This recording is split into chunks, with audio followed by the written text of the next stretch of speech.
What's up, good people? Polo Sports Talking ENT. Good morning to y'all. Back again with another one.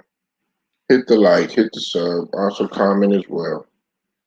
And also be sure that you hit my notifications or your notifications as well so that you're able to get my content. Look, before I begin, I want to apologize to all my subs uh, in terms of what happened last night. I had some issues that was going on with my Wi-Fi, a combination of the Wi-Fi and the cable. Um, couldn't even see the game nor the fight like I wanted to at my at my place of residence. So I had to end up going somewhere else um, to try to get a glimpse of the fight. Nevertheless, it still worked out for me.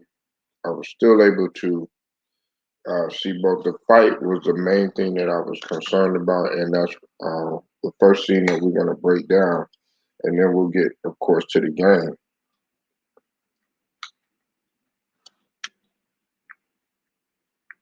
And I'll give you a minute to get in here. Be sure to hit that like and hit the sub as you come on in. Okay.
Now,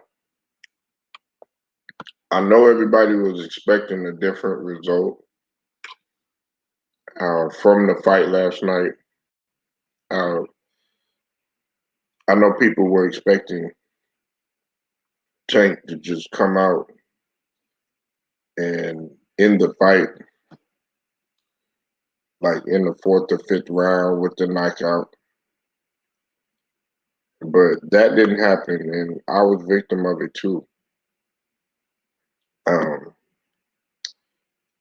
I'm gonna say this that was a even though they pretty much they stopped the fight in the 11th round. That was still a tremendous fight. It was a tremendous battle between two individuals that were undefeated, and you have to take your hats off to a fighter like Barrios. I knew coming into the fight what type of fighter Barrios was. He fights the traditional Mexican style, so he could give a punch as well as take it, you know. And you have to say the opposite uh, for for uh, for Tank, because Tank, man, he was getting hit with some shots that probably would have laid a lot of fighters on the ground. So you have to take your hats off to Tank Davis for going into the fight and sticking with him. I just think that, and I'm not the only person that probably feels this way. I just think that he needs to, you can tell that he's really looking for that knockout. He's trying to get the fight over really, really fast. And see, when you're doing that, a lot of fighters are automatically gonna figure out, okay, they're gonna think one or two things. They're gonna think, okay, this fighter is one dimensional. He's not in the greatest condition as me, or he he's lacking on something towards the end of his fight in terms of the offensive bag. Tank, what you do have to give props is the fact that he did move up two classes in order to fight this fight. Okay, uh, I felt that when he had knocked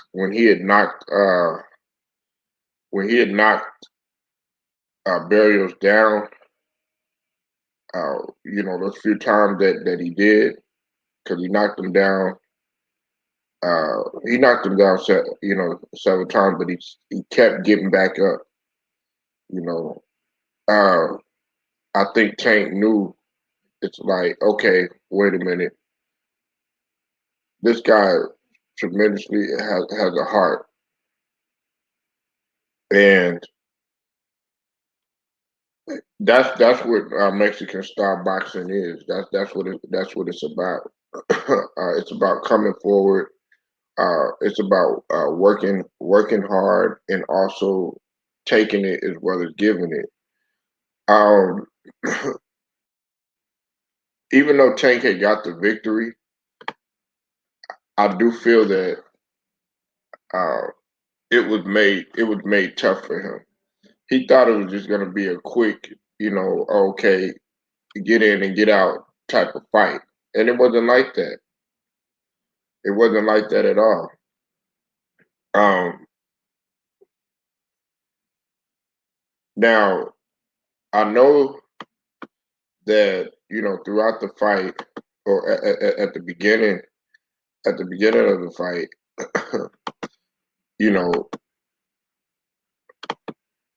uh, Barrios was actually winning. He was actually winning. They had him up, and so the fight wasn't without reach. He actually could have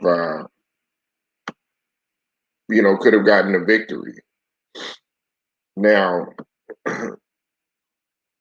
being that he had the height advantage, which Barrios did have the height advantage because he was a little bit taller than Tank. He gave up several inches, as a matter of fact. He wasn't really he wasn't really trying to let his height dictate the fight, and that's what he should have did. He should have had that presence enough to say, okay, hey, look, I have a few inches on you, and I also have the reach. The only few advantages that Gervonta Davis had was his power, to his speed, and his ability to get inside of his opponent and go for that sheer knockdown. And you saw that several times throughout the fight.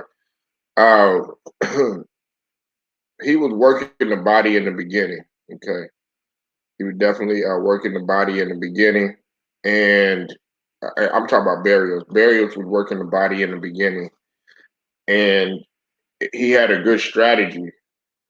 Uh, I think that it was just up until the 11th round. That's when they decided to go ahead and make that make that stop. To the fight. But it was a tremendous fight. It was a tremendous. I mean, it was a wonderful display of two individuals who were battling to see who wanted it more. He was going to make them work for that belt. Okay, he was going to make it work for his belt. And look,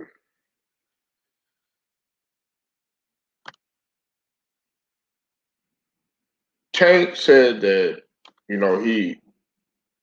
made it harder than what it was, right? The only reason that you made it harder, Tank, was the fact that you keep going. You were going for the knockout. Now I'm going to allude to this fact right here. This is what we have to allude to. Okay, when Mayweather was offensive, early on in his career, he started to figure out that okay, I could be defensive as well as offensive and still go ahead and win the fight without having to go for a knockout, without having to go for the power shots, without having to go for all the, being a one track offensive minded individual. Um, I think the thing that a lot of people have to realize too about a fight like this is that it goes to show you to appreciate good defense. Okay, because even Tyson has said, even though Mike Tyson he wasn't one of the best, he's the best at knockout and everything, but in terms of his defense later on in the career, he just was not the best. But he did always say this. I remember when he was younger, he said the best defense makes the greatest offense. And that's what you have to look at when you're looking at a fight like this. He clearly did not have the best defense in this fight in Gervonta Davis, and that's something that he's going to have to go to the drawing board about, and he's going to have to figure that out. Now, my last point before I let my brother Jacob Jennings go ahead and take over, we also have to understand that even though he moved up two weight classes, we have to understand that Gervonta Davis, he did get exposed in this fight to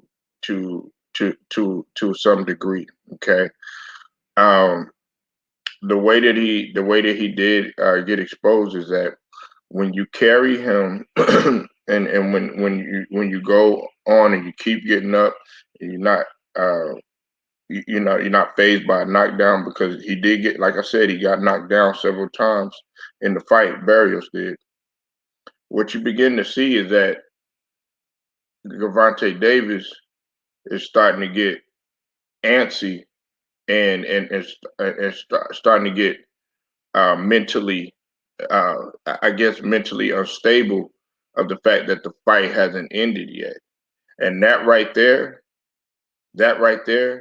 is one of the greatest exposures in my opinion, because if you can carry a fight much like Buster Douglas carried a fight with Mike Tyson through late rounds and stuff, then you really have to pull from what's within your chest.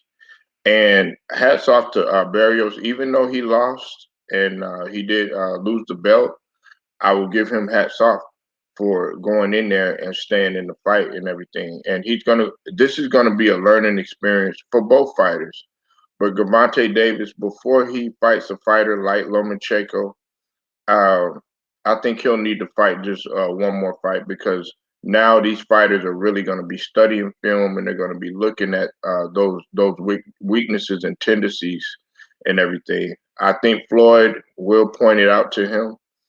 I think he will point out the defensive aspect to him because that's why I did say, Jacob. I said Gervonta Davis is nowhere near on the stratosphere in terms of defensive wise of what Devin Haney is. Go ahead, Jacob Jennings. You got the floor. Good morning to you, man.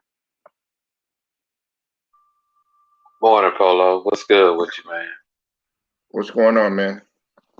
Oh, not a whole lot, man. Had to work last night, so I didn't really get to see the fight, but I'm gonna have to go back and watch the fight and give my full and really give a full analysis of what I think of the fight. But but like I was saying about Tank Davis, and I agree with you as far as uh he's not on the defensive level of Devin Haney because he hasn't been trained by the defensive, you know what I'm saying, guru himself. You know what I'm saying? He Devin Haney has been in the presence of the Mayweather training. So like Little Floyd been trained most of his career by his daddy. Daddy Floyd trained Devin Haney uh most of his career coming up. You know what I'm saying? So a lot of the angles and awareness and the defensive uh uh mindset that Devin Haney going to the fight based off of everything Daddy Floyd has taught him. See what I'm saying? So the blueprint has already been put out for Devin Haney to how to think defensively.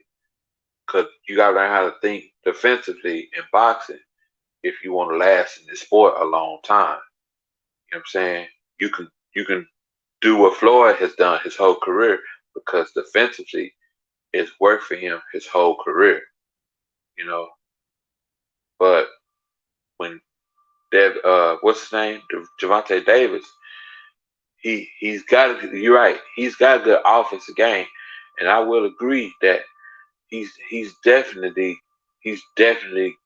got to be better defensively because man, shoot, Josh Taylor ain't no joke at 140 right now. You know what I'm saying? Me personally, man, I don't know who Gervonta Davis got to fight to even be getting in the Well, ring. Lomachenko. Well, let me say this. Uh, and salute to you, T. Price. I'm let you go in a few. Uh, listen, that's what you right on key with that, uh, Jacob, because that's the fight that people want to see. They want to see Lomachenko. Don't get me wrong, but Taylor was the one that people feel like, okay, let's go ahead and do the one for Taylor, and then get the Lomachenko because Bob Arum was like I was telling y'all yesterday. Bob Arum's already pushing for that. So if he could do that, get in there, like you said, work on the defensive aspect. He'll Mhm. fight Taylor, and then go ahead and get that Lomachenko because Lomachenko fought last night and was able to get the victory too as well. Still dangerous fighter. Lomachenko is still a dangerous fighter. I truly believe if Lomachenko come back, I mean, well, he's back, but if he fight Teofimo Lopez in a rematch, I truly believe that he'll beat him because in the second half of that fight, if y'all watched it, Lomachenko dominated. He started boxing him. He remind you know what? He remind me of when Roger Mayweather was telling Floyd when he fought Sugar Shane, don't he said box him. He can't box you. He can't outbox you. He said start boxing him. Go back to boxing him. When Floyd Right. start going back to boxing him, I'm telling you, he can adjust. He can adjust. And if you don't have an adjust mindset in boxing, period, I'm telling you, you can be down. You can be down 4-0 and turn around and and make it an 8-4 deal. If you know upset, depending on that fighter, if he do what his trainer telling him to do, and you know what, Floyd did that. Floyd went on a 10-2 run, and basically, you know, Sugar Shane won like the first two, 3 rounds. But the first 2 rounds, shit after that, it was 9-3. It was 9-3 Floyd, easy. You know what I'm saying? So, yeah, man. You know. What up, T Well, Price?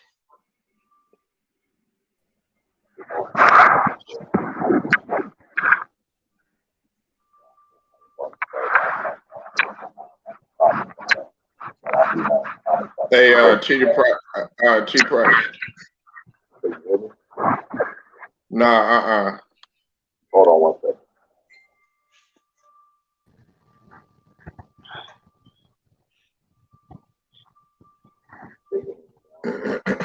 What's up, True? I'll let you go in a sec. Let me let this What up, True? T Price get off, and then I'll let True go. Just a little bit. I guess you got some noise or whatever, but we'll manage, man. What you think? I don't know if you saw the fight. If you saw the fight, then go ahead and break that down. And if you saw it again, I think you fell out. Come back in, T Price. Now, True the King, I know you saw the fight, man. Both of them, the Lomachenko and I ain't seen Lomachenko. oh, you didn't? Okay, you just saw the Davis. Yeah, I see the Davis. Hey Okay. man, that was a good fight. I'll let you go in just a second, T Price, man. Since you fell out, True the King was talking. Then we'll just circle back around, man. Go ahead, True the King. Yeah, man, it was a good fight. Tank stopped him like I expected. I thought he was going to take him out earlier, man. He was taking a lot of Barrios. He's a tough dude, man. He took a lot of shots. He took a lot of shots, man. A lot of people were folded. Tank, man, but Tank, he got the job done, man. Got him out of there. I mean, hey, Jacob, Jacob, man, you probably was right though yesterday, man. Talking about Floyd. He was in the corner, man. He told him. TB, I keep trying to tell y'all who's in this corner, who signed his paychecks. The best ever. Both of them undefeated. Yeah, Get out of here.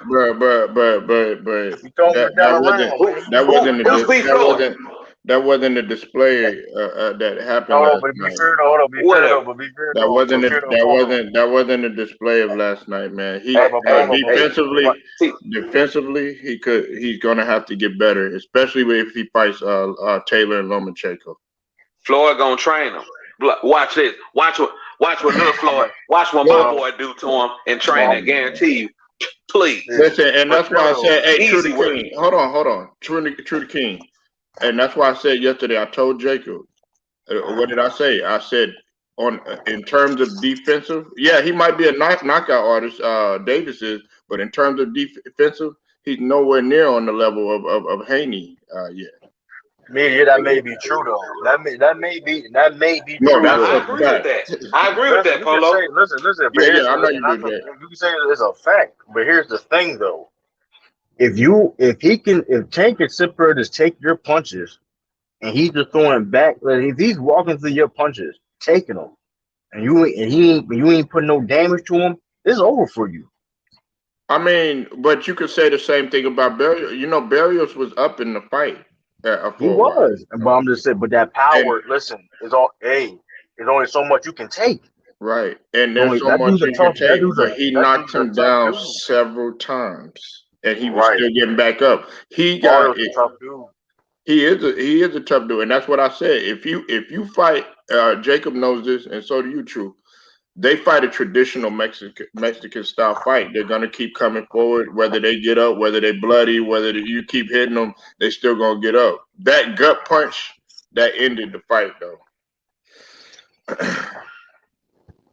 I think that gut punch was the one that, like, even though it didn't stop it right there, I felt like him going to the body because what's his name was trying to work the body too. You know how to play. You know how to places. You know, like I said yesterday. Tank know how to break a fighter down, man. He knows how to place his punches and when to hit, and when and where. You know what I mean? His time and like I mean, I want to see Tank get fired. I want to see Tank step up in competition too. I think it's about that time. But Tank, either listen, man. How you feel about Tank? He's a dangerous dude, man. He's a dangerous guy. I mean, with that power he got, man. Right, but and see, this is the thing. Uh, he fought a smart fight. Barrios fought a smart fight, even despite him losing. He was working the body, and he didn't get. I mean, at the times when he did get close, he kind of strayed away. And this was the other thing too. This is the other thing that. And before I let T Price go, let me get this out, okay? Now, Jacob and True the King, you notice you can automatically see that in the fight he was looking for the knockdown or the knockout. You cannot do that because fighters are going to be like, "Oh, okay, that's all he is looking for. He's just looking for the knockout." No, you're going to have to. Floyd Mayweather earlier in his career, when he was offensive and everything like that, he figured out later on. He's like, you know what? I could do a combination of both, and that's going to come with maturity. He's going to have to figure out, okay, look, I don't necessarily have to get the knockout. I could actually win, without, getting a knockdown and just going to full throttle or whatnot. So fighters are going to figure that out, man. Well, yeah, you got that man power though. I feel you understand. You got that power, and like you got the timing, like you said, to break your fire down. You see blood in the water. You can't leave in the judges' scorecards, man. You never can do that. So I'm always appreciating somebody going for the finish and being patient with it. You know what I mean? See, that's why fighters. Jacob always talks about. Mayweather, but you know, if you want to know patience and composure and being able to hit your opponent right at that right time and timing all together in one, a Swiss Army knife, man, Canelo Alvarez, you need to look at him. Go ahead, T Price.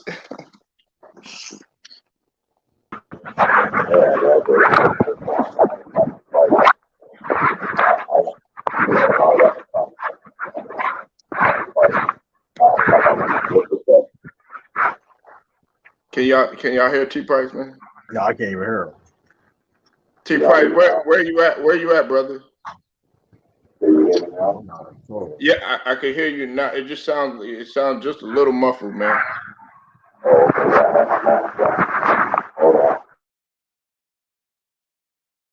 Oh, you got your mask on. That's what it is.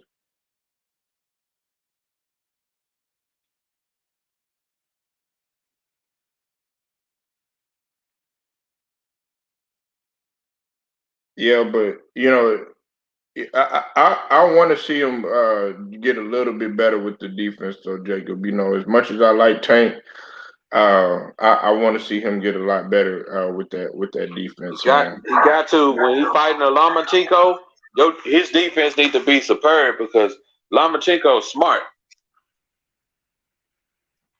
Yeah, he's very cerebral. That's why I said Floyd gonna have to step in on that one, man. True the King, come back in, man, when you get time. T Price. Can you talk now, T man?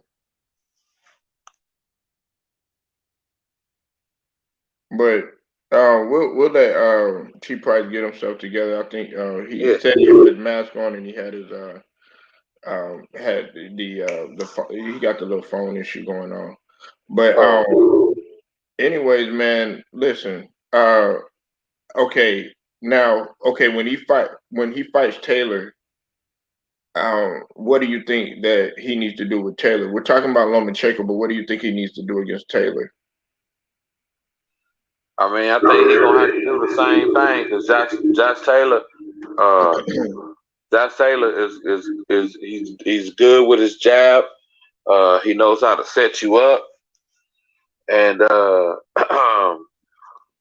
pretty much what he did to Ramirez. Man, Ramirez bit into his lead. He got caught, man. He got rattled.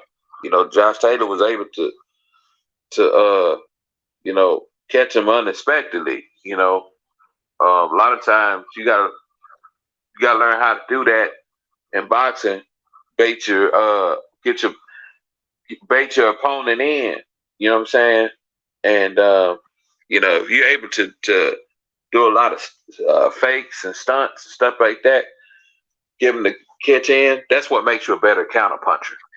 So, like I said, Josh Taylor ain't gonna be no easy pushover either. Even though personally, I feel like his harder fight, in my opinion, is gonna be with Lomachenko, because Lomachenko to me is more of he's more of he's more of a disciplined, more of a smarter, more technical fighter. Like I said, on the defensive side and offensively, because I'm going out based off of what I've seen against Lomachenko against Teofimo Lopez. You know what I'm saying? The first half of that fight, Lomachenko was not boxing him. When Lomachenko start boxing him, it was a different story. You know what I'm saying? Lomachenko start using different angles. When he started using different angles and stuff like that, it just, I thought I thought that fight probably could have went maybe a split decision, maybe draw. You want to look at it like that, but Well, I was when what's the name, when Taylor lost against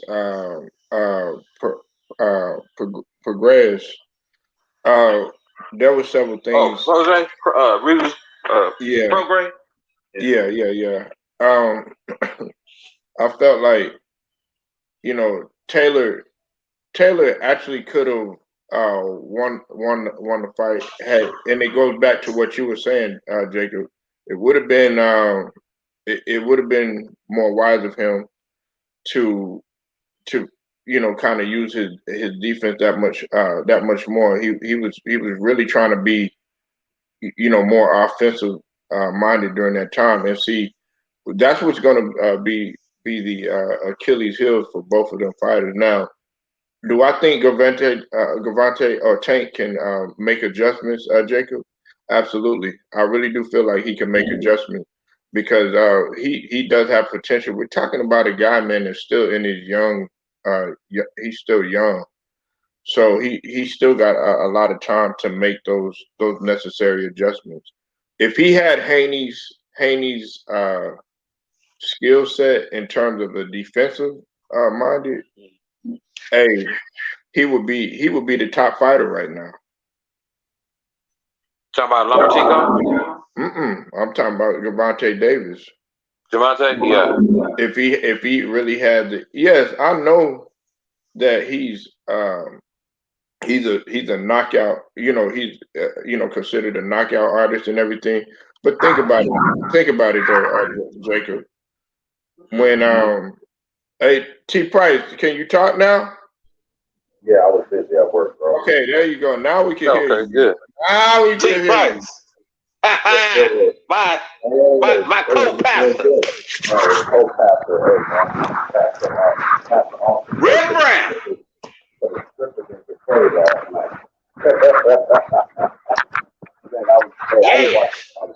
I just watched the fight last night, but I did watch the scripture. And they disappointed that. They disappointed me as a fan of the game, more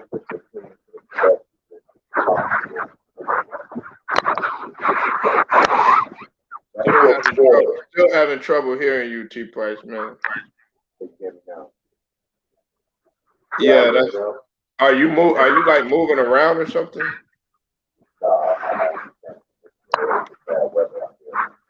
Oh, okay. It's bad weather.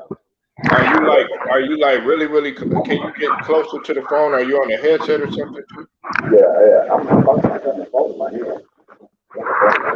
Yeah. All right. I try to do the. Jacob, can you hear him all right? Yeah, I heard the same thing. What you hearing? Hold on. You sound like you're kind of far. Hey, try to. Okay, look. Hey, T Price.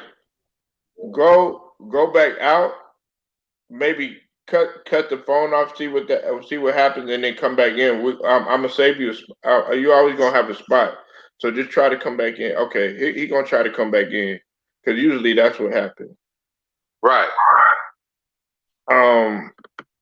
Look, as far as the game last night, I don't know if you watched the game. Did you watch the game, Jacob? I caught like bits and pieces of it, but man, shoot. Salute, though, Mike. I see you in the building, man. Man, you know what, man? I want to say this, man. Paul George, he a real ass nigga, man. Paul George,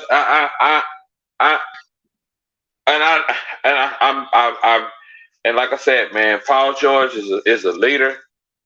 That's the type of player I want on my team. If I'm, I wish we had like a Paul George type player. The man is phenomenal. Paul George been playing the same way since he been in Indiana, man. Sometimes he do be kind of, he'll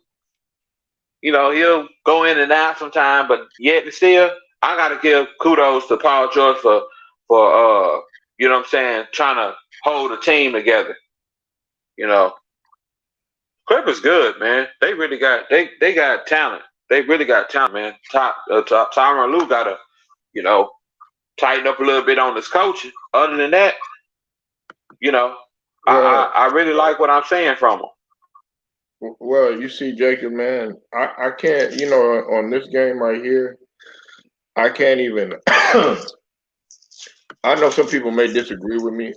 I can't even blame, much on Ty Lue as much as I did in the beginning, especially like in the Dallas series and the Utah series. This right here, it just boils down to it's going to boil down to heart. Now, hey Jacob, you know who else is going to get the smoke in a minute, and that's Kawhi. But we definitely got to talk about him. But I got to talk. We got to talk about your Mavs, man. Man, y'all on fire now. Everybody, hey, listen, the Mavs got Jason Kidd now, and you know what Jason Kidd said, right? I haven't been able to touch bases on exactly what he been talking about. So you might have to just fill me in, and I can kind of just give you what I. Okay, I'll do that later. Let me let T Price go because he's been trying to get off for a minute. Go ahead, T Price. Y'all hear me now? TP.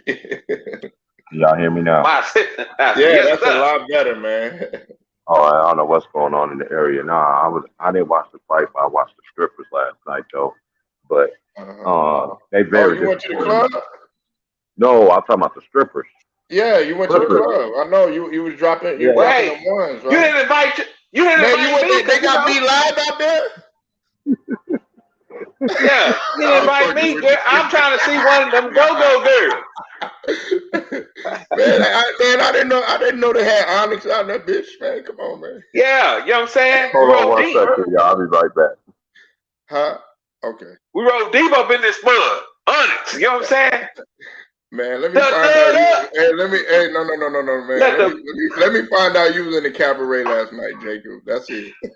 Hey, man, sure. Hey, look, that's where the cussing pastors stay at. Nah, come on, at the cabaret, laying hands. You crazy? On the, you know what I'm saying? Yeah, on a Sunday, man. You crazy? Huh? I said on a Sunday. Yeah, it don't make no difference what day it is. Sunday, you know what I'm saying? Look, I bet you are gonna lay some hands. Yeah. Girl, I'm in the blessing business. Miss Parker. Hey, I'm in the.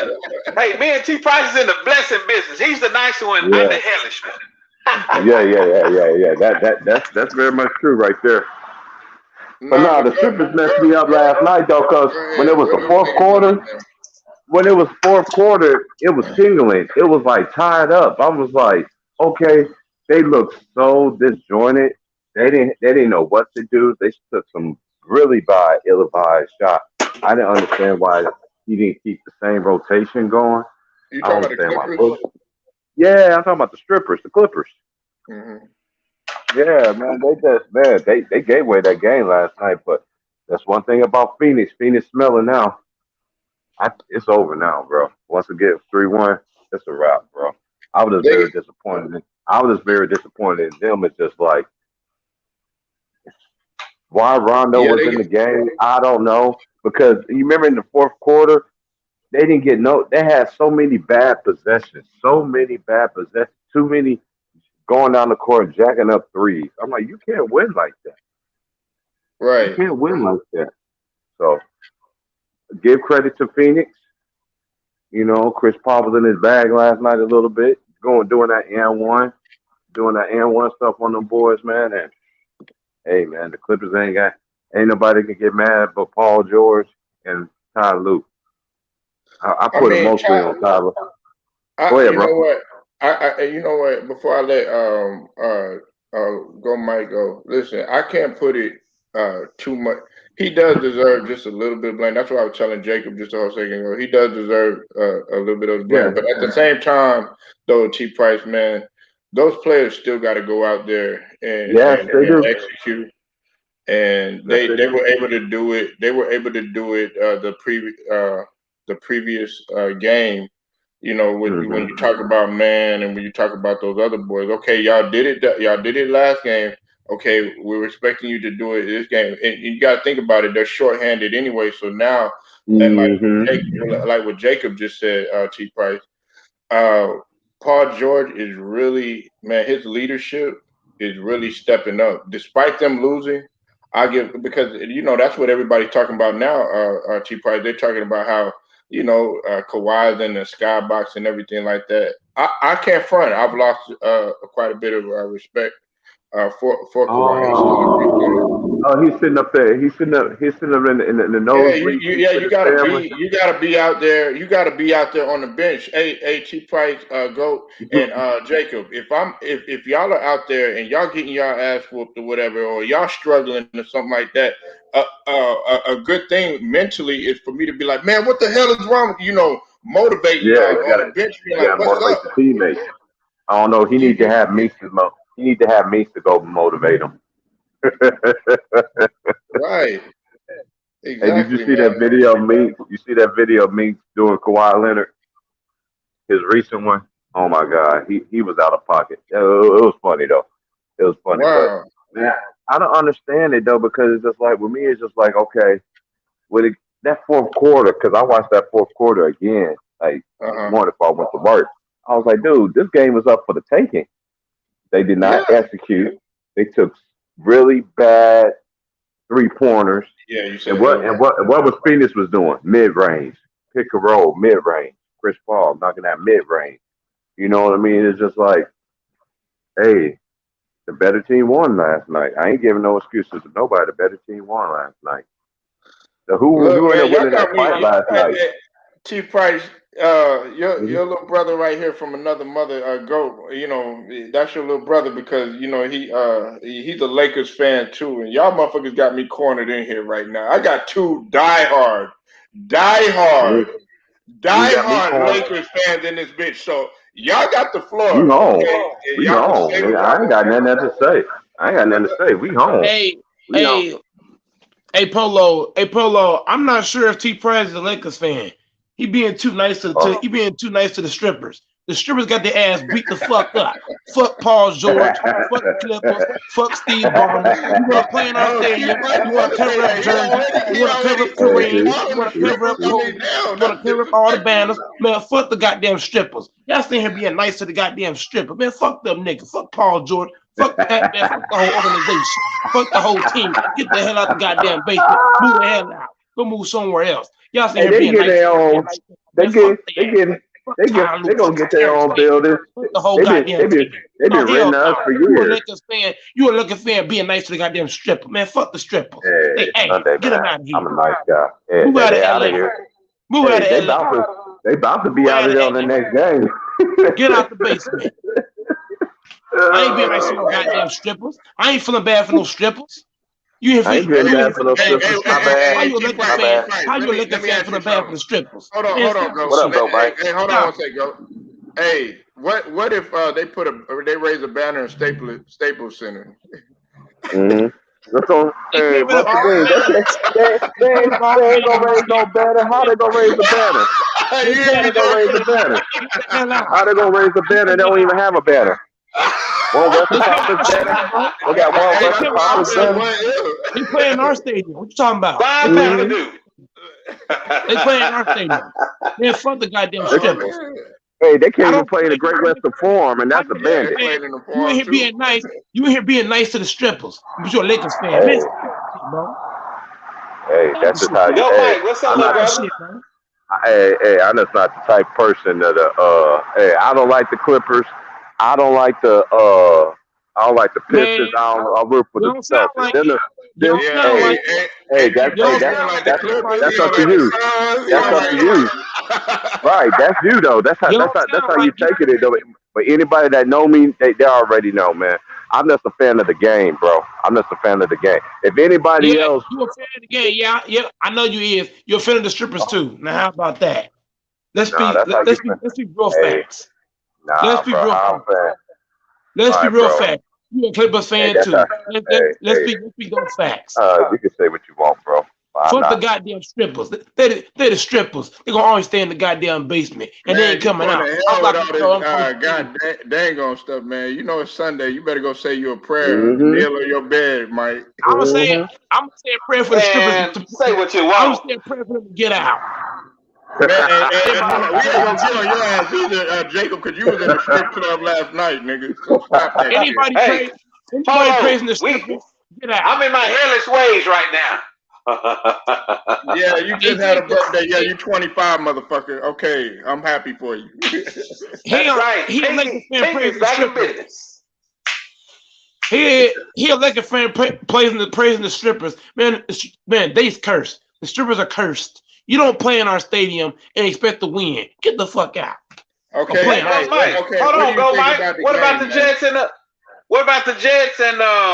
Giants and MetLife, the MetLife. Rams and the what's the name and the Chargers? They playing in the same stadium. Are they cursed? Is that right, T-Price? They playing in Man, the same stadium? The man, I'm Rams talking and the about Chargers? bro. I'm talking about Yeah, I'm talking back then they basketball. did. Hey, I I'm understand what talking he's saying about basketball. I'm basketball. talking football. I know. I'm just giving an analysis of the strippers last night. They disappointed me just like strippers do. That's all I Man, they was trying to trash. say. Hey, strippers don't They disappoint me, T strippers. Price. Hey, What you daddy, say? they calling you daddy.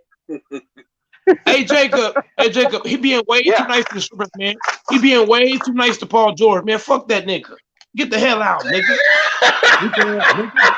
Paul George Hey, Hey, man, trash. I'm not hold even on. like that. Yo, Mike, I ain't how you gonna. gonna disrespect Carl George? Paul George ain't Pat trash Davis though, is but he do garbage. play for the Harris strippers Smith though. is garbage. He ain't Tyler is trash. garbage. The whole organization, they are. Hey, you know Bro, the Phoenix. Hey, them they Phoenix changed their fans. name. Them Phoenix fans. They not. Hey, they ready to regulate on people.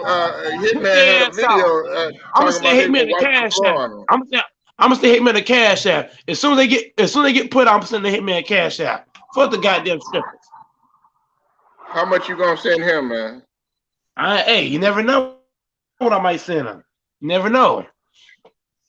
Hey, As soon okay, as so the ass get put, I'm cash app the hitman. okay, so who do y'all got winning? Who do y'all got winning the finals? Let's just put it like that, then. I got Since the we Bucks already know winning, the man. Suns is gonna make it, who do y'all got winning the finals? Whoever win the Western Conference Finals. You think So the you title? I got think the the title. Suns over the Bucks?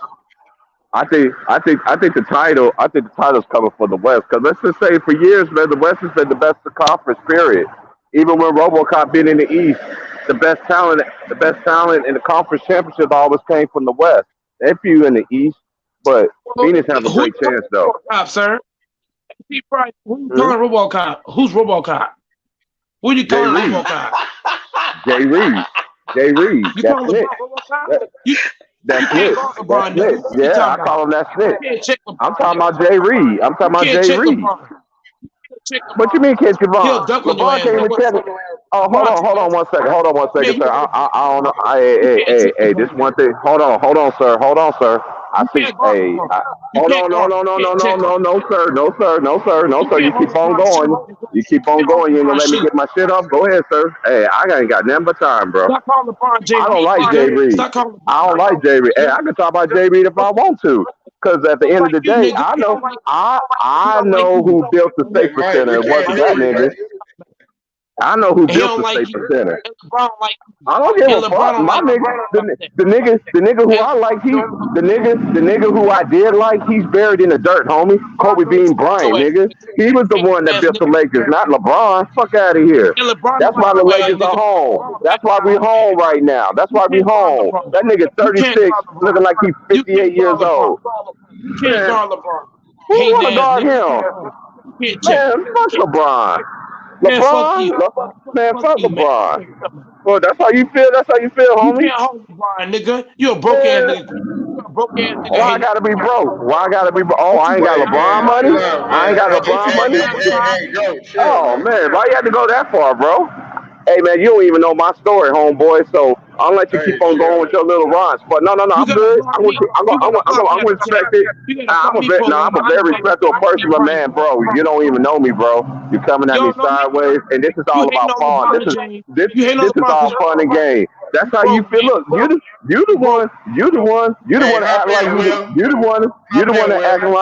you the one that acting like that you have to take LeBron you act like you got to take Savannah draws off of something. You the one that's tripping like you married to the motherfucker. You got no car, bro. What the fuck you talking about, homeboy? Car, bro. You don't pay for your own car. How about that? Nigga, if you see me in my face right now, boy, you won't even call me a pussy, bro. We will sit there and chop it up for real. I'm not one of them built dudes. I'm telling you right now, dude. I'm telling you on everything I love. No, you need to stop it, bro. No, bro. You need to stop, bro, dude. You don't know me, bro, and I don't know you. I best believe me. Hold on, sir. No, sir. We not doing that today. Dude, we not. You see, Chill. this dude argue with everybody. He's arguing with T Price, bro. That's crazy. Hold on. Hey, chill out, Will. Let me say this. Hey, come on, man. Hey, go. Hey, man. Hey, GOAT, man. You gotta chill out with that, bro. Yeah, man. Come on, man. Let's respect everybody, man. It's all right to talk shit, man. But all that I'm gonna shit, expose man. all these dudes, Polo. Don't wait. I'm gonna expose all these dudes. You ain't exposing nothing, man. Sit your little ass down and shut the hell up, man. You're a little boy. Man, who are you, Grandpa? Hold on, GOAT. Salute, little brother. Will, what's up, my man? What up, Jacob, man? I just came on, man. I heard him arguing with T Price, man. He argued with everybody, man. Man, you a grandpa. What's good, Grandpa? What's good, Grandpa? It's disgusting, man. You want some coffee and cream? He up there calling somebody broke. He up there calling somebody. How you gonna tell another man they broke? You broke. You broke. Pizza Hut, right? You ain't got no bread. Broke you self. Work at Pizza Hut. You work yeah, at okay. Pizza I work at Pizza Hut. Yeah, okay. Yeah, okay. Keep listening to people. I got my own business. What the fuck you talking about? Man, all right, man. Yo, Jacob, I'm not feeding into this shit with this dude, bro. Go. I ain't feeding into it. Will entrepreneur, man. He doing his own thing, man. I want the pizza right now. I want some breadsticks with some pepperoni cheese pizza. Hey, chill out, go. Hey, go. Let him get his shit off for the game. All right, hold on. Let Will have the floor. Okay. Yeah. Let him have the floor. Go ahead, Will. What you gotta say about the game, man? Man, yesterday, man, it's sad, man. Hey, did you watch the fight? My bad, man. Did you watch the fight too? Because it's about the fight too. I didn't catch the fight. I didn't catch the fight last night. I missed the fight last night. I didn't catch it. But I know Tank won though. But I didn't see the fight. Oh, okay, okay. But my thoughts on the game last night. I felt like game 3 they had momentum, and I feel like T-Man should have been starting instead of him coming off the bench. That's where T. Lou messed up at, was not starting T-Man in game 4, because you if it ain't broke, don't fix it. He should have just left that alone, and because you already built that chemistry game 3, so you go into game 4 momentum. Now you ain't got the same momentum because now you starting Mook Morris at the 3, and then you got Pat Bev and Reggie Jackson in the backcourt. So now that messes up everything right there. They should have started T-Man last night. You know, so it was bad coaching by Ty Lue. And they it's win or go home game 5. They don't win game 5, they done. It's over. Let me ask you something, Will and Jacob. Do you think that Do you think that Ty Lue, he'll need to go after if they lose?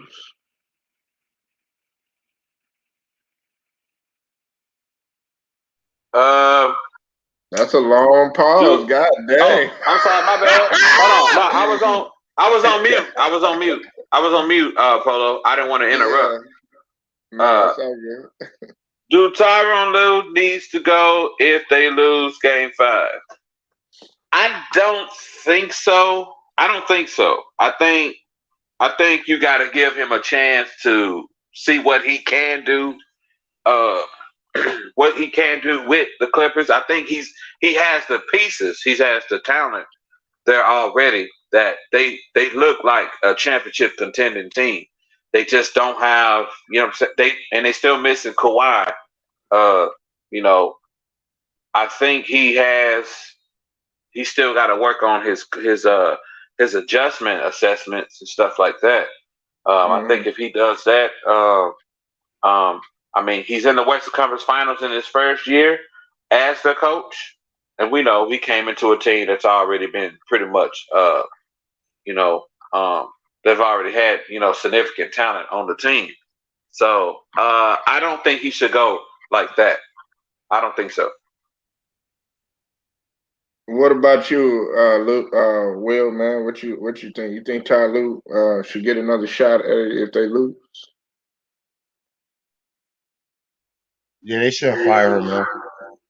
You know what I'm saying? He got them to the conference finals. He got them to the conference finals this year, a place that they've never been ever in their history. So I don't feel like Ty Lue should, lose his job just off the strength of them not going to the finals. He shouldn't lose his job. He got them to the conference finals, battling and stuff. He done made mistakes, but Mhm. he don't deserve to lose his job. He deserves to be coach. Did you really just come in here just because they were arguing, or did you really come in here to talk about the game? No. I was coming. I was coming in. Like, damn, man, that nigga Will just popped out of nowhere. Like that nigga's Hey, Will was cooling. Ain't that right, little I brother? was coming in, but I heard. I'm like, yo, because I clicked on your thing because when I got up and I seen that you was on, so I clicked on, and then I heard him arguing with him, and I'm like, yo, what is he like? He argue with everybody. It ain't only me. Right. Hey, but you know what though, Will? No, the reason why I said that though, and Jacob, like when we be on, Ticket's channel and stuff, man, notice like when niggas would, niggas would try to, try to go at Will and shit like that, or go at like, certain people. Like, okay, the chat will be low. It wouldn't have that many views, but then as soon as somebody start arguing or fighting and stuff like that, you get a whole bunch of people trying to come on in. Hey, ain't no wrong with a basketball argument. If me and you arguing, you know how me and South be going at it on boxing. You know what I'm saying? Yeah, but it ain't personal. You know what I'm saying? Nah, it ain't personal. I just be right. I just be right majority of the time. You know what I'm saying? But I'm just playing. Nah, but it just be. You're not right about Mayweather being better than Roy Jones. Hey, get out of here! I'm tired of cooking. I'm tired of cooking you on that, man. You know what I'm saying? That's why we keep you the best ever. You know what I'm saying? It is what it is. You know what I'm saying? Money made all day. You know what I'm saying? Yeah, I know. You're casting clothes. I know all that, man. Yeah. Nah, but not really. Nah, real talk, man. No, because I love everybody's opinion, regardless. It's okay to have that type of dialogue. That's really what makes some of these shows. Yeah. That's what really makes some of these shows. If every show was everybody agreed, everybody's got they feel about a team, a player, an era, whatever. You know what I'm saying? However you want to put it. So, right. But I really learned, honestly, man, I'm learning a lot from y'all, to be honest, because I told you, I ain't been watching basketball like that. Oh, okay. You more. I could tell boxing. You more like because when you break down boxing, hey, Will, man, I don't like to admit it, man, but that motherfucker, between Jacob and South Political, Them motherfuckers, hey, y'all niggas need to go on Monty Brown. Y'all need to go on Monty Brown TV. Shout out to Monty Brown TV, and you need to go to Everything Boxing and go chop it up with them because Yes. them motherfuckers right there, they boxing heads, and I learned a lot from Yeah. them. And they talk, that's all they about is boxing. Right. Right. Ticket knows a lot about boxing too. Yeah. Yeah. I mean, like I said, you know, basketball. When it comes to basketball, it's gonna come. You know, the era that I love the best.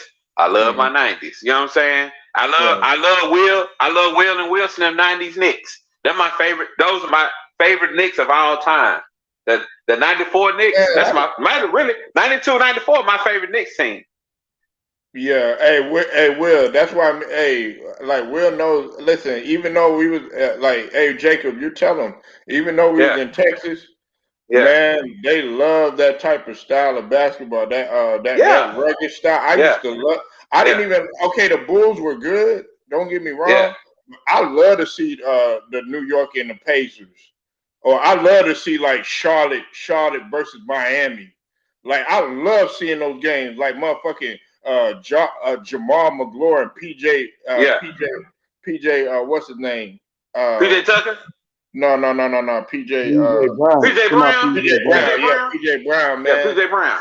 Man, they used to get all rough and physical up underneath and shit, man. But now look, you see last night, they quick to tech motherfuckers up. We can't even bump nobody no more. None of that. I'm like, man, it's so soft stuff, man. Like Patrick Beverly should have played back in them days. I don't think Will heard my Marv Alberts.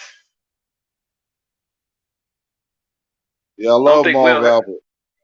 Yo, hold on, Will. Let me give you a little bit of Marv Alberts. Live from the Madison Square Garden, we have the New York Knicks in the 1994 Eastern Conference Finals against the Indiana Pacers. Co-star to me is Bill Walton. Hey, Will. Hey, Jacob. He used to be like, yes, and it counts. Yes, and it counts. Patrick Ewing with a turnaround jumper. Now he classic, man. This is last run. He about to retire, man. Yeah, he about to hang him up. Mm-hmm. Hey, what you think about Bill Walton? What y'all think about Bill Walton? Bill Walton was fucking, he was hilarious, but he didn't care what he was saying. He didn't say anything. Bill Walton would say anything. I know. You got to come to the Garden when you playing basketball. I know watching the NBA basketball, watching Michael and Magic Johnson playing in the basketball game. That's what basketball is all about. You have to drive and use that poise. Watching me play in the UCLA Bruins, I was famous, very famous. Yeah, man. Bill Walton would say anything, man. He don't care what he'll say whatever he feels is on his mind, man. Right. That's Bill Walton, man. Bill Walton ain't care. He don't care what you think or not. Hey, I used to love when Marv Alberts when he was calling that Pacer game when John Starks hit a three. John Starks for three. Yeah. And then Steve Snapper Jones and all of them. Yeah. Oh, hey, he was talking bad about Hassan Whiteside. This guy had won. What's his name? That Whiteside. That kid. He's just collecting the paycheck. He's like that man. Hassan Whiteside just collecting the paycheck. He talked bad about him, man. I mean, that's crazy. He did leave. I mean, one thing I give him credit on, at first when he first began in Miami, I thought he was finna really do his thing or whatever. And then he just went downhill. Somehow he just lost his confidence. Yeah. He just don't really play with no. I mean, he's got good size. I just don't. He don't play with the edge. Yeah, basically, yep. Yeah, he don't play with the edge like Michael Irvin used to say. Jacob Jennings and Will. he needs people on his team and players on his team that play with an edge. Yeah. You know, like if you don't want to be, I'm the same way with anything in life. If you don't want to, if you don't want it as bad as I do, man, Mm-hmm. get away from me. I'd rather not have you. I'd rather not have you around me because I'm trying to progress. Hey, Will, you got a business, man? Do you want motherfuckers? Oh, well, you know, I'm a. I'm gonna just go ahead and come on in. I'm gonna be late, and you're gonna be like, nigga, what the fuck is wrong with you? Man, this business is trying to progress, nigga. I need your ass here early, nigga, if you want to be successful in this business or whatever, and you want this business to progress. You don't want nobody coming in there with no lazy attitude, stuff like that. That's what I was saying about Ben Simmons, and that's what Jacob was saying. He's lazy, don't want to work out, does not have no desire to get better. Yeah, he got, and like I said, Ben Simmons can get there. Ben Simmons can get there. Oh shit. Ben Simmons can get there if he stays in the gym.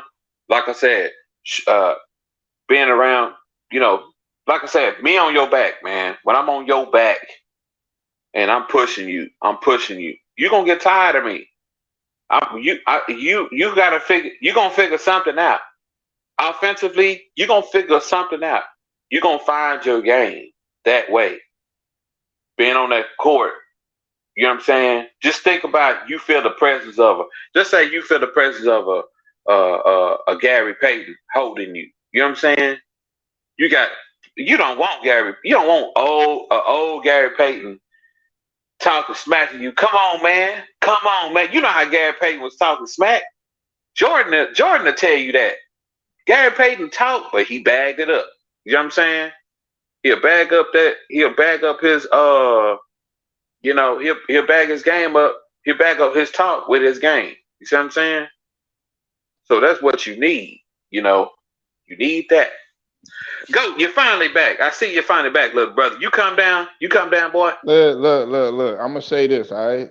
Look, Mike, man, no arguing, no fighting, man, for real, bro. I don't mind you talking shit. That's gonna happen. But getting personal and calling niggas, out their name, shit like that, man. Let's chill out with that shit. You know what I'm saying? What up, Polo? What's up, Young? I already know your ass is what your ass is in here for. That's young, man. That's young. You my little nephew now, man. You don't mind if I adopt you, my little nephew, man? Hey, Polo. Hey, 3 times. Hey, Jacob. Huh? Hey, I was too fired up, Jacob. I came in here fired up, bro. I was too fired up. I seen them move. I was too hyped, Jacob. I was too fired up. I heard what you did last night, nigga. What the fuck, Mike? What I do? Nigga, your ass got a fucking hangover from that shit. What I do, Polo? Huh? What you do? Yeah, I was going crazy, Polo. I'm gonna let Mike tell you what he did. I went crazy on Lamont show. I went crazy on like 4 platforms last night. U3 Sports Talk, Lamont, and then I went over here. I was look, Polo. As a Lakers fan, to see the Clippers getting their ass whooped, man, this shit can't feel no better. I ain't never felt this good ever. This is the best gift that the Suns can give me. Whoop their ass. Okay, look, we gonna get to that in a minute, but let S. Young cook on this fight from last night. I know Polo. I know you jumped up excited to see. Ask Jacob. I was disappointed in Gervonta Davis. For him, I was quite disappointed. I was quite disappointed in him. No, Tank, he won the fight because he dropped. No, Tank, he won the fight. He dropped Mario 3 times in like round 8. Round 8, twice with the right and the left to the body, the body. Then that's when he hit him with the right with the left. He laid him out 3 times. But Young, if you really know boxing, and like Jacob, he knows boxing. Yeah. Tank got exposed yesterday. Can't fight Lomachenko like that, bro. Yeah, You fight Lomachenko like that, you will lose. Yeah. Shit, he might even lose to Taylor, young. If he, Oh if he yeah, keeps, if he he That's fights what I'm like saying. that. Taylor too. Taylor ain't no joke. He did fall like that, you know, but shush, I don't know how he got them. I don't know how he got them knockouts, man. Just That's what I'm saying. I mean, don't get me Warriors wrong. got That's heart, how Mike man. Tyson did. Remember, Mike Tyson was doing that polo a lot. When Mike Tyson got frustrated with a Holyfield, no, that's a different ball game. Because hey, that's facts. Jacob hit it right on the nail. right. Look, when you can tell that he's just looking for the knockout. If Canelo even sniffs that you're just looking for a knockout, guess what? He's gonna be a dual threat in the Swiss Army knife. You know why? Because he could take it on the chin too. Right. And he can also be defensive. He can slip and make you miss too. And he can also slip, dip, bah! Mm-hmm. That's what it is. And he doesn't have that in his arsenal right yet mentally. Oh, so defensively. Defensively, hey, Young, I told Jacob this. I said on the defense, on the level of Devin Haney, he's not there yet. Devin Haney is way more defensive minded than Tank. Yeah. Oh yeah, definitely. I definitely see that. No, but Tank, definitely not he just a guy that's gonna keep like he definitely was like a Mike Tyson. He's like a mini Mike Tyson to me. But he's like a mini Mike Tyson, but without the defense. Very powerful hitter, very powerful hitter, and to me, I feel like his defensively, definitely did expose him. Definitely did. I'll tell you that. But to me, I just want to know how he just. Sheesh.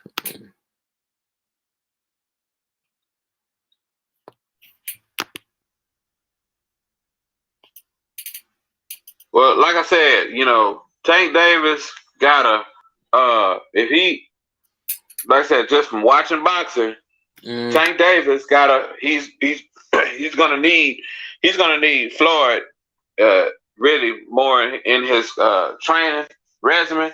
You know what I'm saying? Yeah. When he fighting a Lomachenko, because Lomachenko is a fighter. He's not a brawler. I saw that fight. I saw that fight also. Well, Lomachenko won too. TKO.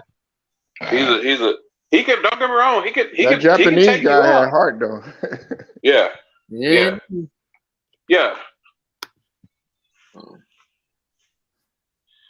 Now, what did you think about the game? To me, I feel like for the Suns, Devin Booker needs to, better be careful with those fouls, definitely, because he had to take, and also is that Paul George, he did it again, I'm not talking about the free throws. I'm talking about him not attacking the basket. That's why I said when I say he did it again, I mean like attacking the basket, because he didn't really attack the basket.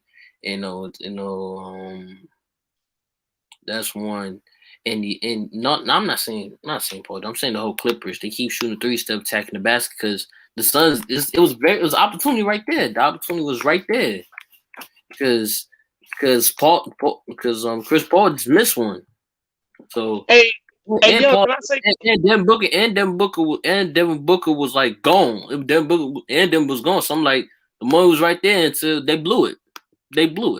Hey, can I ask y'all? Hey, Young, can I ask you a question? Mm-hmm. Hey, so in the fourth quarter, when the Lakers played the Suns it was game 6 in the fourth quarter. LeBron James attempted to go to the basket. Paul George wouldn't even attempt it in the fourth quarter. And everybody told me that Paul George is better than LeBron. No, not even close. No. A lot of folks have said that. Oh, Paul George is better than LeBron. At this point, they think everybody better than LeBron at this point. Nah, that's not even close, man. Nah, I wouldn't put him over LeBron. That's not even close to me. No, it's like it's like when I remember this play when Paul George was guarding. I mean, when Chris Paul was guarding Paul George, and Paul George, I'm like, Paul George should drive in and attacked it, but he just shot a fadeaway and just missed. It's like, to me, I feel like is he scared to attack the basket or just something wrong? But nah, I don't. Nah, he ain't better than. No, that's not even close. No.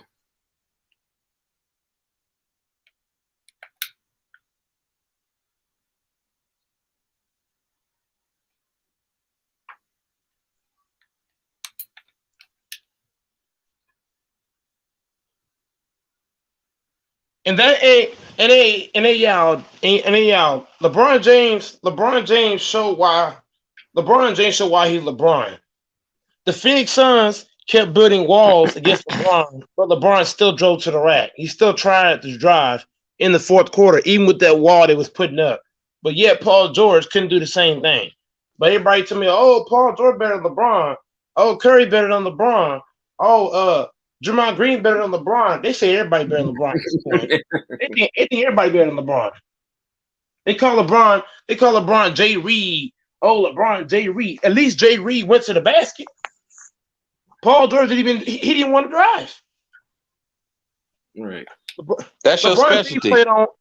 LeBron played on one leg. LeBron wasn't even supposed to play. He was not supposed to play in that first round. LeBron had a football injury. And guess what? He still drove to the rack in the fourth quarter.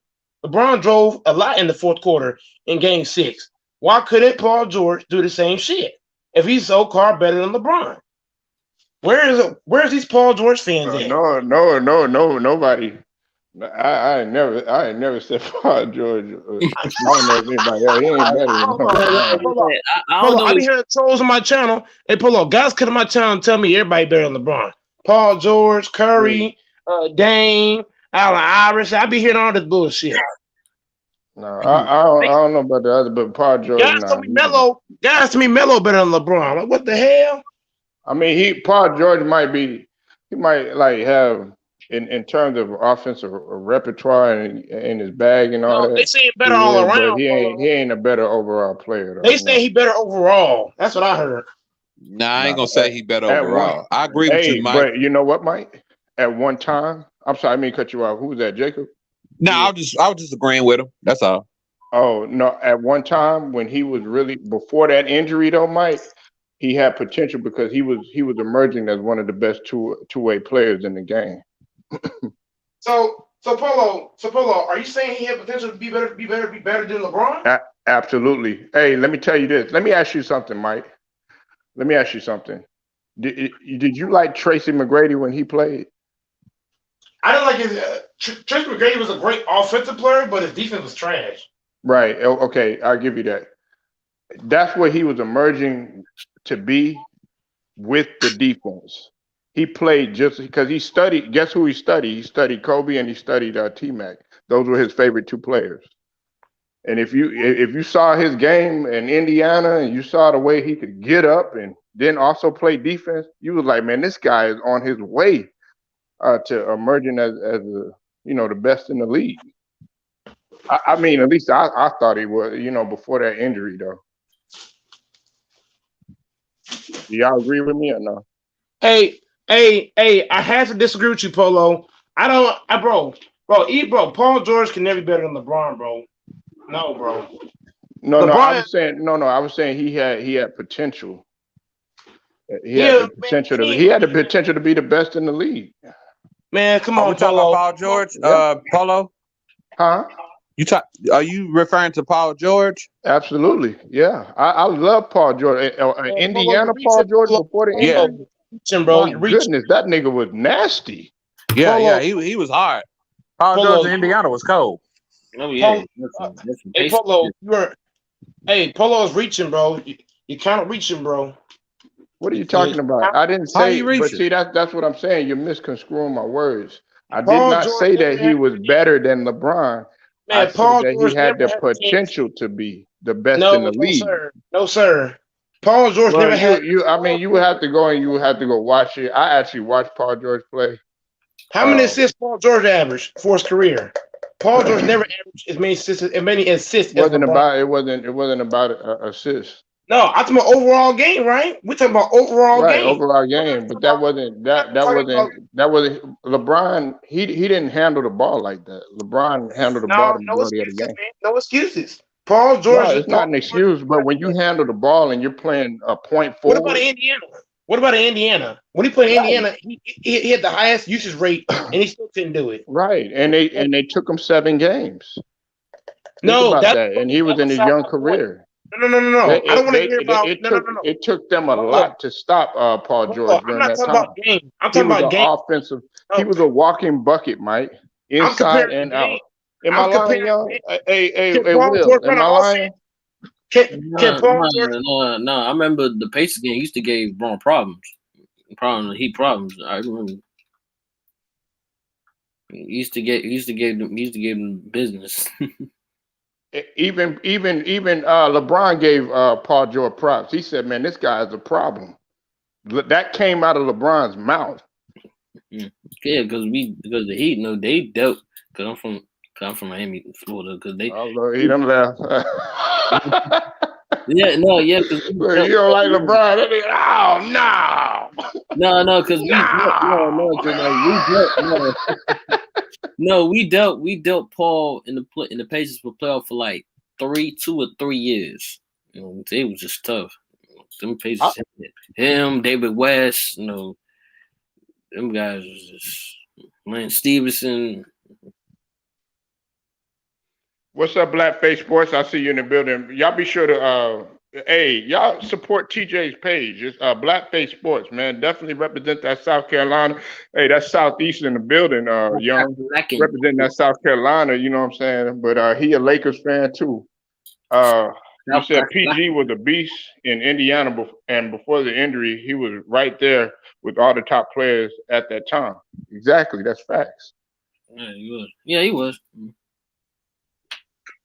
Blackface Sports, salute, my brother.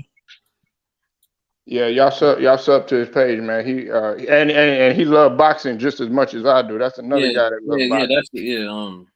Yeah, but like I said Paul George said to not attacking the basket. Tyronn Lue, need to just Boogie more, and definitely Boogie chucking the free throws, and I feel like that was the problem. Now it's up to 3-1. So can they make a comeback on this 3-1 lead? You think you can, Young? You think you can, Jacob? You think you can, Will? When's the game? When's the next game? Like what? Monday? Monday? What? Yeah. What was the question? No, Tuesday. Tuesday? I'll wait on Tuesday. What was the question? You think they 3-1 lead? You think they come back? Yeah, I think they can. They could come back because mistakes is they're losing on minor mistakes. Clippers are losing solely on minor. They're making too many mistakes. Sometimes the minor mistakes it will cost you games in the last second and stuff like that. Because think about it, that game was not even didn't even reach 100 points. So that'll tell you it was a defensive battle going on. Right. So they can. I truly believe that. I believe that the Clippers are gonna mentally come. Look, if Phoenix go into this game with the slightest coming in overly confident, that's when what you call it?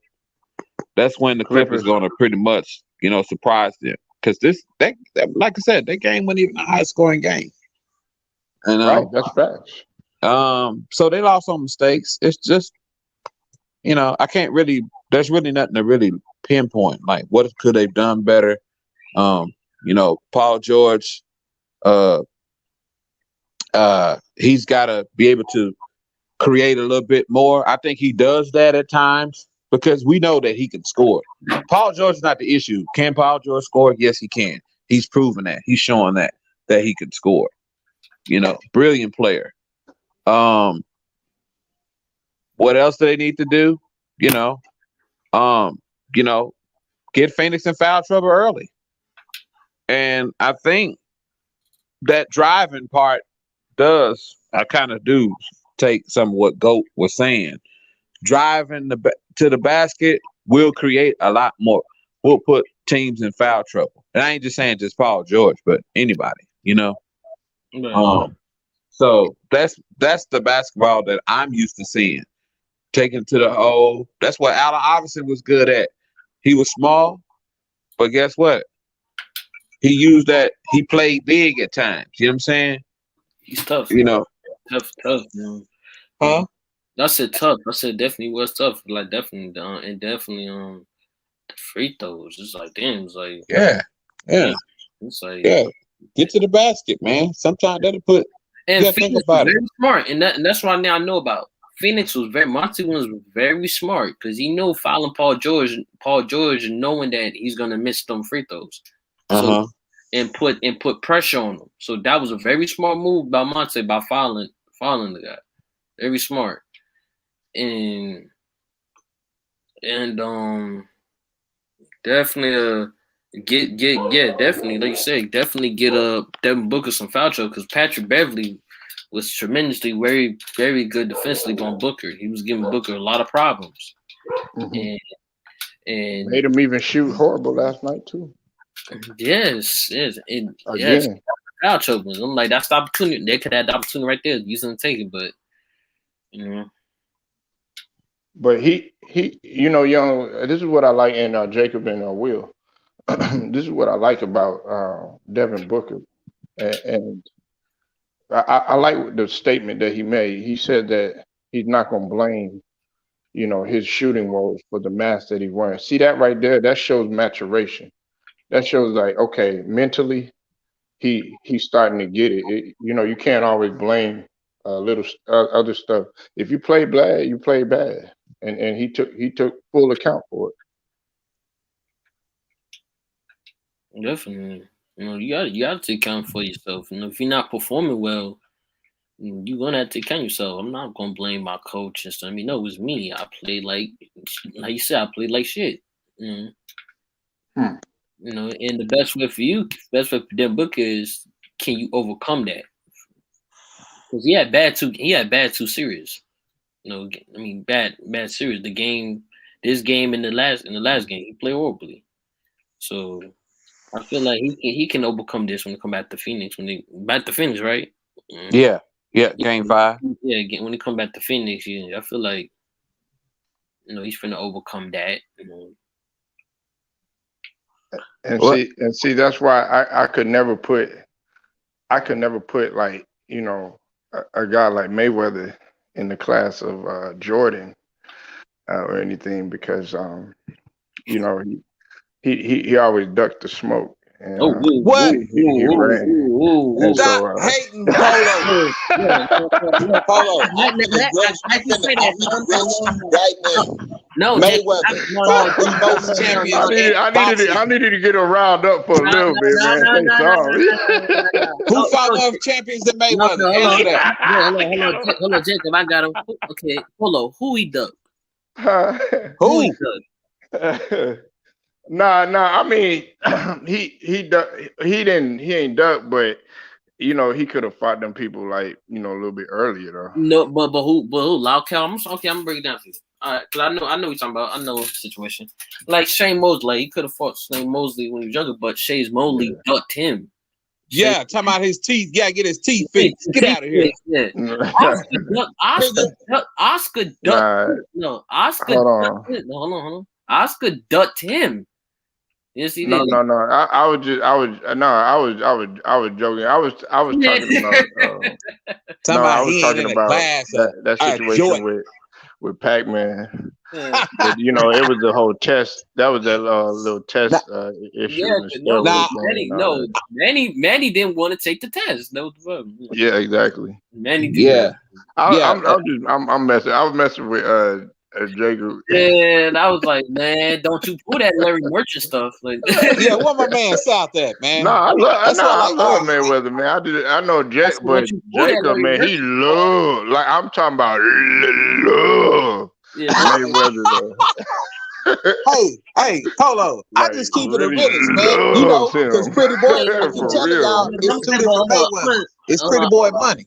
Yeah, I'm gonna say when people say, "Oh, he," I said no. I said example like Shane ducked him because too. Oscar ducked him when it was younger because Bob Arum didn't want that happening because they was they was in the same promotion. He was like, "No, I'm not letting it." And Oscar said, "No, I'm not fighting him." And largely, you go back to Floyd younger days. He talking about the Ricky Hatton fight. He been called Ricky Hatton out since he fought Philo Nadu. That was like years ago. When Ricky was uncommon, he called Ricky out for years. And what majorly that the fight actually happened. It's like he fought people ducked him because he beat Arturo Gatti and Diego Corrales and to fighters that was like a good big bang knock him and he destroyed them. So that's why people was really ducking Floyd. It was like, I'm not fighting this guy. So, Yeah, listen, I would say this though. mm-hmm. When it came to Floyd, there were a lot of people that they were doing everything. Like even with that Zab Judah situation. Oh God. Yeah, like everybody was really pushing for Floyd to really lose that fight. They wanted him to lose that fight. Really? Yeah, I mean, even though I felt like what's his name, Judah was the villain, but there was still people that wanted him to lose. Everybody wanted Mayweather to lose. De La Hoya wanted Mayweather to lose. Bob Arum wanted Mayweather to lose. Yeah, like that fight they wanted for a lose on Oscar fight. The whole damn world want him to lose. No, everybody want him to. They want him to lose the O. But it was like, hey, guess what, Polo? He just make it look so easy. Like yeah, I mean, so did Roy Jones, but Oh yeah, definitely Roy. Think about those two fighters right there that I respect. Dang, somebody's phone. We said Polo. No, I was just saying the thing that I respect about those two fighters then is that especially with Roy's era, you didn't have no chance to duck anybody. You had to fight. You had to fight who was there in order to get to the next one. And I think Tank, as much as I respect Mayweather, this is what I'm starting to respect about Tank. He's really going after and seeking out the competition, and he's going. That's no knock on Mayweather, but he's really going after those guys. Errol Spence, he's going after those guys. A guy like Crawford, he's not really going after anybody. When was Crawford's last fight?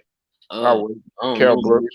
But to me, I feel like Crawford, but I think he wanted Spence. He waiting for Spence. To me, man, you can't wait. But see, that's the thing. That's the thing. You can't wait. Just like get prepared and get ready.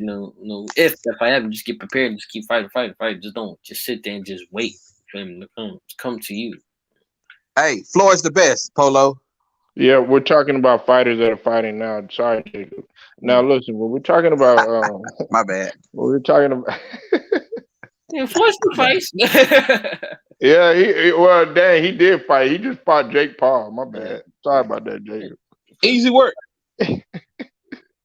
Hard work is what? Easy work. Yeah, Kendall. Okay, so do you think that he could beat Kendall Gill? Who? Oh hell. Mayweather. Oh hell. I don't know about that. Can he beat Kendall Gill? Floyd can beat anybody. Yeah. Oh my God. Well, okay, look, Kendall Gill, he's muscular big. Fought muscular big guys. Hey, he ain't undefeated for nothing, Polo. I keep telling you that. He fought some guy that was muscular and bigger than him. Yeah, but Kendall Gill is 6'6". Floyd ain't gonna fight him. He fought Jake Paul, who's muscular and tall. Like he fought tall guys. He fought guys. Yeah, but Jake Paul has a Jake following. Paul That's ain't the reason number why he fought 6'1". him. Kendall Gill No, is 6'6". I'm not saying the boxing skill. I'm just saying the height and the size of Floyd beat those out that was bigger and Kendall tall. Gill ain't fighting no Floyd. He ain't got Floyd. Floyd is not Have you giving seen no Kendall handout. Gill fight? Yeah, I saw on YouTube. Yeah, I saw on YouTube. Yeah. Well, but now I'm asking Jacob. Look, see if hey, I put it to you like this. I'm gonna play devil's advocate with you right now, Young and Jacob. I'll put it to you like this. If Canelo was to step into a ring and they were prime for prime, not Floyd now, but when they were prime for prime, Pretty boy Floyd, then that Canelo would beat Mayweather. Pretty boy Floyd. Who? Yeah, Canelo. Who? Man, Floyd beat him with Floyd beat him with one hand. Nigga, guess what? And guess what? Who is Canelo been stealing his style from, nigga? Who he been biting from, nigga? He been biting from. No, he didn't steal his style from nobody. Yeah, he had. He did not steal his style from nobody. He didn't steal his style from nobody. You know, Cesar Chavez came out. Cesar Chavez had came out and said that the best Mexican warrior to come out of Mexico, hands down, was not Oscar De La Hoya because he was American. It was Saul. It was Canelo, man. That came out of his mouth. Who beat Canelo? He nowhere near. Man, he's got a better career than De La Hoya, hands down. Who beat Canelo? Hold on. Okay, yeah, Mayweather Canelo beat him, but that was when he was a baby. And guess who wanted to fight him? Guess who wanted to fight him? Canelo wanted to fight him. Beat each other, but anybody beat Floyd. Canelo wanted to fight him. Canelo chose him. To me, you saying that he could be a pretty boy Floyd, prime pretty boy Floyd. I said no. No, he wouldn't. He way more power. He was way more powerful. He wouldn't. Hold on. What's up, Sal? And he's more. Hey, he's more accurate. Man, there's no way. Prime for prime, man. You're not beating Canelo. Man. Hey, he beat Canelo. Floyd is easy I work. know that, man. How old is Canelo? You know, man. Floyd beat him. What you talking about? He wasn't even polished yet. You see what he did to Canelo in his prime? Huh? Please, Floyd beat him with one hand. Man, easy. That's only listen, that you saying that because you so focused on the zero, man. That's all you focus on, but you're not looking at the skill. Okay, listen, I know more than the zero. I know his, man. He didn't even have as good as offensive bag as Canelo does now. What? Are you serious? Yeah, I'm serious, and I'm saying that he's more accurate with his punches. Go back and look at his tape, and he's gonna prove that. Look at his defense, man. Yeah, but man, Floyd is the most accurate puncher. Look it up. No, he's not, man. He's not the most accurate. So Canelo got a higher accurate. He wasn't even more accurate than Roy Jones. Than Floyd.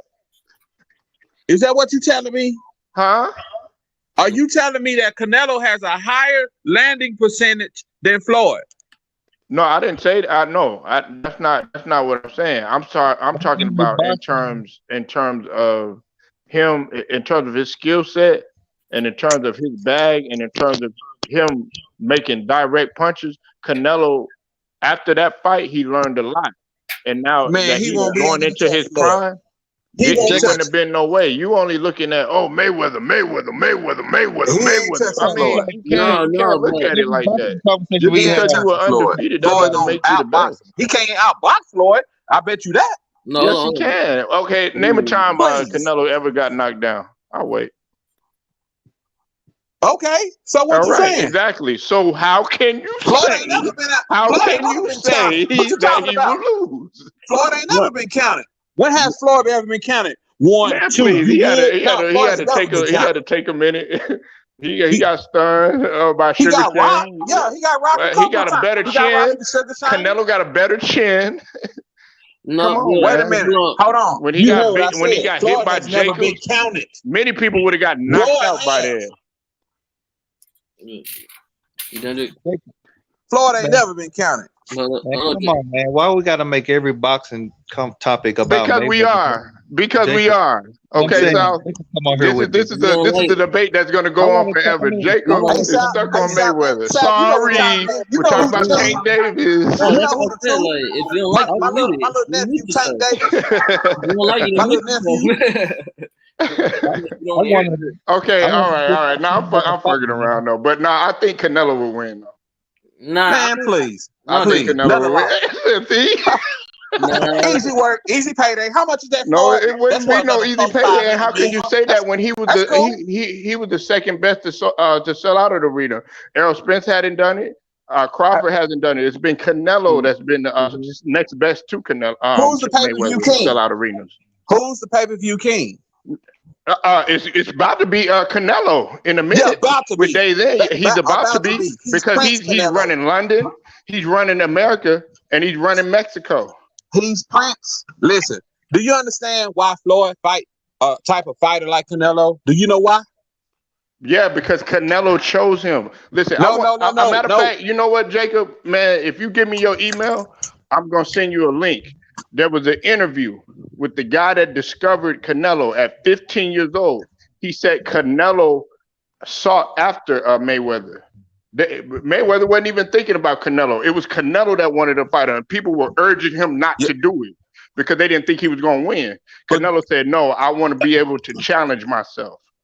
That's what he did, and that's what the Mayweather team respected about Canelo. It came out of Mayweather Sr.'s own mouth. He said, "Canelo is the next best fighter to my son, hands down. He's the best fighter in the world." That's Mayweather Sr. that said that. Mm-hmm. But to me, I feel like you saying that I wouldn't say still no. ain't fought nobody. I still like to me. I feel like he would not beat Prime. He ain't beat no Floyd. No, he would not be. To me, if you talking about body, chin, and defense, I'm like, but you might go Polo. Prime Floyd have defensively, and Prime Floyd was definitely a knockout guy. I mean, yeah, but I wouldn't say. I mean, he didn't have the knockout power that Canelo does. Yeah, but I feel like Floyd might win a distance. If you want to go, shoot. I know. I bet you this. I bet you Canelo wouldn't want to fight Floyd in 97, 99. Okay, Young and Jacob. I will give you this. Okay, in terms of flurries and hand speed inside, Mayweather. He was a savant at that. He's he's too fast. He's too fast for Canelo. He's right. No, but Canelo, you're underrating his speed because Canelo can make you miss, make you slip, and do all of that, and then you don't know where it's coming from. And he can fight right or left. Yeah, like it's okay to be second best, Polo. So as Floyd. So as Prime Floyd, he'll make you miss. He make you miss too. So I feel right, but he had to pick that up. He didn't figure that out. That's what I was saying about Davis is that he's gonna have to figure that out too. Yeah. But like, if you say, I said Floyd might win in distance. Floyd's gonna win distance. Prime Floyd win distance. Plus, Canelo got more knockouts. Come back and watch. Go watch Pretty Boy Floyd. Canelo got more knockouts on his record. No, he ain't gonna knock out Floyd. It'll be very hard to knock out Prime Floyd. That's very and Canelo could definitely do it. Nah, please. Canelo he could definitely do it, man. No, he couldn't. He's too fast. Like you said, how he too fast. Canelo is quick. I mean, he's not. Listen, Emmanuel Stewart, legendary trainer, Emmanuel Stewart, will tell you that. Oh my God, man! So who you think was the legendary trainer himself? Mayweather Sr. is the legendary trainer. Roger Mayweather the legendary trainer. Yeah, but I mean, I'm just saying. I bet you, now I'm talking about Emmanuel Stewart been around for a hot minute. Yeah, that's why I said like he's too. Okay, they've been around for the hot minute. Jeff Mayweather even said that Canelo was the best at that time too.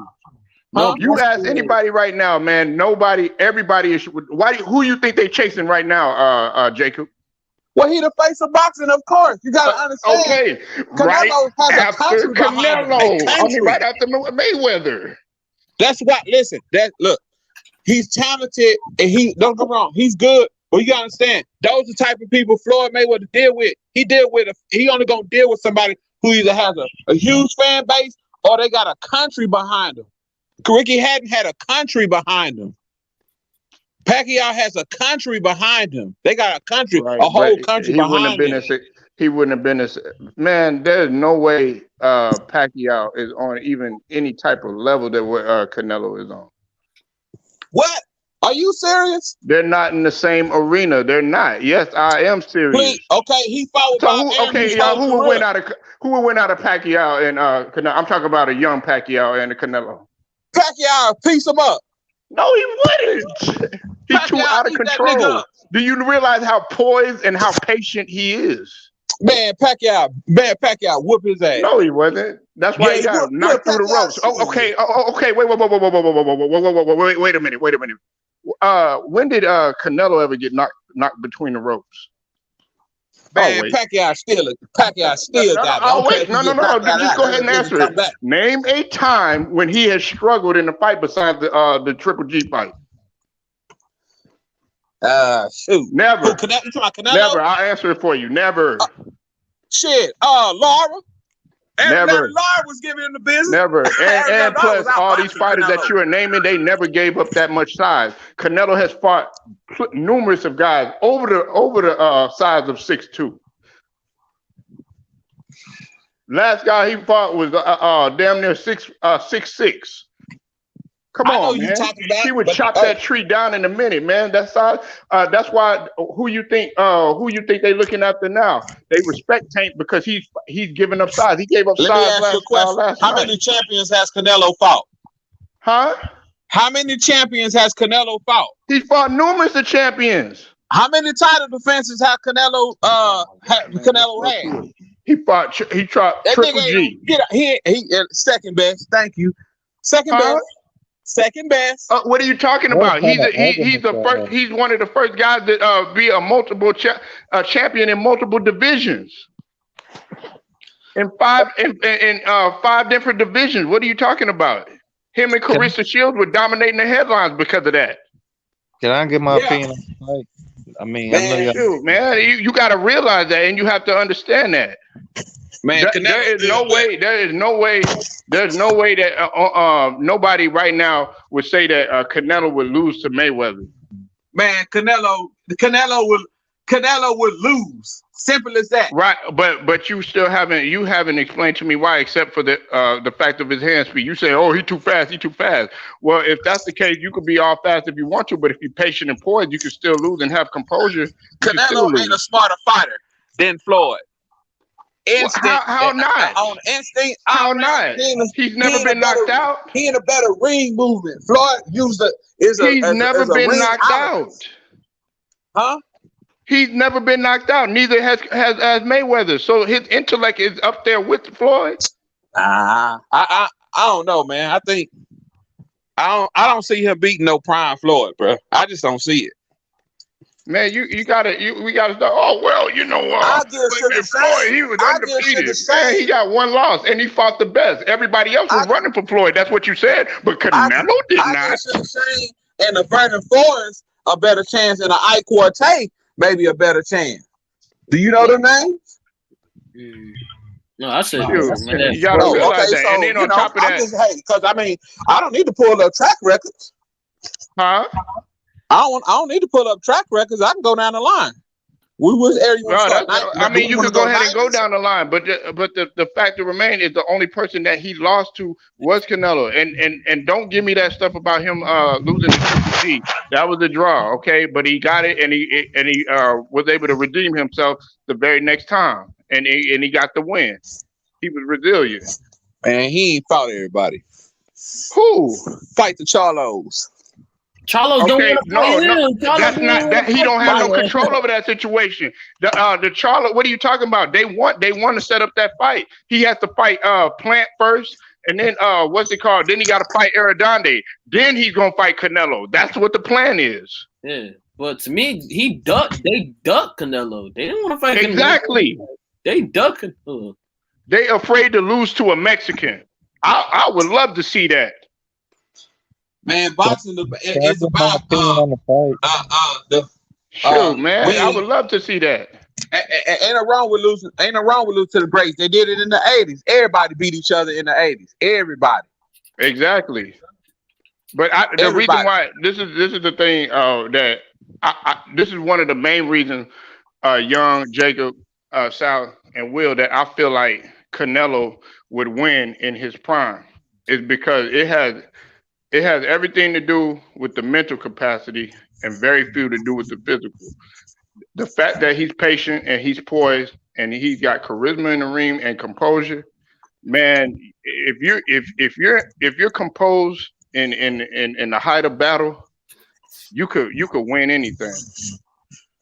And that's, I understand he's that, very composed and patient, man. Man, I don't see him beating no Floyd no prime. I'm just being honest. Of course you don't. I'm serious. I'm just being honest for watching boxing. They go crazy when it is.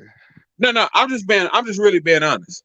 Don't get me wrong. I could tell you, listen, look, Zab Judah was probably the only fighter I've seen to really gave Mayweather problems and really gave Mayweather the business in an actual fight.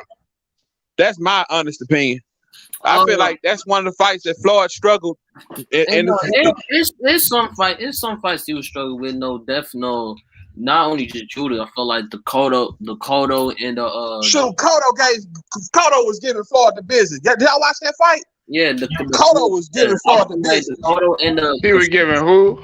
No, in the Castillo. Man, Cotto was Floyd had a hard time with Cotto. Yeah, Cotto Sure, prime Cotto, please. Well, yeah, but guess who beat him? Guess who beat him with ease? And guess who locked him out? Oh, man, get out Canelo Saul. Hey, okay, go ahead, South Political. I had to close the casting on that one. Go ahead, South. Hey, that's fine. Go ahead, South Political. You got it. More money. You got it. That's fine. You got it. I'm on 10 today. You better catch me like this, man. We got a lot going on today. That's fine. Canelo can do that. Floyd, you can take that. That's cool.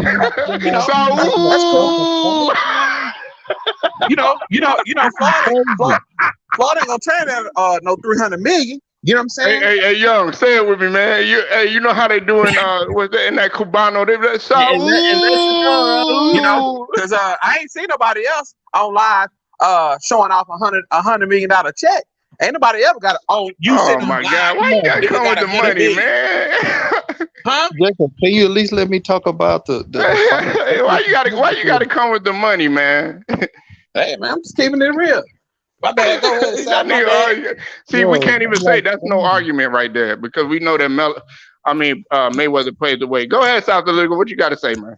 I just want to give a little bit on the fight. Go ahead, do your thing, man. You sound like you woke up, nigga. Did you have your bowl of cereal, nigga? Yeah, he better have his eggs. Come on, man. Come on with it. Did you have some bacon and eggs, some omelets, some pancakes? Shit, nigga. Come on, man. Did you have a little hot toddy, a little liquor over the angle? Hey, man, leave my cereal alone, bro. Cereal milk. Go ahead, Sal. Let me quit fucking with her. Man, will you let me talk? I'm like, let me talk. Soon I'm gonna start talking. I'm gonna get a call. But yeah, man, I watched the fight this morning. It seemed like Tank refocused. It was amazing how he was outsized and he just stalked what's the guy name? He stalked him and really just never let him Barrios fight from the outside. He never let him get comfortable trying to fight him from the outside. And man, it's just amazing how much power Tank has, and how he just was able to get a bigger guy out of there in the later rounds, man. His combination of speed and power is just amazing, man. And it's amazing how he can set you up.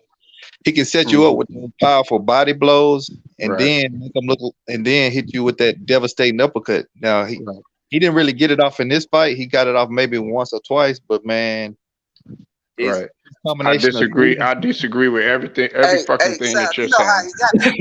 I disagree with every fucking thing that you're saying because you forgot one thing. Two things. First off, he got exposed. And the second thing, he did not utilize his defense. What do you say to that, Sal? He didn't use a lot of defense. About his defense. He was getting hit. He had a chin. That's what they said about him. He had a chin. No. He can't fight like that against Lomachenko. He can't fight against Taylor like that. Even Jacob Jennings say that. I'm with Jacob and Young on that. Yeah, he got it defensively. He definitely got to be better. hold on. Go ahead, man. I said nothing about his defense. Right, exactly. The main point I was making for him to be able to stalk a dude that's way bigger and longer than him, and not really let him fight on the outside and get comfortable, and then down the stretch. Barrios was up winning the fight. What are you talking about? I mean, you could say, yeah, he was winning the fight, but he got him up out of there though. It took him 11 rounds to do it, the full stretch. He's usually a 4th or 5th round fighter. Yeah, I know he normally gets people out of there longer, but this dude was exceptionally tall and a decent fighter. Oh man! But Canelo, you know how many people Canelo has fought and chopped the tree down in less than 11 rounds? This was new territory from my understanding for Tank. You know, he moved up in weight, fought a bigger guy. Yeah, two weight classes. And a lot of people was questioning if his power could carry. I mean, he did prove that by getting him out of there with a body punch. I didn't say this was his best performance. But I'm saying just see what I've seen from the match. For him to be able to, you know, get inside and land some powerful blows to get him up out of there, it was impressive to me. I know it took it was a new challenge for him. It took a little bit longer, but you know, he got the job done. You know what I mean? To me, he took more punishment in the last fight he had, even though he knocked the old boy out with that uppercut. He took a little bit more punishment. You talking about with Lopez or Nunez? Yeah. I think it was the dude he hit with the uppercut and knocked him out. The uppercut left. Yeah, it was Lopez. He took more punishment in that fight. You know what I mean? Well, but he wore him down, and because even if he wouldn't have caught him, even if he wouldn't have knocked him out with that body punch, once Tank figured you out, his power, man, he has exceptional power and speed, man. Hey Jacob, what did you say? He got middleweight. I think you said he got light heavyweight power or something like that. What did you say? Oh, you talking about Tank? Yeah. You say he fights, of course, at the welter or whatever. But he has what type of power does he have? Did you say I'm gonna say he's probably walking. He may be walking around. He's probably walking around at 150. No. I'm talking about in terms of his power, though. Power wise, what type of power? I think you say he has like middleweight. I forgot what type of power you said. I think it was either you or True the King. I was alluding to what might have been true. I'm always about that rehydration. When they go into them fights, they don't be going. They don't go into them fight. They don't go into those fights at the weight that they agreed on. I mean, they do that for the weigh-in. After that, you can rehydrate up. No, I'm talking about his knockout power though. Like his knockout power. Probably maybe junior middleweight. Okay. So you on point when you say that, South Political. The thing about it, you know, when I was looking at the fight, because I didn't see the score nothing like that when I watched it, I could tell it was safe to say that, you know, the other guy that was winning rounds, but the pressure that he was able to keep on him, you know what I'm saying? As being a smaller boxer, the pressure and his speed and power and to get in there, he always eventually finds a way to land the punches he want to land. No, Sal. I'm gonna say that you mentioned that, and let me ask y'all something too. I'm gonna start with Sal. When you looked at that fight, what did you notice? I noticed automatically this motherfucker was scrunching down. You're not supposed to do that in a fight. He was scrunching down to fight him. He should have used his height advantage more. But I think the main thing is with Tank not letting him get comfortable throwing the jab. You know, he kept waving the jab off, keeping pressure on him. Because all Tank waiting to do is just for you to mess up and slip and hit you with an uppercut or set up an uppercut with the body shots. But his power is just, you have to respect his power, man. That's what I see from the fight. You know, other people could have seen it different, man. He kept pressure on him. He didn't let him get as comfortable as he wanted to be fighting from the outside. You know what I mean? And he was giving him different looks. And he was, you know, now I will say this, you know, he might be one of the best power counter punchers too as well. When you talk about, we had that talk before, Tank, because he looking to counter you with that hook. He looking for that open to counter you with the right hook or catch you slipping with that left uppercut if he can slip up under you. So I think that's something that you got to keep in mind, whether you the longer fighter in his fights or whatever. Because he's so quick, man. He'll slip up under there and get you.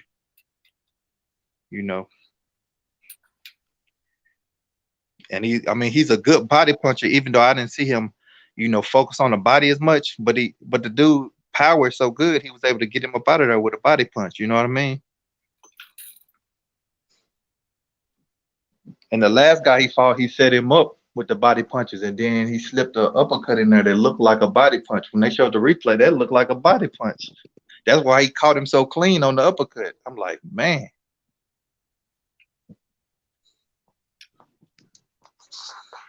But Tank definitely a problem, man, because the thing about him is he's a very entertaining fighter as well. His fights are entertaining.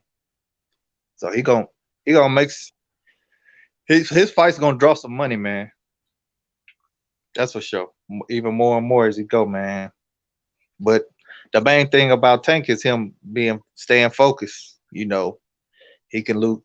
Over his career, he's lost focus, and what was that? A couple years back, he had a real bad fight against somebody, even though he was able to pull it out, but he can't remember who the guy was.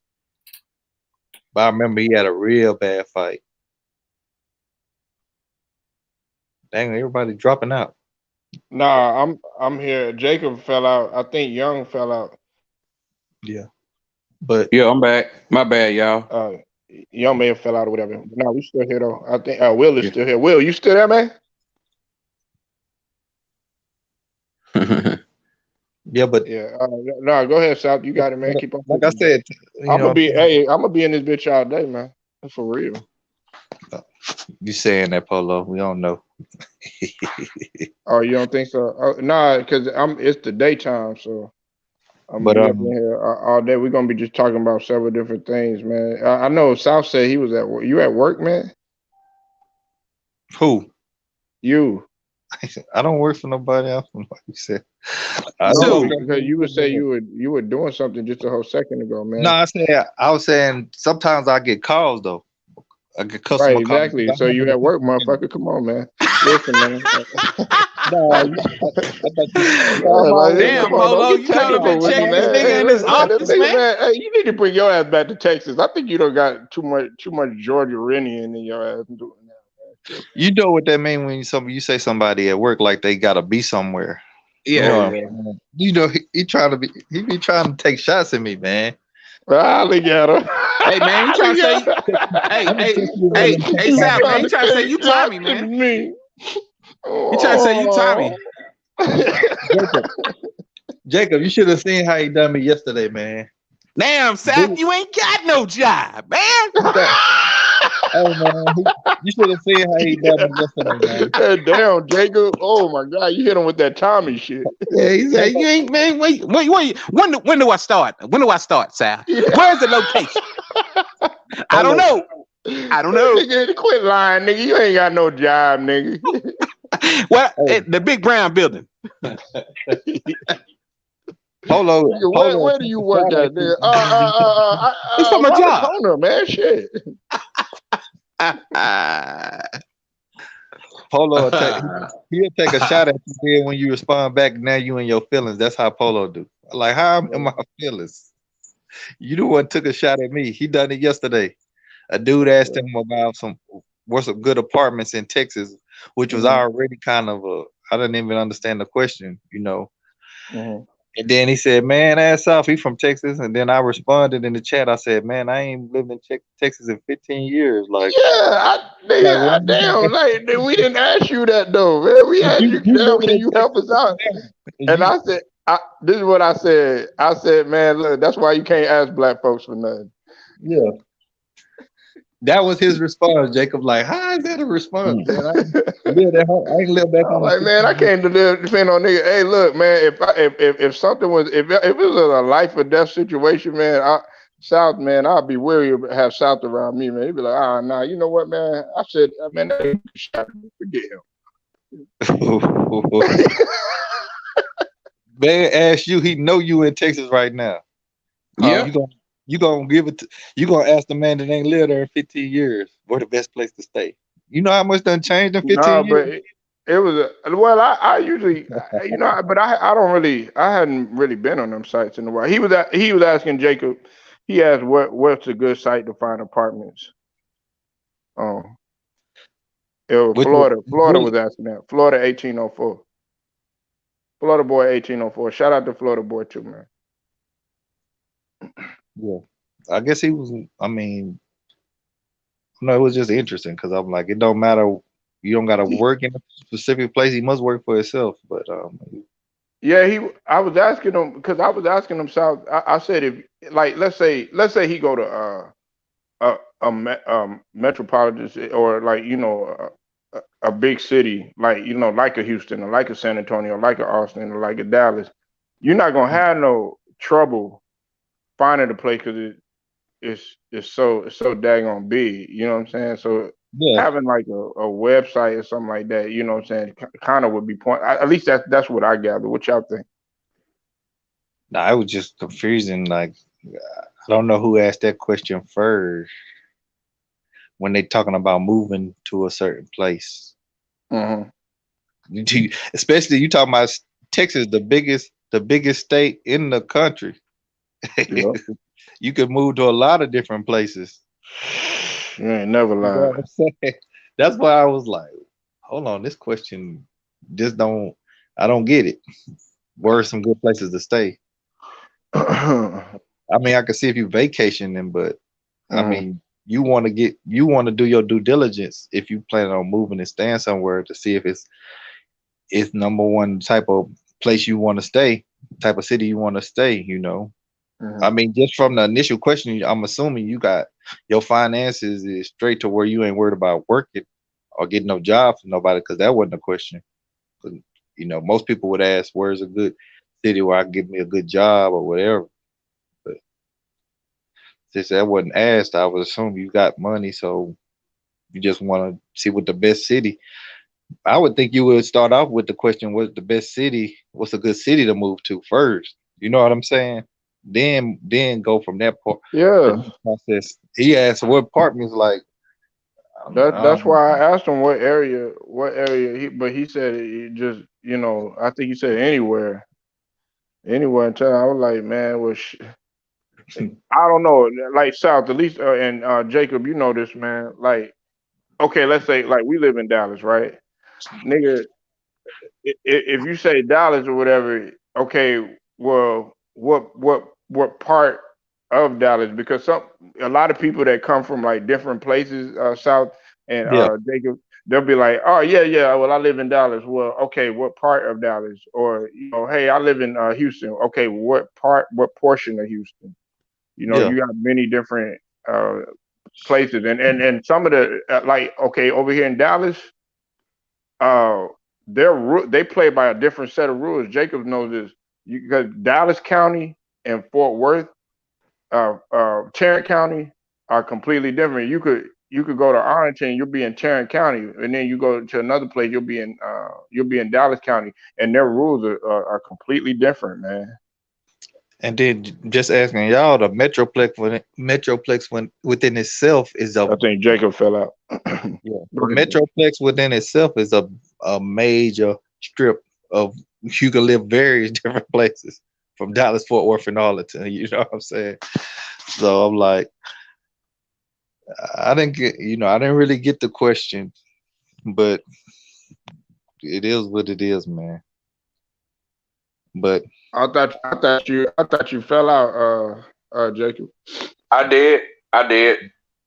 I'm moving around.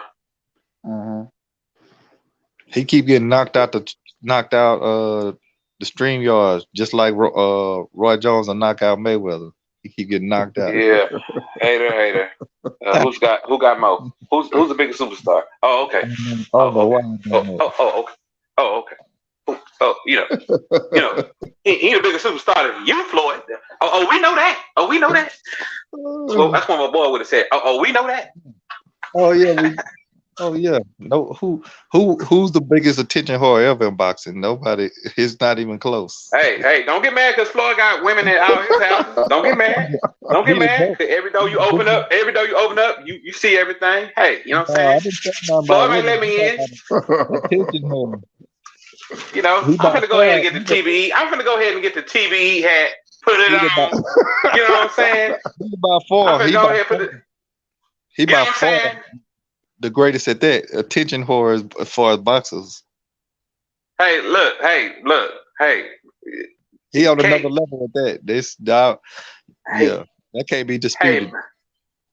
Hey, look, you know what I'm saying? Ain't no wrong with being undefeated and you know, living good. You know what I'm saying? It just God's given. Hey, you know what I'm saying? Ain't no wrong with that. I know. Him, you know what I'm saying? Him and Rocky Marciano on the same level. Man, get out of here, nigga, please. Some of Rocky Marciano on the same level. Get out of here. Nigga, you sound like Coming to America and shit. Rocky Marciano. Rocky Marciano. That's how. Don't go talk about you the one that like to say you sound like all the rugged man's kind of calling him good and garbage at the same time. That's what you sound like. That put him right there with Rocky, man. You can't knock that.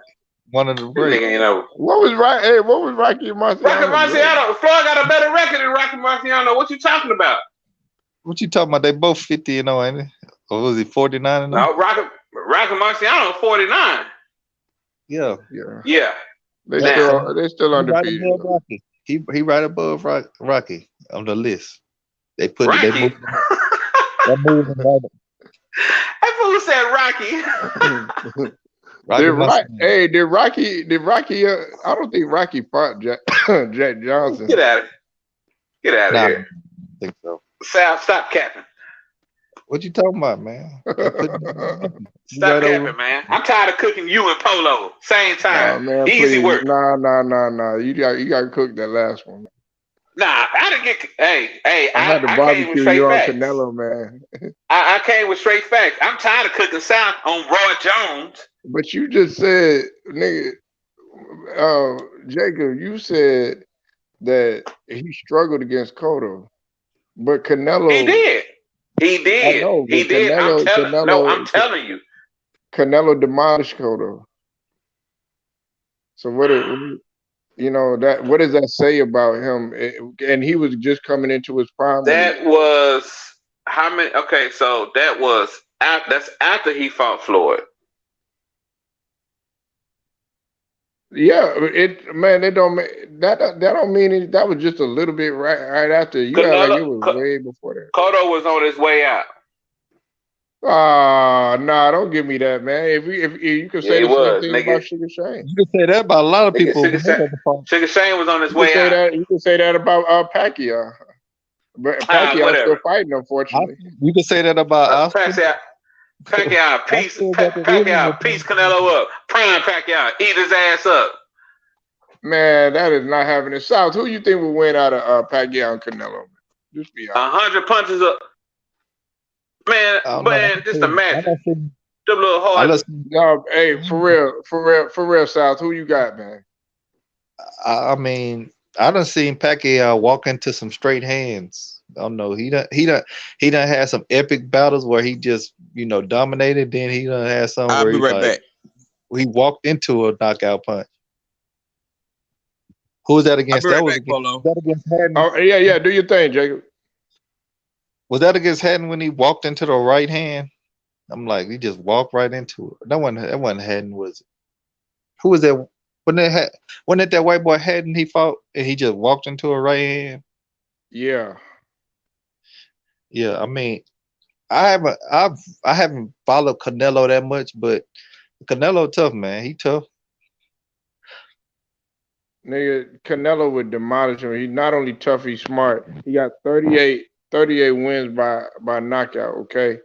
Floyd Mayweather, for as much as people sit up here and say, oh yeah, well he was way better than Canelo. How can he be better than Canelo when he only has 27 wins by knockout? No, Okay, but I mean, Canelo has 38. I don't know if that's a great point because we know once I he turned mean, that's a valuable point because it speaks to a testament no, of his power. They're talking about, okay, well, when we were comparing the two, South, they were talking about, oh yeah, he when he was back in the days and he was offensive, he would have been more of a juggernaut when we talk about prime for prime. And I said no, because Canelo, he'll make you slip and make you dip and do all that other stuff right now, and then you don't know where it's coming from. It could come from either the right or the but left. That's but what separates him from the other fighters. the reason I'm saying that, the reason why we know, the main reason why Mayweather was able to hold that O, because he became the king of pointing out and getting up out of there and running for the rest of the fight. Pointing out. Now, if you can stop him from getting his point and staying, you know what I'm saying, and staying at least as active as possible and just pointing you out, just cheating you out of rounds. That's what you remember to do. What was that the black dude talking about? Man, he just crafty. It's just like he just steal rounds from you. I mean, that's why he was able to keep his own, man. He could dude just. But I mean, I don't know. I'm not arguing against you, man. No, man. Look, no, it's cool. Hey, everybody flex their opinion around this Canelo bitch. in his prime, like I haven't followed Canelo like that to say would he be the prime Mayweather or not. I don't know. The thing about Mayweather to me, Mayweather had a talent of knowing when it's best for him to fight somebody.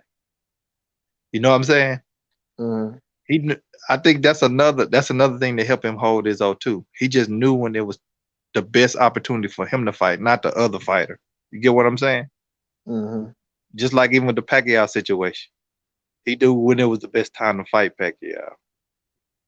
Certain fighters, I felt like he knew when it was the best time, especially as he got older. As he started to get older, he just kind of knew when it was time and when he should fight nobody. You know what I mean? See, this is the thing. This is the thing, though, and I look at, man, you go down the list and you look at Canelo's fights. I mean, I'm sorry about that. Mayweather's fights. When he was younger, he was stopping people, like in the fifth and in the sixth and all that other stuff. But as he began to evolve and stuff like that, he would carry the fight. He was going 10, 12, 12, 9. Had just a couple of sevens, but for the most part, it was always 12, 9, stuff like that. With Canelo, man, you see a lot of sixes, you see a lot of sevens, you see knockouts. You know what I'm saying? So that's Yeah. an testament of what type of fighter he is in terms of his power in comparison to a guy like Mayweather, because that's the thing that people sleep on, how versatile Canelo is, man. No. Everybody likes to look at the Canelo when he fought Mayweather. He's much more evolved since that time, man. Way more evolved. I know people are trying to say that the knock on Canelo now, that people, I guess I'm not really fans of him. I just hear this here and there, is he don't want to fight back black fighters. I'm not saying Man, that's a narrative. yeah. I just know I heard it out there, but I don't, like I tell you, I'm not a savant. I don't keep up with all these fighters like that to know if some of these rumors have valid, or valid. I just watch them get in the ring, and when they fight and see what they do. South Solitical, this is what's going on. See, yesterday we was having this conversation because we were talking about Tank. We were talking about Lomachenko or whatever. And see, what I said that Bob Arum had already made a statement, and he wants that fight to go down between Charlo and between Canelo. What the plan is that Charlo. See, first off, Charlo, he said, yeah, I'm gonna go ahead. I want to fight him, and everything. But then he backtracked and said something else. Well, Canelo doesn't want to duck any type of smoke, because he said, okay, as soon as you fight Plant and Caleb Plant, as soon as you fight Arredondo, then we'll be able to go ahead and discuss it. And Bob Arum said, okay, hey, he would like it to go down. No. Bob Aaron was talking about Tank. I forgot who said they wanted to go down. It was their management team said that they were willing to put the deal out on the table because Canelo wants to fight him, but Canelo has another he's got another fight to do. He got another fight coming up. But what's his name got to fight? Charlo just coming off a win. Then he got to do the Arredondo and then Plant. And Benavidez, I think Canelo is pushing for Benavidez too. So he's not ducking any of that smoke. That's why I told Jacob. I said Canelo was the one that sought out Mayweather. People thought he was crazy for doing that. He wanted to fight Canelo. It wasn't the other way around. So my question is how is that ducking smoke? No, I was just speaking Five for the other room. black Yeah, fighters that were at the top of the game, except with the yeah, exception of Sugar Shane. yeah. I mean, it don't sound like he ducking smoke, but it's always, we live in an era when narratives are at their peak in every sport. In every sport, there's always narratives being ran, whether they have any plausibility or not. Just Yeah. how it is. I guess that some ways that sell certain fights or whatever, It's just like they see when they get in the ring, man. That's they all. push this narrative like Tyson was such a great fighter, and he wasn't. You said what? He wasn't. They pushed this narrative like Tyson was such a great fighter whenever he met his match, he looked average. He looked like an average boxer. When he was and I know I can get what you. I can see why you say that. right. But see, there's numerous of guys that got new trainers. We can't sit here and just, it was a trainer. If he would have had this trainer, yes, I understand that you develop a relationship and you do that everything, but you still have to get in there. You have to execute. It's just like the basketball game. You have to execute. And like you were talking I about with think, the coaching. but I kind of agree though. With somebody made the point of him losing Customato with a young in his prime. It did kind of redirect him. I will say that has to have some validity to it because of how he was brought up, and then Customato kind of raised him to be a certain fighter, and then in his prime years he kind of died on him. And I think that what you said has a point, but we do got to take in consideration the life. What Mike Tyson was doing. He had a lot of stuff going on outside of boxing that probably hindered him, living up to even more of his potential. But the perception of Mike was great. You know what I'm saying? It was a lot of nostalgia behind Mike Tyson, of course, because he, his knockout prowess. But I think a lot of the things in his prime that distracted him from the domestic violence, losing, that plays a part in it. I think. Right. Some of his, underachievement. Where do you rank him, Sal? Mike, I don't even, I haven't really sat down and just tried to rank all of the boxers. I mean, Mike is definitely one of my favorite boxers, but I haven't really tried. I've tried to do it a couple times, but it's hard for me. I don't feel like I know enough about boxing to just rank a lot of, because there's a lot of great boxers that, I know a little bit about, but I don't know enough of, you know what I mean? Especially in the 60s and 50s. Like, it's a lot of great boxers people don't know about, Yeah. Yeah, and that's why, like, when they, you bring up a good point, man.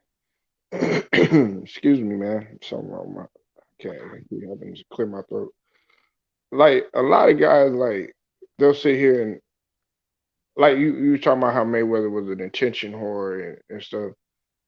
I'm like, okay, we have to get over just one fighter. There's a lot of other fighters out here that are hungry that people don't know about that are just as talented and stuff like that. And you got to pay attention to it, but because the attention and the microscope is just on that guy, that's the only people that you see. And I'm a firm believer in looking at beneath the surface and saying, okay, well, what about this guy, man? He has the potential to, be this way or be that way. How come he's not getting any looks or anything? Yeah. That's the what And never losing a fight don't make you the greatest fighter ever. I don't know why people keep doing this. If that was the case, Rocky Marciano would have been considered by popular demand the greatest fighter way before a Mayweather fought. You know what I mean? Come on. That's why I keep saying that to Jacob. Like, right. But because people didn't see him. Yeah. I use the Rocky Marciano. Here watching. He was undefeated. He was the only undefeated boxer that boxed for a considerable amount of time before Mayweather came around. So the greatest boxer has never been judged by him holding his oath. It's never been that. Most people from my research, most people have the late great Sugar Ray Robinson as the best boxer ever. A lot of the former boxers, you know what I'm saying? And some have Muhammad Ali. So none of these guys held no oath. Right. But they were so putting Joe Louis. Some people were putting Joe Louis up there. Yeah. I mean, man, this dude Sugar Ray Robinson fought so many fights, and then he had so many long winning. He had winning streaks longer than most boxers fighting career. Like 50-something fights in a row. And they had, and you know what else too? And look at this. See, hey Sal, this is what I need you to do. I want you to go sub to this guy's page. I don't know if you've already subbed to his page. It's a guy by the name of Too Raw for TV. I think I've seen his page. But yeah. Go ahead. I want you to sub to his page, man. But shout out to Too Raw for TV. If you're not sub to his page, definitely sub to his page. I want you to go and go, because he's a historian. He knows about all this stuff. These guys back in the day, he'll touch on football, basketball, boxing, all that stuff. When he talks about like guys, and I'm gonna allude to something, just give me a minute. When he talks about guys that were, fighting in like the early days, like the 40s, the 50s, and the 60s, I would say around that time, these guys that were fighting and also playing a sport like basketball, these guys had regular jobs too. Yeah. Like they would go and go work at like the steel mill and be regular husbands and fathers and stuff like that, and then have to go and fight in the ring or go play in the basketball game. And guess what? It wasn't that in. It's a lot of other stuff that you have to take into account too, because guess what you could do back in those days? You could smoke in the buildings. Yeah. So you had cigar smoke, cigarette smoke, all this other stuff that you having to play. You have to play a game and stuff like that. You got to inhale that type of stuff. Then on top of that, you probably tired from work and everything like that. You had to go home and go, go work a regular job. You know what I'm saying? After when the season was done, or maybe on games when you didn't have, because they weren't getting paid that much. And so, and then the racism too. If you were black, the racism too, because people talk about this stuff that's going on about people spitting on them and stuff like that. Man, that stuff was the norm back in those days. So that's why, like, I always pay homage to those people back in the days, because they had so much stuff that had to go against them. Whereas if they would have fought like today with the technology, with the no smoking in the buildings, everything's a little bit cleaner. Racism not as bad as once is, even though there is racism and stuff like that. Then you got to think about how much elevated those guys would have been at this time.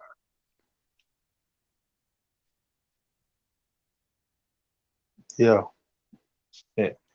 And the thing about it, man, it's been a lot of great boxers, man. It's hard to rank them, really. I'm it's a I'm looking at dude now. Archie Moore, he went 186 and 23. Like, Nigga, that's a lot of damn fights. Chavez. 107 and 6.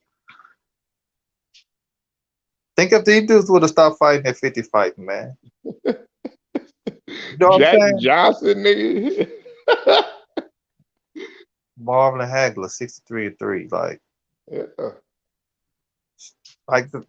It's a lot of fighters. What if they just stopped at 50 fights? Yeah.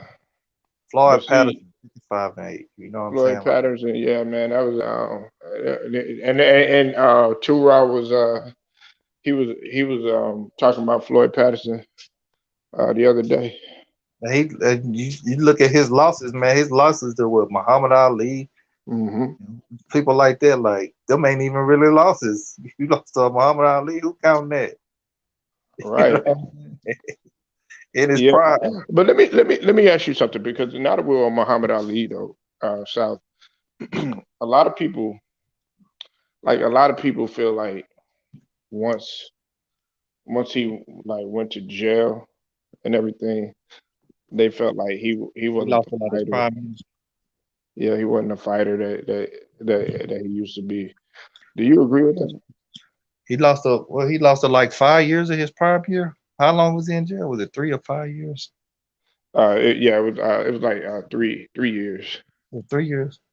Hold Yeah, on. man. I'm like, Hold on. Let me make sure that the facts are right. And if you beat me to it, then that's fine.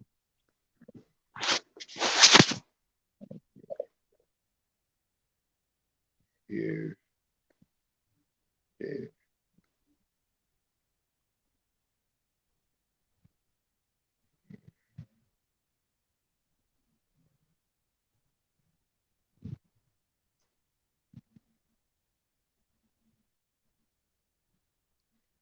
Yeah, 5 years. yeah, that's a lot of right, years. South. Man. It's That's a 5 years. lot of years to be away from the sport. 5 years, man. Yeah. Yeah. But see, my argument with people, because this is one of the main arguments is what me and Jacob just had. It was two of them. It was about what I'm pretty sure you have, was about the whole 50 and 0 thing. Then the other argument is about Canelo versus such and such or whatever you put in that blank. But the other main argument in boxing, this goes on in barbershops, backyard, all that. They say that Muhammad Ali was not the same when he got out of jail. I'm like, okay, I say the same thing that you said, Sal. Okay, he getting out of jail, but most guys, you spend away from a sport, whether it's basketball or anything like that, you have to multiply that in dog years, because the game evolves every year. You know what I'm saying? It might be a lot of stuff that you got to get catch, so your body has got to get adjusted to that. Muhammad Ali hit the ground and was running. And be honest with you, the 70s was like the peak of the heavyweights. And he fought during the era where the heavyweight, you had Ken Norton Sr., Joe Frazier, Floyd Patterson, a lot of you had at the end of it, you had a young Leon Spinks who ended up beating Muhammad Ali when he got out of jail. I mean, Larry Holmes. Larry Holmes, yeah. No, Spinks he was his sparring partner. I thought Spinks beat him too. I thought Spinks beat him too. Yeah, Spinks did Spinks win. beat him too when he was young. Yeah, they really didn't. You know what? They didn't even want to fight Muhammad Ali. You know, but see, I brought this point up when people talk about Roy. Like at the 50 fights, man, they're like, what you do your first 50 fights? You know, all that stuff at the, you know what I'm saying? Ali was old, man. We seen him lose his last fight to some slow white dude. Like he was done. Don't nobody think about that when they think about Ali. They know he fought some of the greats. He had to, Thriller Manila and all that. Like it's nothing that can, it's not too much that can rival that.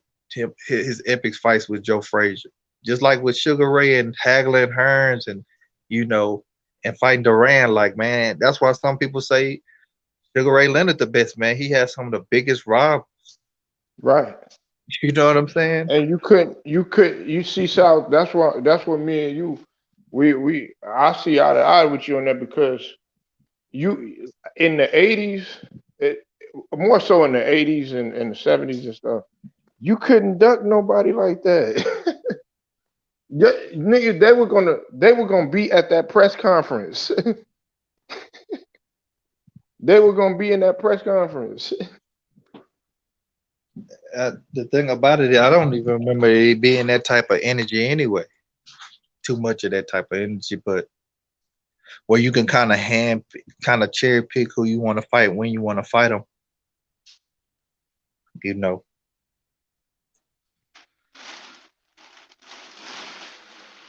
But I always push back on Jacob. I'm like, if you want to call Mayweather the greatest, that's fine, but he's not What's the up, greatest. Hitman? Hey, man. Hey, my fault, South. Man, get in here, man, when you can, man. Get in here when you can, brother. Yeah. Shout out to Hitman. South Political. I think you sub to Hitman X, right? No. Yeah, sub to the channel. That's a Phoenix Suns savant right there. Go ahead though, South. You got it.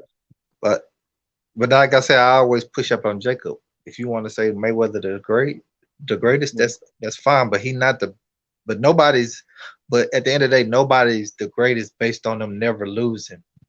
If that was the case, Rocky Marciano would be in the conversation most of the time. You get what I'm saying? Don't nobody talk about him though. Yeah, don't nobody talk about him. You really, to be honest with you, if I got another point, South. You really got to okay. I understand Muhammad Ali, the change that the sacrifice that he did, but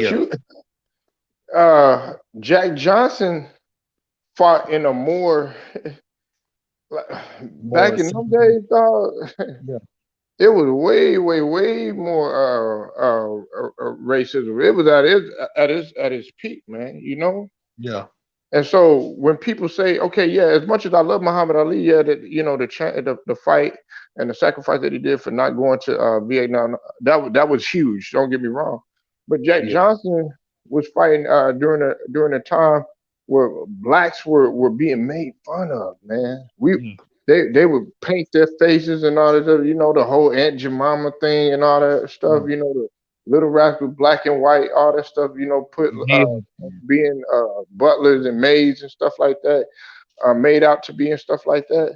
We were fighting during that time. So was Bill Russell. Bill Russell was playing during that time. Will Chamberlain was playing during that time.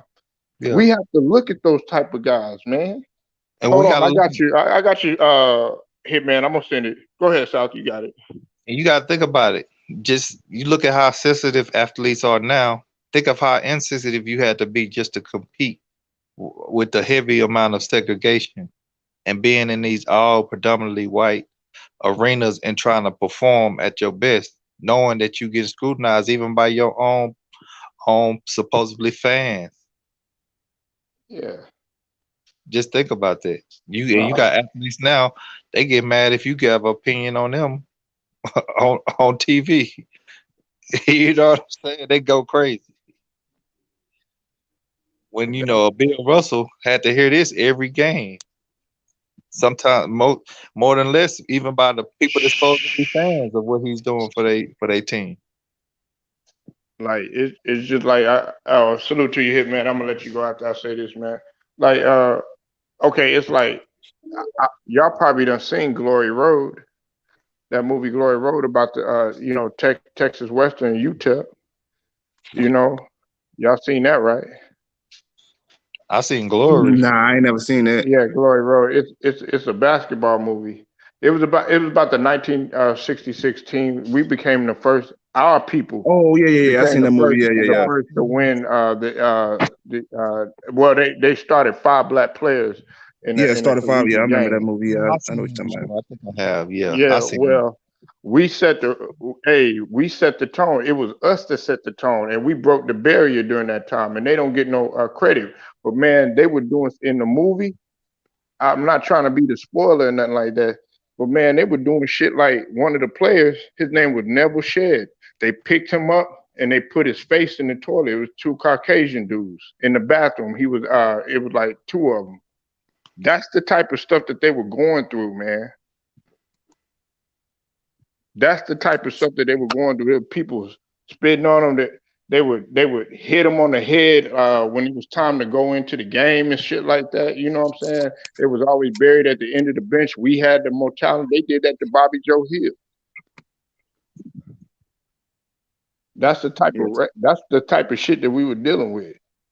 But Don Haskins, he took a risk and he said, you know what? I'm starting all 5 black players. He took a lot of hell for it.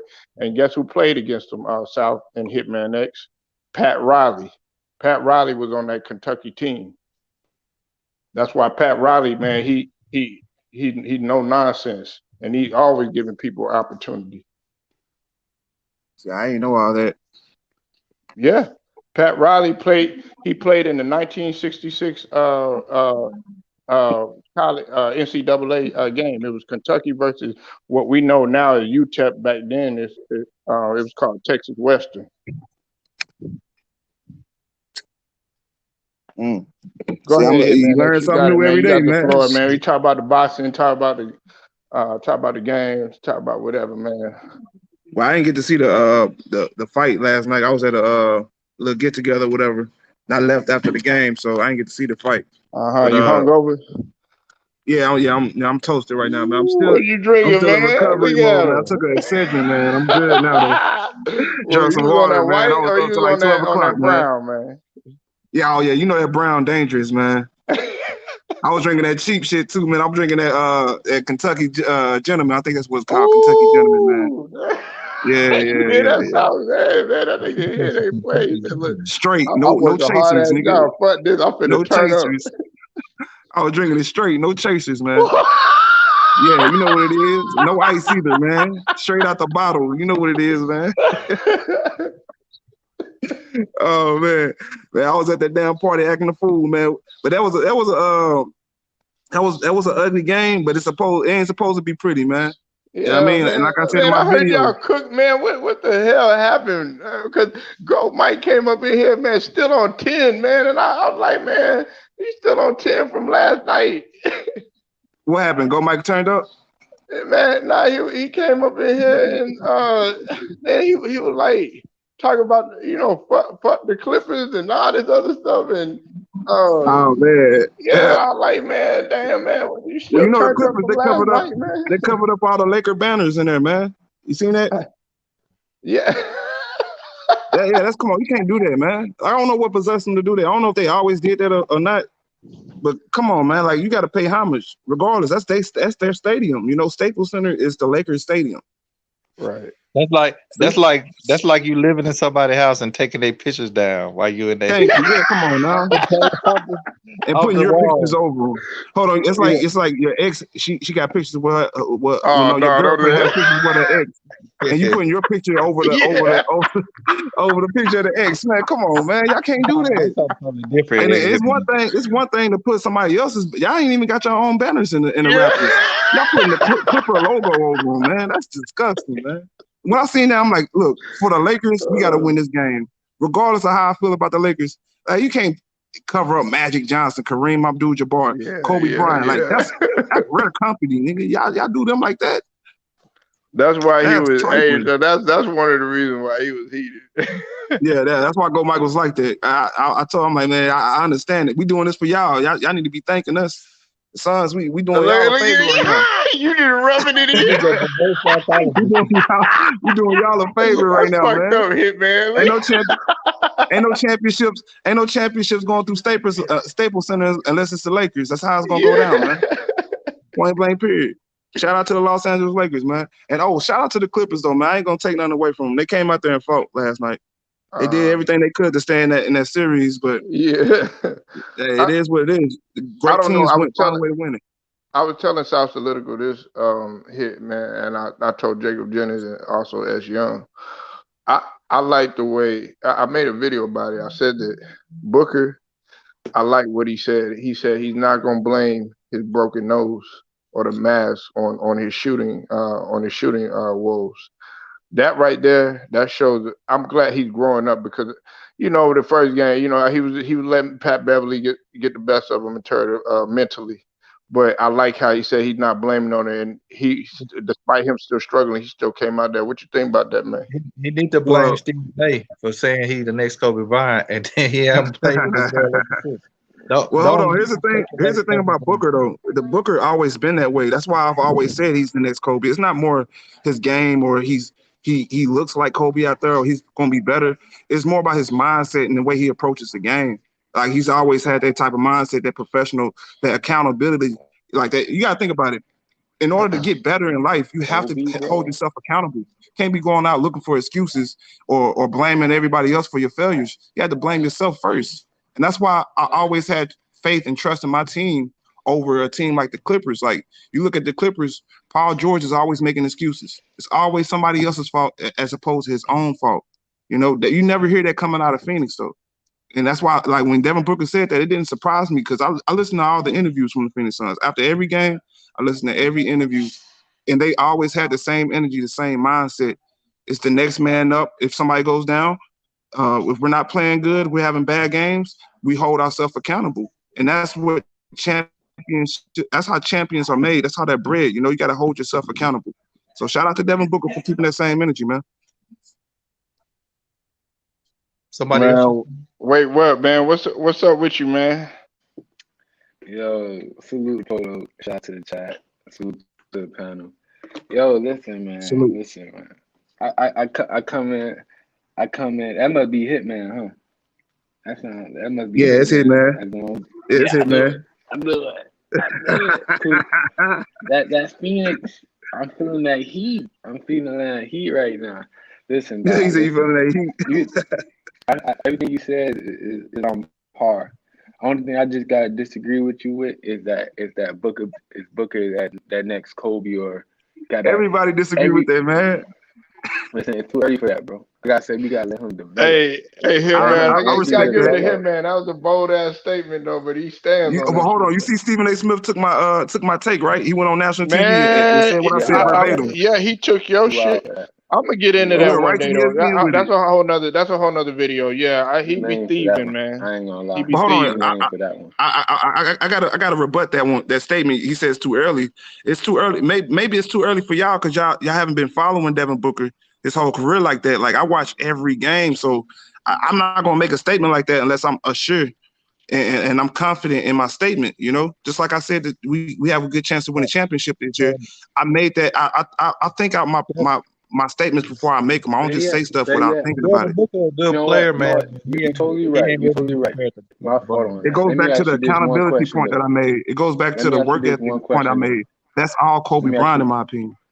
Let me ask you one question though. What Kobe Bryant is he? The number 8 Kobe or number 24 Kobe? Because there was two different Kobe's as in the development and growth. Because I feel like Kyrie is more closer to a 24 Kobe than a number 8 Kobe.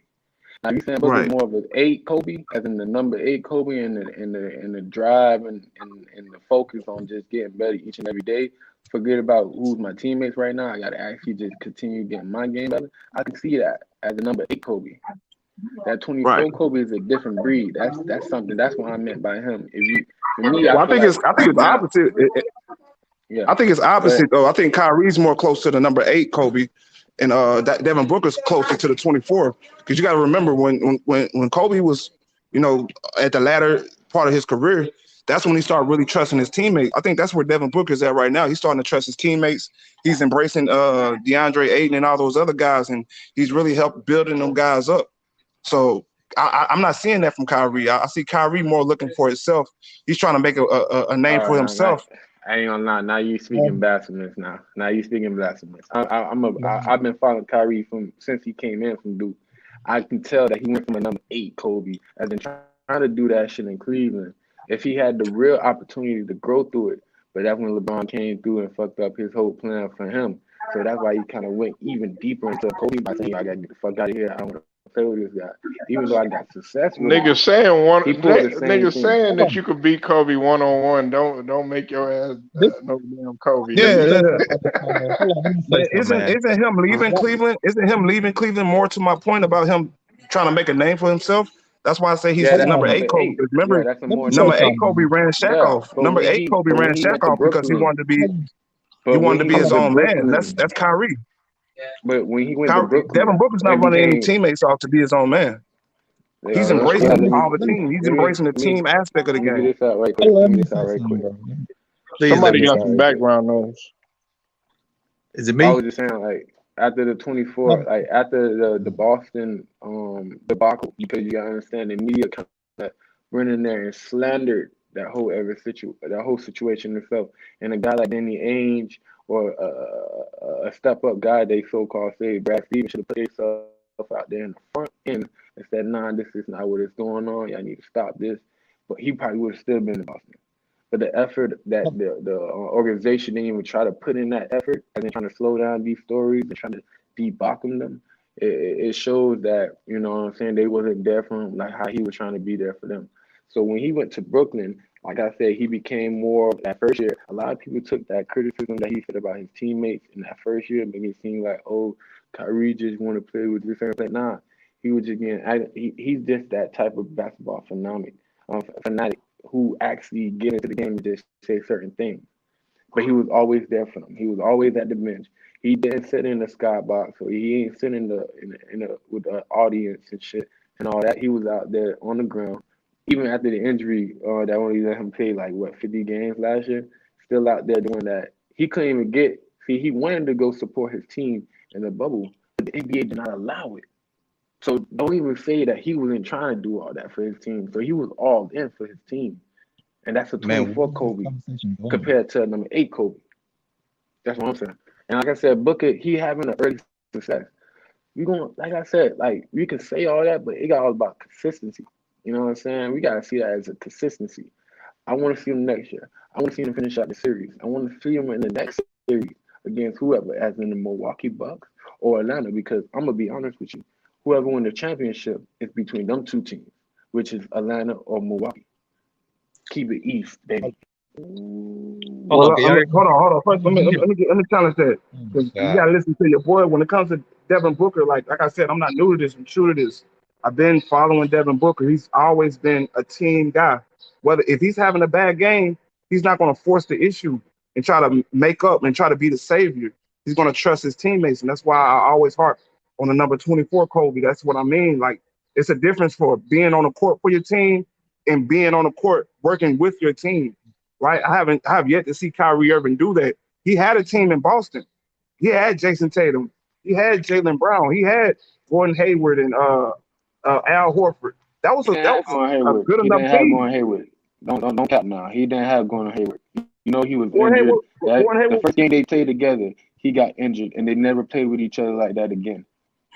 The second Because year of the injury, they played on the court. because you know he broke his foot, bro. That took like 2 years for him to even come back. He came back the next year. Huh? He came back the next season. But you know what I mean, bro. Don't do that. Like an injury like that, bro. It took PG-13 like 3 years to come back to himself. I think No, it didn't. in the Olympics. PG came back averaging 25. He came back the next year. When he went to 25. OKC, that's when he started going down, and then he got injured with his shoulder. That's why he kind of relapsed a little bit. And then remember, he came back the next season. The last 10 games of the next season, PG came back. When he got injured in the Olympics, and then he had to rehab, and then he went back with the Pacers, and he still wasn't the same. And then he went to OKC.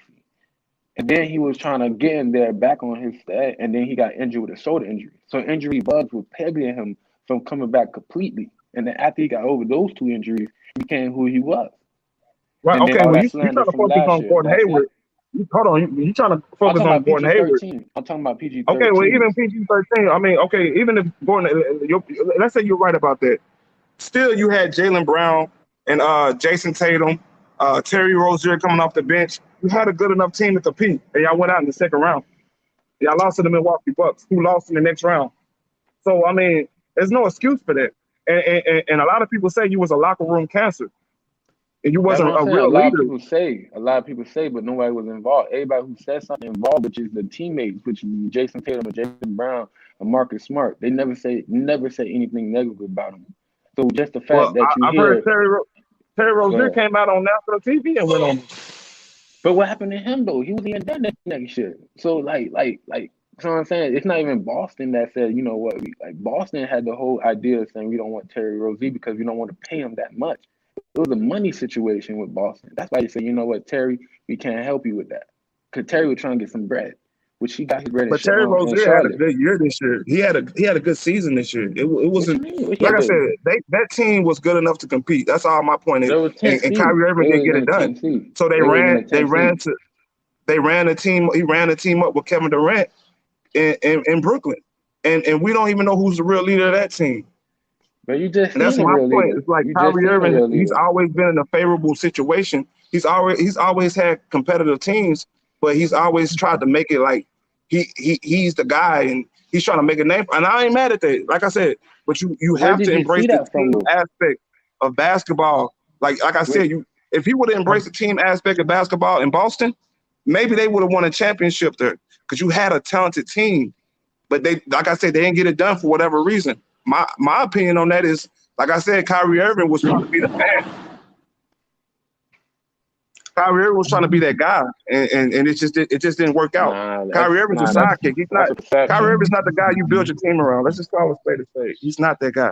I build around him before I build around Booker. Goodness.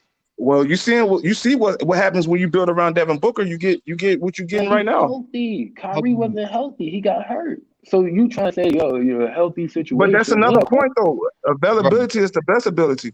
Availability is the best ability. You can use that right now when one of them injured and they out of the playoffs. You can say that right We have now. a large sample size of But you Kyrie wasn't Irving being thinking, hurt every year. hold on. Hey, Devin man, Booker let's be doesn't have honest the here. injury.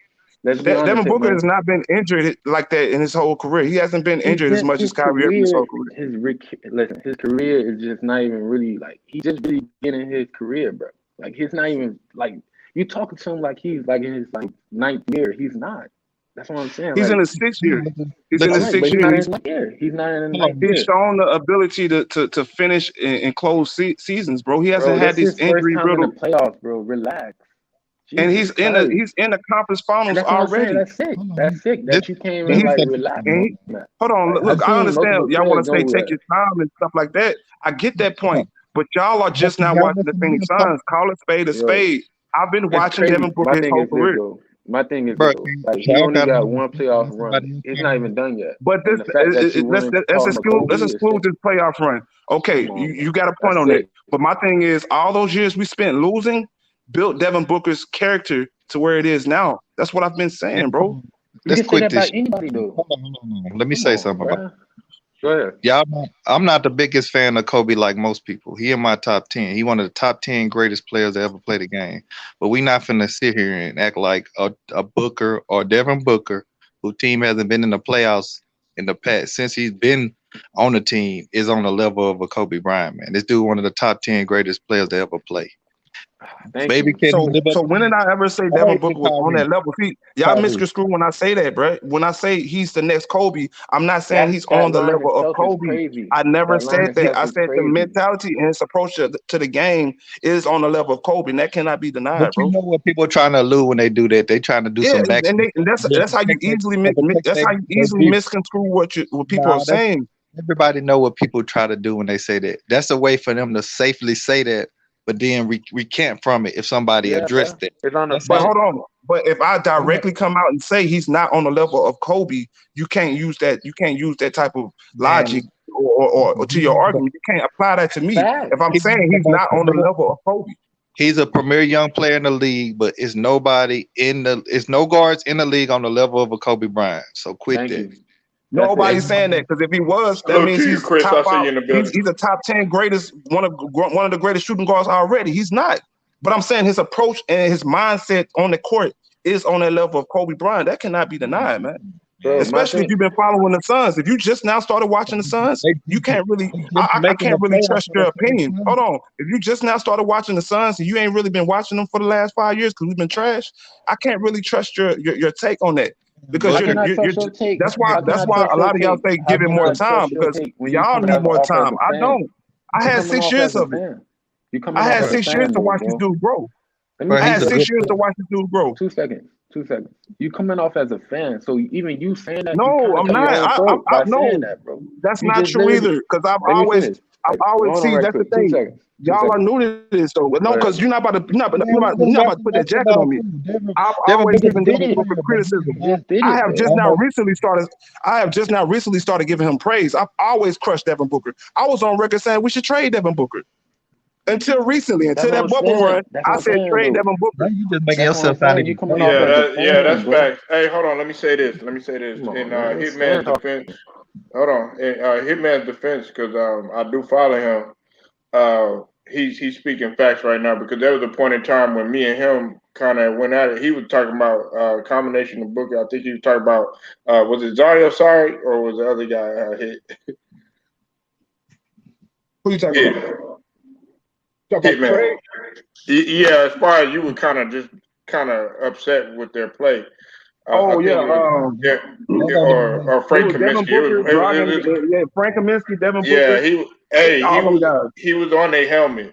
He was on their helmet though, so I gotta I'm not agree denying with that, though. Hitman. He was on That their helmet. I'm not still I denying sounds try to that, be as bro. unbiased as possible, bro. I don't like being biased. I don't like that biased shit. I'm not a player fan. I'm a team fan, and I'm a team guy. So that's how I rock. But You know, if it's not working for the our fact team, you that got to you move saying around. the fact that you saying because okay, this is just like I'm saying, you coming from a fan perspective because you've been on this team this whole time. Like, you know what I'm saying? You've been on this team from get go, as you say.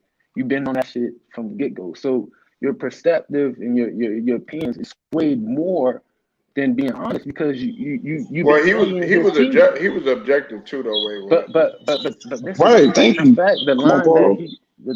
the line that he said he's the next Kobe. Bro, he But just you this is wanted his him traded first at one one. Yeah, point in your that's an opinion. But if you haven't opinion. heard my full take and my full perspective, like Polo has for years, he's heard how I've always broken down Devin Booker's game. If you're just not hearing what I'm saying, you can't put a jacket or paint a narrative on me like I'm being a fan if you're not hearing my objectivity. If you let me finish, you would probably hear me But no, more you than just opened your saying that. statement up You with know a what I'm false saying? But statement, though. You opened it up with a false let me claim. finish. Let me finish. Like, if you let me finish, that's the problem nowadays, bro. People don't let people finish, and then when they finish, they be like, "Okay, I The try to problem understand is what you're y'all trying to say." take all day to finish y'all points, though. That's the problem. It's like y'all take Because 10 you, minutes to finish the bro, point. I get straight to the point, man. I'm sorry. And when I hear you say something that's not true, I gotta cut that off because it's it's not all true. right. That's why I spoke up All today. right. Hey, That's why I wait. said something. Okay. Oh, hey, wait. Go ahead. Finish everything that you got to say, and then I think South was trying to cut in. Then go ahead, and then you could counter both arguments, Hitman. Okay. Like I said, bro. Like I said, the fact that he was like he went through a struggle outside the playoffs. Not even a struggle in the playoffs. In them last 5 years, it was struggles in the playoffs, and then what he doing right now, I'd be like, okay, yeah, I can see him being the next Kobe. But the fuck, he was having struggles in the regular season, and then you try to say, oh, because there's one run, oh yeah, he gonna be the next Kobe. Even his demeanor, I seen multiple players who got the same as Mamba mentality. Nigga, I like, you know what I'm saying? So there's more people out there like a Jason Tatum who got the same Mamba mentality just like the Booker, who come in the game, it's all about his team and everything. And I seen him go into struggles that he go through in the playoffs, not in the regular season for the last 5 seasons. You know what I'm saying? He's more the next Kobe than what you saying right now. Right now, it's just fan bias in the moment, Phil. Salute to y'all. Y'all doing y'all thing this year. Keep it up. That's all. And the thing about it is, Devin Booker, one of the emerging stars, could he be considered by the end of his career one of the great guards, the top great guards? Of course, man. But he hasn't done enough in the game to be considered on the level of a Kobe, man. Kobe was a player that's just not good offensively, man. He worked with some of the best. This guy worked with some of the best defenders to become one of the better defensive guards in the league, even in his young prime. Booker's not considered that. He's a good offensive player. He's had a pretty good playoff run for his first ever run to be in the playoffs. But come on, man, we got to stop this. just with this, people saying he's like a Kobe. No, man, Kobe had so much more to his game than just offense. And even at this age, what Booker's at what age now? He's 20. What is he? He's 24 years old, and that's my point, man. Y'all knew this. Y'all knew to this. I'm true to this. What are you And I want to talking counter. about? Okay, and I want to counter. I want to. All right, hold on. Let hit. Hey, y'all talk. Let hit. Yeah, because you just asked me that question. I answered it, and I want to rebut. That's what I'm saying. I want to rebut what the first guy said. We're calling him the next Kobe because of this one playoff run. That's not true. I've been saying this for the last 5 years. He has a Kobe mentality, and it's situational basketball that I'm basing my opinion and my perspective from. It's certain points in the game, and it's certain things that you say after a game or the way you conduct yourself on the basketball court that I'm forming my opinion from. So when I see Devin Booker not celebrating after a good play or even a buzzer, I hear him in the interview saying, I want in. I don't care about that. When I see him breaking the team mentality, doing whatever it takes on front of the basketball court to win the game, that's what it has nothing to do with, he's averaging this, he's doing this, doing that. It's the mentality. Kyrie, because we've seen he's going to jump between teams. He's not really holding himself accountable.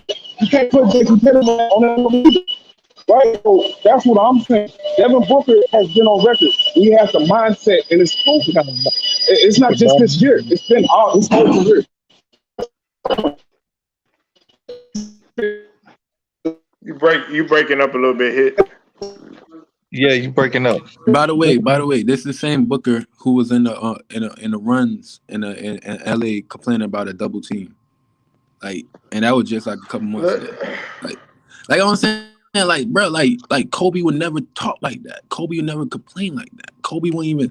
The mentality of Kobe is something that you got to achieve after going through so many battles.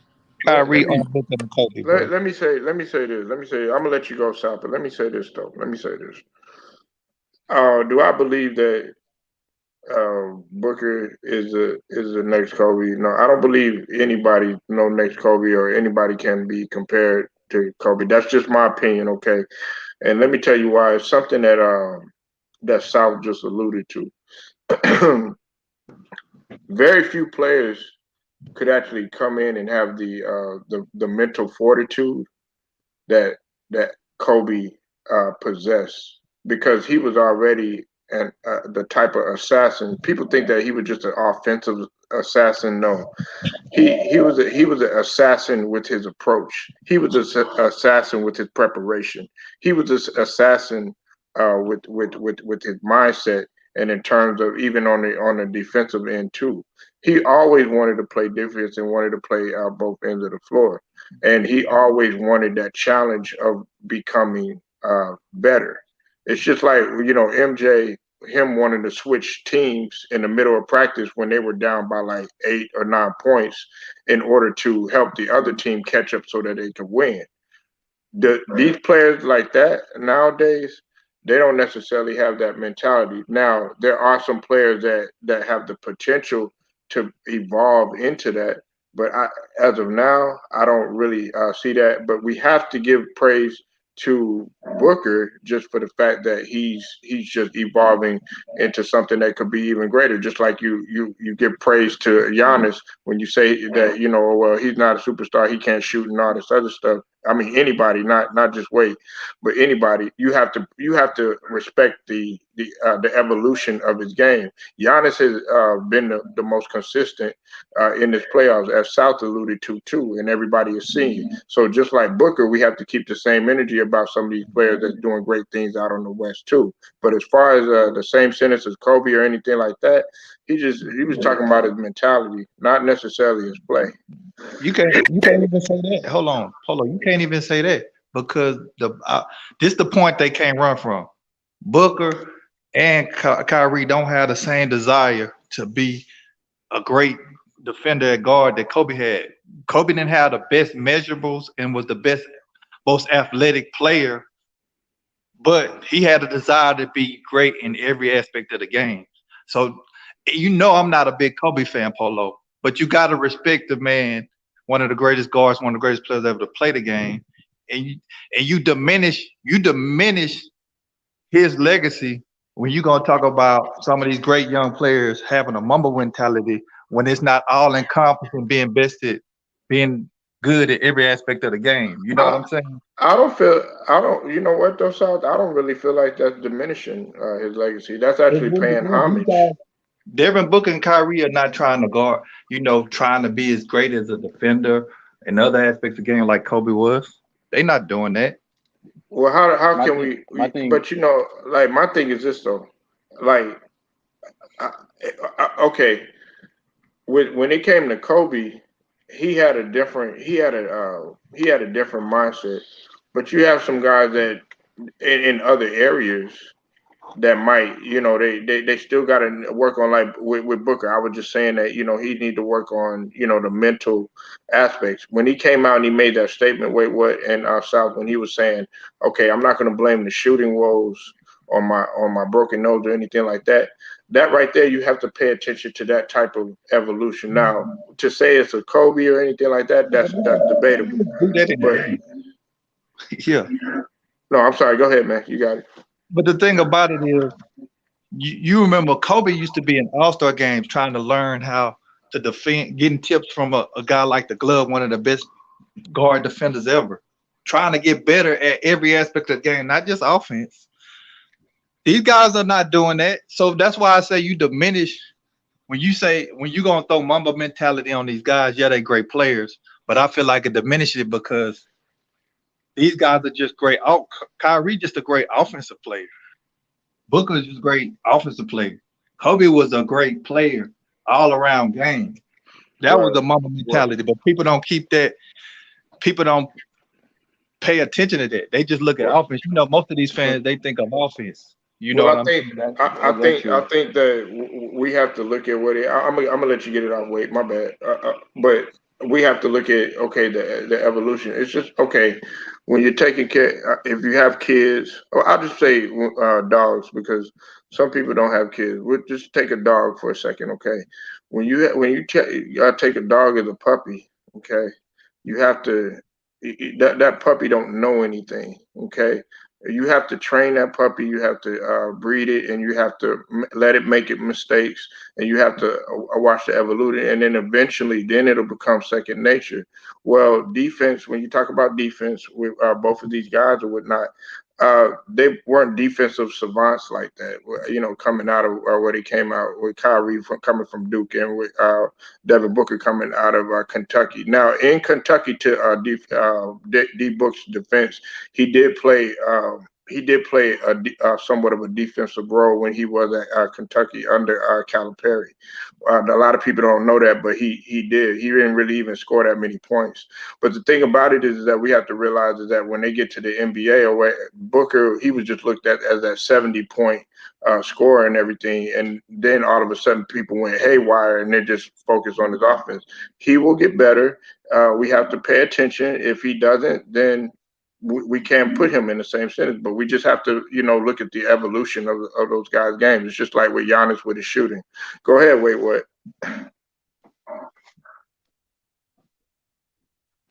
Yeah, bro. All I was just saying is that, like, when we start doing that, as in, like, oh, he's the next this, or he's the next that, we just hindering those players that we talking about from, like, accomplishing something like that. Like, I had to agree with South on that.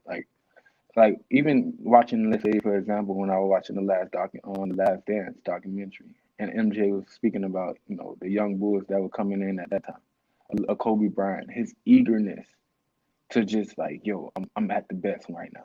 I haven't seen that from none. I haven't seen that. See, that's the Mamba mentality, and we don't have that right now. A lot of people say, oh yeah, he got the Mamba mentality. He probably got fractions of it, or probably he having a phase of it, but he don't got it. Because nobody right now, only person I probably who can, like, right now get it on both ends is, like, I'm seeing that from players that you don't even like. What's kid name from Memphis? Booker. How can you? Like somebody who won it on the defense on, like the Mamba mentality is like the eagerness of wanting on both ends. Like I want it on offense and I want it on defense. Right. So if And then okay, well it then develop into then Ego then is it's safe reflecting to talent say on both it's sides of safe the it's ball. safe to say it's safe to say that Giannis does have a Mamba mentality by his approach. He Yeah. does have a Mamba People don't want to mentality. say He that wants because to he don't play the destroy same you. style of ball as Kobe. You I'm know. sorry. Yeah, people don't want to agree to that because he don't play the style of ball as Kobe. Right, But he really exactly. more or less say But have he more was than a mentality defensive everybody. player. Giannis was defense first. If you had to remember, Giannis came into the league and he was getting so swept under the carpet about what he could do, was barely getting anything, that Jason Kidd took a chance on him, and he was playing defensive first. That's why he's defensive minded. He was the only. Jason Kidd was the one that took. He even played point guard. That's a Mamba mentality. Being able to do like what is yo, necessary. Go. But Polo, I'm not like I'm not talking nothing like negative about Giannis, but like I know you keep saying like I'm not calling him a superstar. Like right now, the final four teams, Giannis is the best player out of all the teams, out of the Clippers, out of the Suns, out of the Bucks, and out of the Atlanta. He is the best player in the playoffs remaining. But I'm gonna say he like for me, like I said, he has the potential of being a superstar, meaning that his game level of everything is on par. Bro, And you all talking he's doing about now is you just the one that's talking about constant. Greek So is you a keep him superstar. on that. Greek is a superstar, bro. We're not gonna do this no more. Greek is a superstar right now. We're not gonna do this. Come on, yo. We're not gonna have no crazy If she conversation. finished the deal, if she finished the deal, Greek is a superstar right now. That's what he stands on that. Now let me That's ask all you I this. said. If he finished this deal, Hold on, Sal. Let me ask you this. You said Steve Nash is one of the greatest point guards, but guess what? Steve Nash is not on the verge of going to a finals. Was never on the verge of going to a finals. Yeah, I mean, yes, they were. They know, lost. He was a two-time MVP. No, they did. No. It was a two-time. He was a two-time MVP, just like Giannis is a two-time MVP. But you calling Nash one the greatest point guard? Am I wrong? Nash is one of the top 10 greatest but point I didn't guards. ever call him a superstar. Oh man! Wait, what, man? You killing me, bro? What? Man, what you mean? Cause he top. Like, I'm not gonna call everybody superstar if they in the top 10. I'm not gonna do that because he was a superstar though. Like, it should. No, I'm not saying I didn't call him a superstar. Like, you know what I'm saying? I'm not calling him a superstar. I know you was trying to say it like that, but he wasn't a superstar. As in, like, who in that aspect of Nash was a superstar. He was the best point guard in the league, arguably, at that time. What are you talking about? Nash was a superstar. Yeah, Wait, what? I don't even put Nash up there, but you have black point guards calling him the best point guard. No. See, I think this was like, for me, I feel like superstars should be like limited, really like on your hands type of limited, as in the superstar. I don't think like there should be superstars like because he was the best player in the league. If you were the best player in the league, okay, you were the best player in the league, but I'm not gonna call you a superstar. Yeah, superstar is a different level, bro. Like you. Did you just hear what he said? Go ahead, get on him, level, bro. Hello, he said just because you're the best player in the league, you should be considered a superstar. Like, what kind of crazy take is that? What the hell does that mean? I've never heard of no shit like that. Just because you're the best player in the league, you shouldn't be considered a superstar. Explain that. That was the worst take you could have. That's the worst thing you could have ever. Nah, bro, cause you're not listening, my man. Listen, when I'm trying to tell we you, hear everything that you say. Like for me, in my prediction. Like what the hell? Hold on, hey, let me say this, and I'll let you get him, Sal. Hold on 1 second. All right, look. So you trying to tell me, okay? You trying to tell me that a guy that came into the league and was averaging a career between when he was with the Suns, he shot no less than 50% 1 year. Okay, when he was with the Suns, he was 15.5, 18.8, 18.6, 16.9, 16.5, 14.7. Then went a little lower or whatever. But he was always at 3-point shot. He was always shooting 43.8, 39.5, 42.6, 43.9, 47.0, 44. 45.5, 43.9, 43.1, 40.5, 40, 40, 40, 40, 41.5, 41.8. And for his career, he shot 42.8. That's not a superstar? Along with double digits. Bro, listen. Like I don't think you understand the concept of a superstar, bro. Because a superstar, you gotta go beyond just being that star. Meaning that, and it like in the situation with Steve Nash, right? If you take away all that, as in like let's say you take away his assist abilities to get his players open, or you take Man, away come on. a lot of his If you take away like anybody's his ability, go-to they're not moves, good. That's why and they then he good. able like I said, like there was Okay, two I like didn't I even said, get to the LeBron is a assists, but superstar. when Because I he's seen him. averaging 11.4, 11 assists, 11.1, 11.6, 11.5, 10.5. That's not Hall of superstar numbers. Wait, what? That's what I said. I said he, bro. Yo, he's like the best. One of the, like I said, he's Okay, let me ask you top five something. As all a time. point guard, You what know is what the I'm saying? most? And I'm gonna let South go because I've been talking too much. I'm not trying to dominate the conversation. I'm gonna ask you just one last question. As a point guard, what is one of the most important thing that they base you on as far as a player is concerned as a point guard? The ability to find open players. It's your assist to turnover ratio. And Nash had one of the highest. But I'm not saying he was a superstar. All right, listen, he's like, there's What are nothing you wrong with saying? not being a superstar. I'm just saying he's one of the best. Like I said, I feel like a superstar is something that's limited. MJ He was was a a two-time superstar. MVP though.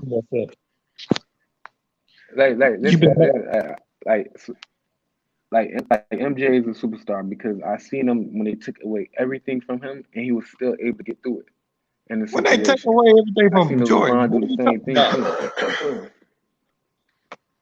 Where they took away his spots he wanted to go to, where he had to like dig deep into himself to go over the hump. Like I seen MJ go over the hump to become that superstar. You know what I'm saying? That's what I'm saying. I seen LeBron did what he had to do to become that superstar as well. You know what I'm saying? It's like it's limited. To me, So, it's like so 3 how or many 4, superstars has like there been in probably NBA 5 history? all time. How many superstars is in the league? Name the superstars in the league right now. For me, actively. It should active be right easy now. because you got a criteria.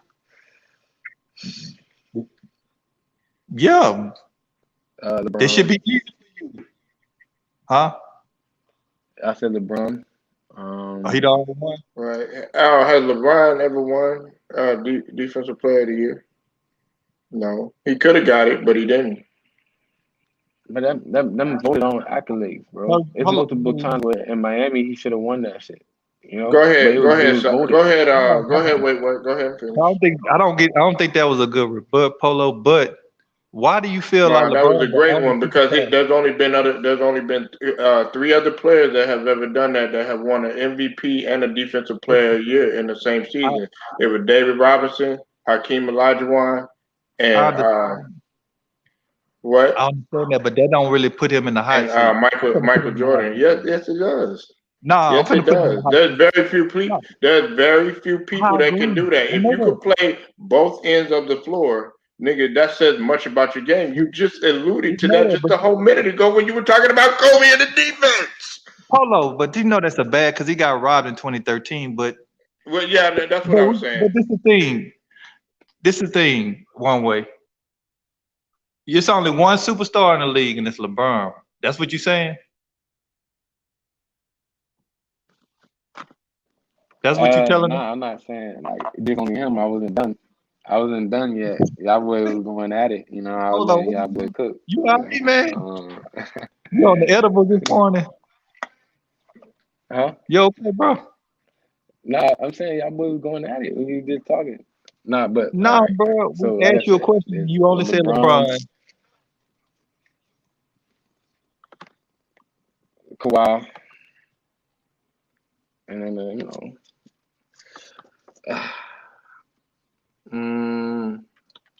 if you got to pull my arm, I'd probably say KD, and then Steph. Those four. But they're the only superstars in the league. So, At the just us moment, yeah. listening to you, it just sound like superstars by your criteria are players you like. Because you never really give any good point to why they No, because superstars. I gave you all right, for example, I can give you the year where they became that superstar after their movement. Can I do that for you? So you can be able to understand it even better? So Man, like I for shouldn't me, even have to pull it out of you. You should be telling us. 2019. No, not because I was letting you talk, 2019 Kawhi. 2000, like I said, 2012 LeBron. Steph, 2016, even though he lost that year, but So, okay, just the your ability of criteria is what he can. once you a part of a team that win a championship, you become a superstar. That's what I'm getting. It's all about how you play with that championship team or that contender team. That's when you're gonna be able to when you have great players around you and you play to outshine great players. That's when I'd be like, yo, you're a superstar. Also, You you was able can't play to, on a bad team just and be a regular, superstar. like decent, having average players and like, you know what I'm saying, and you're not able to because you're not growing your game because you're not playing So every hold on. position because Okay, I everybody's not got on you. that same. I'm with you. Well, So if you go to a bad organization that don't have other star players on it, you can never ever be a superstar no matter how much you produce, right? well, it depends on the coaching as well with that because if your Your organization, hold whole on, premise, bro. let me say this. The organization help you develop your game even further without even doing too much. Like I said, like a Giannis in this situation, he can become that first superstar just like that in that concept. When you had an organization kind of pushing you as well as yourself too to develop your game and constantly keep going. And then like, you know what I'm saying? Like I say, if he finishes this shit off this year, I can't say he's not a superstar. You know what I'm saying? Make it to the finals, even that itself is like, yo, So being a he got to be named superstar a is superstar. dependent on external factors and things of that potential star player. It's just not him. It got to be other external things that apply to it. That's what you're saying. So even if you was Give or take. a good player in the league, you can't be a superstar till you got with a good franchise that know what it takes for you to win at the highest level. That's what it takes for you to become a superstar, not just your own individual ability and production and contribution to the team. That's basically what you just said. So really players don't even Not in that control if they aspect of superstar. how you phrasing it. Not in the way, No, not in the I'm way you bringing phrasing it, what because you the part that you're saying right now, like where you got to do the individual, like you yourself individually upping your game as well. It's the same thing I'm saying with both of them. You got to do both of them for you to become that. You got to still put yourself in the position of continue going to your ceilings. And then when you put yourself against other players that's at that ceiling too, and you can work on rotate in different ways. Like right now in Milwaukee, they got him playing in different positions where he could play loosely on the defense and like that. And in the offense, like they give him opportunities to run the point at times, like point forward type of shit, or point center, where they try to make him run it and then see how that goes. But they still pull back from it because they know, okay, that's not what we trying to make you into. We still trying to continue developing your game, and then later on you can probably do that like all you want. You know what I'm saying? So if he don't win if his Because team they don't win the still. chip this year, he won't be a superstar. That's what you. And I didn't say that. I say he get to the Okay, finals. I can't deny it. Now let me you didn't you just say that? hold on, Sal. These are I my just said that. I superstars. literally just said that. Yeah. These are my superstars that I have so far. Okay. Of course, I got LeBron. I got KD up there. I have Giannis. Okay. Then it's Steph Curry. You got to throw in James Harden. You got to throw in Kawhi, even though he's hurt right now. AD, Wait, James because Harden? they built a team. They built a team around AD. They're already calling Luka, even though I don't agree with it. They call him a superstar. I got Joel Embiid as a superstar, and I also have Jokic right now as a superstar. Damian Lillard, and that's about it. Oh well, and Jason Tatum. I think Jason Tatum on the cusp. He on the Yo, cusp. South, what's yours? Let me hear yours, South, please. I for the most part agree with I agree with And Pele. Russell Westbrook, Russell Westbrook, even he's my favorite player. He took us, he had a step back earlier in the year, but then he regained that for the awesome job that he could have done everything that he was placed with when he was with Washington. He had a lot on his plate in Washington. I say mine won't compare with his, Superstar, all of pretty much all the people he named have pretty much been in contention for. Like I gave my criteria for a superstar player, somebody that's over the past 2 to 3 years been in contention for most valuable player in the league, and have other accolades as well help. And Greek is definitely a superstar. He's been a superstar in the league for the past 3-4 years. He just has. And in some cases, he's been in debates to being arguably the best player in the league. So he's definitely a superstar player. And if he and I feel like if he leads his team to a chip, he has an argument to say he's the best player in the league at the moment. He's going to be the face of the league if he wins. Say that as well. I mean, I think he's the face of the league now. He's one of the face of the league. I've always felt that way too, Sal. Yeah, I don't know. I guess some people feel it's like one player is the face of the league and nobody else. No, it's a handful of players. Oh, Greek is one of them. LeBron is still there, even though he's toward the end. Durant, Kawhi, Steph Curry for sure. It's a certain players that the league is the face of the league. But like the thing is like you gotta go. That's why you gotta do Olympics. That's why you gotta do all these other things. So when they branch out to the other things, you talking about one way? I don't know what the hell you're talking about. I'm not trying to disrespect. No, let me explain what the face of the league. Face of the league is more or less some of the more popular stars in the game. The fan face. That's what they talk about when the face of the league. Most of the fans are fans of LeBron, Steph Curry, Kawhi, Kevin Durant, and players like that. That's what they mean when they say face of the league. These are the most. I'm saying what I'm saying. I was just talking about the face of the league in general, like the real, like as in the NBA. Like, I'm not talking about fan perspective. I'm talking about the NBA way. With the face of the league in NBA. Because you're going to other countries to bring the game to establishment. Like that's what I'm talking about. That's what to the NBA concept. That's what it is. As in like you going to these other countries and you're showing what is basketball. Like this is that. You kind of you're on that stage and presenting that. That's why the Olympics is so important. If you look, I get what you're saying. What you're saying about when Michael Jordan was doing them on the Olympics too. Like that's why he was so popular. That's why Kobe's so popular. And China and everything like that, because he went over there and played when we went to when we had the Olympics over there and everything like that. Because when you start spreading out the game like that, that's when you like, oh shit, like you're gonna have people not just in America. Oh, that's Kobe Bryant. Like, how the fuck Kobe Bryant more famous than in China?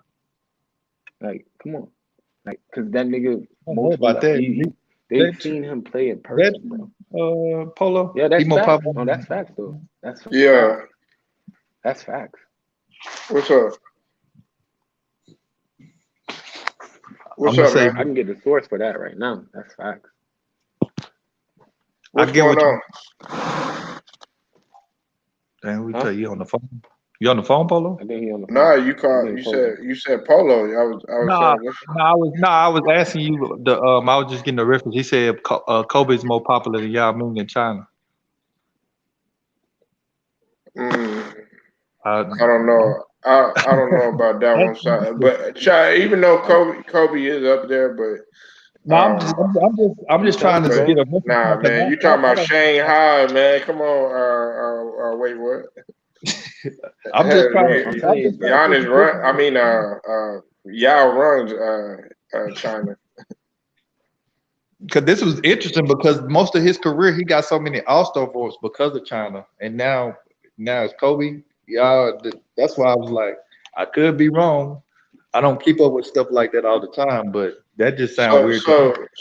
So wait, you're saying that Kobe is more popular than Yao Ming In China? That's what I'm saying. That's why I went to you. Maybe you. Wait, what? You there? Yeah. I'm here. Is that what you're saying? You're on record to say that? That's what he said. That's why I went to you. I'm on record with that. All right, hold on. Big smile. I'm smiling with it too. I'm confident. I'm very confident. Are you trolling today? Wait, what, I'm man? telling you, dog. I know you done asked him that like several times. Man, because he having some of the craziest. It's like it's his time asking me, dog. You can't be serious, bro. Dog, you gotta take your time to breathe and just. All right. He's the most popular basketball player in China, but he's not less. He's less popular than Yao Ming. He's the most non-Chinese player. That's what you're saying. Yeah, Kobe. It says right here, Kobe is the most popular basketball player in China. Oh, okay. Then you were right then, one way. But it said that he's not. Of course he's less famous. So as far as the basketball perspective, yes, Kobe is. Jordan was at one time too, because if you go to other places and stuff like that, you say Jordan. We play like that. Cause you gotta remember Jordan did something with Charles Barkley with Nike, in China and Japan and stuff like that. So you understand, like, it's all about the brand you with too. Like Nike is huge for like sending their players to different places to showcase basketball. You know what I'm saying? And everybody that you see that's with Nike mostly get the global view of Man, so if your ass know that shit, then why the fuck you gonna say Giannis ain't no superstar, man? You be doing some Ginobili shit, man. You getting that back? Yeah, listen. You know good and damn well that Nash was a superstar, but you gonna call that motherfucker the best point guard of all time. It's not. Listen, if Greek Freak get let's say Greek Freak go into like not this Olympics coming up, but like further down, and he get like a gold medal for Greek, like bro, that shit gonna be bigger than like him getting a gold medal for America or like any type of shit like that, because that shit gonna be huge, because you're gonna put Greek on the map, as well as in like oh, he's not even American born, and like that shit gonna be such a story, like bro, that shit, like, look, the future is planned out nice and patterned for Giannis, especially if he just continue developing his game. It's no question that he can possibly be probably the best, the best player to ever play the game. Because there's a difference between the greatest player you talking about Giannis? and the best player. Dang, boy, you talking about Giannis? Yeah, I was talking about Giannis the whole time. Yeah, I agree. Hey, South. I think me and you agree with that too. Giannis. He said the best player to ever play the game. He just went there somewhere. Hey, look. If he listen, I've said that before myself. If he if he continue, because he just has something in his work ethic that's just something phenomenal. He could be up there. He could be up there, man, or possibly, depending on his winning and his everything. Because I could see him doing, if he played, because he's 26 right now. If he would have to dominate throughout the rest of his tenure in order to do something like that. And I mean, with the championship, accolades and everything, and evolve his game. I think it's easy to say that he can be one of the greats. Mm-hmm. But the best ever, we still got to see a little bit more first, man. Come on. Yeah, he got a long way to go. Had that conversation. That's what I'm saying. Like if he can, like I said, if he in a couple of years continue developing his game, he get a gold medal for Greek, just win a championship. That ain't gonna have nothing to do with him being the best ever. But like I said, that's gonna be in conversation for greatness. That's what I'm saying. But just if you continue his skill set up, you can't deny that if he continue his skill set, that he can be the best. Cause bruh, it's too easy. I mean, it's literally too easy for him in the paint. It's too fucking easy, bro. And he don't even have to put body on the nigga. If he just continues developing that Euro, especially with his long reach, bruh. Yo, I seen in the games against us, the Nets, bro. There were moments bro, what the fuck? Nigga just did one step, finger roll in the corner of the basket, that type of easiness. And then he just get a shot with that. Man, that shit gonna be disgusting, bro. Because he's gonna go. He's already said he wants to play in Tokyo. Who that? Okay. Yeah, Greece. He's gonna play for Greece. Wait, Giannis? in Tokyo. Yeah. He said he's hoping to do it, depending on how everything goes. Oh shit. Greek is not to ever be slept on. Jason Kidd. Jason Kidd, right man. Now, he's kind of pushing it right now. You said what? I was saying he's pushing that great player approach right now before he even his best player. It's kind of crazy. I mean, let's say he get the championship this year and then still go into the. Go ahead, You done went from 10 minutes ago saying Greek ain't even a superstar. Then you done brought the fact he could become the best player ever, man. You just all over the place. You all over the fucking place. Two phases. It's 2 phases. Hold on, you hear this shit? Yeah. Greatest, for me, all right, listen. All right. Hey, Solid, man, you was smoking, nigga. Confusing. It won't, nah. I'm gonna explain. You had some of that Caruso weed, huh? The greatest. I feel like great is something that gotta deal with a lot of team and like a lot of situations, accolades and team wins. When it comes to the best, that's nothing but skills. You know what I'm saying? So that's how I feel. Who is your favorite player right now? Wait, is Steph Curry? No, I don't got no favorite player. I just look at the best players, which is the best player right now is KD. Yeah, who are your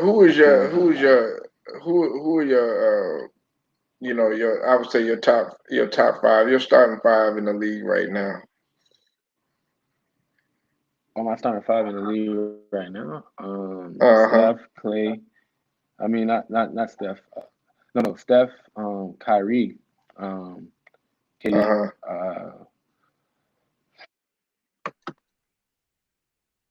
Yeah, man, I had a call. No, it's all good. I really don't be watching LeBron games. So let me cap this off. We don't listen to people make an argument of 2 young star players playing one side of the ball having the mentality of Kobe. And then we went from Greek freak not even being a superstar to making a case for him possibly making a run for the best player ever. Like, what's next? What's next? Like, what's next? When he become the superstar is when he become the best player. Kevin Durant not going in the Hall of Fame. The best player ever. But he's such a great scorer. Do it make it simple for you, South, by saying that? Like once he becomes a superstar, he is the best player. No, you didn't say that a while ago. You said something to the. You said he could become the best player ever. Yeah, because he can become the best player ever. Yeah. I'm just trying to get the methodology of how you of your of where No, you I'll getting. tell you when it comes to great, anything with the greatest or the greatest, anything like that, that's more of a team sport and accolades. When it comes to best, it's like What? your skill set, pretty much. Okay, that's interesting. So great deals with team More, and there's more of a deals with team, like how much you put your team involved and all that. Like more of a role in that situation. Like, yo, you're the greatest because you were able to pull your team through this. You got like a couple championships. You got this and that. You know what I'm saying? But when it comes to the best, I feel like, bro, that's all your skill set. You can't question that. You know. That's an interesting. That's take. like. That's an interesting take.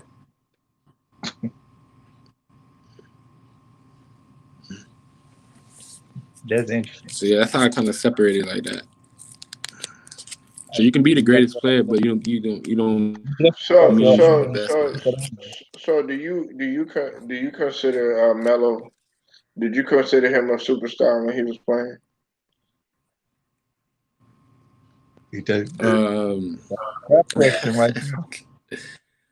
Because some people have bruh. said no. Hey, Sal, some people have really said that Melo was not a superstar. By his criteria that he explained to me, I would say no. He would have to say no. If he don't, he just finna. Yeah, I know. That's what I just said. No. Another carousel of hip. He gonna have to carry on with the hypocrisy if he don't. Polo. No, you're right, South. I'm talking about like when he was at the height of his career. Bro, Polo, you know what's so crazy? When he was at his height of his career, people forget that, because when I talk to New York fans or anything like that, they forget that, Melo was playing for them and he took it to the second round, and stuff like that. But like even what he did in Denver, like going to the Western Conference Finals, but not just capping it off yet. Right, but McGrady. But see, the reason why I asked you that though, I'm sorry, I didn't mean to interrupt you. No, you good. And South, the reason why I had to kind of open this up and open up Pandora's box is because, okay, Tracy McGrady can make the Hall of Fame, but Tracy McGrady, what was the stigma on him? Couldn't get out the first time. Exactly, but we're talking about a guy that had a gold medal. We're talking about a guy that did make it to the Western Conference Final, and we're talking about a guy that actually made it to the second round multiple times. So how is he not better or wasn't a superstar where they put Tracy McGrady at that superstar level? Wait, what? Tracy McGrady a superstar? Yeah, they considered he was considered a superstar. At some point in his career, you could say he was the best player in the league back in the early 2000s. He had a case, one of the best. You know what I'm saying? I mean, not best player, but best guard. He led the league. Well, South, he led the league in scoring. How many times? I think just once.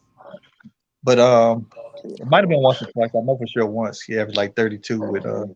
But I still choose Carmelo over Tracy McGrady, and just in general of a career and skill set.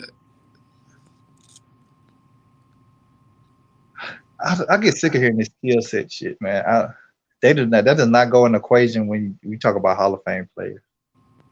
Bro, but you gotta understand, Hall of Fame is just not all right. First of all, one off rip, they Carmelo don't base it automatically off in the Hall.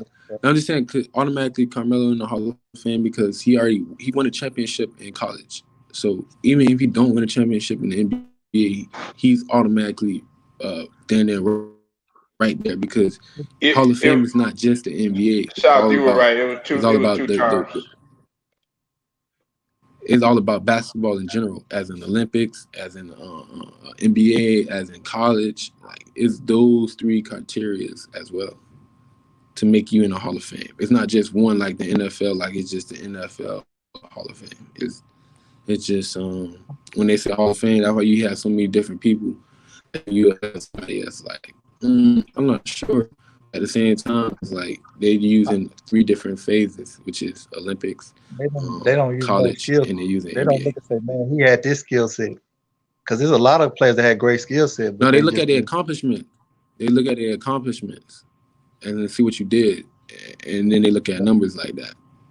Like, that's you know why what I'm saying? I I'm saying, was bringing up the skill set. like, That's like a trigger word for who you like better. That's what really it is. Who game you like better. That's what it is, a trigger. But I'm gonna say this: I'm a bigger fan of McGrady. I see what you mean by that. I definitely give Melo edge as a better player. He had a longer prime, had more production in the league, and I give him a slight edge as a better player overall. Definitely had a better overall productive career. Yeah. You know what I'm saying? Definitely.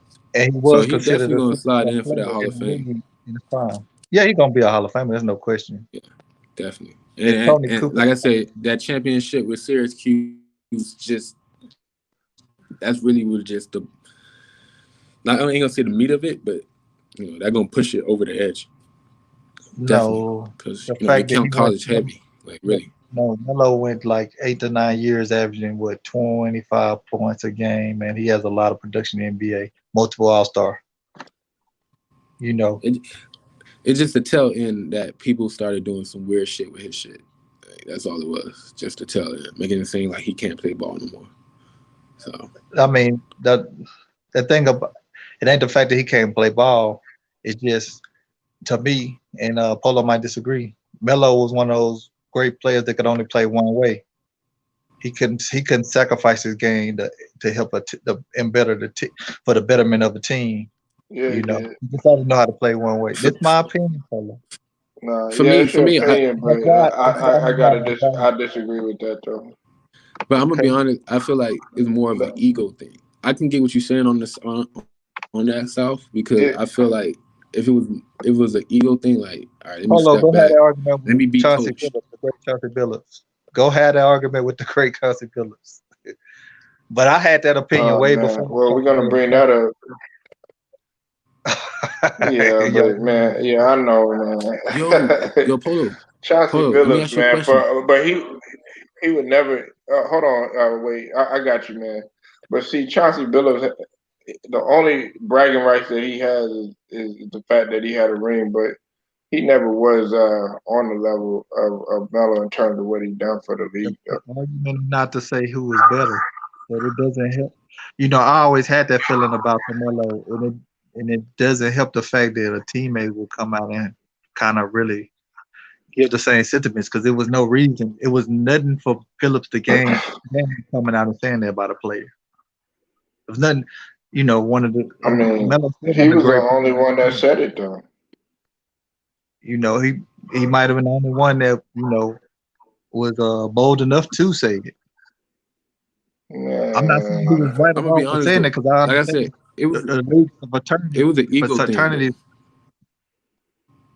I mean, For he Carmelo. did. Okay, I think he could play both sides of the go game. ahead. Wait. Say what you got to say, because I gotta respond to something. Because South was saying that he was just only one dimensional. He could play both. I just feel like in those situations, it was just like you say, it was an ego thing. Like, I got this player who coming in here saying, nah, it don't work like that, bro. Like, who you? You know what I'm saying? Like, I think that was more of a human thing, of a human trait when it came to that basketball situation. Because he can play both. He just let his ego got in the way, and that kind of like hindered him from like certain situations. Let me say this. Okay, when he came out, okay, in Syracuse, what was they known for? They were known for zone defense, okay, and they played a lot of zone. A lot of people don't realize this either. They played a lot of zone when he was at Oak Hill too, under what's I forgot the coach name, that short little guy. He played a lot of zone defense out of that too. When he got to the NBA, a lot of people think that he was just offense. But if you go back and you go look at those games, Melo did hustle on defense especially when he played under George Karl. But it was just the fact that maybe he didn't play as quick out on the passing lane and all this other stuff, and that was the little perception of Melo that they had. But I will say this though, I'm gonna say this too. If you go back and you go and listen to interviews, and you also go look at the games on that USA Olympic team, by far they would tell you the best defenders and the best players that were on that squad. It was one. Kobe had the slight edge on the defense, but all around it was Melo was the best player on that USA Olympic team. That's great. That's great, Polo. That don't get it done in the league. Being the greatest. It got him a gold medal. Polo, you really doing this? It got him a gold medal, and he was successful. And he was more successful than McGrady had ever been. So he the GOAT of the Olympics. No, I didn't say that. But what you're missing is that you're saying, oh well, I'll give him a slight edge over McGrady. How could you just give him a slight edge when he done way more than McGrady? No, I'm saying I went through. I said I give him an edge over McGrady as far as who was the better player. But did you remember what I said after that? He's definitely a Hall of Famer. He had way more production and he had a longer prime. But then you circle back around and you brought up his defense. Huh? You circle back around. We got into a whole nother conversation. I know, and right now we're talking about defense.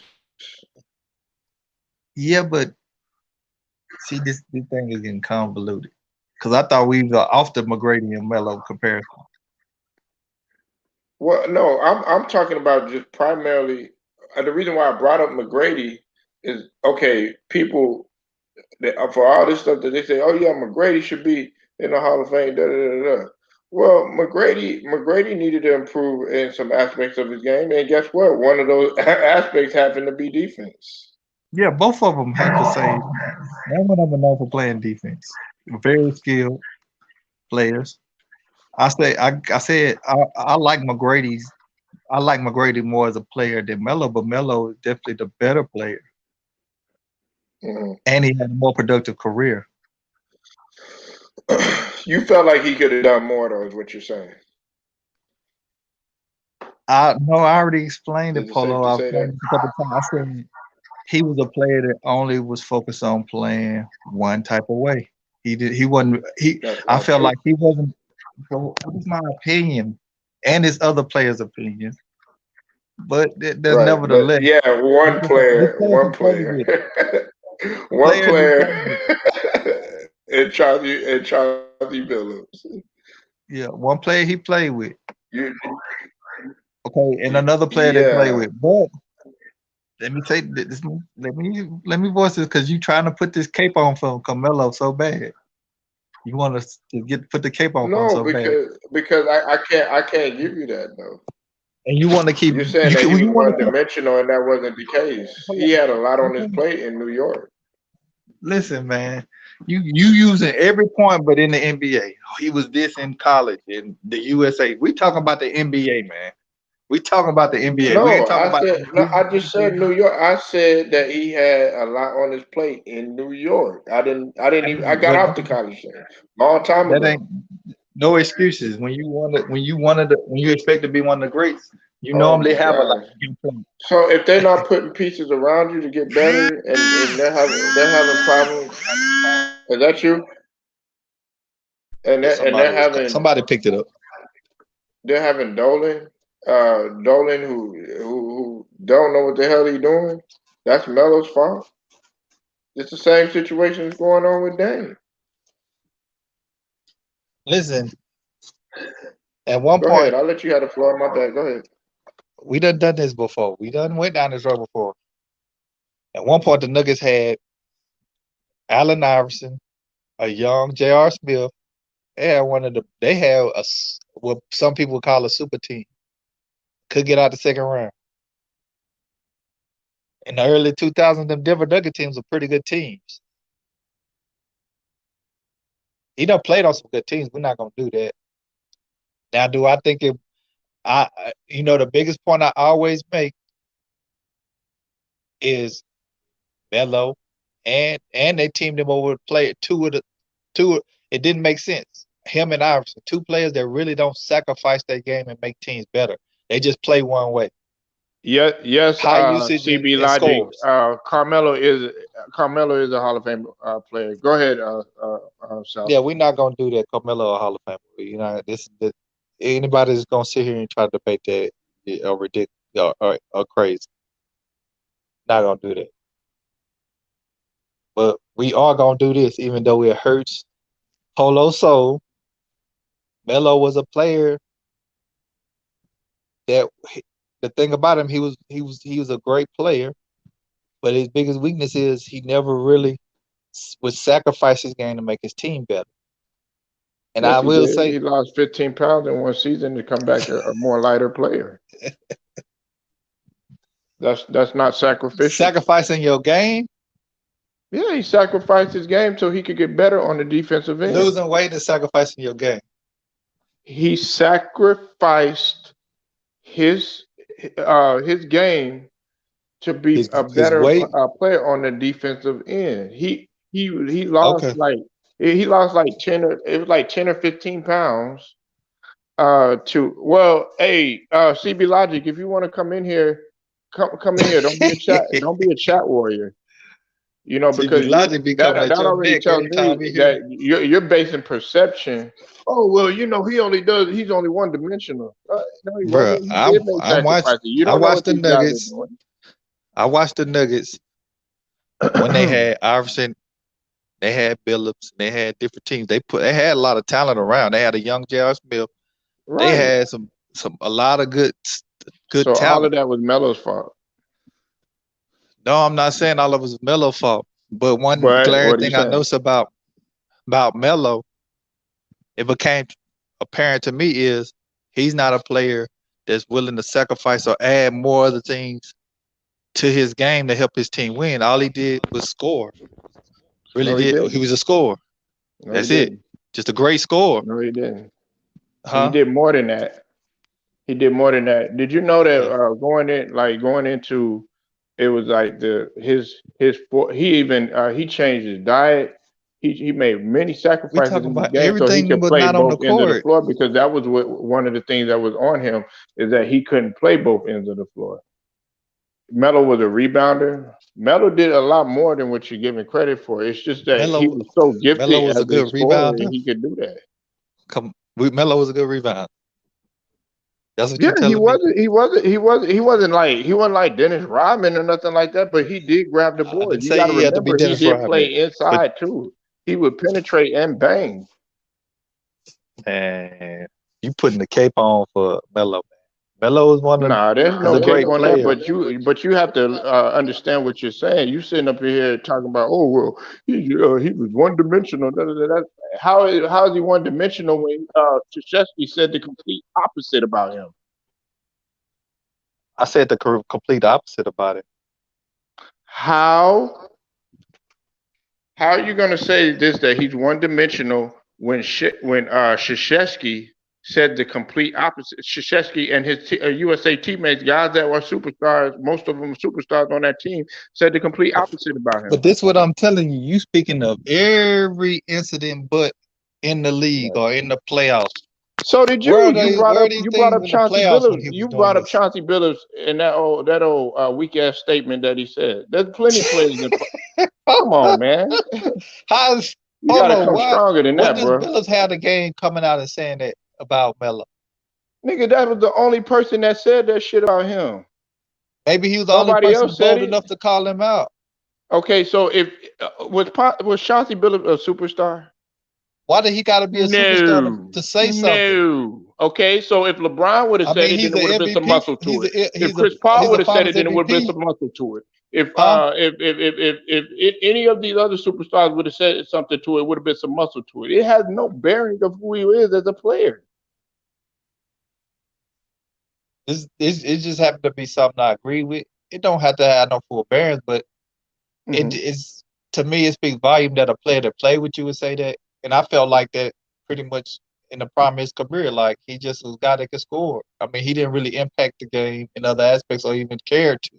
I That's know, my and you said the opinion. same thing about AI. Huh? And you said the same Yeah, thing I about said that AI. about AI as well. I mean, AI can put I he don't know. can pretty much I play don't know. I both. guess it's a They very cornrows bias similar. or something. I don't know. You know what's a good point to bring up? Hey, listen to this, Polo. What? I would have loved to see Melo play under the coaching of Larry Brown. You ever thought about that? Absolutely. Because Larry Brown was able to deal Carr, with for all these he type of was, he players, could huh? not. He knew how. George Carr did not know how to transition into today's NBA game. He knew I mean, the nothing game. about. He was still stuck on the Sonics in the old I Denver. can't really say that because they didn't really. They George Carr's underachieved. an offensive coach, though, man. So I can't really Right. say And how that. many championships does he have? None. I Larry mean, Brown but won at both levels. that's why I can't buy that point you made because this is a real offensive league. So he wasn't Man, really they just had a that chance to win against traditional. the 96 Bulls or whatever, and they just figured them out. And what was the chess move that Bro, they did in the 96 Bulls? they were What was the outmatched, man. chess They weren't finna move beat the that they Bulls. did against Carl that made him look so stupid in that whole series? Name it. Bro, they were not finna beat the Bulls. No. They had a chance to beat the Bulls. They had a chance to beat the. They made the switch to put Rodman on Kemp, and that was it. Rodman won that whole 96 series. He was the X factor. Everybody knows that. They wasn't gonna beat the Bulls though. They had a great chance. No matter who they had coaching. They had a great chance. I'm gonna say this to you, South, and CB Logic too. I'm willing to put money on this. They had more talent than the Bulls. Let's get back to Melo. Sean Kemp during that time and Gary Payton, Sean Kemp is Dallas Shrimp, overrated, man. Percy Sean Hawkins. Kemp one of the more overrated players in the No, he wasn't. What are you was a talking lot of- about? he had He a was lot of one of the highlights. best power forwards in the good league. player. He was a 20 and 10 guy. He was not You guys are talking about overrated. 96 Sonics? Yeah. 96, man. He was a rebounding king. Yeah, I thought the move was putting Peyton on Jordan. I thought that No, that was one of the moves, but the other move I thought that was the big using move. Rodman to play multiple guys in the front court because Kemp was absolutely demolishing them the first couple of games. Yeah, but I thought I'm wondering what would have happened if they put Peyton on Jordan from game one. That's what I think about that series. Well, that right there, definitely Jordan most did struggle inefficient with them. offense. South, if I remember, and CB Logic, if I remember, Gary Payton was giving Michael Jordan hell. Yeah. But that was until game. He had Jordan shot 42% for that finals. Exactly. He averaged like 28. He was very inefficient. So South, that was a winnable series. They weren't gonna Yeah, but beat they them, didn't even man. put They were Peyton way on better Jordan team until than game still. 4, right? Say that again, Sal. I mean, CB.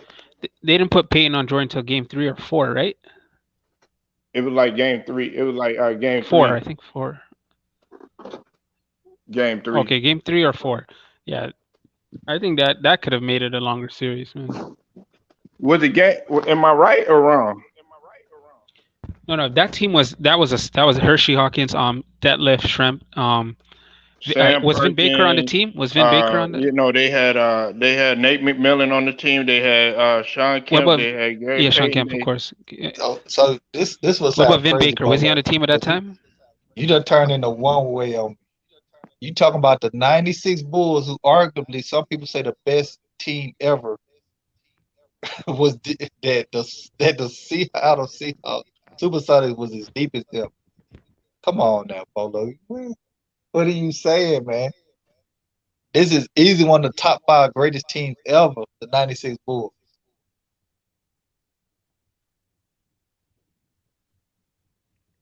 Say that again. 72-10, 96 Bulls. Yeah, I mean, you the only reason you're saying that is listen, and Jordan, like I said, he's one of my favorite players, and at the top of that list too. But like I said, I've always said this with the talent that the '96 team had, and I told you this before too, with the talent coupled with the shooting that the Rockets had, along with Olajuwon, which was a mismatch on that, they both would have had a chance. They had biggest chance of anybody. Utah. So you trying to tell me Utah was way more talented than 96 Supersonics? Bro, the talent that the Bulls went up against was it But wasn't that's no big gap between some of the teams they played in the but 90s. but that's Some of them might that's have what been I'm slightly asking you, better than the Sal. other. Who do you think was more talented? Stockton and Malone, or Sean Kemp and Gary Payton?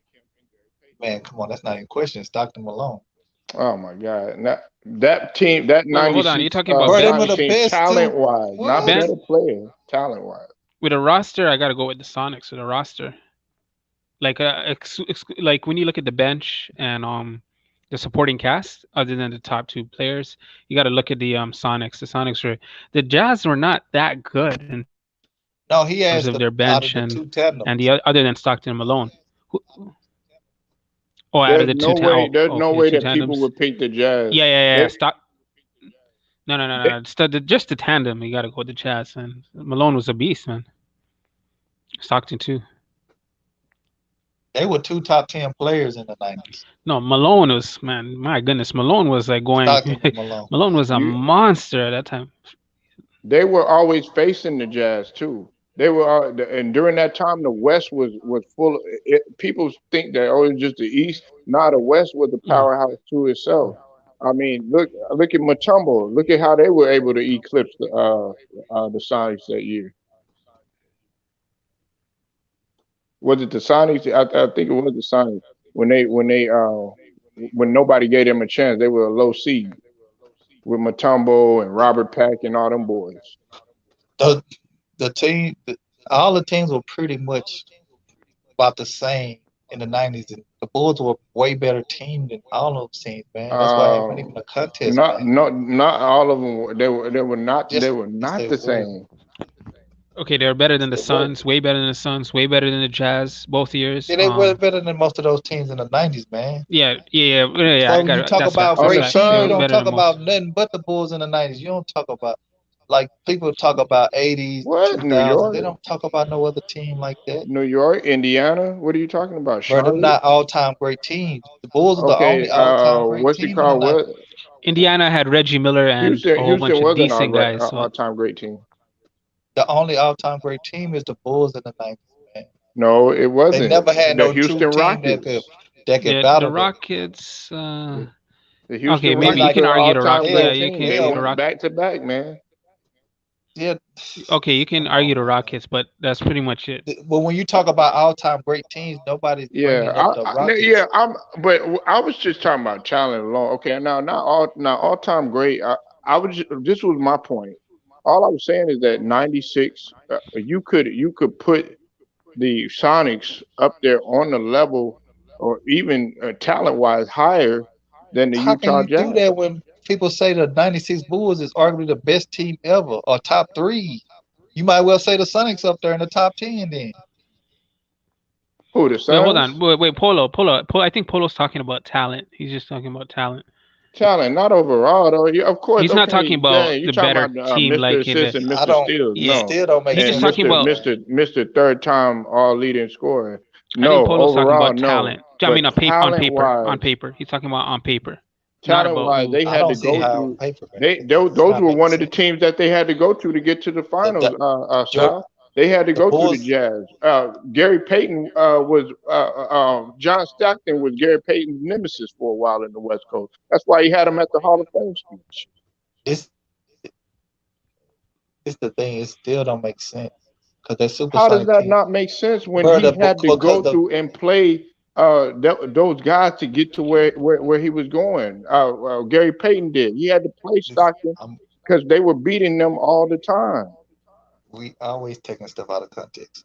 No, I'm it's saying, not. when you talk about all-time great That's teams, not out of context. We're talking yes, about it the is, same man. thing that we're talking about. You just No, sat up not. there and you told me that, oh well, they're not more talented. How not so when they had Gary Payton and one of the best power forwards the Bulls back had the then? best He was player. using Malone. He absolutely destroyed Malone in several games. And Sean Kemp. Everybody knew that. they're not. The '90s is just messed up people's minds, man. It's crazy.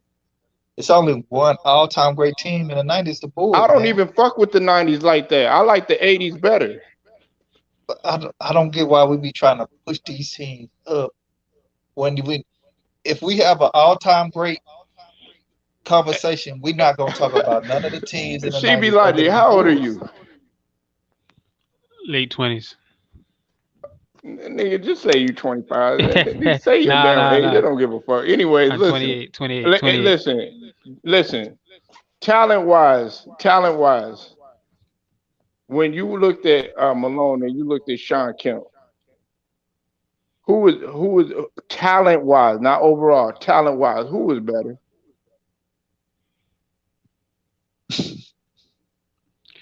I don't know. You're talking about athletic ability, or This making it this convoluting the conversation, but you don't realize that, Polo. Excuse me? You convoluting the conversation by that question. That's why nobody really want to answer.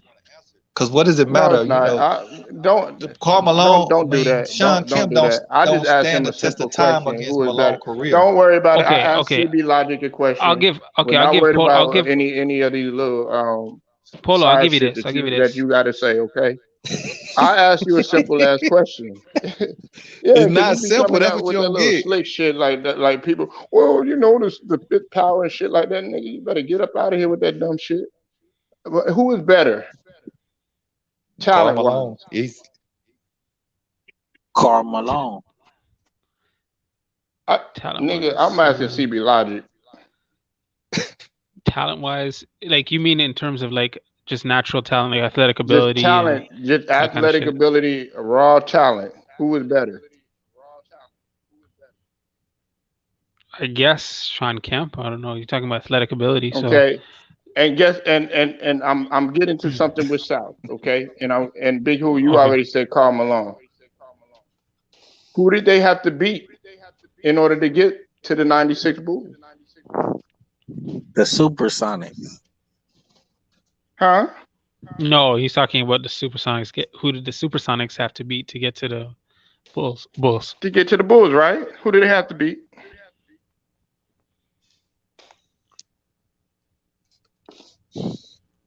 Had to beat the Jazz. No, which year are you talking about? We are talking about '96. South said that team, the '96 Bulls, the '96 Supersonics, were not a more talented team than the Utah Jazz. No, I said the Oh no, Bulls. no, the Sonics were stacked. No, Sonics were a stacked team. I didn't say that.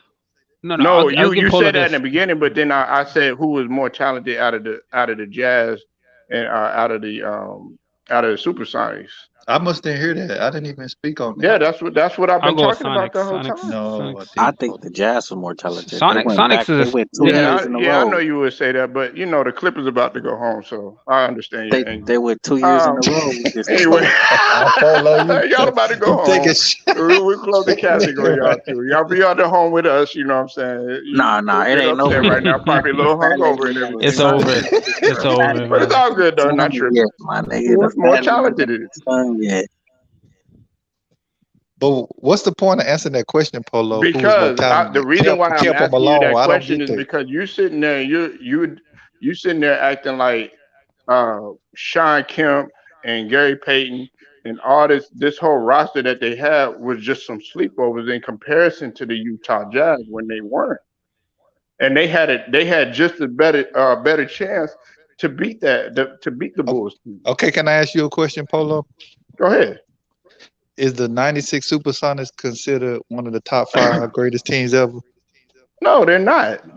Why not? If come on, man. when people consider the Bulls, by your logic, people consider the Bulls arguably the best or top 3, and they played a team just as damn near about as talented as them. But I don't hear people saying they one of the greater teams that lost, like the '82 Sixers or something like No, that. I think what Polo's That's what trying to don't say make is that sense to me. Huh? I think what Polo's trying to say is, other than the Bulls, like obviously the Bulls were the team in the '90s. The Houston Rockets, on paper, were the only team that had a better roster than the 96 Sonics. That's actually what I'm saying. So he's trying to say the Sonics were a pretty stacked team themselves. They had and to add on what Logic said, this is what I was saying to South.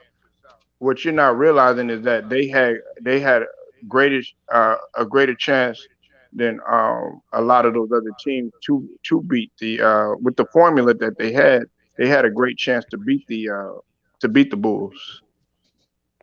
They had a great formula. They had a guy who could not be stopped in Shawn Kemp, but they figured that out with Dennis Rodman. They had a dominant point guard who ask me this: are you really going to seriously put a guy like a Steve Kerr and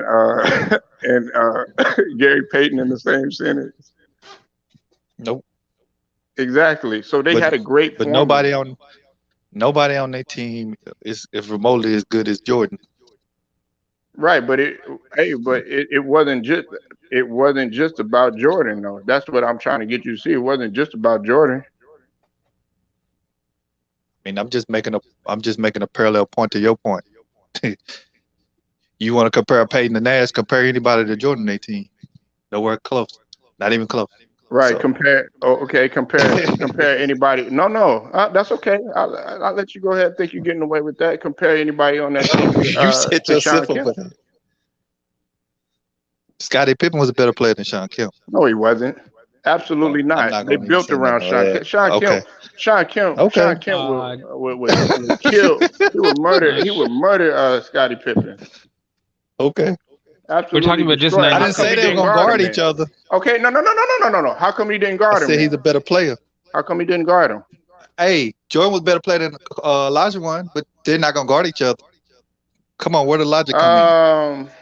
Well, if where you does wanna, logic come in? that's not what I'm saying though. They were listen. They should have went. No.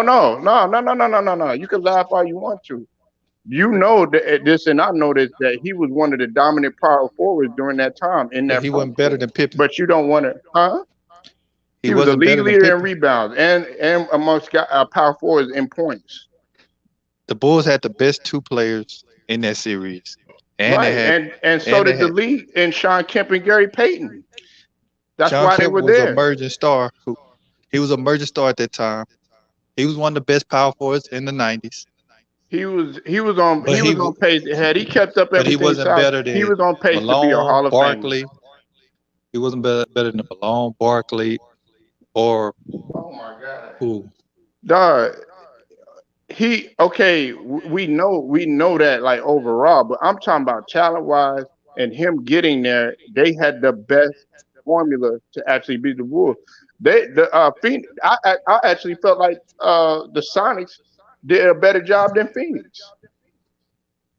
I think a good point to make about the series is out of all the finals Jordan played in, that Gary Payton probably done the best job as far as guarding Jordan. That's about the only major point I get out of that final, because that was one of his more inefficient career.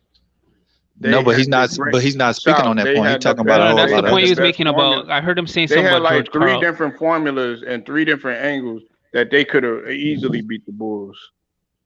They weren't gonna beat the Bulls. You keep saying that, but they weren't gonna beat the Bulls. But they would have given him definitely gave him a better. I understand that, but they had just as great a chance of any to beat that team, man. The Bulls had by far the better two superstar players. It would have went and like the that better in the coach. Houston series too. If they would have played Houston, it would have went like that too. The Bulls had by far the better coach and the better two-star players. There was no glaring advantage that the Seattle had over them. So that's what I'm trying to get, how we trying to figure out how they would have beat the Bulls. Because they did not have as much talent and nobody had as much talent as that Supersonic squad, man. Now, if you arguing who had a better chance that year, one could say the Lakers. All the teams, one could say the Lakers, but everybody put this thing like the Lakers just so old and over the hill. No, they weren't. They were still in their primes. In '96? No, in '92. I'm making a Oh, okay, comparison. '92. Okay. 91. I'm sorry, 91.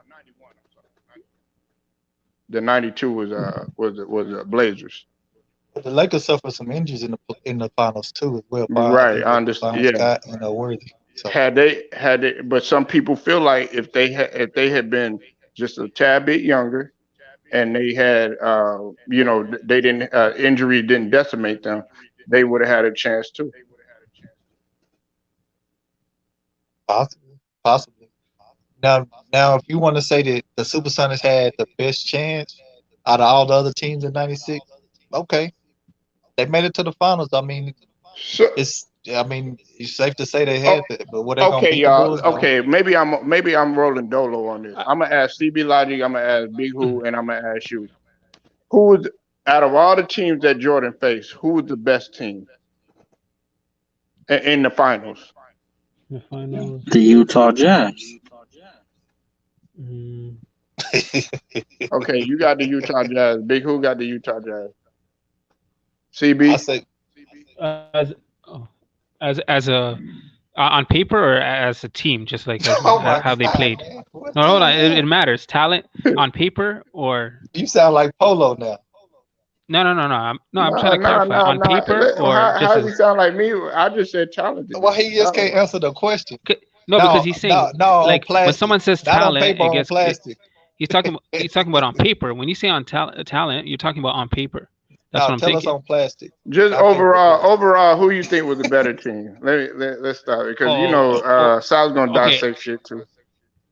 Okay, if you're talking on paper, maybe you can say the Sonics. But if you're talking like as a team and work as a team, yeah, Utah Jazz.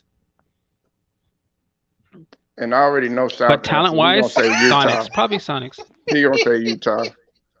In my opinion, I felt that the '96 Supersonics team was a better team than all of those teams, even a slight edge over the Lakers.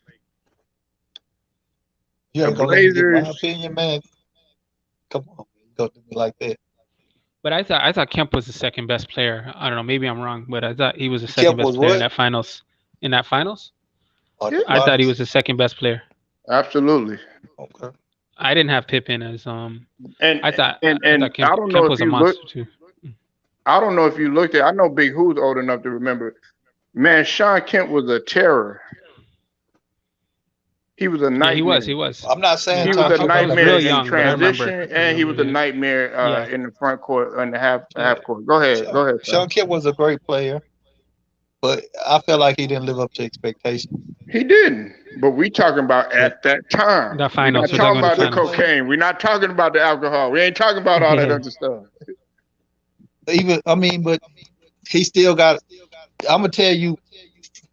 Just like Penny, I think Penny is kind of overhyped, even though he's my boy. I showed you the Penny. What? The Penny shoes. Penny, Shawn Kemp. Some of you guys have this '90s nostalgia behind it. Dang. No, but Kemp played he played good defense. It's a lot of '90s. Penny was not overhyped. You know that, nigga. You got the nigga shoes on. Listen, man. Penny. Now I listen to '90s. Hey, I listen to a lot of people that were '90s modes. They put a lot of extra nostalgia just because they had a good series against the Bulls. They try to hype Penny up. Penny had a lot of potential, but he didn't live up to his potential just like him, whether it's due to injury or whatever, bro. I gotta keep it objective. No. I agree with you, but he wasn't overhyped, dog. That nigga could hoop.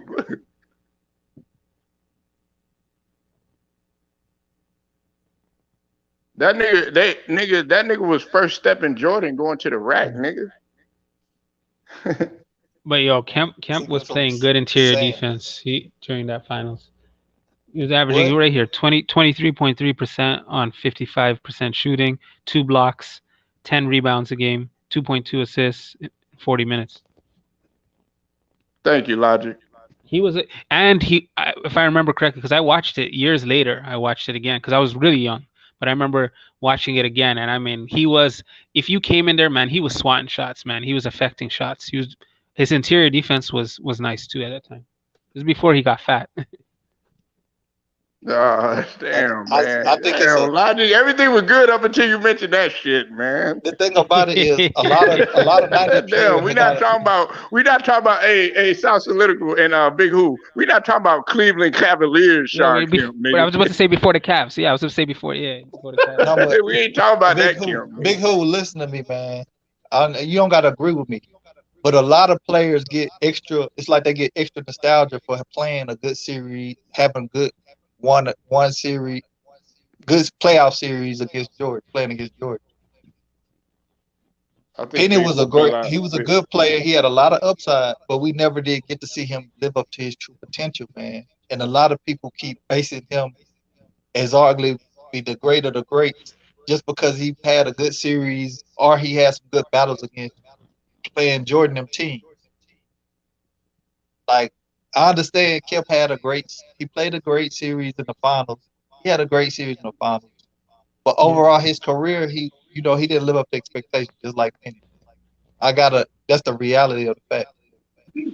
They should have Grant Hill. I love Grant Hill to death, but they just didn't, they didn't live up to expectations. Whether it's by injury you put Grant Hill above Penny, right? Grant Hill was better than Penny. Hey, that Orlando team should have won a championship, though.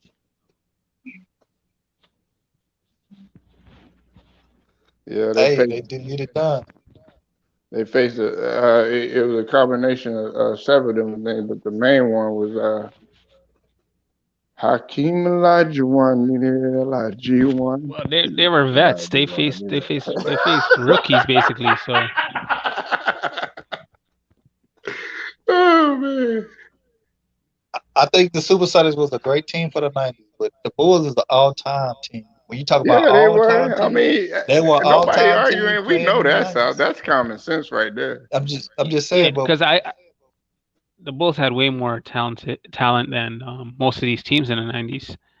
But like talent-wise, matched up against the Sonics, a lot of people. Yeah, I'm not the only one that have said that. My cousin even said that 96. I'm saying just. No, I agree with you. I'm saying just the Rockets. The Rockets you can argue the Rockets. Other than the Rockets, the Sonics were pretty talented team themselves. And we can look at it like this. I might not like this. That Bulls team have 4 current Hall of Famers now, and if Sean Kemp get in, maybe the Supersonics will have 2. That's right. Yeah, that's fact. Oh, okay. You see what I'm saying? So how does the optics look on that, even going into the future? You telling the team was that good, but so great. No, what were you about to say? How does what? I'm saying you telling me the team was so great with 1 Hall of Famer and a fringe Hall of Fame. At that time, South, he was the way that Kip was going in the direction that he was going, he was projected to be a Hall of Famer. So you could say 1 now, but back then he was on pace to be one of the greatest power forwards that could possibly play the game. Hey, I got a question. You gotta remember at that time, Jordan was the best player in the world, and Tony Kukoc was the best international player in the world, and Phil Jackson was the best coach in the world. So, but they weren't even, man. They talked about Tony, but they didn't talk about him like that. Okay, let's just talk about I thought it was bullshit too. I felt like they could have gave him more credit, but everything was, dominated by, of course, Pippen, Rodman, and Jordan. This is a point a lot of people don't like to bring up. They had Ron Harper, who was a former All-Star. This is, what I'm saying? They had that team was deep, man.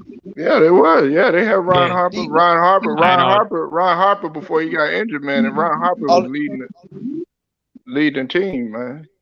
Only thing about the biggest glaring weakness for them is they didn't really have no athletic centers. The Bulls, but they had 3 of the best defenders in the league: Jordan, Pippen, and Rodman. Look at that defense, bro. And Harper. 4 of them. because Harper Harper was a was too. defender. Yeah. That's what I'm saying. Like Hey man, Luke Longley wasn't no slouch. Luke Lowley was just somebody that give you that jump. They had little white shooting jump, big bigs. But Hey, I like Luke Longley. Don't forget about Luke Longley. Yeah, I do hear Polo right now. Nigga, how the fuck you come up with Luke Longley in this conversation, nigga? Man, get these niggas out.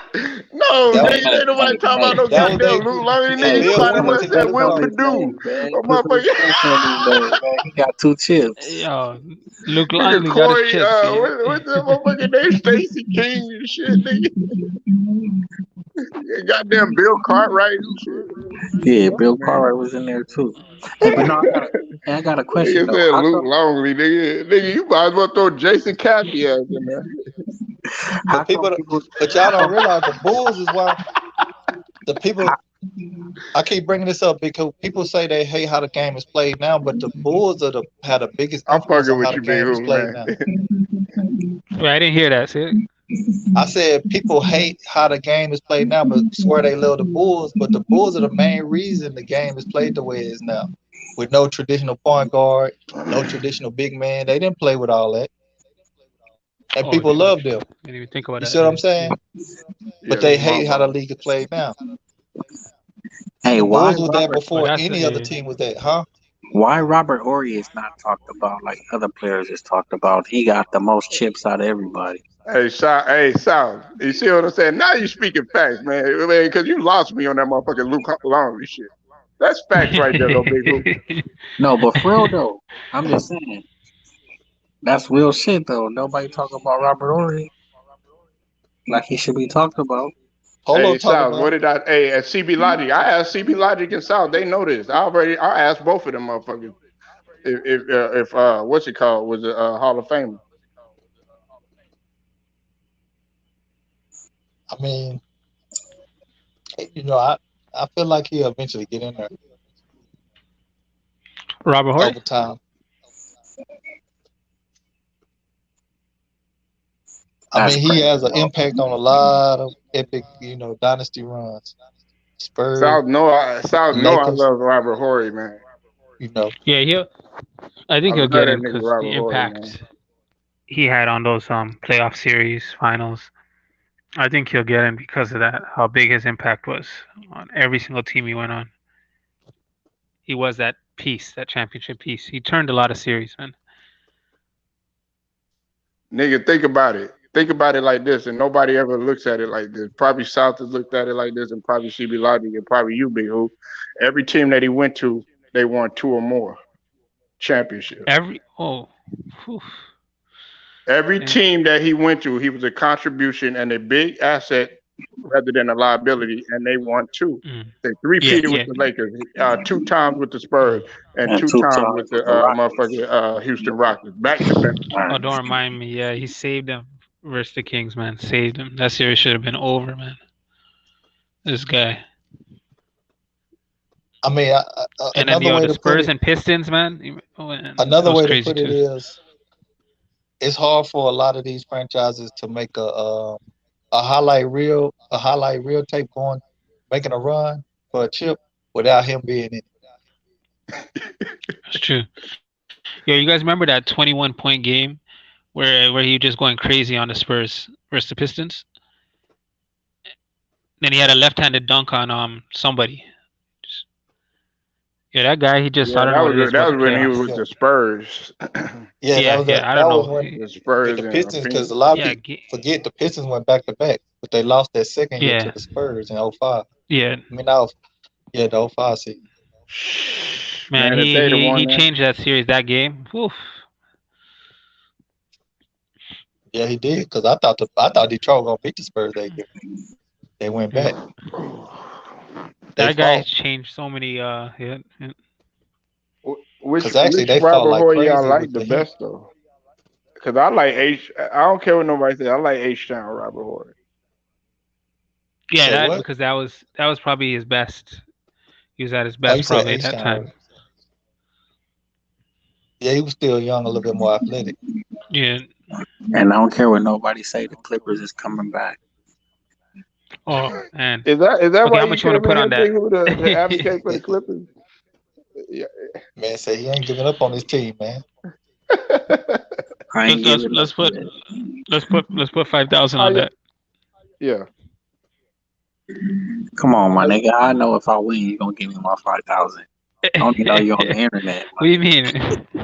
How you gonna send him If I $5,000, can't, CB? if I can't come knock on your door, it's no deal. Ooh. You don't need to knock Hey, on my look. door. The Hey, Clippers so are you, losing, man. so Big Who, what do you think y'all got to do in order to come back from that 3-1? We gotta play lockdown defense, and we gotta let T-Man start. No, he's Somebody lying. got He's to pull lying. on Chris Paul's You need shoulder, to then pray break for Kawhi to Booker come back. nose again. He said, You "Put gotta on pray for Chris Paul Kawhi. shelter." Hey, that was a pretty good game though last night, man. That shit was pretty good. That was a good game. When I went down to like from being down 16 and they only won by 4 points. When we win, we blow people off the floor. When they win, they only win by 3 or 4. You know what I'm saying? Yeah, but Yeah, that but don't matter after though. they He win, You only you got still won, you one right? still more down on a 3-1 deficit. You gonna be satisfied with that? And y'all covered up the Lakers banners, man, to make matters worse. Hey, I called it here first. Clippers are winning the next 3 games. Y'all in people's Yeah, house Clippers taking are down winning their next. Okay, pictures. all right. Hey, Big Who, you got somebody with you. Listen, the way that y'all are gonna win that game, Ty Lue is really. It's not all on Ty Lue. He's gonna have to get in there and fire his team up because it's not all on Ty Lue. Me and South No, talked about this. We can't it's sit not. here and blame it all on Ty Lue. They have to execute. And Paul George, for as much as we sit up here and say, "Oh yeah, he's a leader" and all this other stuff, he 'Cause could have been a tad bit more aggressive. you could look at it like No, that this: wasn't on if Ty y'all were Lue. hitting y'all That free wasn't on throws, Ty y'all Lue be up last night. 3-1. Yeah, it wasn't on Ty Lue, man. They just missed everything, man, in that fourth. Y'all hear what I said? If y'all No, if you it hit your probably free would be throws a in game 2-2 free tie. throws in game 2 and game 4, y'all up 3-1. It'll be a Well, 2-2 hold on. tie. I got a question for Ty Lue can't everyone. I shoot got a no free question. throws for nobody. I He got a can't question go for in against you everyone. free throws. How much are the Clippers gonna lose by in game 4? I mean game 5? Because I'm thinking it's a double-digit win for the Suns. What do you guys think? Nah, it's gonna be a close game. Close game? I don't know. Yeah, Double-digit win for the Suns, man. no double digit win. I I think know we're they gonna can't come shoot back as and bad win. as they shot this last game. I'm giving you a shot. I'm giving y'all a shot, Big Who, man. I think. The only Nah, reason why we no lost shot. because the shots wasn't falling. That shit was hitting the rim and coming out. Okay, the Suns. You think Y'all lost because y'all missed like No, but the Suns six weren't or shooting 7 free good either, throws. though, they Big weren't Who. shooting well at all, They too? were not Booker shooting. played Booker like was 8 for trash. 23. Exactly. He couldn't even hit a 3 in the entire game. He was like 0 for something.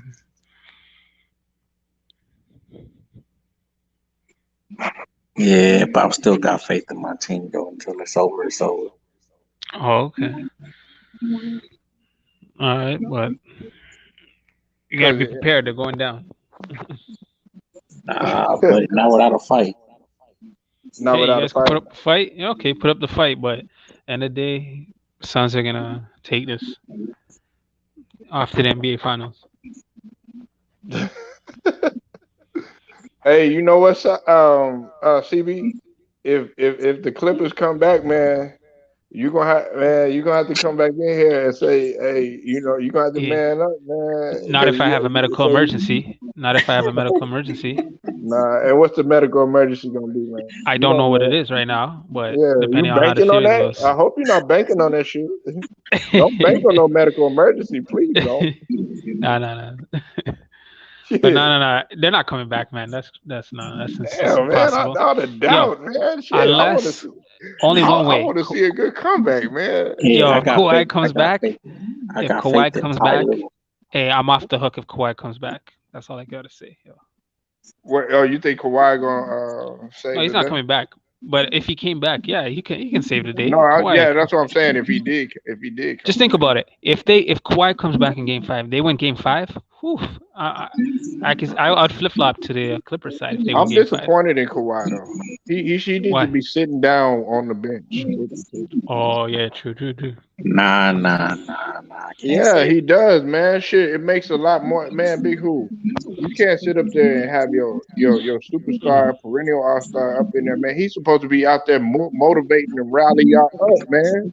Yeah, but his family there. He can't be there. Yeah, okay. listen, kiss your family, say I love you. I'll be back in a minute. I gotta roll with my guys. Nah, at least like 2-3 rows behind the team, so he can keep coming down. You know. Yeah, man. Like, coming up to the bench, giving them support. You know all that. He in the skybox and he go down at halftime and he talk to him at halftime and he go back up. Man, I thought you left, man. I was like, man, what the hell is up, man? South is like he had enough of Polo talking about the Sonics. He's like, that's it. The Sonics are an all-time great team. All of a sudden, but hold on, who this? I don't know how you can't say that if you're gonna put them having a chance to beat arguably people say the best team or top 2 teams. I got them at number 2. No, we didn't say they're gonna win. They just said they maybe put up a better fight if they made those adjustments earlier. Man, they were not doing that. No one's saying they're gonna win. They, Phil Jackson versus Carl Jordan. On the board. And that was my squad, man. The Bulls were my squad.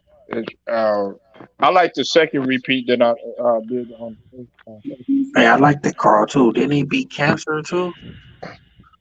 Yeah, George Carl, yeah. Yeah, the George Carl. It was cool as fuck.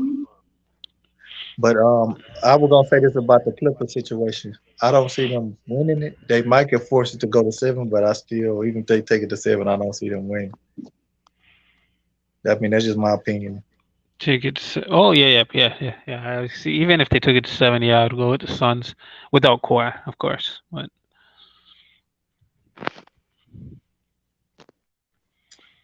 I think the thing about it is Cameron Payne. They was able to get this win on the road in Denver without Kevin Payne having an impact. He's not gonna have it. He's not gonna continue to not have an impact on these games if the series continue on. Right. I'm telling you, double-digit win. Double-digit. And y'all hit y'all free throws, y'all probably win this game. But for some reason, y'all done gave 2 games away because of free throws, and y'all supposed to be the best free throw shooting team in the league and 3-point percent team. Series should be tied at least. It should be 2-2. They hit their free throws, it could be 3-1. Oh yeah. That's You can argue that definitely. Yeah. Tyronn Lue can't go out there and shoot free throws, so no, that's not. Yeah, Tyronn Lue to blame. No, he's not. No one's blaming him. They know it's the Clippers. The players choked. Shoot myself in the foot, man. See, Ty Lue's doing a great job because I don't know how they're even in these games. So. Hey, even if they lose, I still respect. We got over the hump. Now we got to go back at it again. What hump? Yeah. I say this, y'all got a big question to ask yourself with the Kawhi Leonard situation. This dude, if he have a surgery this summer, that'll be 3 surgeries in 5 years. And he's 30 something now. He just turned 30 or 31, right? Like the decision y'all make with Kawhi Leonard is very vital. Because if y'all pay him a max deal and he's a shell of himself due to injury or whatever be so, yeah, that's gonna be like crypto y'all bought and now the stock is dropping on it. The value. So, I think, I needed to kind of say something to South. I went back and I looked. Now that I think about it, the second Jazz team would I think that they had the edge on the Sonics. Not the first Jazz team, the second one. Yeah. With Brandon Russell and all that. Yeah, with Brian Russell. Yeah. Brian Russell, my bad, Brandon. Yeah. My bad. I didn't mean to change the subject, but I just had to allude to that. I'm giving South his flowers, man. I'm giving South his flowers. Best team the Bulls played.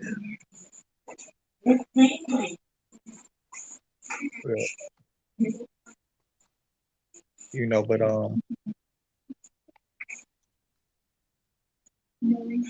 Yeah, they had all these motherfucking yeah, that games. you know, Big Hoop Polo getting his feelings about Camelo, man. He put that cape on for Camelo. Nah, man. Look, hey, he just he was just you're not giving him more credit than what you're supposed to. No, I'm giving him his credit. Great offensive player. You know, but the biggest Carmelo Anthony. Hey, let me ask you something, Bihu. Let me ask you something. If you got a player that's a superstar, coupled with a player that also had another Hall of Famer, they had two Hall of Famers on their team, and they didn't get out. They never could get out the first round. But you got another player that was a superstar in Carmelo Anthony. And by the way, I was talking about T-Mac and Yao Ming. And Carmelo Anthony was able to get out of the second round and also make it to the Western Conference Finals. Wouldn't you say that his resume is a lot better?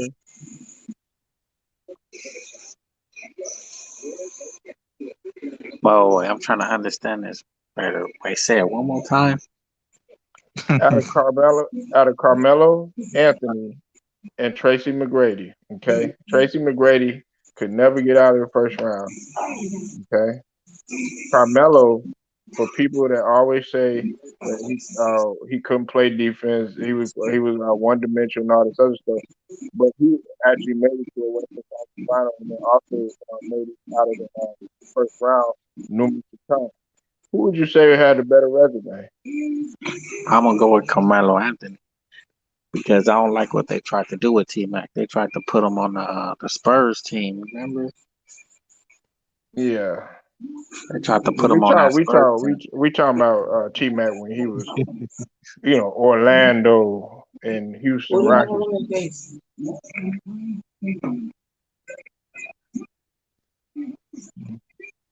I just had to ask that, I mean, everybody likes to sit here and just say, "Oh yeah, well he couldn't do this, he couldn't do that." You gotta give a guy credit. And when they talk about these guys, oh yeah, just automatically putting them in the Hall of Fame and stuff like that. I mean, come on, man. Look at that guy's resume. I think I said what you said. I don't know if you were trying to imply that. Hitman X, congratulations. What you talking about, Jacob Jennings? You're probably talking about them winning. Who? Oh, man, Jacob, what you talking about, man? Hey, I was talking about congratulating the Suns on their win. Hitman X ain't here though. I was just congratulating. Enough he was still in the chat. Big Who said it ain't over, man. So you disrespecting Yeah, it ain't over. Oh, now I get it. Damn, the win. Or maybe I wasn't specific. South, Padre. You took a nap and started having dreams about Mayweather? No, man. We just woke up from a nap. But because my boy's unbeaten, we can do that. No. Hold on. Wait a minute. Hey, let me ask you. Hey, Jacob. No, I'm glad you in this motherfucker, man. I'm glad you in here. Hey, who? Hey, what you think of Carmelo Anthony? I'm not even gonna say that. Shoot. Melo's the truth, bro. Syracuse. Dang, why the first thing come up is college? Oh, that's because that's when I was watching the game. That's when I was really watching the game. Okay. I watched them before they hit the NBA court. What you know about that? No, hold on, no.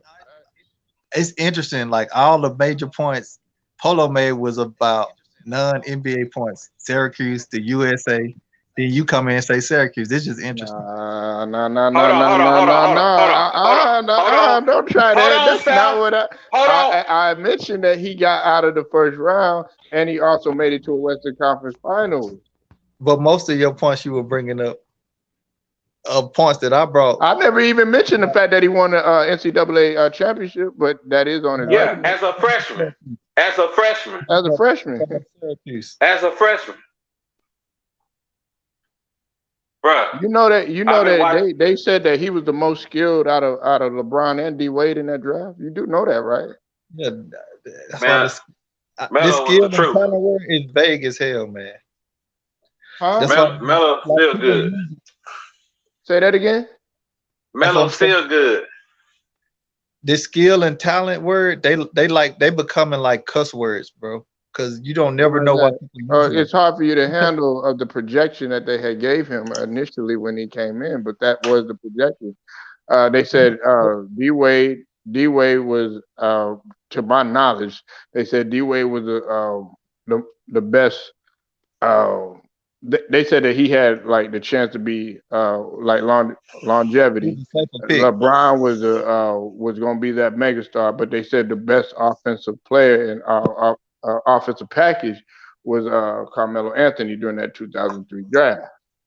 Okay, you said something specific then, but this skill and this, it's like they almost become a word to deflect it. Right. So how do you get to the NBA, Sal? Oh my goodness! Besides our athletic ability, You can change the whole concept of thing. Just listen to what I'm saying. A lot of people use these words so they can be deflector words. Come on, man. So Come on, you man. Don't be so technical, brother. It's okay. Listen, He how do is you get to the technical. NBA? He is technical because he don't know nothing about boxing. I'm a technician like Roy Jones, man. It's just in me. We He both is goat. technical because he don't know nothing Yeah, I about must have boxing. forgot. I'm a goat like me, LeBron, Roy Jones. We goats, man. We Capricorns, man. Goats. Boy, the goats is out in the field eating grass and shit. We Capricorns, bro. Yeah, you talking about? Oh my God, man! Why you got those zodiacs in this shit? Ain't nobody The goat, man. That's the goat. The Capricorn is the Nobody goat. talking about no damn zodiacs, nigga. Hey man, you want some goats? I'll take you out there. I don't mean a goddamn Come on back here to take out that Alvarado. I'll show you some goats, talking about boy. zodiacs and shit. Oh yeah, I'm a Pisces. Goats. Yeah. Jordan's a Pisces, Yeah, so yeah. We goats, man. We deep thinkers, man. We analyze Well, situations. yeah, That's he's why LeBron be on thinking the long field. and hard of how many years he got left in the NBA. Huh? What did you say? Hold on. He think, hey, Jacob. Nah, I'm alluding to South. What South said. You said he Capricorn. You said you deep thinkers. I said LeBron is thinking. He's thinking long and hard about how many years he got left in the NBA. Hey, LeBron can still play about 5 more years.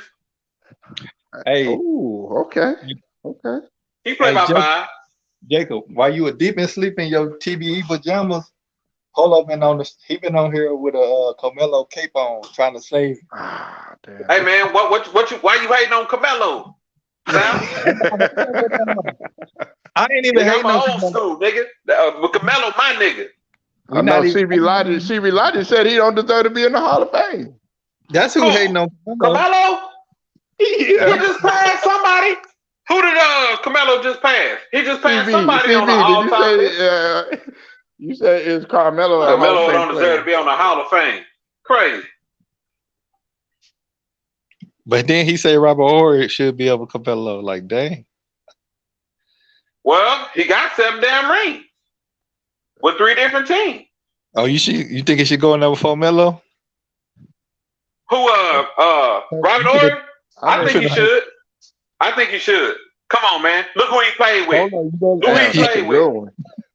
Look who he played with. He played with Hakeem. He played with Clyde. He played with Sam Cassell. He murdering this argument right here. Shit, I can't hear that. You think Horry should go in before Melo? Kenny Smith? He should go in before Melo? You gonna let that fly? You gonna let that fly, Polo? Yeah, I think he should. I actually, man, you know what, man? Come on, look at the era. Let me ask you this. That the makes era me that really Robert Horry think long played in. and Are you hard. serious? Hey, he got a good damn point though, Sal.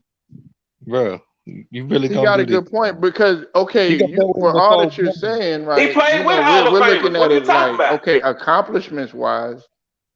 I mean, he got more. Look at what he's accomplished. Yeah, what you were saying, he was one dimensional already and stuff like that. They're probably gonna look at it like that. I don't look at Melo as no one dimensional player.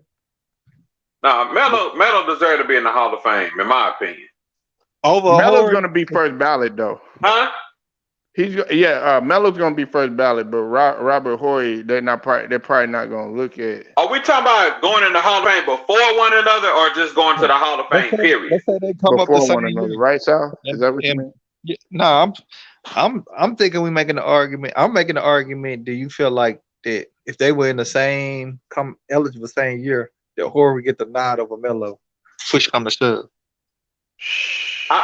Put like this: if he's in the before Melo, it's because of his accomplishment. At least it's what he's done. What he's done as a player, his role in the league on the teams that he won championships with. You know what I'm saying? That's really it when it comes to Robert Horry. Hey, okay, CB Logic, just go ahead and come back in when you can, man.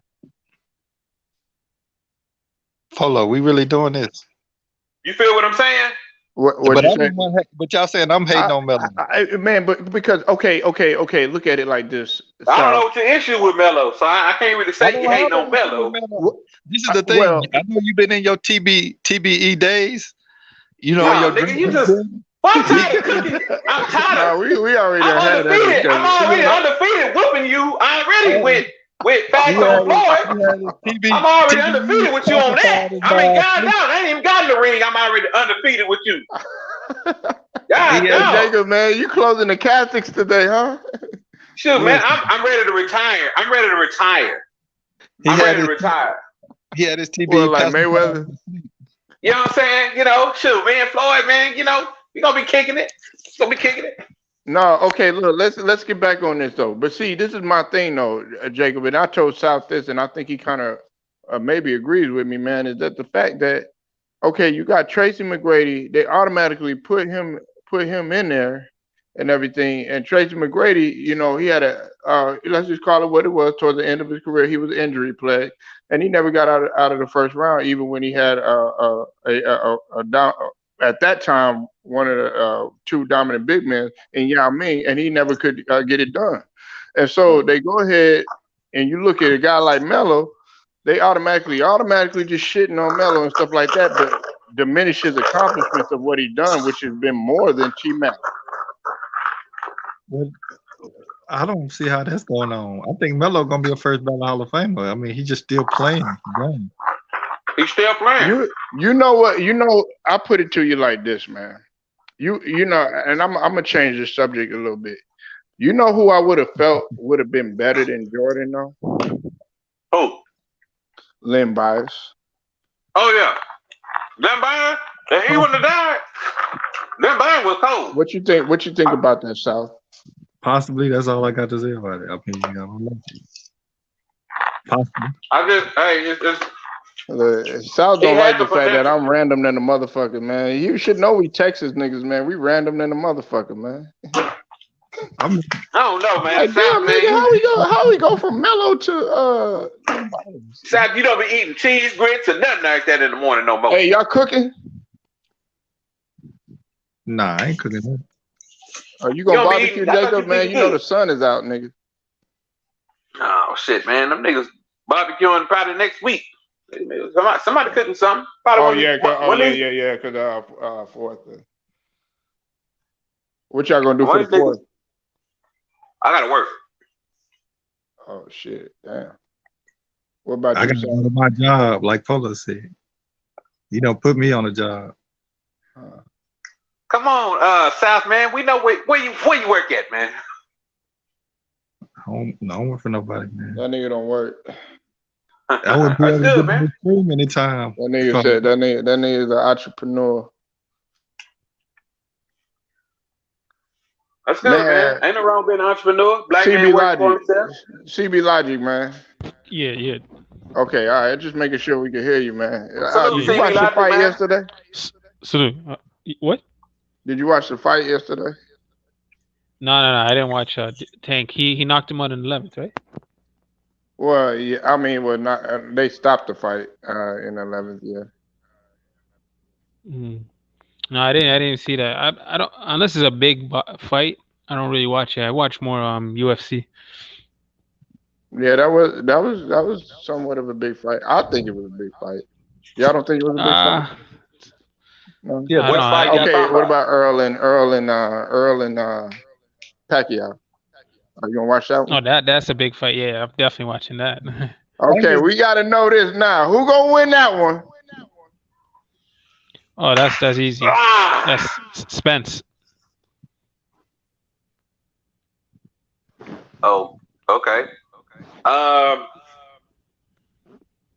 Damn. I gotta go with Earl just because he's a younger fighter. And I like Pacquiao. I just don't think he's the same Pacquiao of old. Not saying he ain't gonna be no easy pushover, nothing like that. He just don't have that same killer instinct like he was back in 2009 and before. I just kind of see Earl probably, you know what I'm saying, outpointing him maybe on the jab. If he can keep that jab on Pacquiao, I think he can control that fight. He could beat him on he can beat him basically. I say he can beat him on points at the most part. I don't really see a necessary knockout. I mean, possible. Earl is a good body puncher. Yeah, I'm gonna go with Earl just because he represent Texas too at the same time. So yeah, for sure, Earl Spence. You got it, Sal. I think you already know who this is a no-brainer, right? Yeah, Spence. I say Spence, man. I mean Pacquiao not in his prime anymore. He still can beat some of the formidable boxers in the league, but I don't think. Spence is one of the premier stars, young stars in the league. I don't think he's still up for that challenge at this point of his career to really challenge a young prime contender boxer like Spence. But really not a fight I'm excited about. I want to see Crawford and Spence fight. Hopefully it'll mention. I don't know. That's what we push. That's what everybody pushing for, South man. Hey, they not young. That fight. They not young, man. They not young. Hey, if he beats Pacquiao, they should be on their third fight. You said what? If he beats they should be on their third fight. Who are you? You talking about Crawford and Spence? At least second or third. Yeah, that's that. Yeah, if he beats Back in the Pacquiao, day, though, South and Jacob and CB Logic, they'd have been on they'd have been a trilogy by now. yeah, but they're trying to build the fight up. Like if he beats Pacquiao in impressive fashion, that's gonna be the next fight because they're gonna make money. They're looking at the business side too, right? So Okay, you gotta look at. That's a damn good Y'all point. gotta look at something. if he knocks Neither out one the thing, of I them is a promise pay-per-view you, attraction. no. But if he knocks out Pacquiao, I think that'll be the next fight because they'll generate enough attention. Right. Yeah, but y'all gotta understand the business side of boxing. They're not pay-per-view attraction. I think Lord, I already know where this is going. They can't sell. We know where this is going. I'm just telling you the truth. They're not attention whores like. Yeah, but I blame boxing Hey, fans. go for that. ahead, Quit say it, hating, Jacob. I already nigga. know. Always hating. Hey, South, I'm gonna meet you at the Texas and Louisiana border, nigga. Right now. Get my damn truck. How much gas I got? They're not Hey, fighting. hey, CB Logic. Somehow, and South, you already know. Somehow, some way, Mayweather is gonna enter in. Yeah. No. I'm not trying to talk about Floyd. I'm trying to get y'all. Yeah, he was. No. And actually, I'm not talking about Floyd. I'm talking about what? I'm talking about Mike Tyson. Okay. No. Listen to what I'm saying. Listen. Mayweather has said this stuff himself. We're talking about the business side of boxing. If y'all don't understand the business side of boxing, you ain't gonna never understand boxing and how it works. Period. Yeah, but you don't think a lot of fans would watch that Spence and Crawford? No, people gonna watch it. Listen to what I'm saying. When you become a prize fighter, when you become a prize fighter, like Money Mayweather, you know what I'm saying? He's able to market and sell himself. Remember, he ain't been with Bob Arum since 2006. See what I'm saying? After he left Bob Arum, guess what? Floyd started to market himself. When Floyd broke away from Bob Arum, and after them 10 years, his starting point, he had to fight a big name. I need a big name on my resume. And guess what? Who was the cash cow? Who's the cash cow in boxing at that time? Oscar De La Hoya. Why? Oscar De La Hoya is a pay-per-view attraction. And he have a country behind him. Y'all got to get that through y'all head. Yeah, but Earl that's what Spence ain't got a Pacquiao's country for. behind him. Terrence Crawford ain't got a country behind him. They not pay-per-view attractions. They can't do. No. You bring up a good point, Jacob. Now let's stop there. Okay, let's go ahead and tackle this right here. CB Logic and South and Jacob. Now that okay, you know who has a country behind him. It was Joshua at one point, but now Fury got the UK behind him. Who is going to win this fight right here? And this is right here. You can't argue this right here, Jacob. This is what the people have been waiting for.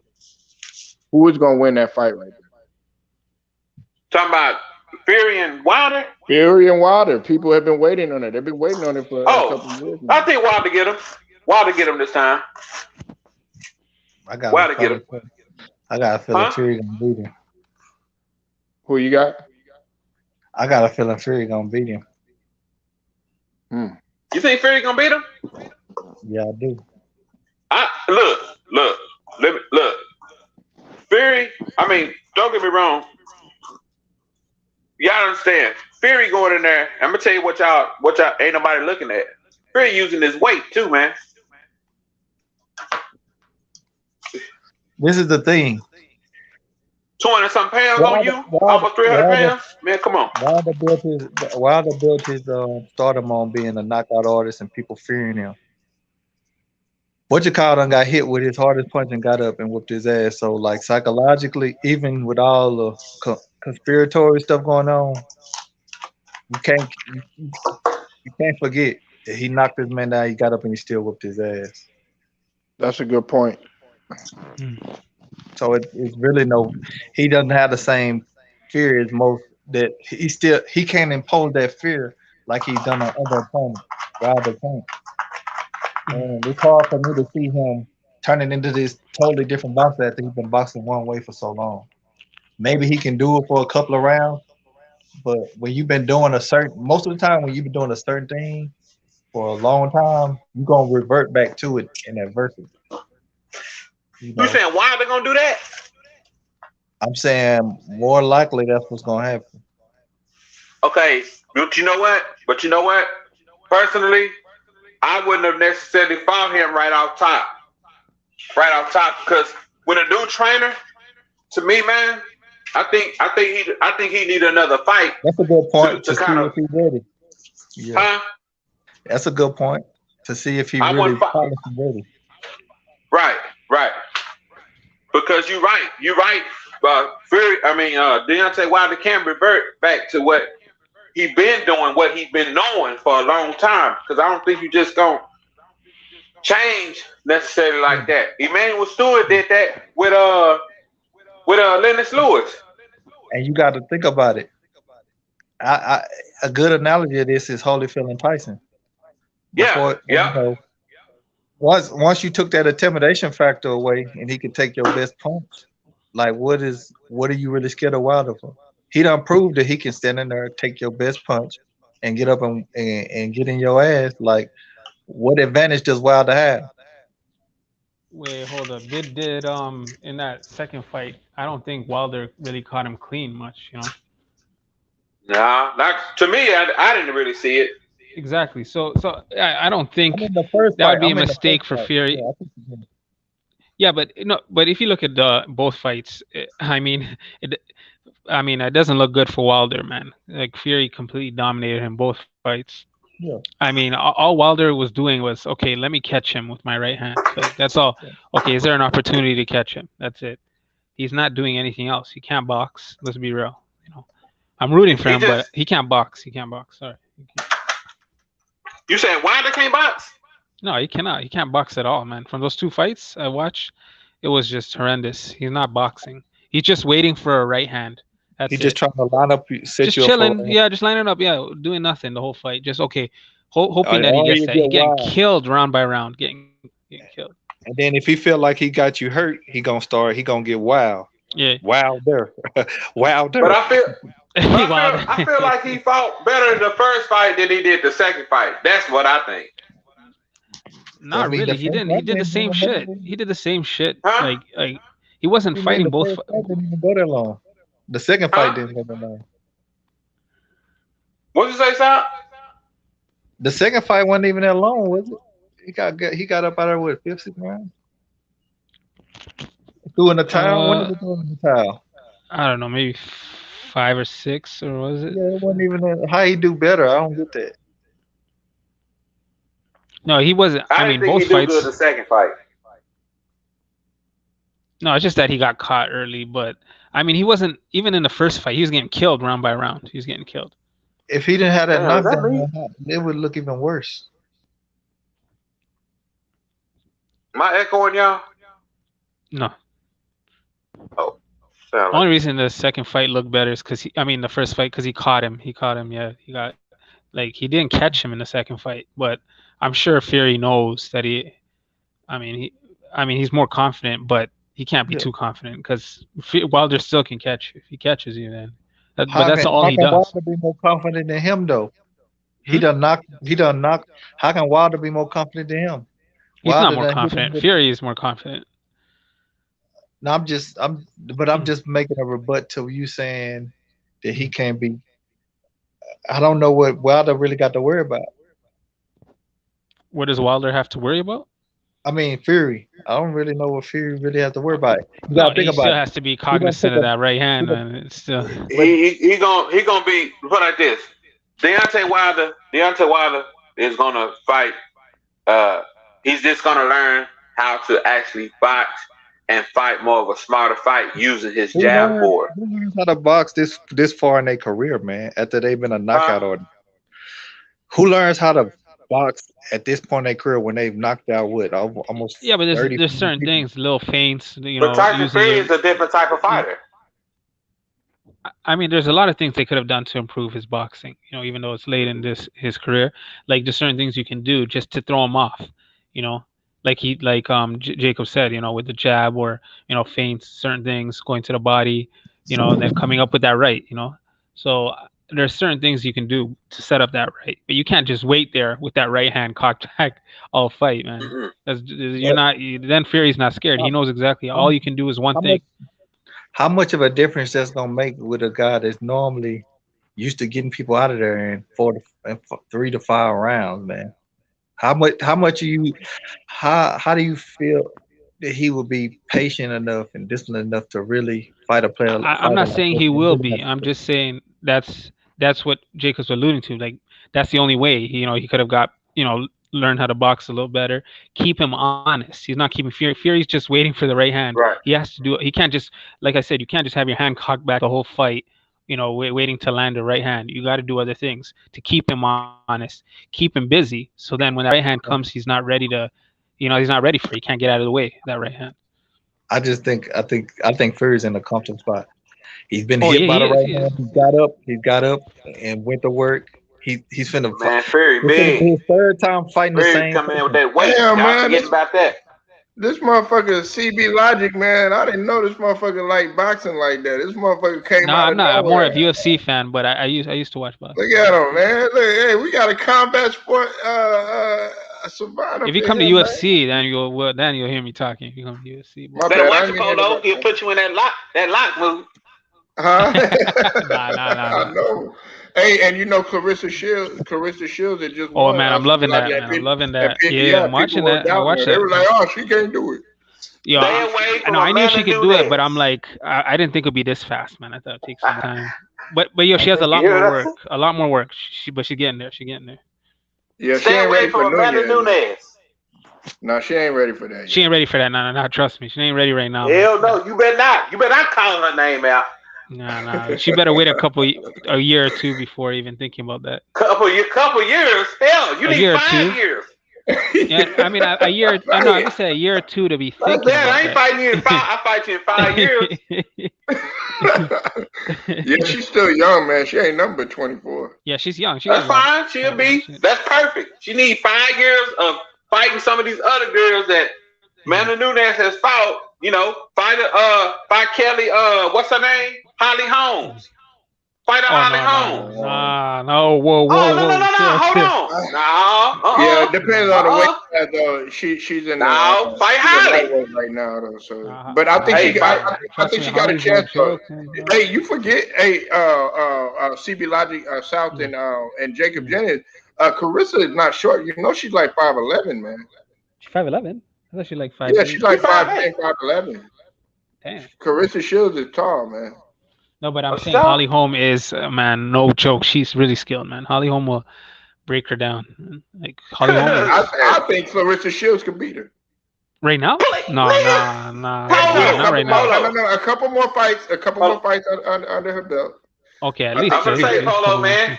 What? You pouring too much in your cup, man. Yeah, she needs to take this step by step. Hey, am I going off of emotion or something? No, he said a couple more fights, but next fight, hell no, man. I'm telling you, that's a big mistake. I'm telling you, that girl Holly Holm is no joke, man. Jacob, what is she doing? Holly Holm is no joke. CB Logic, man, tell her, man. Dog, you don't know how hungry Clarissa Shields is. Yo, she's hungry. Her work ethic is obsolete. Nigga, hey, Jacob and CB Logic. Yeah. Hey, you know she sparred with Errol Spence? Okay. What they got to do with getting your ass kicked in the leg? Guess what they were saying about her? They was like, man, she's a tough cookie. But what I'm telling you is anyone that takes her on the ground will tear her apart. Like she sparred with men. She can't. She needs to work on. She needs some time. Jones is training her. CB Logic. Yeah, but I mean, her jiu-jitsu and everything. She's just beginning, man. Jiu-jitsu takes some time on the ground, man. That's a whole nother fight. Like a whole different fighting game on the ground. Like as soon as someone takes her on the ground, she will get submitted easily, man. I'm telling you, I watched her fight that last fight. I mean, her first fight. That girl almost took her out. She was lucky. And that's not even one of the top jiu-jitsu girls, man. Oof.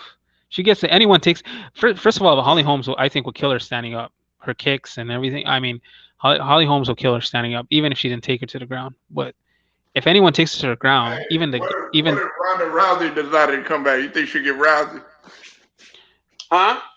She better. Hey, all I know is that Clarissa better not get taken to the ground versus Ronda. Ronda, if she takes her to the ground, forget about it. She's Ronda's judo has a judo background, and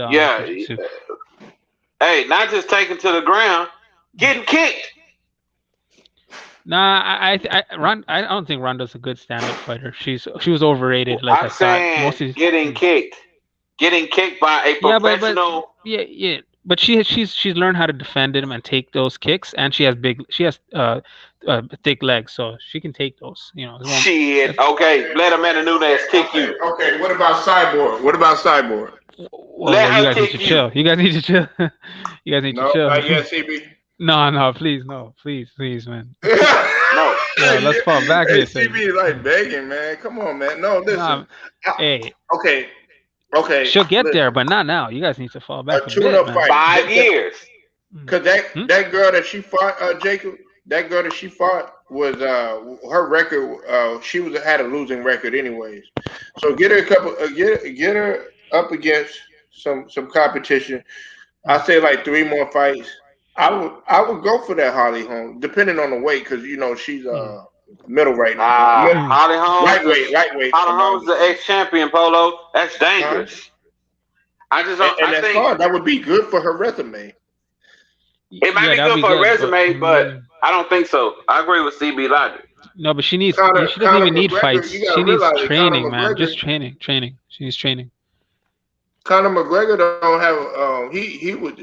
He lost a couple fights, but you know he was still able to gain a championship. No, but I'm saying That's true. she's a beginner, man. She needs like a lot more training in different arts. It's mixed martial arts. Right. Needs Yeah, it's a lot. It's a lot. I'm It's a she lot. pushing needs for to her go to up like get. blue belt. She needs to go from the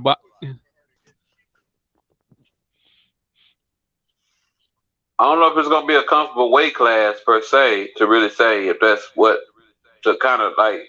What, the lightweight? Is that lightweight we talking about? Yeah, she's lightweight.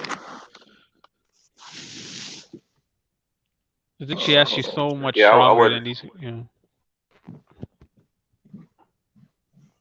Yeah, but anyway, I just think that Clarissa Shields, she got to be in that sport, man. You got to go through a lot of the rankings because there's so many fighters, right? I mean, you got the best, then you got the She's average best. light middleweight. Lightweight. And I'm sorry, lightweight. I think she shouldn't fight nobody at a Holly Holmes or a Cyborg at their caliber. I think that's just dangerous. It's what they know. It's what they know. They know that ring. They know it just instincts. The instincts of that style of fighting. Clarissa Shields haven't had enough mental capacity to absorb that.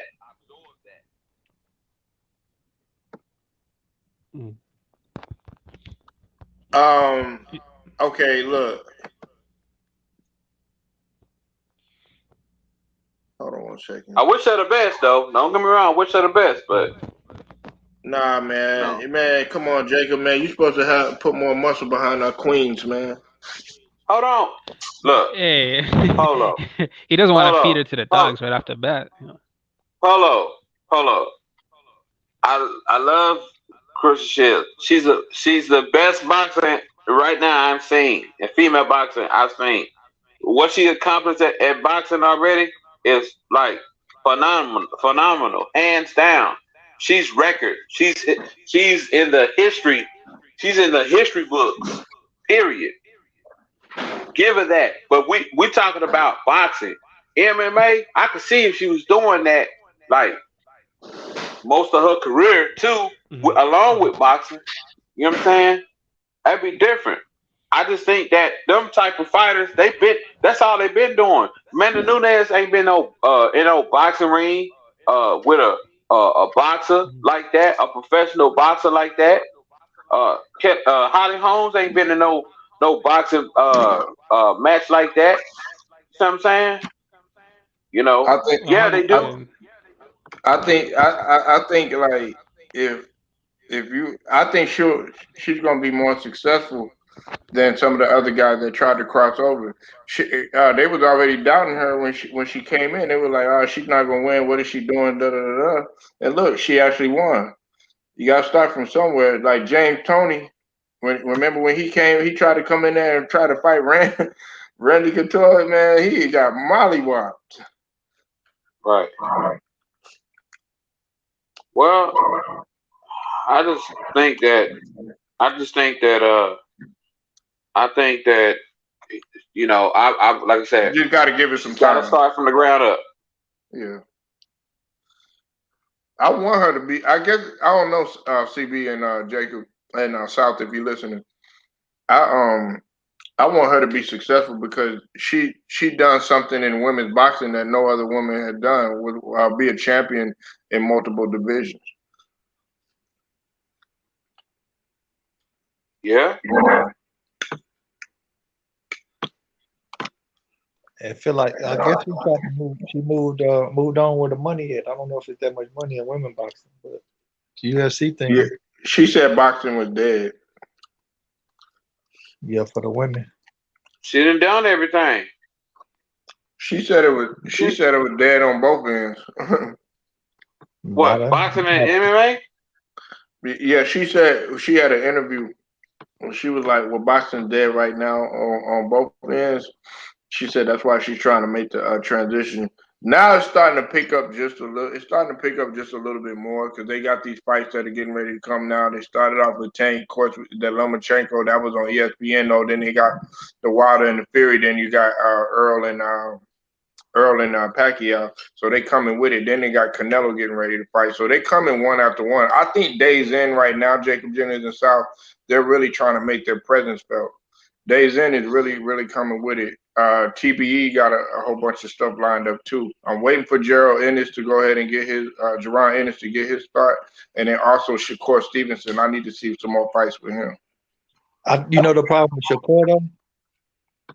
Shakur a great fighter, but you know it's one of them things where people gonna really want to pay to go see him fight. Because he a point guy, he just a boxer at points. He ain't trying to.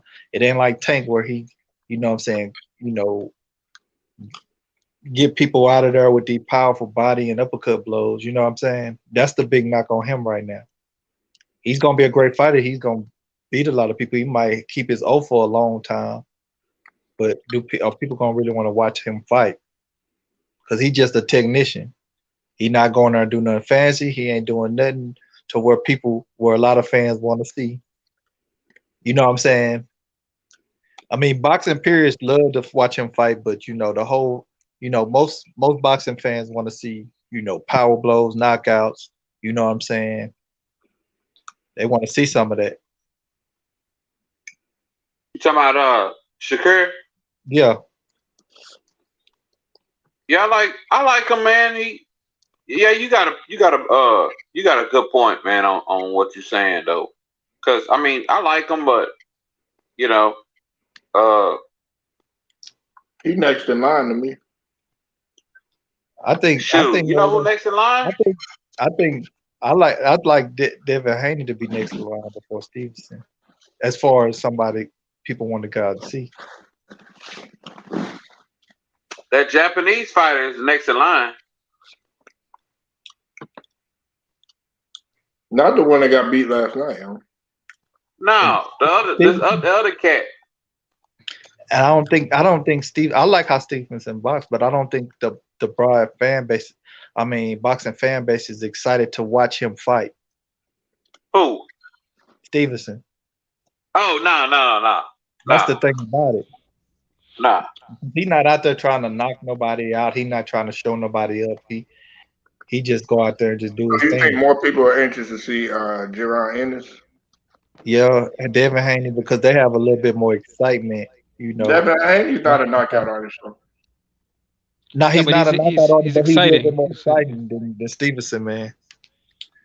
That's what I was trying to tell Jacob. Huh?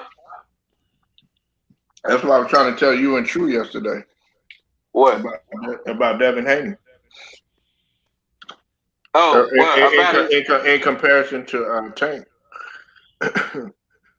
Yeah, Tank is a knockout artist and stuff like that, but you know, Devin Haney, he's not to be slept on. Oh hell no, Devin Haney is. Nobody wants to fight that guy. I told y'all why, because he's got the Mayweather blueprint. Man. He don't box like Mayweather. That's daily training, but he don't have the same. Hey, who taught Floyd Jr.? They don't fight the same style though. Yeah, but he does train with Floyd. Yeah, and, okay. That team, Floyd's team. Yeah. You agree with that, Jacob? Who was okay? Let me ask y'all a question. Mm-hmm. Who was Floyd Mayweather's trainer when he first turned pro? Answer that. It's his dad. No, it's his dad. Yeah, his dad. Thank you. And next question. But they don't fight just like each other though. They don't fight. Oh Lord. Well, he is incorporating some of Floyd's things now, his moves and stuff. Yeah. He do a little bit. But everything he taught Little Floyd, he teaches Little Haney. That's a good point. Yeah, he is. Come now, on. yeah, definitely. It's like he dealing with Little Floyd all over again. What y'all talking about? I ain't disagreeing with that. Yeah. That's a good point, Jacob. South, but you looking at it from? Are you looking at it from Haney having more in his offensive repertoire, or from a defensive I'm standpoint? saying he don't do all that shoulder rolling like Mayweather and his dad. Yeah, yeah. That's what I'm saying. Like I'm not gonna sit here and be stupid and think he's not teaching him some of the stuff he taught his son. Of course he is. But you know what though, South? Man, it's everything. You talking about, boy? I think you said this the other time too. I think South alluded to this one time. There's very few fighters that can actually make you slip and get away with that shoulder roll like that and actually be good at it. I mean, James Toney, he was the one that don't really get that much credit for it. Of course, Mayweather. But man, they don't do all shoulder and stuff like that, man. But I've seen them training. I seen him learning the shoulder roll and all that. Like a year ago. I ain't saying he ain't man, learning he it. still be using. Y'all don't be looking at it. He don't do He it. does use it every now and then. You know, he does. Bro, Yeah. And you know, Jacob, in order to imitate or even duplicate something like that, man, you gotta be really good at that. Even as much as I like Canelo, does that way more than he doesn't utilize it at all. Adrian Broner done it more than Devin Haney. Devin Haney don't do all that shoulder rolling like that. Oh, okay. Do you want to know the difference between Devin Haney and Adrian Broner? I didn't ask you what the difference is, but I'm just telling you, you talking like he just making him a carbon copy of Mayweather. He's not. I'm saying he's setting him. Look, if you notice, David Haney uses his jab. He jabs a lot. That's fact. Yeah. He jabs a lot. What the hell you think Floyd was doing? But what I'm saying is, if you know Mayweather, you know Floyd and his daddy, they use that shoulder roll way more than Devin Haney does. Devin Haney Right. don't But what I'm shoulder saying roll. is,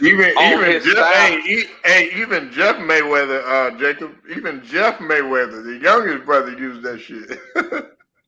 So stop acting like he making them a carbon copy of Mayweather. He don't even use all that. man, he gave it a blueprint, nigga. Come on, man. Come on. Won't you join get on the winning get on the winning team. Man, here you go. Don't say it, Jacob. Please don't say it. Get on the winning team. You know what I'm saying? And acknowledge CB Live. You hear that? TBE is the best. TBE has more title defenses and beat more champions than anybody. Now that's a fact. Look it up. I got my phone right here. Whoever want to get it, whoever want it, they can get it. Okay. So you said they produce more champions? Floyd has beat more world champions. Look it up. You talking about Floyd himself? Your boy Roy ain't did that. Cause he had all the belts. Who he gonna fight himself? Whatever. He gonna fight himself? Whatever. Getting your ass whooped up. What's his name? Danny Green? Joe Calzaghe? Danny Garcia. Get out of here.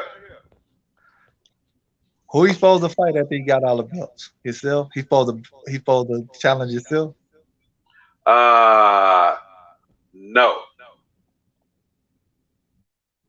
So I don't know what you want me to say. I don't know, man. I don't understand you. I don't understand you, man. You don't even eat Lincoln grits no more. That Boo have he's had a belt in 8 different weight classes. It's like a record. Him and Sugar. He in the talks with Sugar Ray Robinson, arguably the GOAT. Most people say the GOAT. No, I'm talking about Roy Jones. Roy Jones. Yeah. Mayweather has beat more world champions than anybody. He only fought 50 fights, though, Jacob. And that's what we were. Hey, and listen, that's what me and South was talking about earlier. Listen, you know, guys were fighting over 100 fights. If that's the case, what's his name? Chavez didn't lose. He fought well over 100 fights and didn't lose until like late in his career. The guy that beat him, he just recently died. I forgot his name. It was a black dude. And what I keep saying, you put Roy Jones first 50 fights against Mayweather only 50 fights. It ain't even no comparison, bro. This dude, his first 50 fights was just crazy. Never even got hit hard first 50 fights. For him to even, he never got even dazed his first 50 fights. I said Floyd got rocked. I ain't say he got dazed. I'm talking about Roy Jones. I mean, boxing. Look, that's the sport of boxing. That's sport of boxing. I ain't saying every single fighter or some fighters gonna get hit, not gonna get hit.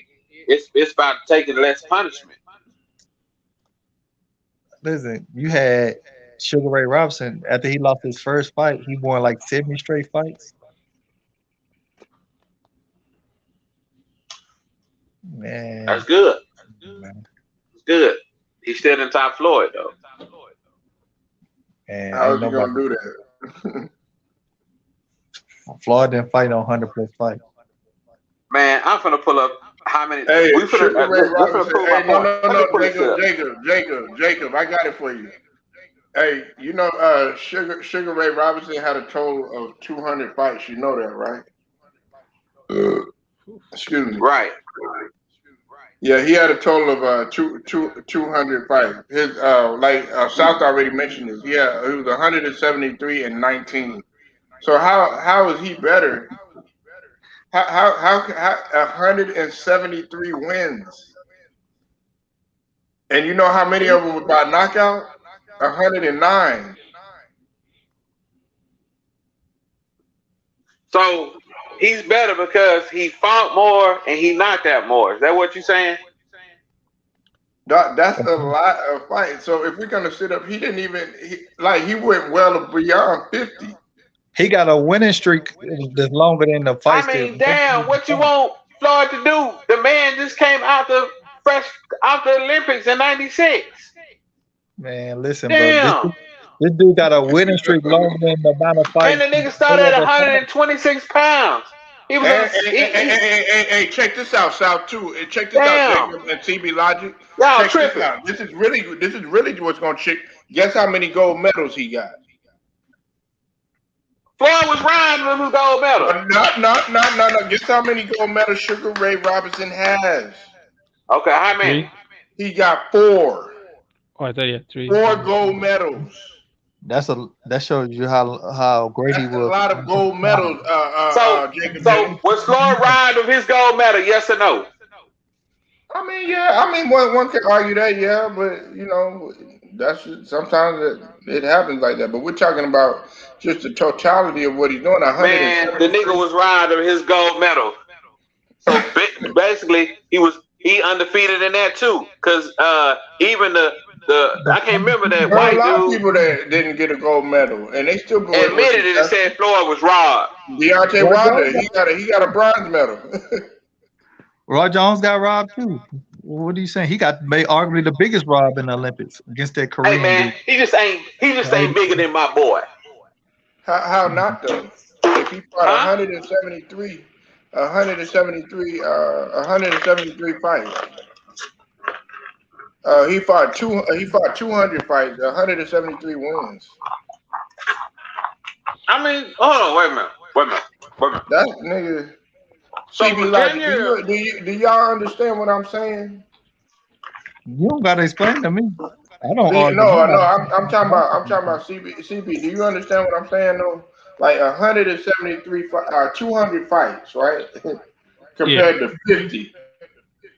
Nigga, Yeah, no, so no. how could you say if he would have kept going after 75 or even after 100 or even after 150 if he would have lost or not? So y'all want this nigga to fight 3 times a year? Bro, I'm just No, we trying to get the 173 point and is 17. just because you The never man lost was getting robbed 10 years of his whole career. just because you ain't never lost a fight don't mean you the greatest fighter. If that was the case, Rocky Marciano would be considered the greatest fighter. He's not considered greater than Sugar Ray Robinson, man. And you said if you the reason why I brought this up though, I'm still looking up. No, the one of the main reasons why I brought it up because you said Mayweather fought more world champions than anybody. 200 fights, nigga. He fought way more champions than that. Okay, I'm finna find out. He quadrupled his career. I'm finna find out. But you see, nobody talks about that. And South brought up a good point. He brought up a good point about like when people bring up Ali and CB Logic, people bring up Ali and stuff like that.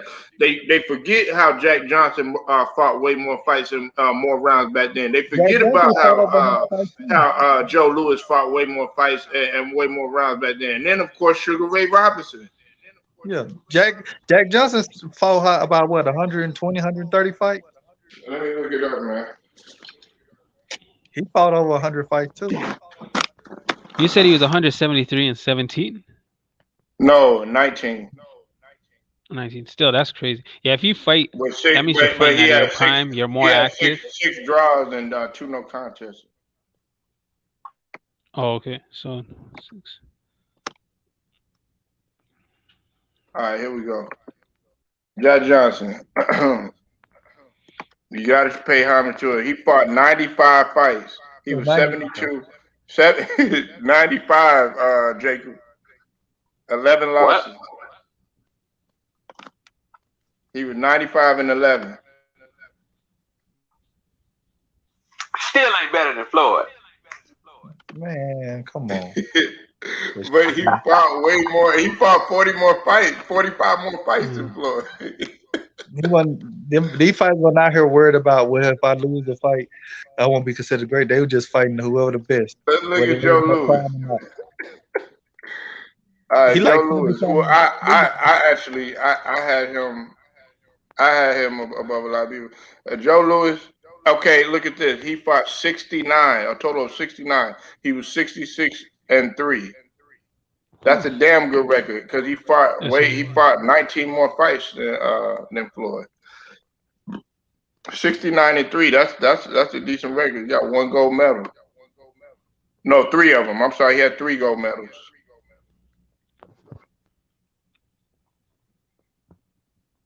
Gotta look at that resume, man. It's not just about 50 and 0, man. No, of course, it's not just being undefeated. Boxing's not about being undefeated because, for example, if you're more active in a year or you fight out of your prime, you're going to lose more fights. Yeah. Okay, look. So from 96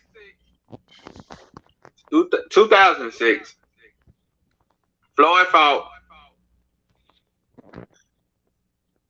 under top rank, and basically Mayweather was fighting twice a year for that. I want to say somewhere around that time frame. Mayweather wasn't taking off like that. I mean, he had to be doing something. He only fought 50 fights now. Some got to give. Can't tell me he's fighting all the time. He only had 50 fights his whole career. The numbers don't add up.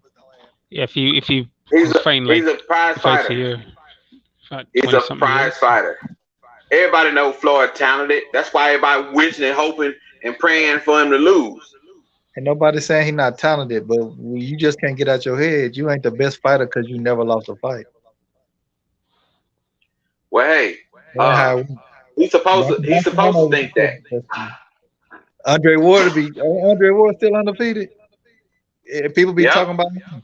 If that meant so much, that don't mean that much in no boxing, man. Okay, maybe. Okay, well, maybe not. Put like this: 50 have tried and 50 have failed.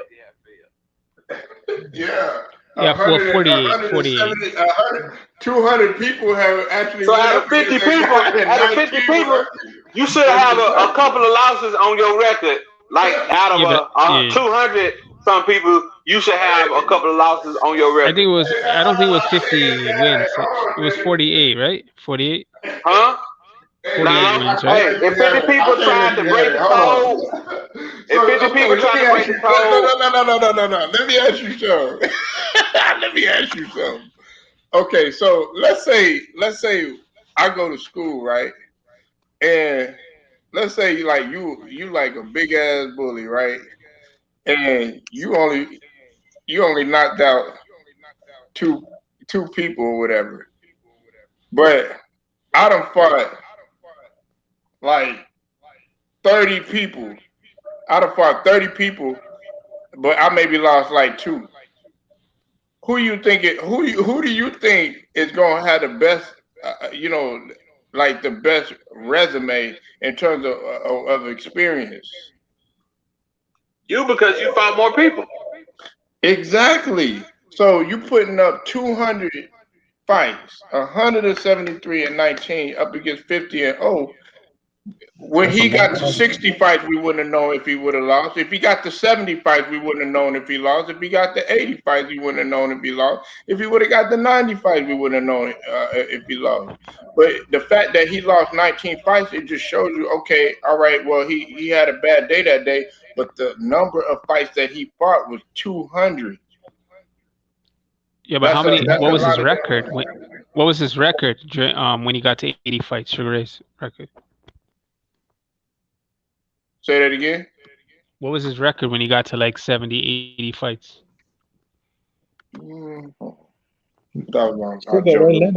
If I'm not mistaken, he lost like his first fight, and then he won like 70 straight. That's crazy, So right there. 70 and 1. That's already crazy. He was 70 and 1. I can't remember when he lost his first one. I think he was at like Hold 30. on, I got it, man. Let me show y'all something. Look. Y'all see that? What are you trying to show me, man? What are you showing, Jake? Mayweather has reportedly holds the record for beating 23 world champions that had a title. Now, conversation's over. Who's the best? You got to think about the times.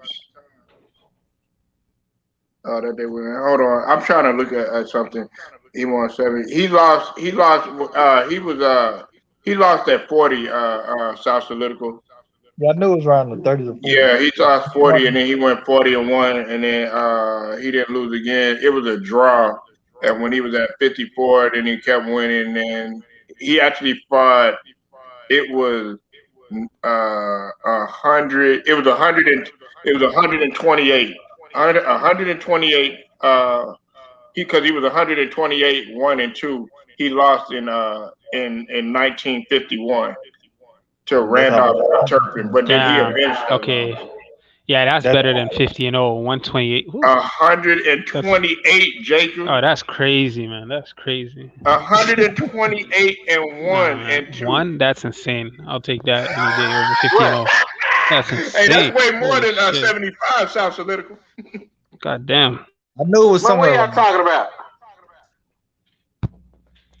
The guy went 128, 1 and 2 in his first 130 what?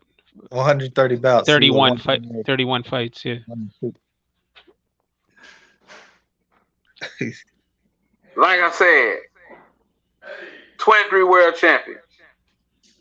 This is what I want you to understand. I'm gonna say this one more time. I say world champions, not people been fighting.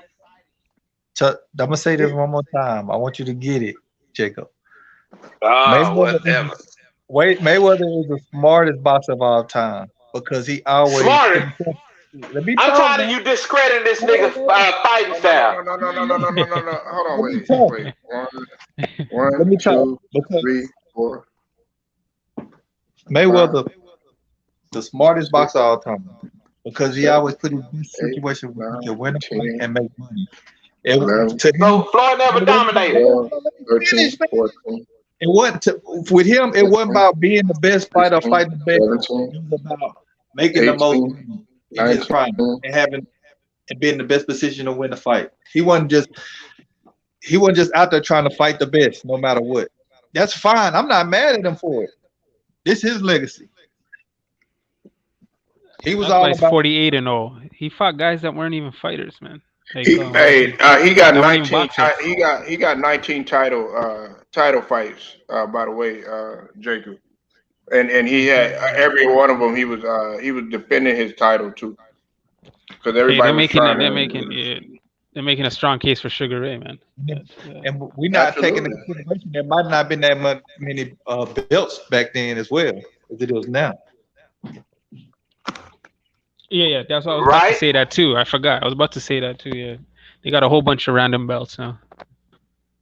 You know, they complain about that too. A lot of these belts in boxing. So, But do you realize, man, like that's and we know the sport of boxing. Jacob, you know the sport of boxing. South Political, you know the sport of boxing. Especially CB Logic, you know the sport of boxing. Nigga, man, do you know how much amount of work that is? 128 fights. That's crazy. I said that. That's crazy, man. You got to give come on, that's body of work. That's not even just a little more longevity. That is on a different level, man. that's why Man, they fought more. a lot of boxers. It's a lot of Right, boxers. and he won more. The more you fight, 128, 1 and 2. He won more. Come on, man. the more you Hey, fight. look, 128, hey, 1 don't and get 2. mad at Floyd because he made it look so easy. No, the more you fight, the higher you If gonna you lose. control the narrative, yeah. The more you fight, the Control the higher narrative. you gonna lose. That's simple. What'd you say, son? The more you fight, the higher odds you're gonna lose a fight. So you saying Floyd didn't fight enough? I'm not saying whether he fought enough or not, but I'm just telling you from the optics is Floyd fought. He was the smartest fighter because It's okay, son. I got. No, he did not fight enough. No, he did not. He needed to fight more. he fought enough. I'm Floyd saying didn't fight enough. legacy wise, for people to perceive him the great, hell no. But for himself and what he achieved, I can't argue with that. That's what I'm saying.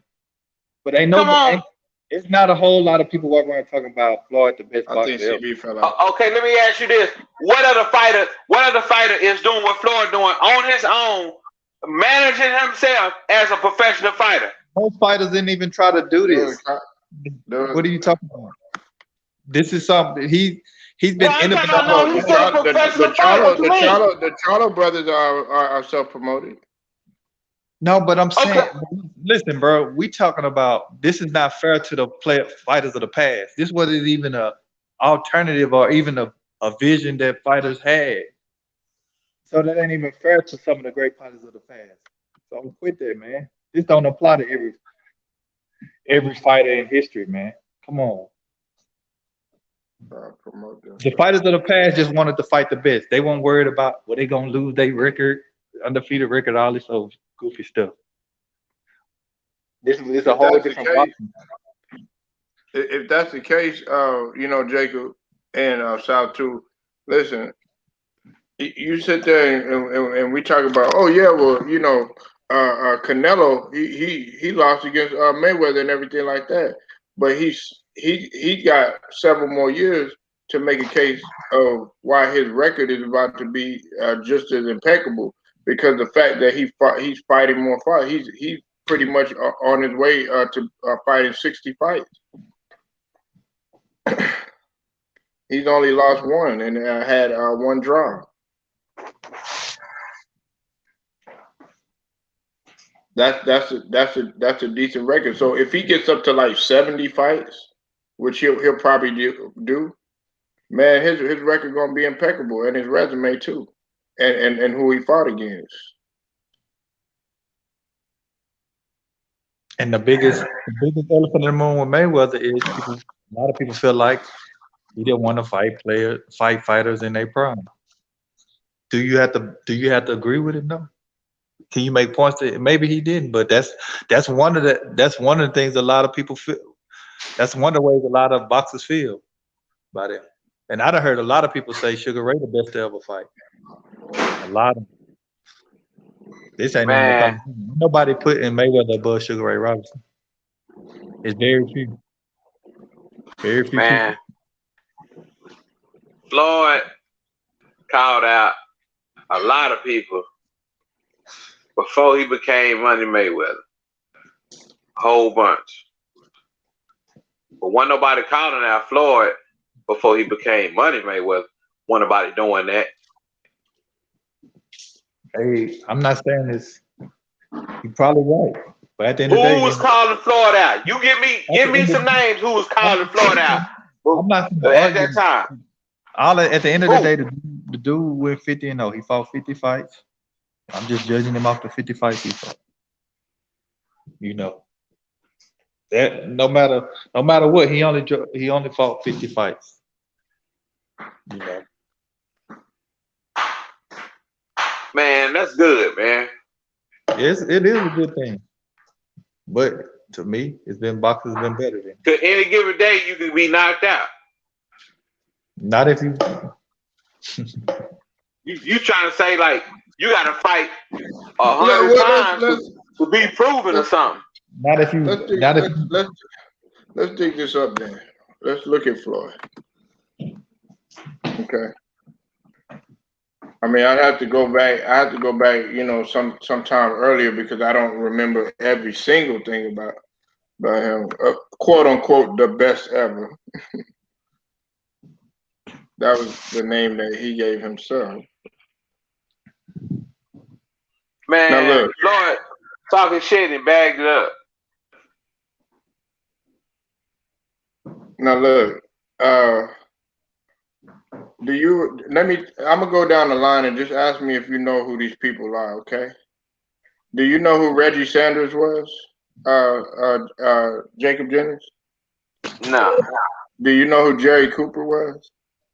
Mm-mm. Do you know who Edgar Alea was? Nope. Do you know who Keno Rodriguez was? Nope. Do you know who Bobby Gippert was? Nope. I know you know who Tony Duran is. Roberto Duran. No, Tony Duran. Do you know who Larry O'Shields was? Nope. Do you know? I know you know who Jesus Chavez was. Chavez Sr.? No, Jesus Chavez. Okay, no, I don't think No, you I don't just know who Julio. he is. Louis Leja. You know who he is? Nope. Felipe Garcia. Angelo Nunez. Nope. Sam Gerard.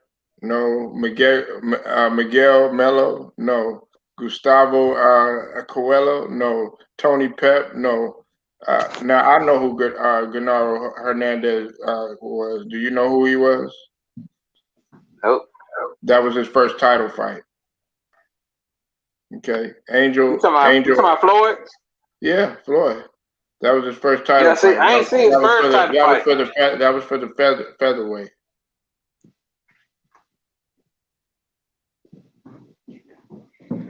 I ain't see his first title fight. Angel Manfredi. You know who he is? Mm-mm. That was the title defense. Carlos Rios. Nah. Justin Juco. I kind of remember him a little bit. Yeah, I remember. That was another title fight. Carlos Jarena from Puerto Rico. No. I know you know who Vargas is. Yeah. Gregorio Vargas. He retained a super featherweight. Emmanuel Augustus. I know you know who his ass is. Yeah, I heard of him. Yeah, that's that boy out of Detroit. I remember Emmanuel Augustus. You know who Diego Corrales? Yeah, Diego Corrales. Diego Corrales is one of his best fights. Okay, Carlos Hernandez. I don't think I know him. Jesus Chavez. He fought him again. You didn't know who he is. Yeah. I don't know him. He fought Jose Castillo. I know you don't know who he is. He fought him twice. That's when I started watching Floyd. Okay, you know who he is. Philip Ndu. Nah. DeMarcus Corley. DeMarcus Carter, yeah. Chop Carter, yeah. All right, Henry Brucelis. Nah, I don't Okay, that was know. the fight. R.I.P. I know you know who Gotti is. We're not gonna talk Yeah, about got it. that. Yeah, he was bigger than Floyd. Sean, Hey, stop, Solidical. He was bigger than Floyd. That's a fact. Okay, it's been other boxers fought boxers that were bigger than them, but good. Bigger than Floyd in a bigger weight class. Shabba Mitchell. And he beat him. Huh? Shabba Mitchell, I remember him. Huh? Turo Gata was slow as fuck too. He beat the shit out of him. R.I.P. Man, whatever. Now he's slow. Nah, he was. Now he's slow. Zab now Judah. He's slow.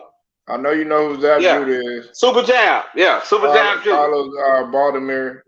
And then he fought Carlos Baltimore. I remember him. He fought De La Hoya. Then he fought Haddon. Ricky Haddon.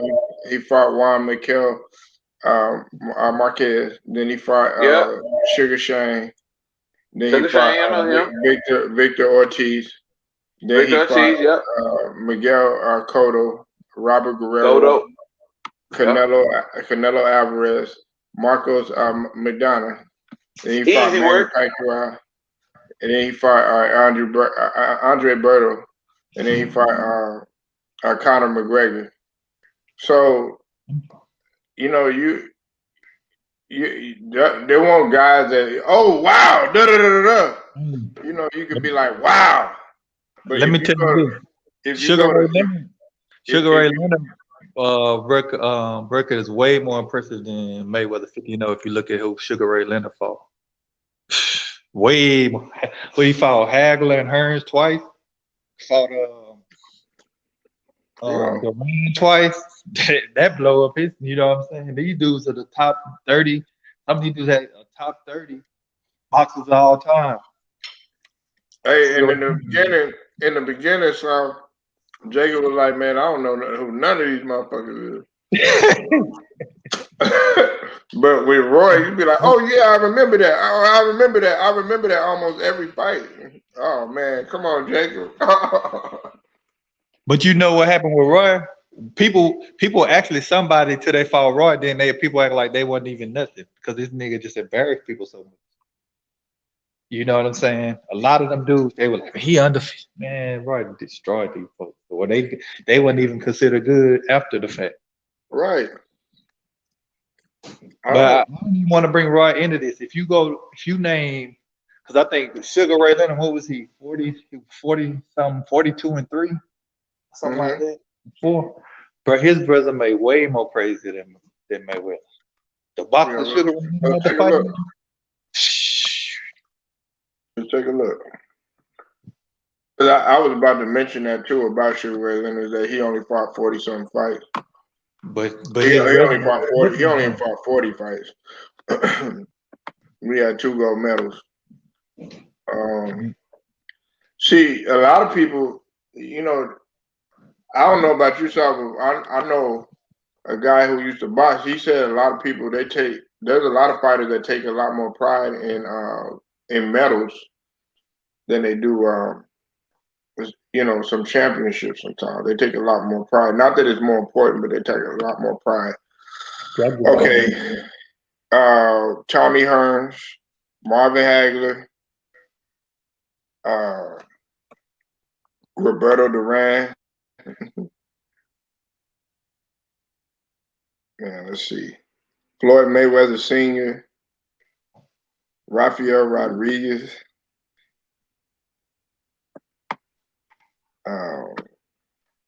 Augustine Estrada,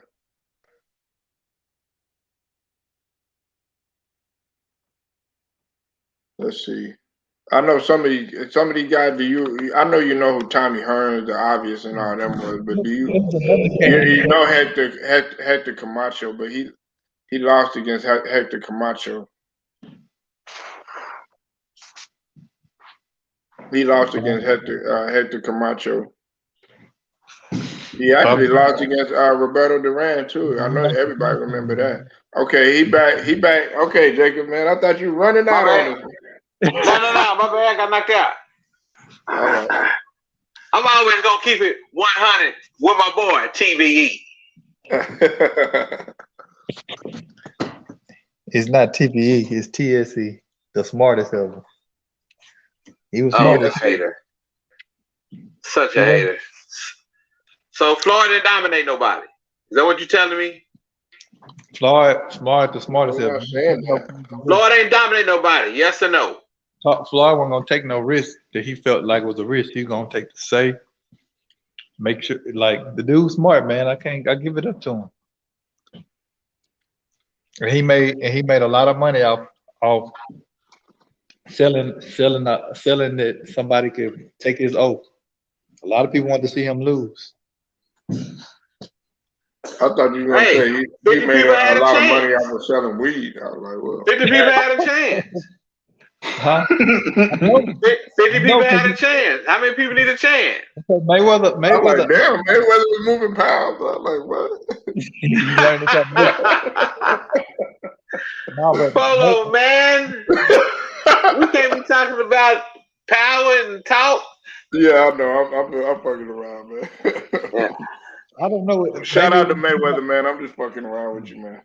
I mean, maybe it's just me. I just always felt like Mayweather gave off the energy. If he felt like that you could beat him, he wasn't gonna fight you until he felt he could. Man, beat whatever. You. That's my opinion, though. And it don't have How to you be. fight 23 world champions and beat them all?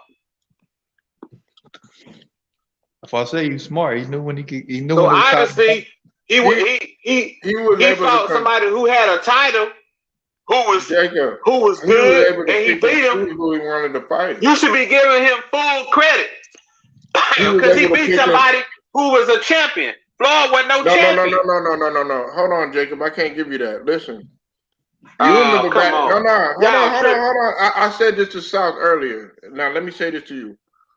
You remember back in the days, man, when you were at a press conference, man, you couldn't duck nobody. That next person that you had to fight was gonna be there. In the case like Floyd, he was picking and choosing. And people and a lot of guys don't really do that. The only guy that I saw do that as a recent was Arredondo when he went up to Canelo's press conference. But now Arredondo is about to fight Charlo, so it didn't work out. But back then you had to see that guy. That guy was gonna show up at your press conference. Okay. It just felt like to me Mayweather would find a reason not to fight somebody if he felt like he didn't feel that confident. I'm not saying my opinion is absolute what it is, but it's just my feeling. I didn't feel like he was a fighter that wanted to fight the best of his best. He just wanted to protect his undefeated record and make his money. I'm not knocking him for that, but that don't make you the greatest to me. Hey, you're an entrepreneur. He's an entrepreneur. Look, at that point, he's an entrepreneur. That man was protecting his investments. I'm not knocking him for that. I'm just saying make him the greatest ever. But you know what? That brings up another good debate, though, South Political. Now let me ask you this though. He gonna stay with goddamn get robbed his whole career. The hell out of here. Now, do you think that I think I'm already gonna answer my question, but do you think he went about it the smartest way? Yeah. Because I said I feel like he's the smartest ever, not the best boxer ever. I just think. Oh, come on. So you saying Floyd? So Floyd ain't got no talent. Floyd was not a talent. Hold on. So the smartest fighter was an Olympian? Get the hell out of here. What are you talking about? Who the fuck are you talking about? I'm a smart fighter, but I made the Olympic team. Hell out of here. What are you talking about? You got Polo over there choking on his brisket, man. What you talking about? Nigga, how you gonna sit here and say that he's the smartest fighter like Floyd ain't got no talent? He is the smartest fighter of all time. He the only fighter that come in. He pretty much set a trend where he could make his own money. Because man, he good and garbage at the same time. That's what you saying. Hey, Paul, I think he on TB. He on TMT payroll. Nigga, I ain't on TV payroll, but I'm just calling it. Look. Oh man, just tell us if he paying you, it makes sense why you in here with the cape on. You got the TMT this nigga ain't paying me. No, Floyd Mayweather's not paying me. No, he's not. He's not paying me. You got the cape on, boy. I wish, cause he got it like that. He can help a brother out. No, I wish. Shoot. Hey, I'm gonna call it like it is, cause guess what? I ain't just talking about Floyd. I watched him fight. I'm gonna call Mayweather and call him for you to be like, man, this dude, you need to let him on his payroll because he riding hard for you, man. Yeah, let me get your social security number, your driver's license, all that, so he can set up your W-2 form, all that, so you can get on payroll. Hey, make it happen. Here, you want the bank account number? Direct deposit, all that. Don't be playing with me. Listen, man, to me, he the smartest boxer all time. He cherry-picked a lot of his fights when he got leverage, and he made sure he never won. I mean, he never lost. Hey, man, I can't knock it. Hold on. Wait a minute. Hold on. Look, check this out. Mayweather is his own boss. He became his own boss. Where are we disagreeing at? Okay, he became his own boss. Let me say this. What you saying would be totally different if he would have stayed with Bob Arum. What you saying would be totally different. If he would have stayed with Bob Arum his whole career, it would have been totally different. Totally different. Okay, so how's this going against me saying he's the smartest boxer ever about making some decisions? Oh, let me ask you this. If he stayed with Bob Arum, is he still the smartest fighter ever? I don't know why I'm having to answer this. It's a simple yes or no question. I don't get the point of answering this though. This answer is not conflicting with the point I made. So I don't know why are you trying to help my argument? I don't get this. What I'm saying is, if Mayweather has stayed with Bob Arum, he's not the smartest fighter. Okay, I'm not making the argument that he's not that he wasn't a smart fighter. I think what he's trying to say, South, is if Mayweather not giving credit for him being intelligent enough to figure out, okay, hey, look, but I'm being used here, and I could control things my way and be just as successful. But I don't get why this question is directed toward me because I'm already giving him the credit as the smartest boxer ever to box. So I don't get where we going with this. It's just something smartest fighter. To my point. You ain't gave Floyd no credit on his boxing skills or nothing. I have. He wasn't he arguably the best defensive boxer all time. You know what I'm saying? He's one of the best ever. Me and Polo not saying he's not one of the best ever. He's just not the best ever to us. It's a lot more boxers. We feel better than Mayweather. They not undefeated, but they better than Mayweather than us. Man, Florida beat Sugar Ray Leonard, nigga. That's why I brought up Canelo. Hey. Huh? Florida beat Sugar Ray, nigga. Okay. Floyd ain't his daddy. That's why I keep trying to tell you. He took what his daddy taught him. Who y'all think defense was better though? Floyd Mayweather or Pernell Whitaker? I'm gonna have to say Pernell. I'm gonna say Sweet Pea. So I guess we can't even give Mayweather that. He the best at protecting his O. I guess him and Rocky Marciano. That's what I guess. Protecting his O. Hell out of here. Man, that nigga only fought like 20 fights, and I don't know. Yeah, I don't want to do this. I don't want to do that. Like, damn, you know what I'm saying? You gotta understand. He fought 55 all you want. 20, 25 of them.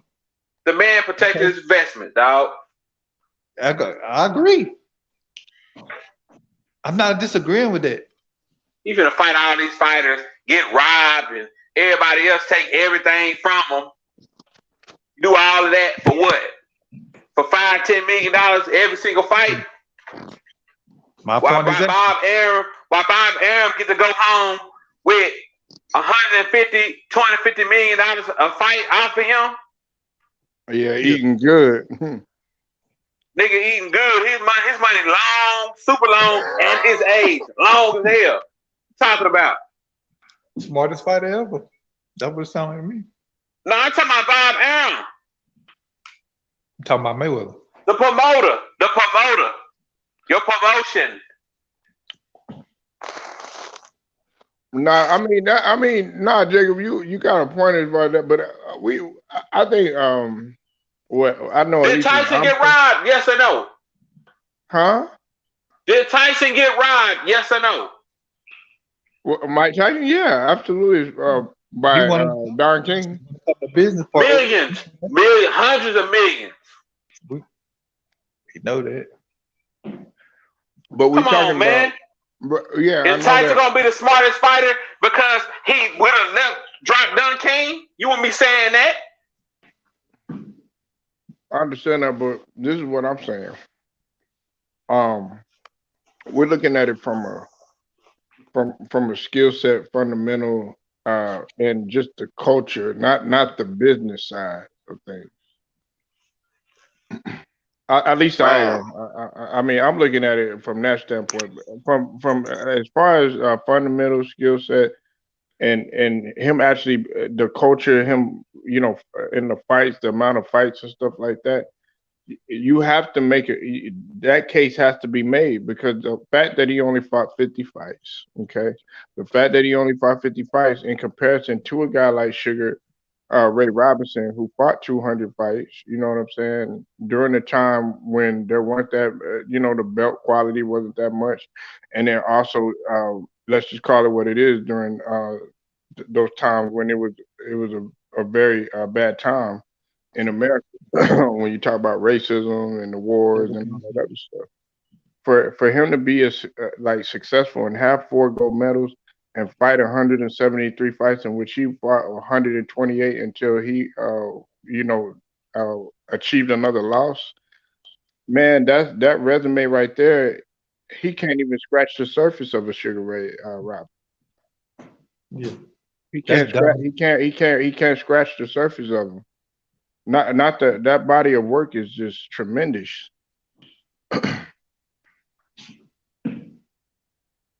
And I know he lost 19 fights, but my goodness, man, you gotta lose something if you fight that many fights. And Jacob, you right. Mayweather would have beat Sugar Ray Robinson because he was smart enough to wait till he was old and was losing to fight him. That's the greatness of Mayweather. Whatever. He would have beat Sugar Ray Leonard in his prime, niggas, and before. Talking about. Get him now. Leonard, nigga. He would have did what his daddy couldn't do. Like, this the thing Mayweather do. He'll hype that shit up like he just, like, this gonna be the best fighter ever. Sugar Ray is in his prime. We finna go at it. We finna go at it. He 40-something now. Let's go. Man. Floyd was a better jabber, jabber than his daddy. Way more was a better counterpuncher than his daddy. He never fought. His daddy never fought a guy that came better body puncher than his daddy. And only had better had like a couple months to get ready.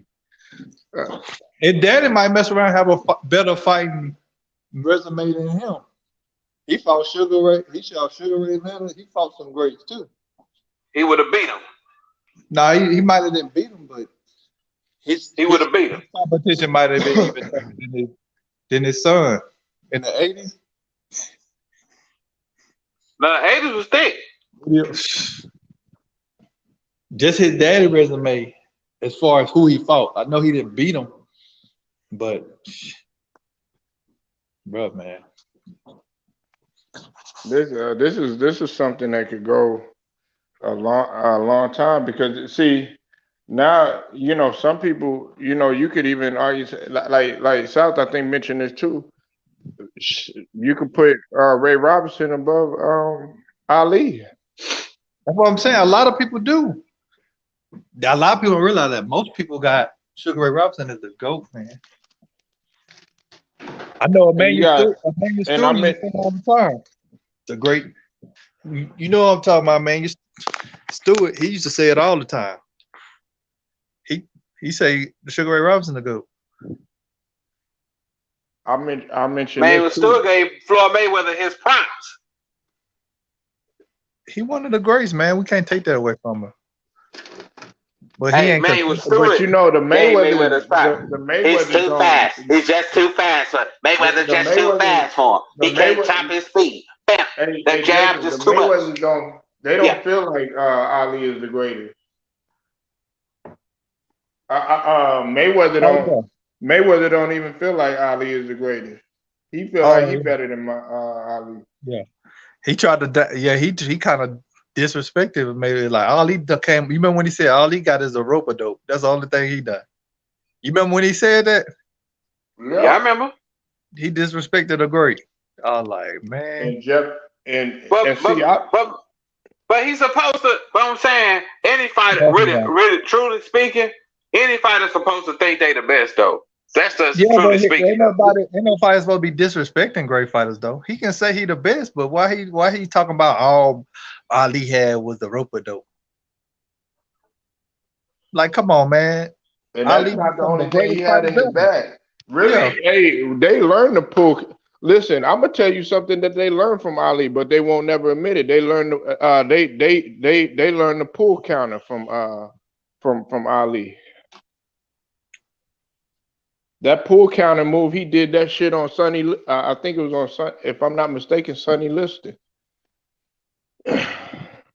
And to think about it, who at the heavyweight level at that size was boxing that could move and box like Ali? Who could move like that and jab you? You know what I'm saying? And just jab you to death and just stay on the move and was that quick. At that size. It wasn't fighters like that at that time.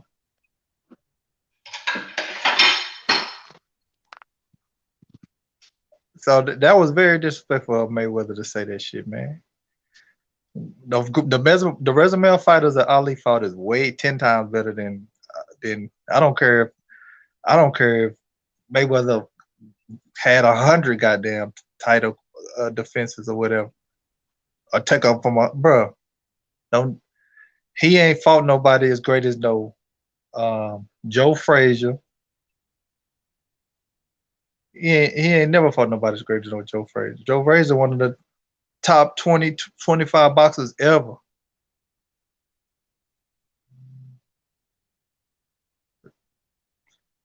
George Foreman.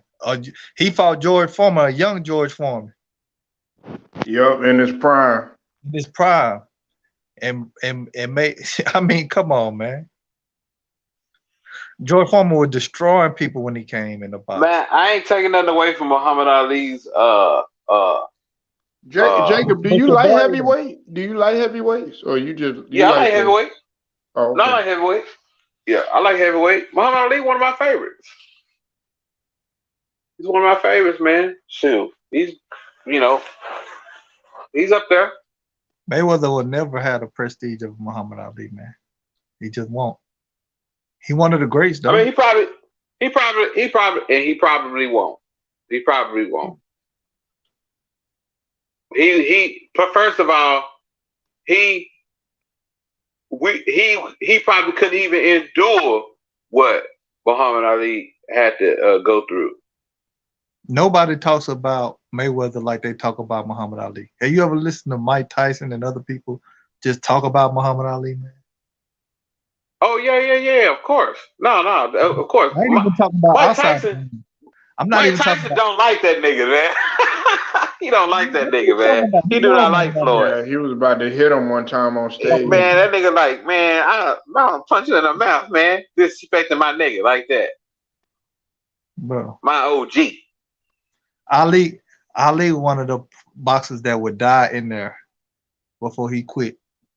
That's what Mike Tyson talking about. Like, man, I'm not even willing to do that. You remember when he said that, Polo? He said it on his show. He's like, man, this is dude's another dude. He would die in that ring before he quit. It's like, man, Hot I'm not box. gonna do that. Yep. You gotta. I didn't know you'd be watching it. Yeah. Shout out to Mike Tyson. Though. Yeah, you gotta watch that. Jacob. He be having Yeah, a I'm gonna number check of it out. people on. He had I'm gonna check it Holyfield out. on there. Yeah. Nah, trust me. I got I definitely I love all the greats, man. I mean Muhammad Ali is, definitely I mean, like I said, everybody gonna look at fights, numbers. I mean, fights and who they fought and all of that. No, I'm not gonna compare Floyd's resume to Muhammad Ali because Muhammad Ali have fought way more, All-time great. than Floyd. Ernie Shavers. So I'm not, huh? Ken Norton Sr. Man, this Yeah. is crazy, man. Mm-hmm. Ernie Shavers, man. That was a Yeah, that's a good name. too. And this dude was doing it at that time, you got to think about it. Ali was really not fighting like a conventional heavyweight. You know what I'm saying? Yeah. All that moving and sticking and jabbing, that was more like a middleweight or something like that. This dude was Fucking boxing. flower, like a fucking featherweight. Sonny Liston. Come on, man. That's how he made his name before he changed his name. Everybody thought Sonny Liston was gonna kill him, huh? You think he was better as Cassius or Ali? South. I mean, I haven't dissected Ali like that. I mean, to say which one he's better at, if you say it probably was in between the two, the transition, If not, I can't really say which one, But we all know at his prime, in the peak of his career, he had to do 5 years because he didn't want to serve in the military. So just imagine if he wouldn't have to go to jail for 5 years. That's a lot of fucking years in your prime. 5 years. Hell yeah. And I'm telling this, he might have went. I mean, Ali might have went 80 and 5 or something, 80 and 6. You know what I'm saying? Probably wouldn't have lost a step. You know what I mean? No, he would have eventually phased out. You know what I'm saying? I don't. You know what? I don't think he would have. Ali was. Fell out. He was a GOAT too. Ali a Capricorn too. A GOAT. Martin Luther King a GOAT too. Shout out to the GOATs out there. No, y'all hate Malcolm X. We stubborn. I don't think Malcolm X not a GOAT. I think he a Leo. What? But I don't think Malcolm X is a Capricorn. It's all good, man. As long as Malcolm X ain't no GOAT. I'm just. Oh, he don't get what I'm he saying. talking about Zodiac. I'm saying we Capricorn. We stubborn people. The hell you talking about? You over there drunk off that TBE tequila. That's why you over here talking crazy. Hey, don't get mad because it's paid for. He got a ballpark. Man, what you up in there making a margarita, man? Nigga, I drink a cold beer. Y'all niggas know about that. Come on. Hold on, man. Go around to the corner store and get you one. Go around there and get you a can. Get your 24. Nah, man. Man, you have to get me on some one of them cognac, the brown. But hey, man, if Mayweather your GOAT, man, that's you, man. You can live in that paradise over there. Ain't nobody mad at you. We just letting you know. It's way more greats than. It's way more greats. It is. No, it is. No, I'm not disagreeing with you. There are way more greats than Mayweather. With better resumes than Mayweather. Whether you think they better boxers or not. People with way more better resumes. I don't know. 23 world champions. Bro, all these belts, I already made that point. All these belts wasn't available at times when other fighters were in their prime. So that's kind of, that could be deceptive. Okay. There's still a lot of champions. But when you talk about RJJ and Sugar Ray Robinson held the belt in 8 different weight classes, that show you that they out there getting it from the mud, doing it the right way. I like Roy Jones. Doing it the right way. I like Roy Jones. Where Polo go? I like Roy Jones.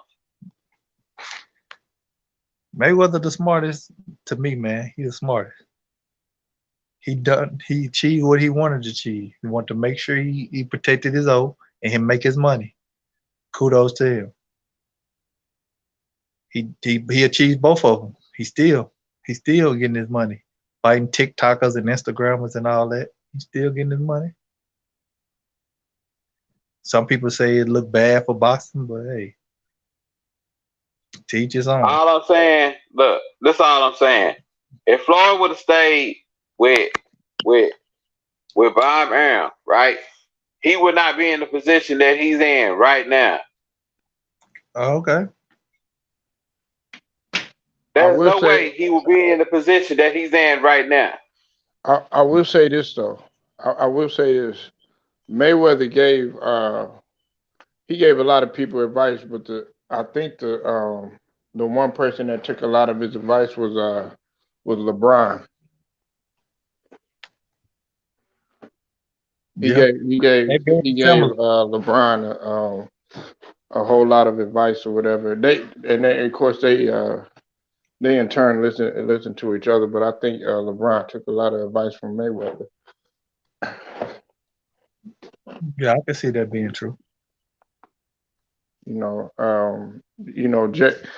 around. South. You know this, and so do you, Jacob. LeBron has been around some smart businessmen, man. So as much as people give Jay-Z about him, all that stuff, outside of rap and everything like that, the one thing that you can't say is how smart and how business minded that boy Jay-Z is. That's why him and Dame Dash, they butted heads too. That fall of Rockefeller, man, that was one of the greatest dynasties, man, that I hated to see fall, but it was the stubbornness of I hate to say it, of Dame Dash. Right. And they clashed together, but if they stayed together, like South was saying about, power and numbers, and had they stayed together, man, I don't think anybody would be running rap as much as them, because they had something that could have been stayed in place for at least the next 10, 15 years, man. And Jacob, we're not trying to get you to take your Mayweather poster down. We're not trying to do that to you. Man, I don't even got one. He's sitting there looking at the poster right now. I'm just a fan. I'm just a fan of Floyd, man. That's all. I'm just a fan. I didn't even know Jacob liked Floyd like that until I thought he was more of a wild. Well, I was young. You understand? When I was young in high school, he was one of the first. He was one of the first fighters that I seen. You know what I'm saying? Right, and don't get me wrong, I was watching Roy. Him and Roy Jones was two of my favorite fighters. Mm-hmm. Him and Roy Jones. That's all I really wanted to see in boxing. Roy, Floyd. I mean, first it was Mike Tyson. Mike Tyson, Roy Jones Jr. Them three, really. Right. So that's all I wanted to see. Holyfield and Evander Holyfield. Yeah, I kind of like. I was in the.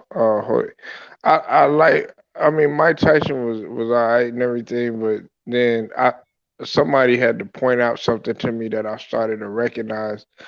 And my uncle, he wasn't even mad at Mike Tyson. He was really mad at Don King, but he was like, because I forget who it was. I think it was against Bruce Seldon. And you remember back in I those remember him. days. Yeah, you remember back in those days, Jacob, in South. You know, you had the actual cable boxes. You know, with just like one. You know, Two buttons. one or two buttons or whatever. Yeah. And you know, people were actually, you know, they were bootlegging the fight and stuff like that. You know, on pay per view back when you could just change it to a particular number, and if Yeah. you had the fight, it would actually show up on the TV. But if you didn't, it would say you have to pay, and then you got to call in and all that. Back when you had Yeah. landlines and stuff. But anyways, he was like, "Look, nephew, I'm not barbecuing because my uncle would barbecue all the time for the fight. He would have food ready, you know, everything because it would be a pack, you know, chips, dip, that, and the third. So Mm-hmm. one day I came in, man, and he didn't really have that much. He was like, look, it's a Tyson fight. And I was like, well, what you mean by that? And he said, he sat me down. And he said, man, I want you to notice something.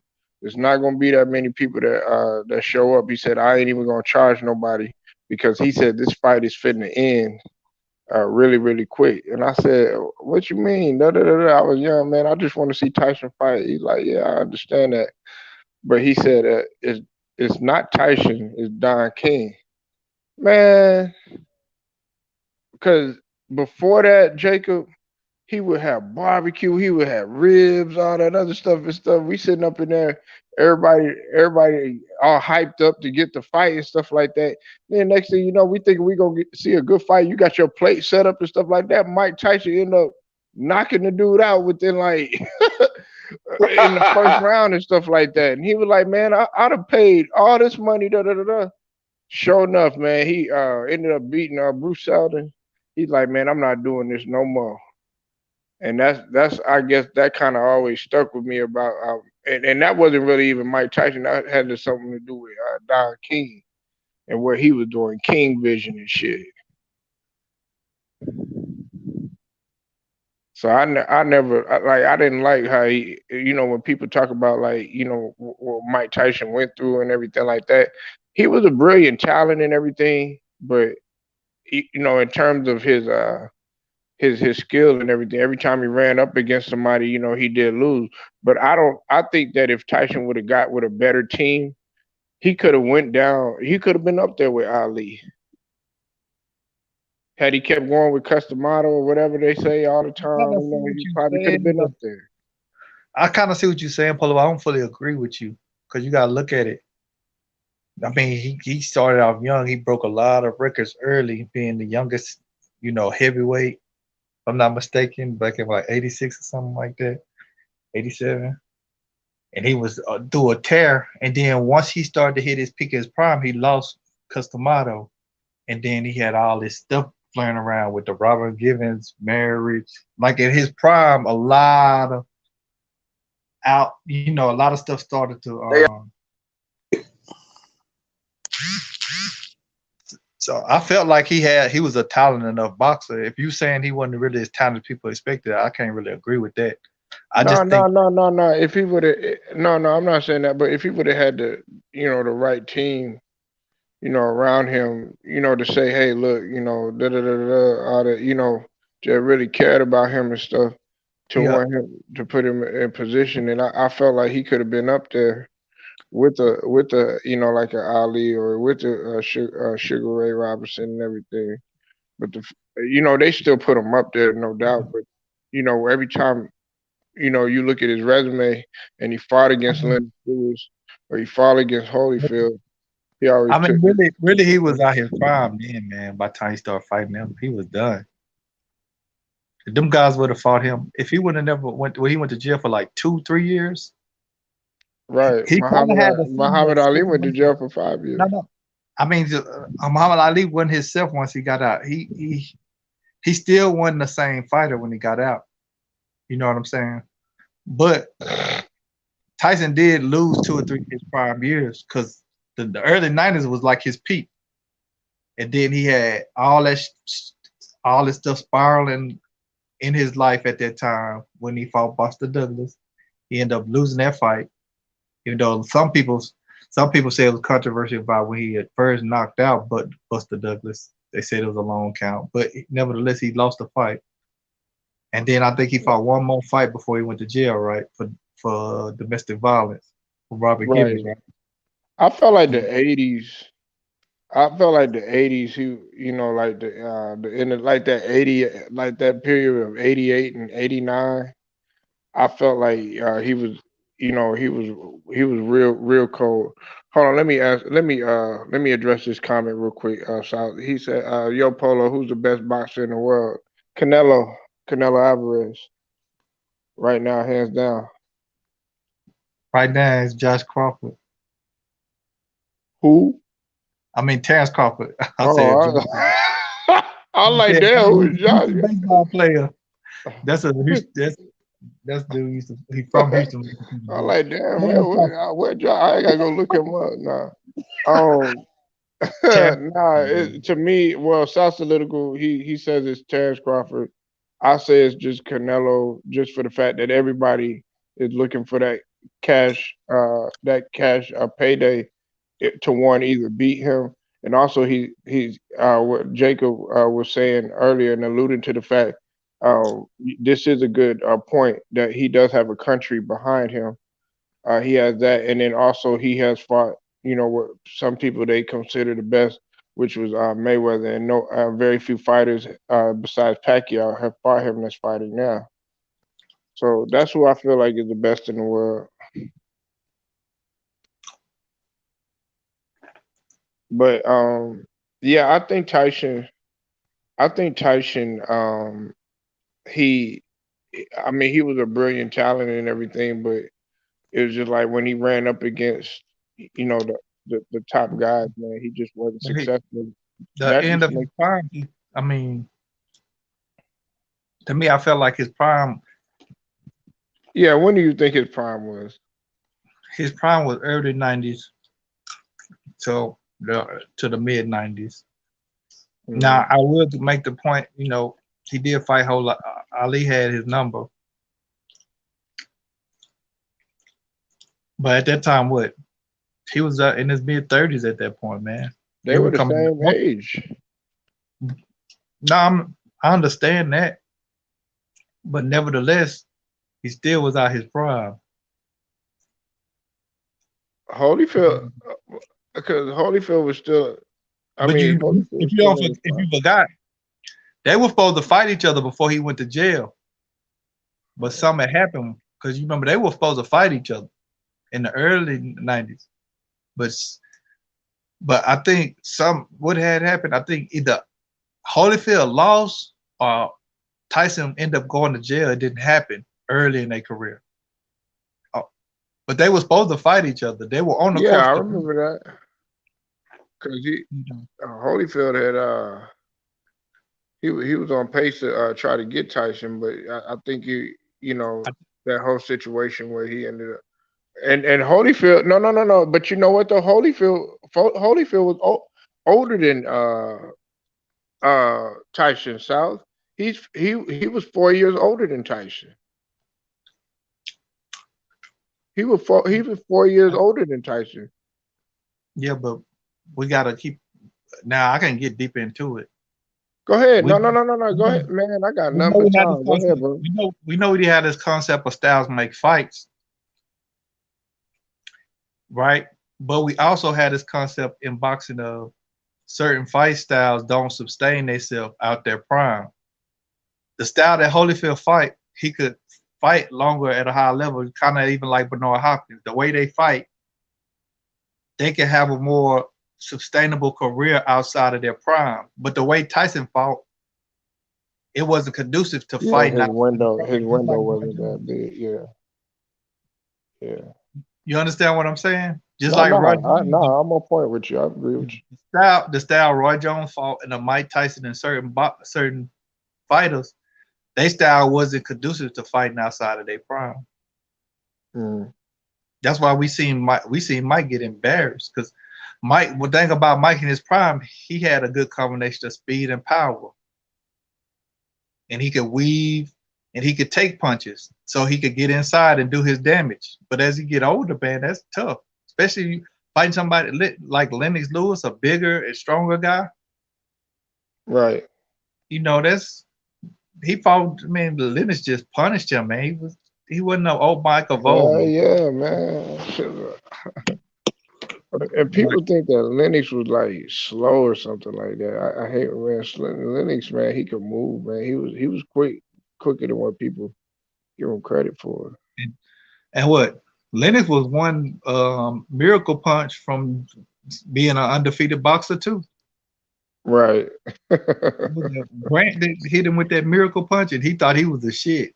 And then yeah, I like Lennox, man. Lennox Lewis destroyed him that second fight. He tried to kill him. Huh? Do you think like Lennox is up there with the top? Because a lot of people don't consider. They don't even talk about Lennox, man. Yeah, I don't know if it's because he's British or what. He one of the greats, man. That's why I'm telling Jacob, man, it's a lot of great fighters. They don't judge these fighters off their records, man. They look at their resume. Even when you look at Holyfield lost a lot of fights, but he fought a lot of greats. Right. You know what I'm saying? He lost a lot of fights. That really bold was epic. Yeah. People just don't look at their records and say, oh no. Ain't how boxing work. Right. Yeah, man. I'm ready for boxing to wake up, man. I wanted to. It would probably never happen, but I wanted to get back to where it once was, especially like the heavies, like the heavyweight division. But I just don't see that happening. It'll be hard because it's so, in the 70s and in the 50s, 60s, and 70s, it wasn't the evolution of different sports and different arenas of entertainment wasn't as prominent as it is now. So boxing, boxing had a platform of its own, and it didn't have to compete with so much stuff back then like it does now. Right. So that dictates a lot of things: the money, the draw, the individual, draw the boxers. Like, it's so much other things you can focus on in the sports arena than just boxing now. And even with this other, this dynamic of UFC fight, now I got to compete with that as well. You know what I'm saying? Yeah, the MMA. Yeah. Because let's just be honest, the MMA scene is starting to, it's been dominating boxing for quite some time. Now boxing, I guess because maybe you pay attention to it more and I pay attention to it more, so but we're talking about the the average casual fan or whatever, just to be like, because I think you mentioned this earlier. You were talking about how, like, okay, people wouldn't know Shakur Stevenson, but if they seen, somebody like, a Mayweather or somebody else, they'd be like, oh yeah, I want to see him or something like that. But then they see Shakur Stevenson, they're like, well, he's great and everything, but to the casual fan, he's not drawing in anybody. But if you see Amanda Nunes or somebody like that, they'll be like, oh yeah, an Amanda Nunes fight. It's like they flock towards that. Or even Tank, because Tank knocking people out. Yeah, Tank. There you go. Yeah, I forgot about Tank. Yeah. That's the thing. Tank it's gonna be very few people that are cash cows as far as in that boxing arena. Like Tank's gonna be one, Spence and some of the few boxers. Terrence Crawford not even one. You know that. He don't pull numbers like that. Just the people that follow boxing actually, say, but he don't do no numbers. That's probably one of the reasons why they don't want to have a fight. You talking about the Crawford and Spence? Yeah, Crawford don't pull numbers like that. That's true. Now what? That Now, and see, Earl already mentioned that they were arguing. I don't know if you've seen that that press conference, South. yeah. With it was with Sean. It was the post game press conference or post fight press conference with Sean Porter and Errol Spence. That's one of the things that they were arguing about. And Errol Spence has said something that you had just mentioned. He said, "Man, you don't pull no more numbers than me." Like they were really, they weren't talking about the fight. They were talking about numbers. Yeah. I want you to go back when you get some time or you just bored or something. I Or you know. saw Trust me.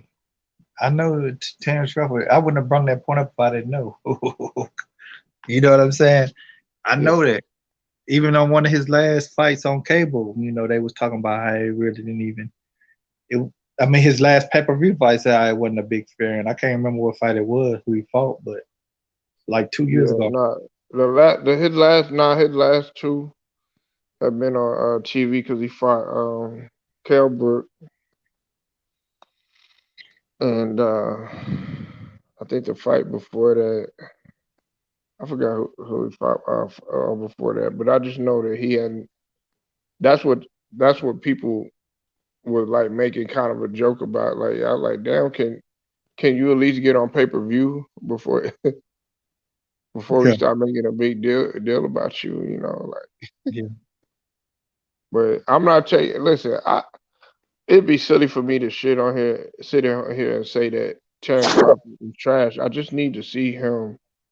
I'm ready for him to take that next step and actually go ahead and fight, because there was somebody else that had mentioned as one of it was the guy who discovered Canelo in that interview, and shout out to Monty Brown TV. Like I said, if you haven't subbed to Monty Brown, go sub to his page, South Solitical.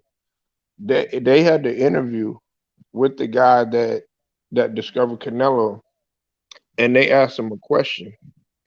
They asked him right now who's a better fighter in that welter division, and they said right now, Errol Spence has the edge over not Canelo, over Crawford, because Crawford is not doing anything but sitting on the shelf, while Errol Spence is going out there trying to do his best to get those fights and everything.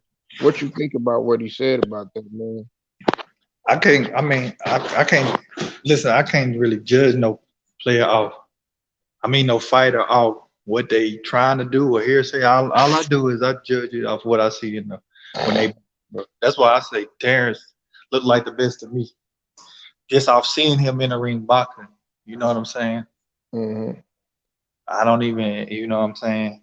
Whether he trying to get fights, I don't know, or not, I don't know. I'm just going off what I've seen when he did fight. You know what I'm saying? Right. He's just been the more impressive fighter that I've seen. I love to see him and Spence fight. Spence beat him. He had an argument to say he can say he's better, but seen a little bit of Spence. I've seen him. I think he beat Spence.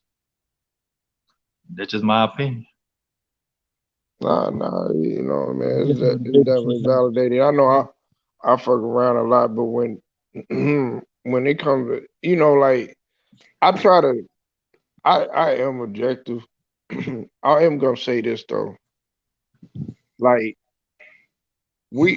as much as I got on a guy like Mayweather, and I said some of the things, I can't deny that Mayweather does work hard though. He's a very gifted hard worker and everything, just like some of the others. But I don't like the money, how it's taken over so much, because it's like, okay, well, how much you got on the table? Da, da, da, da. I do understand it though, because now with everything like the CTE and brain, after you get done fighting, man, you got to look at the Parkinson's aspect, the health aspect and stuff. These guys do want to get their money, get in and get out just because they don't know. Some of these guys might have to pull out a living will. You know what I'm saying? So some of these guys might have to pull out a living will because of the punishment that they do take. Yeah. But nobody looks at that sort of thing. When you talk about football and you talk about really any sport, but mainly the physical contact sports like the MMA, football, stuff like that. A lot of these guys, man, I didn't know what a living will was until like maybe about 10 years ago. I was like, what is that and everything? But a lot of athletes pull that out because, mentally you That might might not be have that had all there. a lot of people don't realize Muhammad Ali was broke, and he had sold his estate to a Kentucky marketing firm in the early or mid '90s because of his health issues. Wow. You didn't know that? No, I learned something new. But yeah, all that stuff came out after they passed. He I sold didn't his. know this. I didn't know this either, too, South. You probably heard about this. You know Raj from What's Happening? Yeah, I know you talking about. Yeah, he went to he had a real bad drug problem. He was actually good friends with Muhammad Ali. He said it in the interview with Vlad. He said he went to Muhammad Ali for help financially. I didn't know that either. He went to Muhammad Ali for help? Yeah, this was when Muhammad Ali was, still fighting or whatever. Okay. But he went to him, for help, financial help. Yeah, but that stuff came out after he passed. What was that around? Yeah, Ali been dead about 4, 5, 6 years now. Want to say that long? It might not been that long, but yeah, man, this stuff real. Like I said, I don't knock Mayweather, man. I was up in Mayweather the other day before Jacob was on their panel. If you would listen, you know that he's the smartest boxer. He done it his way. He got the most money, and he got the most money of any individual boxer, and he was able to negate the fact of being, of leaving the sport of boxing with a lot of damage on himself, like a Muhammad Ali or other great fighters, Right. Like I can't knock that. But it's still a difference between how you proceed as one of the greats than how you done it yourself, or what you wanted to achieve. Maybe it could be aligned in what people perceived as great, maybe not. I don't think it's just my opinion. Hey, let me ask you this: let's say Mayweather would have fought more guys, that were in their primes, and then he had a little bit more fights, like say 60 fights, even like close to 70 fights or whatnot. And let's say he even lost a couple. Would you then change like your perception or your feelings about him being up there? Or I mean, it's possible, but it just to me it always gave the energy that it was something more important than fighting the best at their best. That's what was kind of weird to me. Like, my assessment could be wrong, but it just I mean, I know other people felt that way too. You feel that way in some situations too. Like, I watched Roy try to fight the best at their best. Whoever they set out there, challenge yourself to, try something that, that a lot of people say he couldn't do, and he done it. Mayweather didn't have to do that. He still had a great career. Just I don't see him as I don't see him as great as some of these other guys. Yeah, then No. So I don't see him as the GOAT, man. I'm I don't like see him you. better than Sugar Ray Leonard. You can't convince me who's better than Sugar Ray Leonard, man. Right. What's up with you, Ray Khan? Yeah, you said the best boxer is Canelo. Yeah, it's Canelo. Yeah, absolutely. I mean, you make some great points for Canelo. He could be, I mean, and it's not to take. It's not. Hey, what's up with it, man? It's not to take anything or discuss. You said Triple G could have beat him at one point. Yeah, but I still don't think he won that first fight, even though they called it a draw. Did you ever see that fight? South, I watched that between fight, but I Triple G can't and remember a lot Canelo? about it. I actually watched it, but I can't remember a lot about it for some reason. Some of them fights Which one did you fight? You know they fought twice.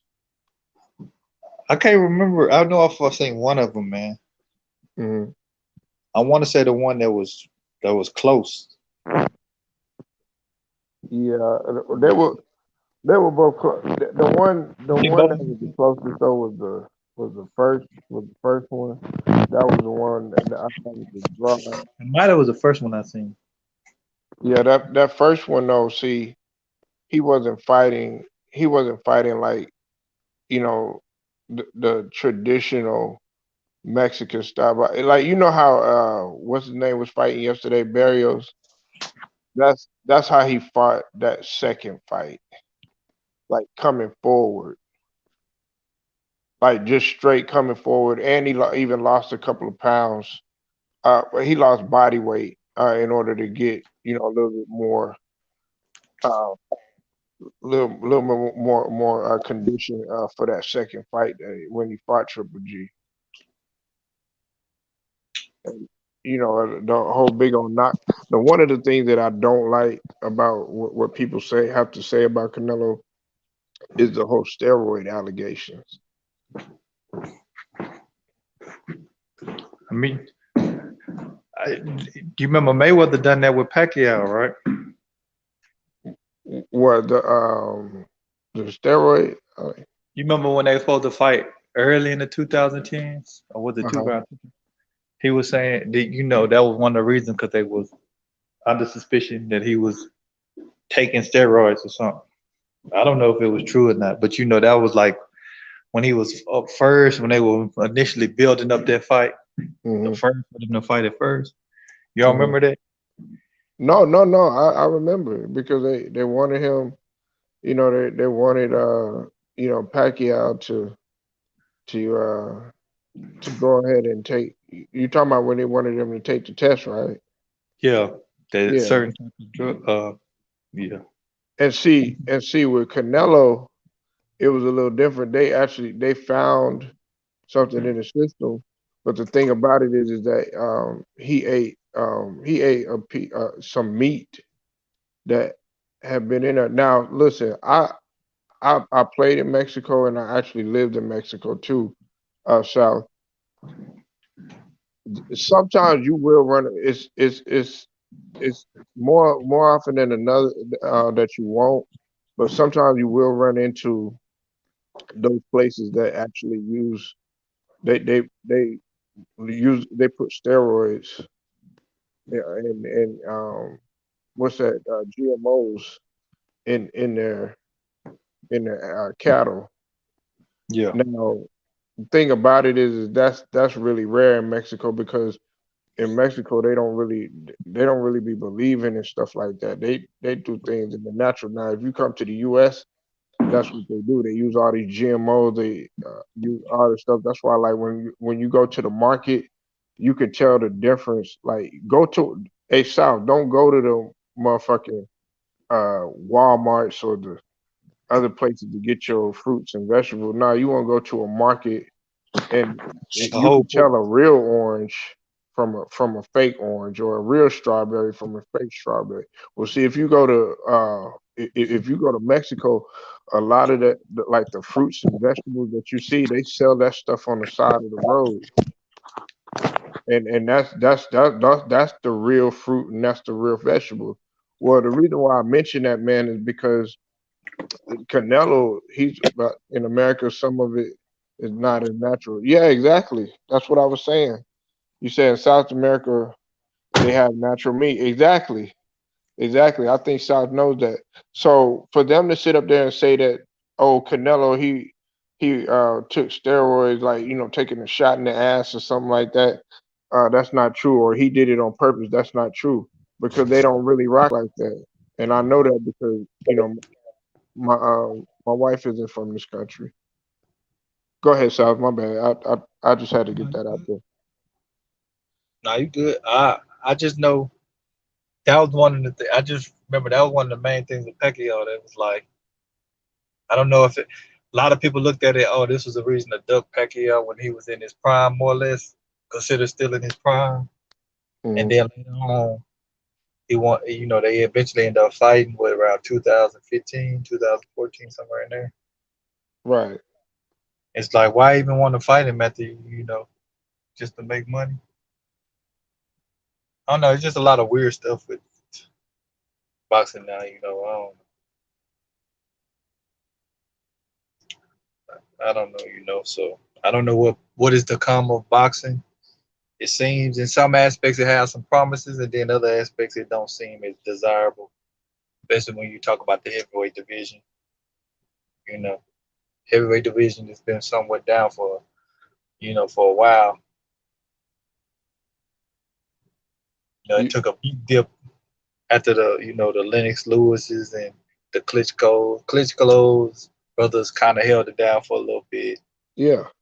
Wilder has kind of gave a little interest, but not enough to hold it. And with some of his past performances, it ain't helping. They're helping the case the past two fights with Fury. So you can look at it as this up and coming fight is important just to the American. What about Joshua? I mean, Joshua to me really hurt his optics losing to Ruiz. The Ruiz, yeah. Ruiz, like, dang, bro. It tried to go to Saudi Arabia and run around the ring. Yeah, man. And it was crazy. He a big guy, but he's not. It's like he don't have the punching power for his physique. It's like you would think he's more powerful. You know what I'm saying? Right. But you got somebody like Wilder's like 220, 215 and just got ridiculous right hand power. You know what I mean? Right. But I don't know what's to come. If Fury's gonna be the face of the heavyweight, I don't think that's not too appeasing. Why do you say that? I don't know. It's just not very marketable, I don't think. Hey, you know what though? But you know what though? I can't even say that though. You know why it's out? That motherfucker, man, Fury's a crazy personality though. Like, this dude do some controversial shit. Like, think about it. You know what they were talking about that when I think was it that first fight? No, it was the second fight when he licked the blood. Yeah.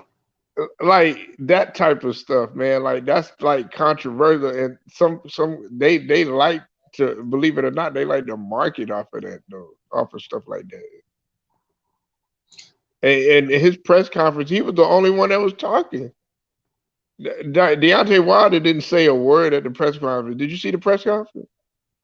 Yeah, I watched it in mute. I watched them stand there. They stood there for a long time. He stood there for a long time and looked at about 5 minutes. Deontay Wilder did not say a word. It was Fury that was trying to get him riled up and get him talking and stuff like that. Deontay Wilder just ready to fight. Well, at least he's showing it. Maybe I just have biased feelings, but if he's the what's to come of the face of the heavyweight division, I don't know. It just don't look as appeasing to me. To me, it makes it look like you got this big oversized big dude that's just boxing heavyweights like they ain't nothing. Like it to me, it looks bad for heavyweight boxing. You Like said nobody deal with him. It Red looks Con. bad. You said food is a huge part. Well, I think you meant in the fight game. You said you need to diet properly and get strength from food. And then you Food is said Tyson important. Fury got accused for eating bull. Food is important to anything. You get the right food in you, whatever you're Right. doing.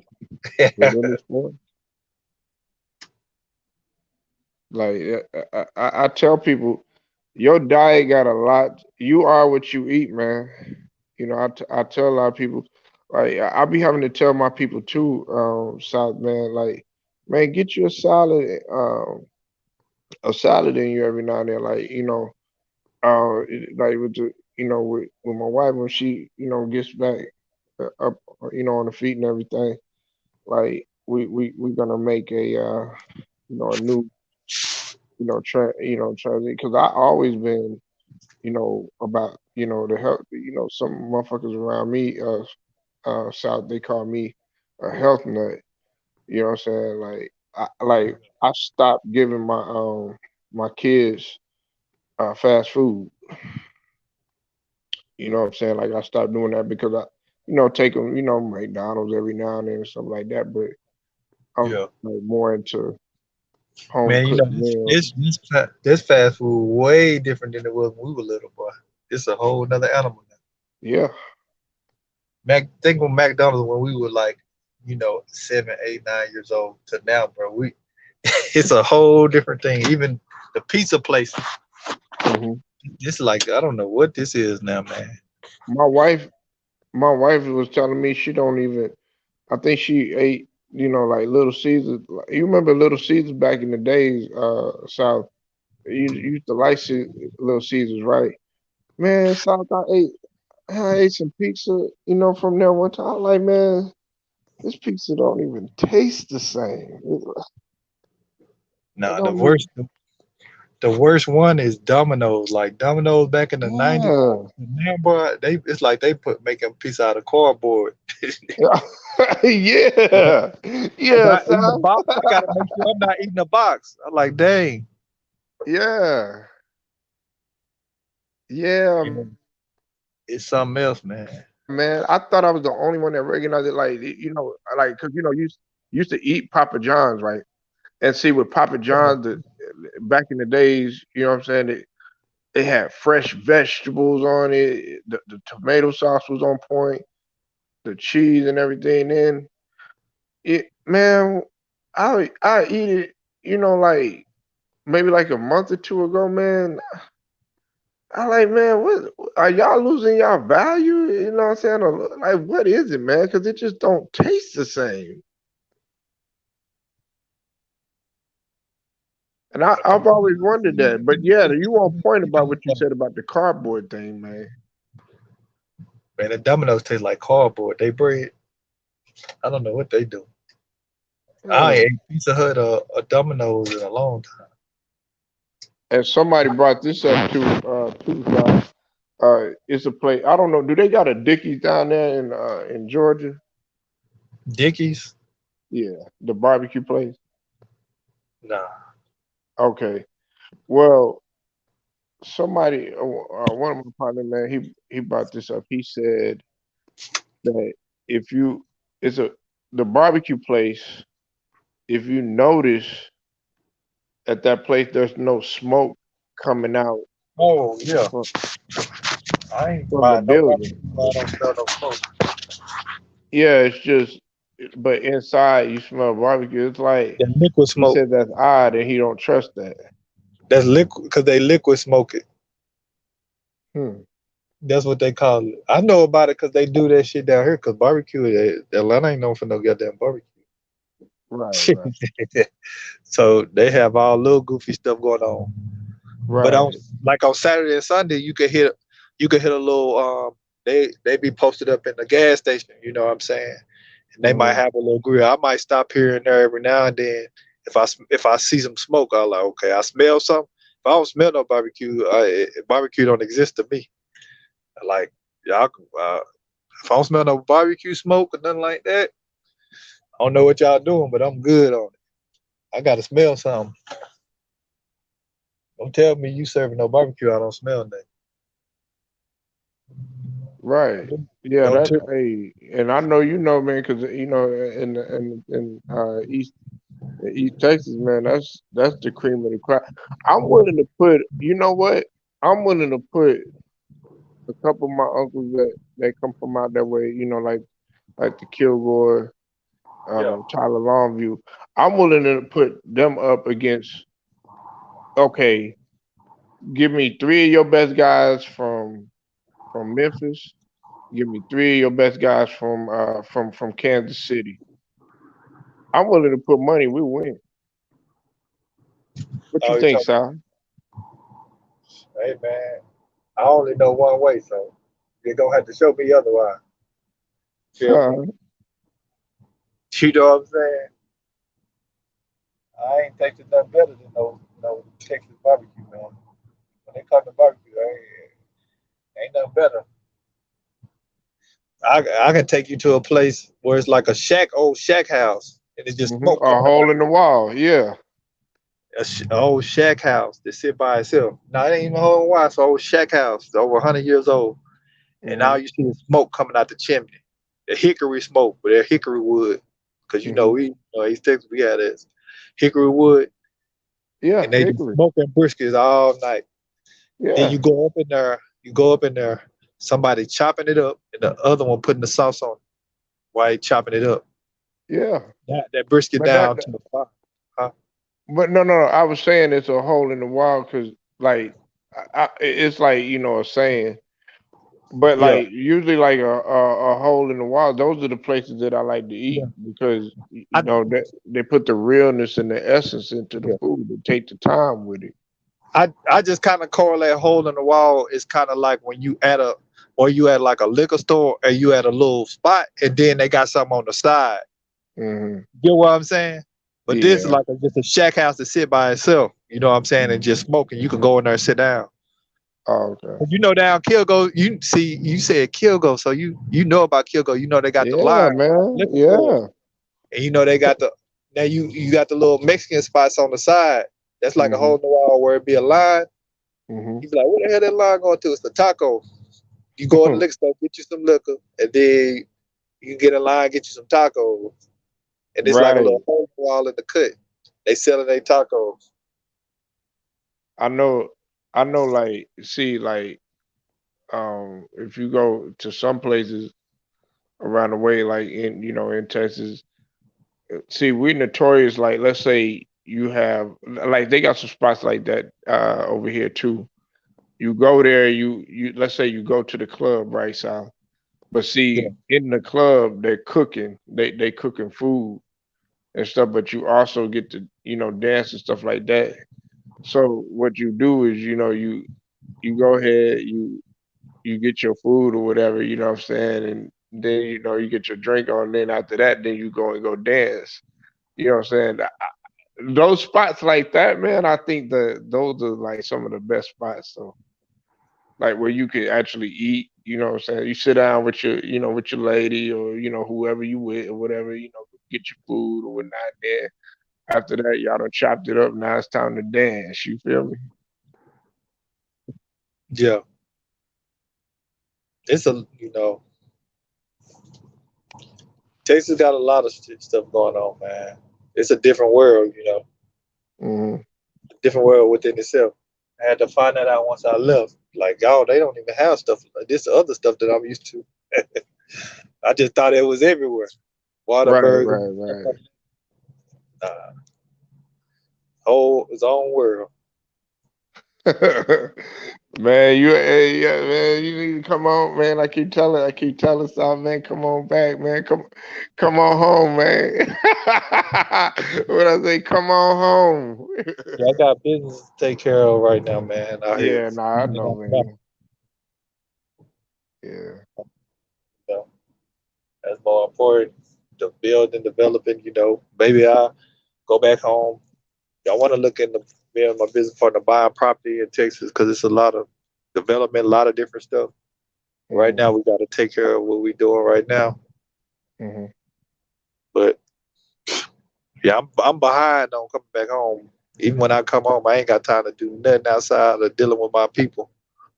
Right, So my people got going on. Like it ain't going to see somebody that I met somewhere else. Like I got a lot of stuff I got to do back home. Right. Like family stuff. Yeah, family. Yeah, my family from Chapel Hill. You know, Chapel Hill right there in Kilgore. You know, they right beside each other. Yeah, you know what? 31. I'm reluctant to say South Shoe. You might mess around and be related. Yeah, my family. You know any of the Fords? Fords like Ford. Yeah. I might. I just all I got to do is make a call. Be like, yeah, do you know? Fords and Moses, like them pretty much my family. Strong is my family. Okay. But Strong. Seriously. When you hit 31, a lot of my family owned a lot of land down through there. I believe it.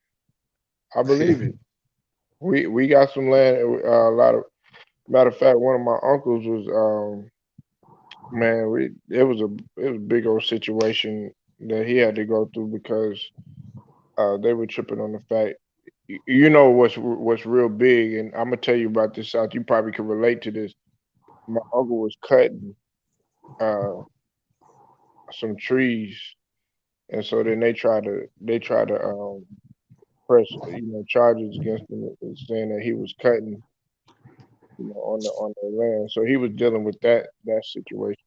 Hey, y'all dealt with something like that before? Because they got a lot of trees and stuff like that, but we got like a lot of land out there. A lot of land out there, and he had to deal with some stuff like that was going on. Not per se. Mm-hmm. I can't vividly remember, but one thing our family is dealing with is land that the oil companies took for us. We've been trying to put together a lawsuit for that. My mother actually been trying to do that. Right. But it's a tough thing fighting these oil companies. I mean, that's a lot of money involved in that. But that's something serious. You said you guys are prospering with land. Man, tell them, South. Man, if you can't leave nothing behind, leave you some land.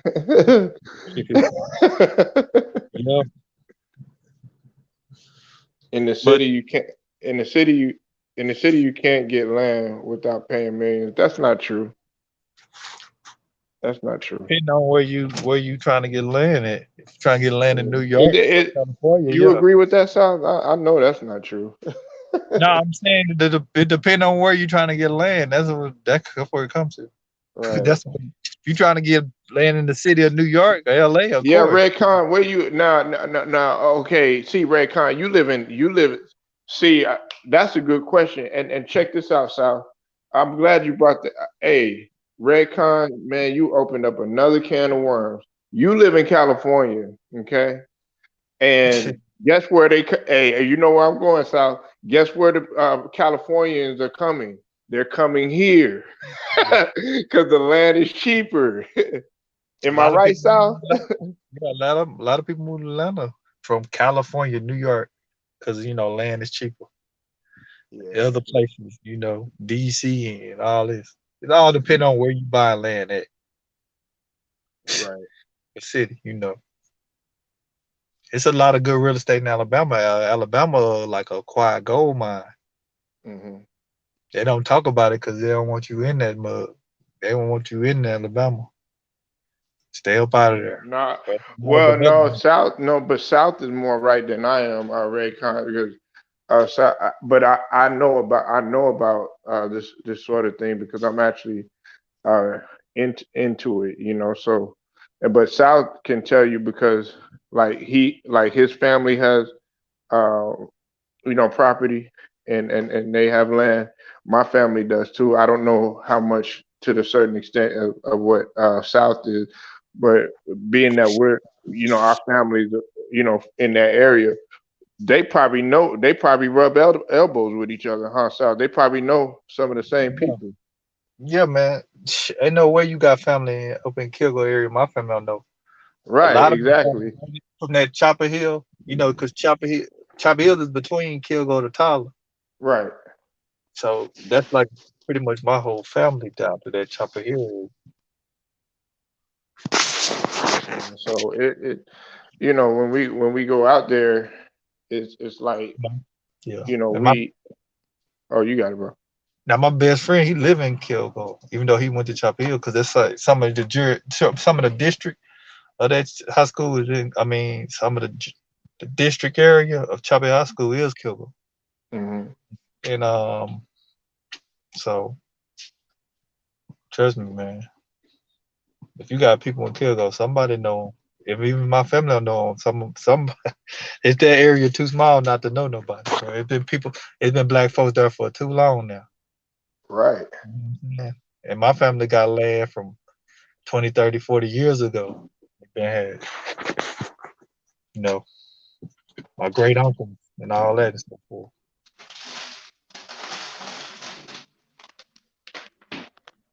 You said also in Texas you have the right to defend your land. Yeah, that's true.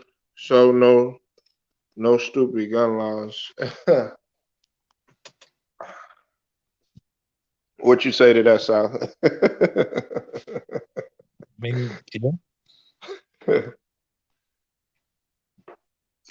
Yeah, careful who line you stepping in. You stepping on it. Yeah, that's right. That's why they trying to make their way down here. Yeah, they don't play with that, man. Especially with Styles with they. And you know, this my uncle before he passed away. One of my uncles before he passed away, he had some livestock, and there was some people that call themselves trying to do what they do, but that didn't work out too well. I'm finna go in this little barbecue spot. This is the only one I go to. I'll meet myself. I don't know if you're finna shut it down or whatever, but I'm gonna meet myself. No, you good, man. No, I'm gonna be up in here all day. Red Con up in here. Red Con, you gonna stay with us? I'm finna meet be up in here all night because we got the game in a couple of hours. So shoot, just gonna stay here, man. Keep chopping it up. I'm gonna leave my phone in the car though, because No, that's what's up. Go ahead, man. Yeah, Red Con, man. Man, listen, bro. They don't play with their land. They don't play with their land. They don't play with their cattle. They don't play with they farming. None of that. They don't play with any of that. If you come and they don't really even need as far as shooting and all that other stuff. No, they'll just get you some other type of way. They'll get you in your pocket. You'll get served. So you gotta be real careful about what you're doing out here. But Redcon, I did like what you said about eating right. That definitely has an effect on you because you are what you eat. Like if you're playing a sport or doing a sport, you got to be mindful of like what you're eating for, if that makes any sense. So you said I wonder if they have more respectful people on Texas. What you mean, like respectful? I mean, I've been to Cali before. I mean, we're just laid back down here, Raycon. You know what I'm saying? Like, it's not really that serious per se, but like if we gonna be cool, you know what I'm saying? But if you step out of line, you know what I'm saying, then we just have to address it, you know what I'm saying? But for the most part, we really don't want no problem. Yeah, man, it's about southern, southern hospitality. Like if you want to get ghetto, we can get ghetto with you. If you want to get gangster, you can get gangster with you. You know what I'm saying? But for the most part, you know what I'm saying, we'll still welcome you in the house. You know what I'm saying? And still have dinner with you, man. But if we need to, kick your ass, you know what I'm saying, then we'll do that too. We don't have no problem doing that. Then after that, we'll probably even help you up after you kick your ass and make sure that you find your way good home. You still need a ride, sort of like what he did on. Uh, what was that movie with Ben Stiller? uh, Me, Myself, and Polly, or something like that. It was with him and Jennifer Aniston. So we don't, we're gonna keep it cool with you. You know what I'm saying? I mean, out here in Texas, what you have to realize, Redcon, we are grinders, we are hustlers. You know what I'm saying? We are hardworking people, we blue collars, you know what I'm saying? And we don't take no shit neither. You know what I'm saying? A lot of people, yeah, we have New York. Yes, we have Cali. Yes, we have Chicago. Yes, we have Florida. Yes, we have these other places or whatever. But at the end of the day, you got to come to Texas, though. You know what I'm saying? But it's no knock. I got love for everybody. And really, like, what is mean? Mean, because if you around my family, you'll be like, what? You know what I'm saying? Like, 'cause a lot of my family members are mean. But I really don't. I got really thick skin, so it really doesn't matter. You said Cali is also very different from anywhere. Like, what do you mean? Like, okay, when I went to LA, um, I enjoyed myself. You said New York tried to copy us. In what sense? In what sense? If you Are you talking about like a business sense? Are you talking about hip hop? Are you talking about sports? Are you talking about culture, anything? I think they kind of took from. I think they took probably from everything. Like they took from each other. Excuse me. That's what I mean. At least that's what I gather. I mean, everybody take because you could make the case too, Redcon, that they. You said clothing and business. I don't know about that. You know what? Like, okay, okay, no. I give you this. They kind of took from each other in that sense because a lot of people I know from LA, like Compton and everything, they actually go to New York for the shopping. But then again, when it comes to the cars and stuff like that, they go to LA and they come down here to the South. But that's just like with okay, Georgia and Texas. A lot of people feel like okay, Redcon, when you talk about like the culture, like the Southern culture, when you talk about screw and the screwed up and the lean and all that other stuff and the whips and the rides and stuff like that, they feel like Atlanta had kind of stole some of Texas's. Yeah, all that stuff really came from Texas. Yeah, they stole from us or whatever. But then again, it's like they were saying that Texas stole the futuristic swag and kind of turned it into the Dougie and everything like that. But then again, we're saying that over here in Dallas, they're saying that Cali stole the Dougie from us. So everybody's taking from everybody. You said you got to know that people who get kicked out of Cali end up in New York. You something else. Then they spread BS. You said we had G Funk. Yeah, you did have G Funk. You did have G Funk.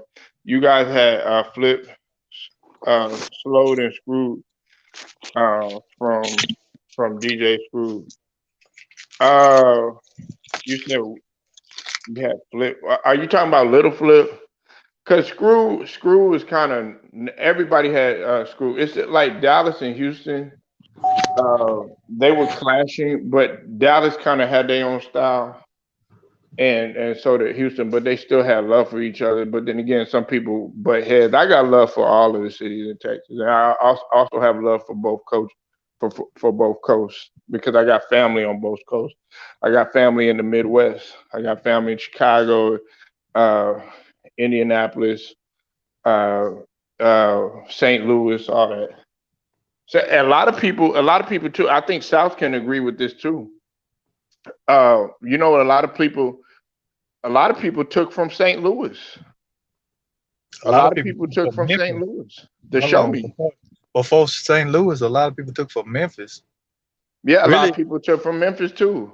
really, when you talk about the most took from states in the South, is Memphis and Texas. Memphis and Texas. Yeah, you got Texas is where it's at though. Overall, Yeah. a lot of people come from Texas. A lot of Yeah. people don't realize. Okay, dang, like okay, if you, a lot of people won't tell you that. Like it's just like I was telling True the King the other day. South Political. We were talking about hip hop. Okay, and this is Louisiana. This is in Texas. A lot of people don't understand that Master P, he paid for 50 Cent's first tour. A lot of people didn't know that. I didn't know that. Yeah, This- but see, this is the thing, you can't but see, Master P kept quiet. Master P did a lot for a lot of people, but that's what we do here in the South, right? South Political, we keep quiet and stuff. But guess what? They come down here for our land. They come down here because stuff is cheaper. They come down here, you know what I'm saying, because the weed is cheaper, you know what I'm saying, such as Alex Caruso. You know what I'm saying? They come down here because, you know what I'm saying, everything you can get it right here. We're not trying to make a big deal, but if you go to Cali, if you're going to New York and all these other places, all these different technicalities that you got to go through, and over here, it's just like, dang, let's make it happen. We get straight to the point. We ain't got time for all the bourgeois. Yeah. You can't even talk about Southern rap until you talk about the Ghetto Boys. Yeah, Then exactly. who the Master P learned from? Jay Prince. He tell you that all the time. Everything he understand about the entertainment, the rap game, he learned from Jay Prince. He talk about that all the time because he went to University of Houston. That's when he Right. met Jay Prince. Because he met him in the club. He said he seen the club like, who is this dude with all this? You know what I'm saying? In the late 80s.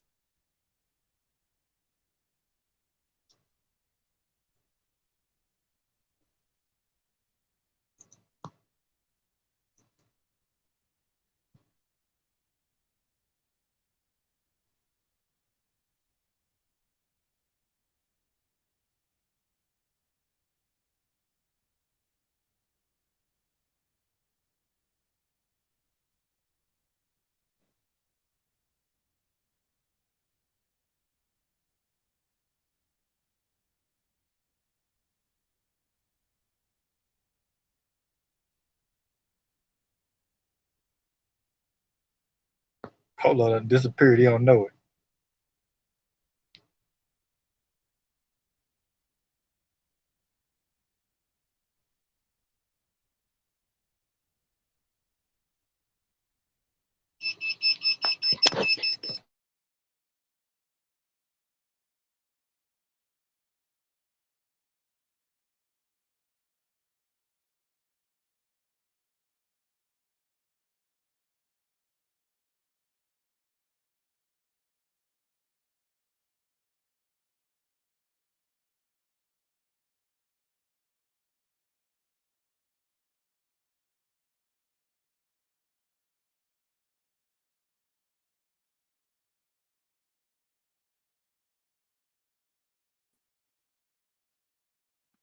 My bad, South.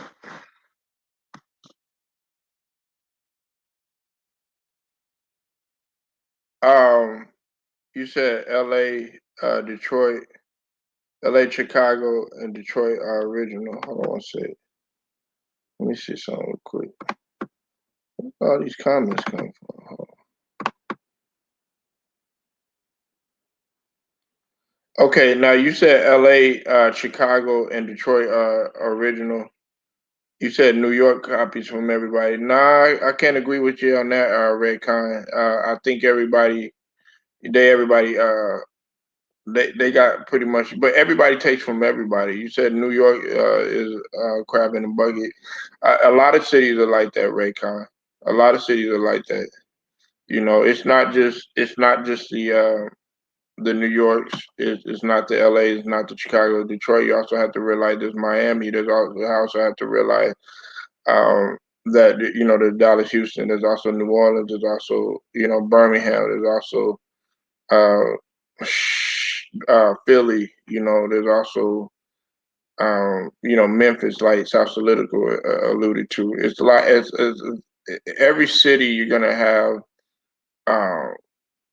Those guys that feel like, okay, I'm a big fish in a small pond type of mentality, and that that pond could actually be an ocean, but they just feel that way. But it's the attitude that they have. But I feel like, man, there's some guys that come from small cities or whatever, or small country towns or whatever, and you could do just as much justice. You said Philly and Jersey are like extensions of New York. I mean, Jersey is Jersey. You know what I'm saying? It's just one step away from you. It's like right there. You cross the bridge, you're right over there in Jersey or whatever. And Jersey is small, but then again, you know what I'm saying? They feel like a lot of people take from them. I love the East Coast. I lived in Virginia, so but some people don't consider, like, okay, they don't consider Virginia the East Coast. I consider it the East Coast. Some people from the South consider it the East Coast, but I actually consider North Carolina the East Coast. I consider South Carolina the East Coast. Because they're on. But some people feel like, okay, if it's under New York, or if it's under Connecticut, or if it's under Philly, then they call it the South. But here in the southern part of the United States, we're just generally say that it's the East Coast. Go ahead, South, man, you got it. Hey, I'm glad you brought that up because on T Price channel you got this cat named Corey Turner. He from Virginia. And I tell them, people from like Texas, us, Louisiana, Texas, Alabama, we look at that as the East Coast, man. That's just how we see it. And he just like, he have an orgasm over it. Like, man, he started going into, a lot of the Confederate stuff, this history that's tied with the video. Like, bro, it's just how we see it. We're not saying, we understand it's still considered somewhat the South, but we just don't look at it like that, bro. Right. Well, you see, what you have to realize, man, is that because I lived in Virginia, you know what I'm saying? I had my opportunity to actually live in Virginia. I spent 4 years there. So, believe it or not, man, like they at that time, just a small portion up until, you know what I'm saying, I had to make my presence felt of what Texas was like. They were talking down in the South. They were talking Texas. They thought that we were slow. Like, when I'm gonna get to that question in just a second, Redcon, because I'm pretty sure South Political probably has a lot to say on that too. Listen, they were like it was like what Slim Thug said. South Political, he was like, yeah, they think we slow, and we not up on game.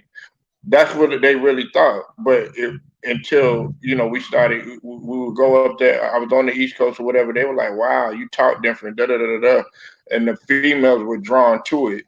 It's just like they were drawn to how we talked and how we did things and everything like that. And then they found out, okay, man, this guy, he's for real. You got to respect us and everything. So they really thought that, the South is slow and everything. But when you come down to Texas and everything like that, you'll meet a lot of New Yorkers, man. You meet a lot of guys from Philly, a lot of guys. They come to Atlanta. They'll come from New York. You get a lot of snowbirds and stuff trying to get land and stuff. Yeah. You said how you guys see Florida. I love Florida, especially Miami, Tallahassee, Tampa Bay, Jacksonville, Fort Lauderdale, New Smyrna Beach, Orlando, Altamonte Springs. I love it out there. You said it's like a mix between South and their own thing. Man, Raycon, when's the last time you've been to Texas? Let's see. You got a point with the females, Polo. Yeah, exactly. They love. Hey, South, am I lying? Man, the East Coast and West Coast females, they love a nigga from the South, and I'm gonna just leave it like that because I'm married. But I think South Political, he's single, so he.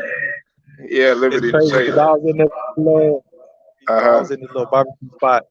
And this chick Look at him with the toothpick in his mouth. Look. toothpick in his mouth. What are you talking about? Look at man, you know, man, with the toothpick in your mouth. Never mind. Let Nah, me stop, man. I don't know. I don't be knowing when you be talking in the chat or what when you interrupt me. I don't know who you talking. No. I'm talking about like, you know, man, when you got the toothpick in your mouth after Okay. you get done eating, you know, come on, man.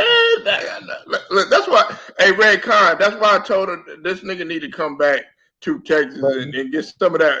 Get what Kwame say, get some of that mama's cooking, because I don't know, man, you finna lose. Go ahead, man.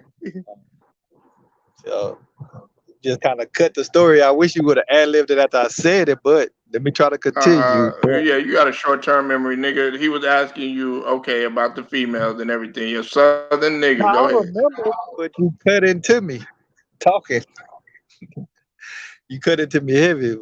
But I was saying is I was in a little spot because I went in, I came back out, and then I went in, and you know everybody most people still wearing this mask stuff, so I always keep one on me.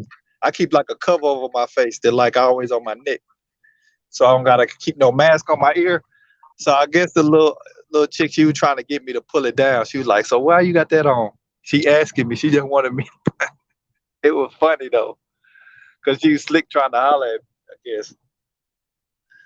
But she seemed like she was a little Georgian chick, you know. But yeah, I mean, I'm a dude. I feel like chicks like, you know, some chicks like dudes from different places, you know.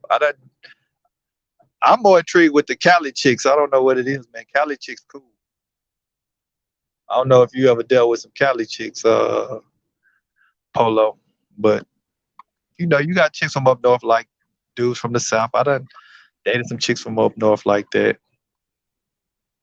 But Well, yeah, I was trying to let you finish your statement, man. I know, you know, you probably ADD and everything, you know what I'm saying? So we gotta stay on one subject at a motherfucking time, you know what I'm saying? I'm ADD myself because I'm going like everywhere and random. You don't like that random bullshit, but I will tell you this, so okay, I am gonna tell you. Did you check her neck and make sure it was a woman? Oh Lord, ooh, he going in on you, man. Luda Ryder. You know you gotta get your ass in here now, man. Yeah, you know.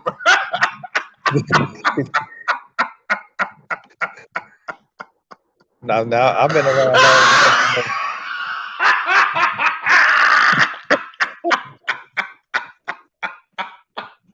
Hey, but he do got a point though.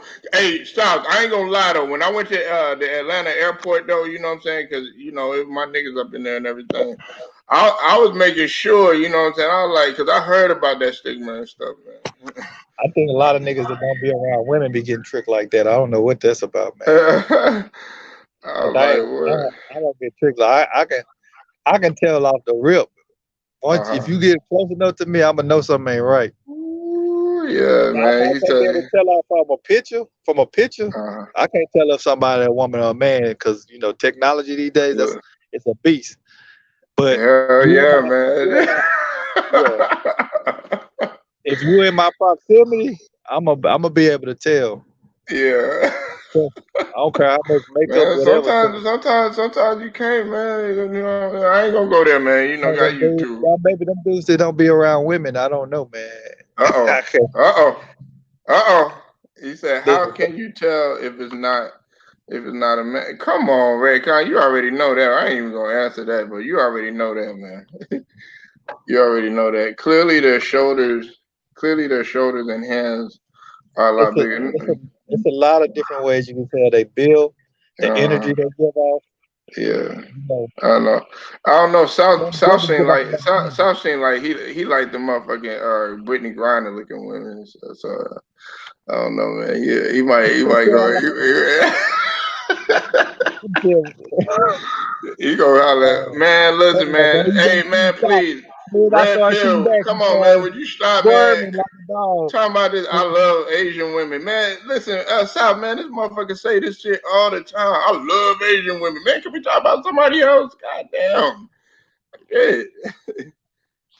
Hey man, every day I love Asian women. Come on, Red Pill, you got to come with something stronger. I thought you said you like chocolate anyways, nigga.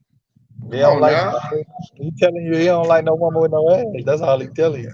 Shit, hey, now you can't say that shit now though. South Political man, Asian women got booties too. Like everybody and their mama got booties. Shit, man.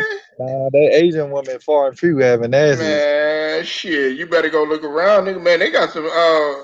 Let me stop, man. Wifey, I love you. I can't even do that. But look, man, times has changed, though, my nigga. You know what I'm saying? You can get on IG and find that shit. We hear you screaming, and then your live Hold on, shut let me down. see. Candace Parker and Skylar Diggins. Yeah, they look good. They all right. Yeah, I know Red Pill is Asian. I know that. But that's why I said that, Luda, right? I know that. I know he's Asian. Oh, I didn't know he was Asian. I thought Yeah, you he were telling Asian. Yeah, Luda, right? I know Red Pill, man. He come up in here all the time talking about some hand jobs and shit. Man, what? Come Yeah, on, up in here talking about massage parlors and shit. You know what I'm saying? Be talking about happy endings and shit. Hey, you said Raycon, you dated a bunch of Kardashian. I'm pretty sure you did, man. You just better make sure that you know what I'm saying. You got a good career on your hand, and you better lawyer up. Shit. I don't know. I might need to go try to put a baby up in one of them Kardashians and see if you can get some child support. Man, nah, man, you probably would do something like that, Sal. Yeah, you be set for life, my nigga. Yeah. Your ass be set for life, man. Matter of fact, you know, if you put a baby in a Kardashian, nigga, you wouldn't have to worry about them getting you. You'd be like, nigga, go ahead and reimburse me. Y'all the one with the money, shit. Yeah, them numbers worth $1 billion. Sal be like, yeah, nigga, hey, Sal, nigga, you be like, nigga, I'm finna have a baby. Shit. Like you gonna have a baby. You ain't gonna kill my baby.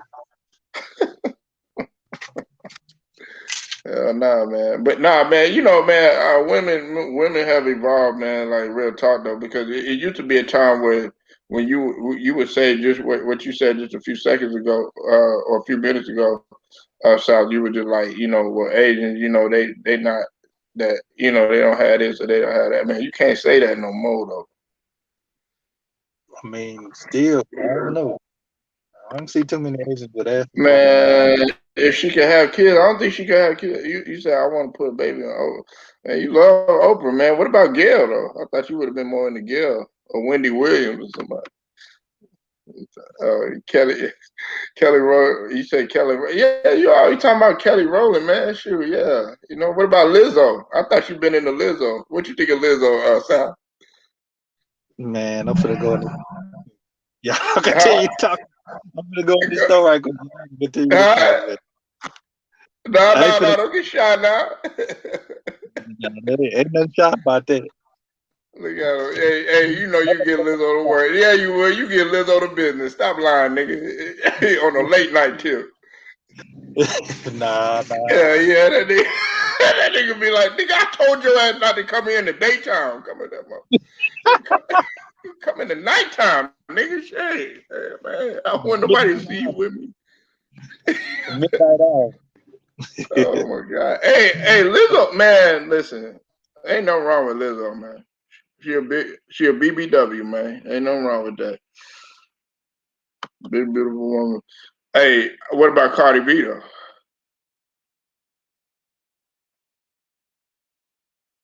He got quiet on that one. He said Lizzo, like, he was, so ain't no wrong with a big woman, Raycon. Ain't no wrong with a big woman, man. Shoot. There ain't no wrong with that, man. She confident in herself, you know what I'm saying? You gotta stop, man, listen, I'm gonna be real with you. That two-pitch skinny shit, that shit ain't in there no more. You know what I'm saying? There's a lot of guys that they like them thick. You know what I'm saying? You said Wendy Williams is not, man. I don't know about Wendy Williams, man. I don't know. I don't know about Wendy Williams, man. I just don't know. I'm not saying nothing. You said, all right. Well, I'm not gonna judge that. You know, let's keep it respectful, Red Pill. I would rather do Wendy than Lizzo. Yeah, then go get her then. Go get it in, man. Shoot, I mean, don't tell me. Y'all gotta go get them, man. Y'all, you know, man. Come on, man. Y'all go holler. Y'all got all these females on the ground, and y'all telling me about it. Y'all need to go get it, man. Hey, y'all young too. Y'all plan on getting married? Cause I don't need to search no more. Just tell me. But ain't no wrong with Lizzo. What about Megan Thee Stallion? Y'all like Megan Thee Stallion? Hey, Lou the Rider, man, are you gonna hop in, man? You and Red Pill. Hopefully, I don't think Red Pill gonna jump up in here though. You said holler at some females to show up here. Oh, okay. They coming up in there. Well, you said Polo. You said get some female friends for a collaboration. A collaboration to do what? Shoot, man, you trying to get me in trouble, man? Nah, I ain't doing that. Trying to get me in trouble, bro. I wrote Dolo, man, and if you don't like it, you can go. You know what I'm saying? I mean, I could go to another, channel and, say what's up, but nah, I'm gonna stay in my own zone, homie. I'm gonna stay in my own zone. Oh, look at them, they fell out. They ain't like what I said when I said that. Said live stream. Well, Annie K was up in here. We got a female. Nah, I'm good on that, Raycon. I'm good on that. I waited on somebody right now. Oh, hey, what's up, Lou? Hey, you got a hot date? You got a hot date, nigga? Lou be up in there. I'll make love to you when you want me to, and I'll hold you tight, baby, all through the night. That's what Lou gonna be singing. That nigga Lou gonna be on the keyboard and shit. Yeah, sweet Lou, man. Lemon pepper Lou. Hey Lou. Back in school, we used to dream about this every day. That's what he used to be into. Hey Lou, you like Boys to Men, man? I know. Hey, I know. Hey South, man, you still on there? I think he on mute though. I think that nigga South on mute. Yeah, I think somebody done fell out, man. Nah, man, Raycon, man, you know what I'm saying? Just go ahead and do it. No. Oh, okay. Hey love, look at that. Yeah, I know about that, man. LL. Oh, what you gonna be playing? I Need Love. That's probably what you gonna be playing. Nah, I fuck with LL, man. LL, man, guys was hating on him, but one thing that you can't say, man, is LL didn't have them females, man. Everybody desired to be like LL. For real. And you know what, Lou? LL could hoop too. A lot of people don't know that LL could hoop. I'm talking about dunking and everything. That nigga LL could hoop, man. Yeah, I gotta, man, you know what though, Lou? Man, I gotta go check out that motherfucking what's that F9. You said no, gonna play a big booty song. What you talking about? The 69 Boys or something like that? I know that's what you're talking about, or tag team or some shit, huh? That's probably what you're gonna be playing. Like you said, yo, Paul, who's your favorite rapper? I don't just got one, man. I got many of them, though. You know what I'm saying? But let me go down the line, man. Of course, you said Big Sight. Who Big Sight, man? Okay. Of course, I like Big. I like Jay-Z. You know what I'm saying? Polo favorite rapper, go Mike. You said what? Polo favorite rapper, go Mike. Huh, that's you, man. Man, go Mike do his thing though. I ain't hating. Let me see. Let's see. I gotta give it to like at this stage of the game right now, I think Moneybagg Yo and the Baby are killing. I think they killing right now. I also like Roddy Ricch. I like Kevin Gates too. I'm talking about right now. You know, like back in the days, man. That's up for debate. I got plenty of them. I got KRS-One up in there. I got Scarface up in there. I got Bun B up in there. Bun B and a whole UGK. You know what I'm saying? A lot of people don't realize how Chameleon did his thing too. I'm talking about old school Rakim. You know what I'm saying? Who else? Eric B and Rakim, Eric Sermon, Redman, Method Man, whole Wu-Tang Clan. I like them all. You said LL Cool J, big old butt, yeah. Let's see. You like Kevin Gates? Okay, Kevin Gates go hard. You said what about Cassidy? He's one of the best. He's one of the best battle rappers of all time. You got to throw Cassidy in there. Obi Trice. Yeah, he died too, didn't he? Obi Trice died. I think he died, didn't he? Is Obi Trice died? Is Obi Trice dead? Or was that? I think that was what's his name? The other guy from D12. I forgot. Start with a P. Who was that guy that was with Eminem?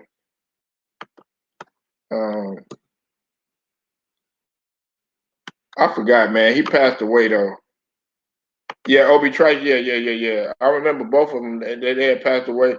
I like Eminem. You know, Eminem back in the day. I like a lot of them, man. It'd be silly for me to say I have my favorite rapper of all time. Yeah, Proof. There you go. Yeah, Proof.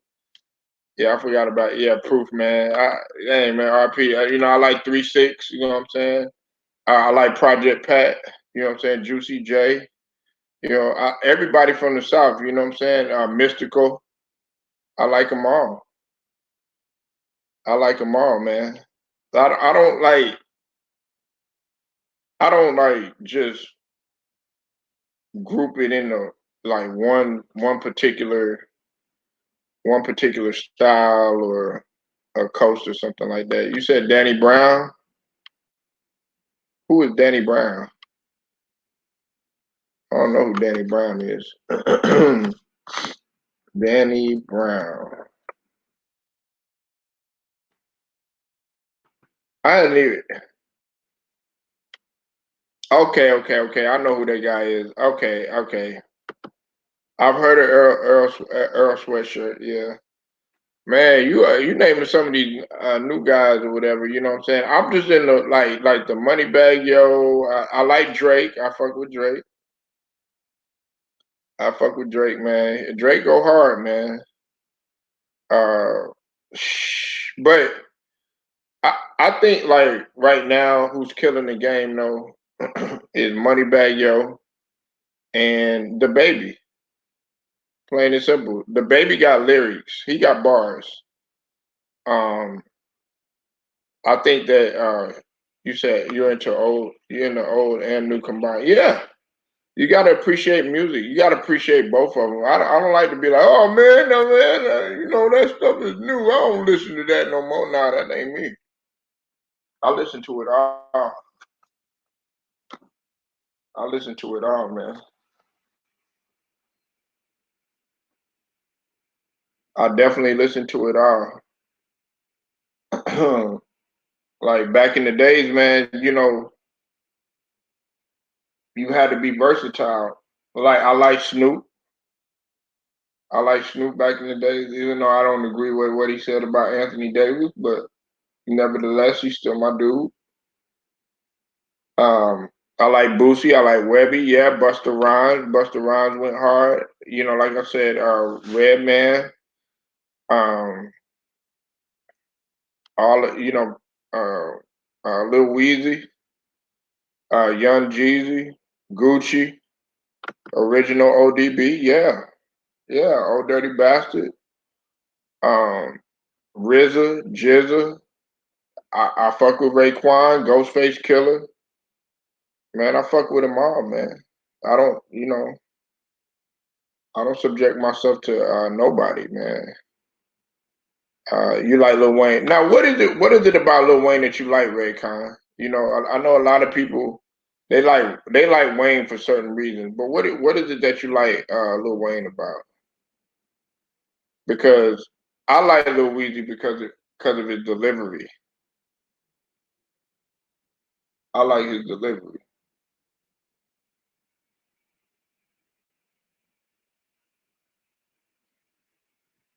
You know, he was he definitely had lyrics. He had bars. Definitely had lyrics and definitely had bars.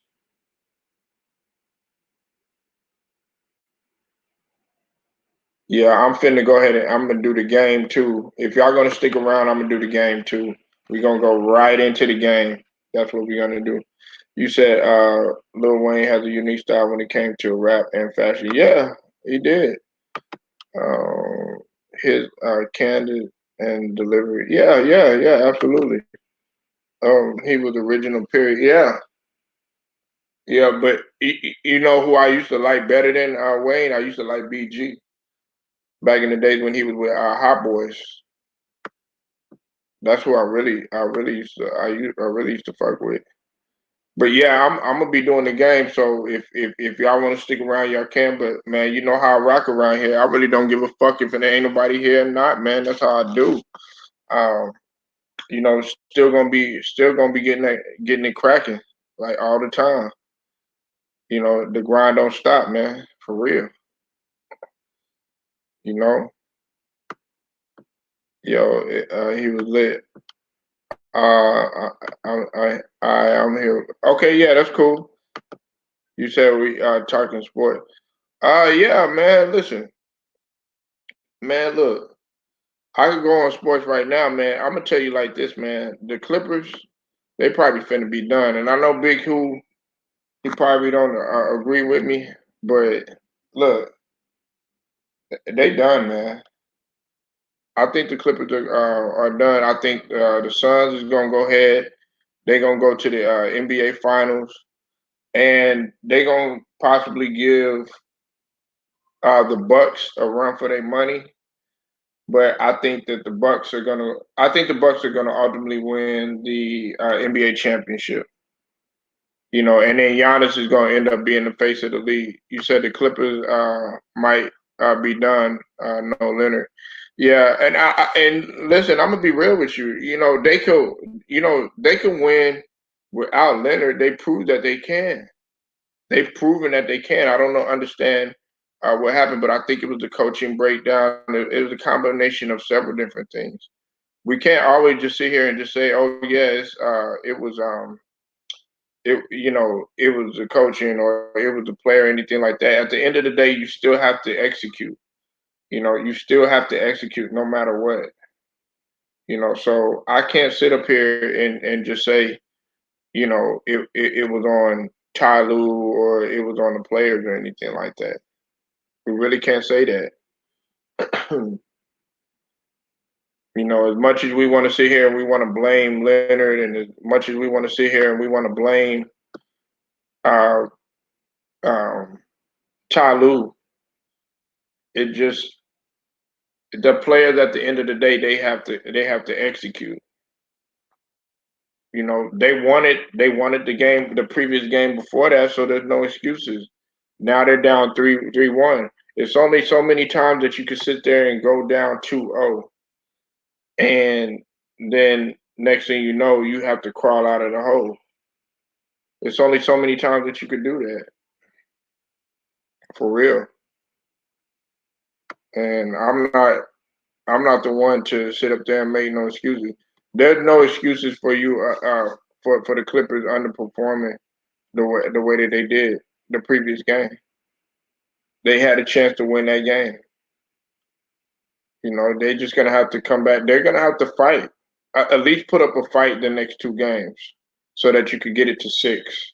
Now, do I think that that's gonna happen? I don't know, because Monty Williams, he's proven to be an excellent coach. He's proven to be, you know, work with less. Yeah, you said the Clippers fell. Absolutely, they did fail. I'm disappointed in the Clippers. Listen. At the end of the day, what people aren't looking at, you know, they like to blame Budenholzer, they like to blame the coach and everything. That's what I was telling South Political. I was telling him, I said, look, you know, and we agree with that. The coaching part is just one aspect of the game. You still gotta go out there and you still gotta execute. We gotta stop with all the excuses. We have to stop with all the excuses. That's just not. It's not going to fly with me. Every time something goes wrong with someone or something like that, well, they'll be like, "Oh, well, you know, such and such was injured," or, "Oh, well, no, you're a man. You have a pumping heart. You have blood running through your veins. You have 4 arms. I mean, you have you know, 2 legs and 2 arms. I mean, what is the problem? You know, you may not be as talented as the next guy, but as long as you put that hard work in there, you can actually put up a better fight than what you did. Now they crawled back in it, but they still fell short. That's the bottom line. I mean, do I feel bad for Kawhi Leonard? Yeah, I feel bad. Now, what I don't feel bad, I don't think Kawhi Leonard should be sitting up in the skybox. So he needs to be down there with his team. He needs to be down there with his team. Plain and simple. Your team needs you. Your team needs you. You said a very controversial topic. Which topic is that, Raycon? Which topic is that? And elaborate with what you're saying. Elaborate with what you're saying. I'm trying to figure out when you're going to come on the panel. Hopefully one day we get a chance to hear you talk, man.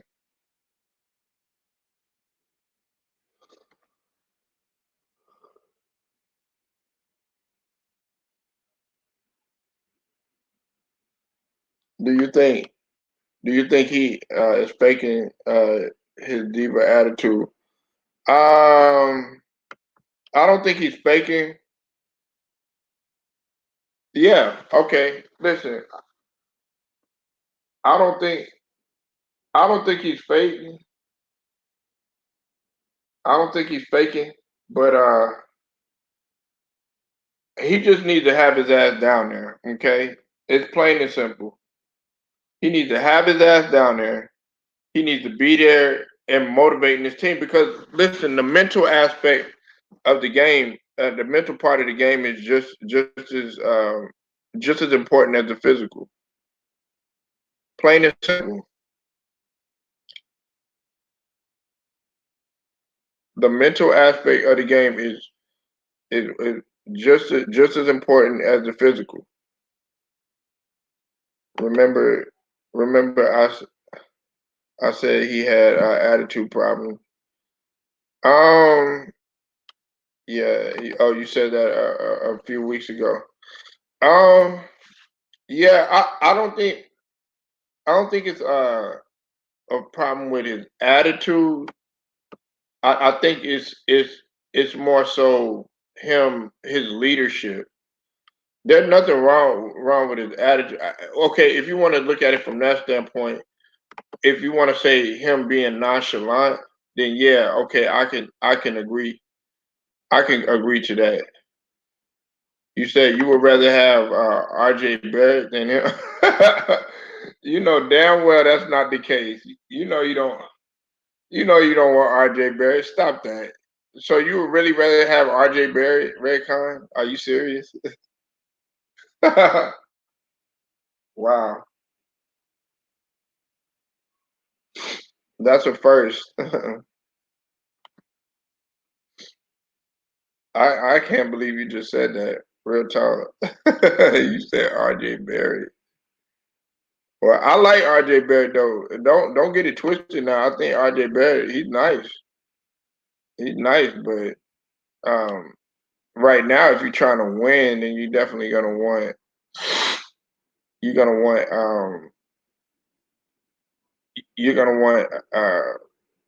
Kawhi in your corner, straight up. RJ, you said RJ not going to get injured. No, Redcon. First and foremost, RJ Barrett, his upside for potential is wonderful. Okay, so I'm I am giving him a chance. And then on top of that, we don't know. We can't determine if a player is going to get injured or not. You know, stuff happens, so we have to. We can't just say, okay, yeah, he's not going to get injured. Anything could happen. Any fucking thing can happen out here. You know, I mean, look at Kyrie Irving. We didn't think that he was going to get injured. Look at James Harden. You know, but yeah, I'm with you, RJ. I mean, Raycon. I'm not saying that I wouldn't want RJ, but I'm just saying for this stage of the game right now, Kawhi, you know, he's at his peak. Now his legs are getting worse. His knees are getting worse. You know, and they're going to continue to deteriorate. He's had three surgeries in the last 5 years. You said maybe I'm wrong, but I'm passionate about my opinion on this topic in particular. Okay, why is that? Yeah, you said RJ got huge potential. Yeah, absolutely, he does. You like RJ a lot, don't you, Redcon? You like him a lot. I mean, I like RJ. I thought RJ was like as far as skill wise, he was more well rounded than Zion coming out of college, and he held down a lot more than Zion. I don't think a lot of people understood that. Yeah, he was a lot more talented than Zion. That doesn't mean that he was a better overall player. Yeah, he's very amazing. You know, but and look at where they went. You know, New York. For all the trash that people talked about New York, um, you know, look, a lot of people they sit up here and they criticize them, but they actually they over exceeded expectations. They made it to the playoffs, and they they did a phenomenal job. Now they got bounced out, but nevertheless they still made it. Nobody gave New York a shot. They thought it was going to be just, you know, okay, they improved their record, but nobody had them going to the playoffs. And some people felt like, you know, they underachieved, but I felt like they overachieved. You know, New York was a good team. They were first in the league at defense. You know, between first and second, you know, they were always either first or second.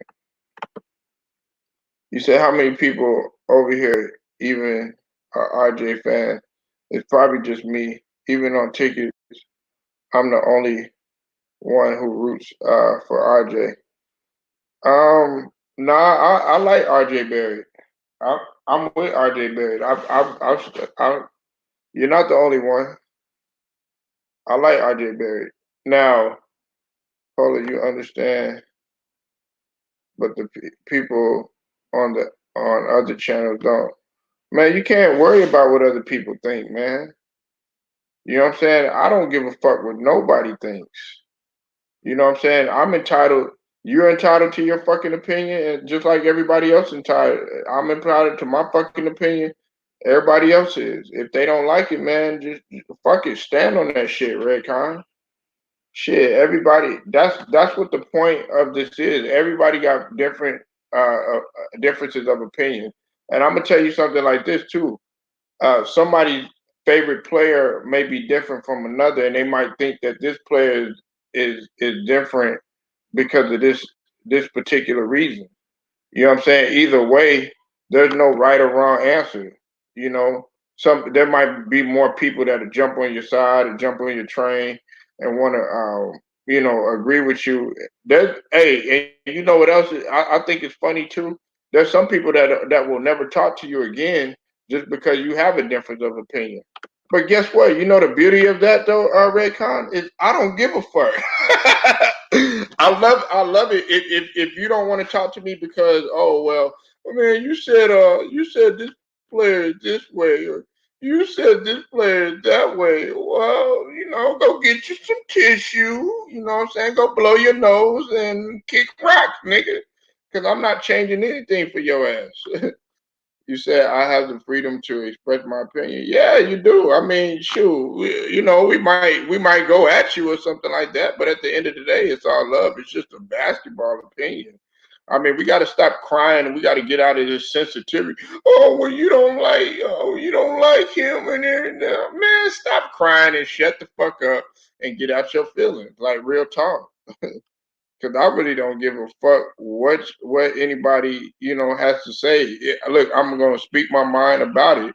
Now, one thing I'm not gonna do is call a player trash on this channel. I don't do shit like that. I won't I won't call a player trash. I think like when you call a player trash, you really have to look at yourself in the mirror and look at what you're doing. It's just like when they always say, okay, well, Giannis can't shoot, and Giannis ain't this, and Giannis ain't that. Man, you got to get that shit up out of here. You said I would attack someone for not liking RJ Barrett, even if they swear at me. Oh, you said you wouldn't. Oh, okay. Yeah, man, it's not that serious, man. It's just basketball. But at the end of the day, some people don't really see it that way. They always see it as, okay, well, you don't like this player? Oh, man, you know what? I ain't never going to talk to you again. Well, shit, bye. Bye. I'll holler at you. It's not really even that serious to me. Everybody got their own fucking opinions. If you don't like the way that I'm coming at you or something like that, that's on you. Real talk, man. We gotta stop all this. Oh well, you know what? He doesn't believe. I'm not no jump on the train ass nigga. I'm just not that way. You know what I'm saying? And that's the thing, Raycon. You gotta be a leader. You gotta be a leader and not a follower, for real.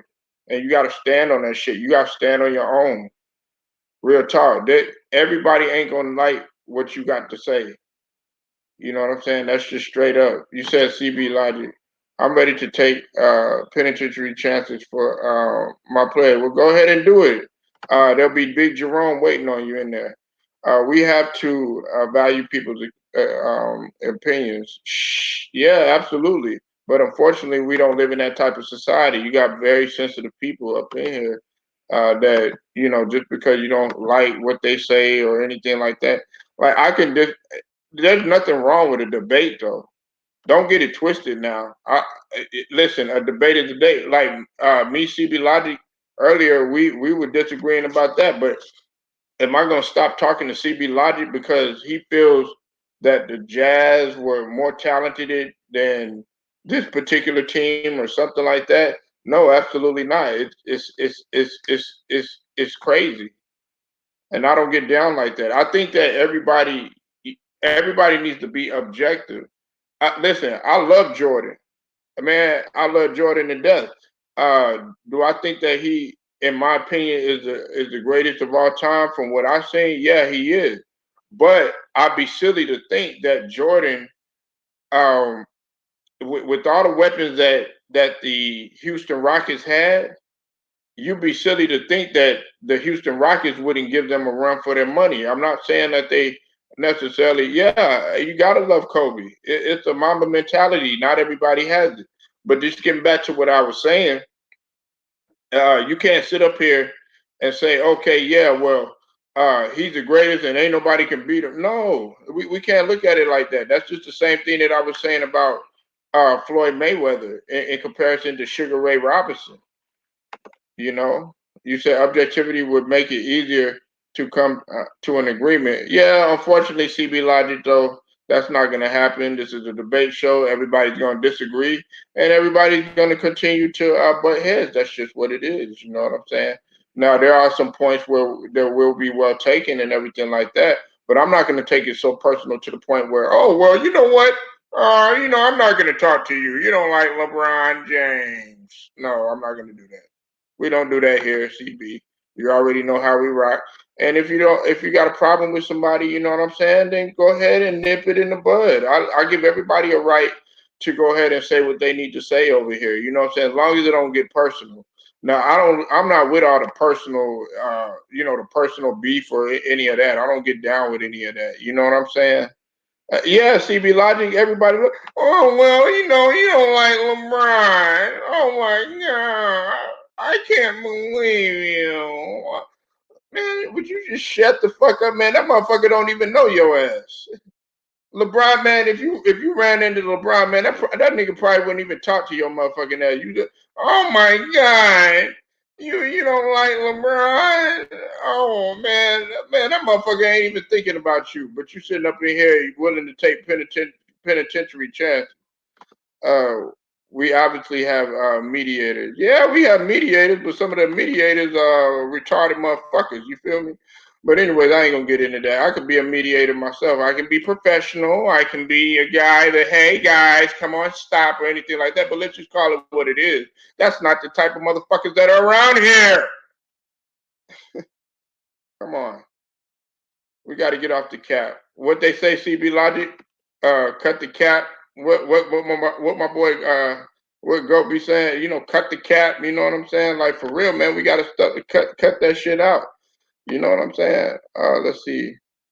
You said Polo 5-star mediator. Man, I don't know about that, but thank you very much. I appreciate it. I try to mediate it what I can, but some of these motherfuckers don't want to be mediated. Matter of fact, they want to be they want me to throw more gasoline on the fire in this motherfucker, but oh well.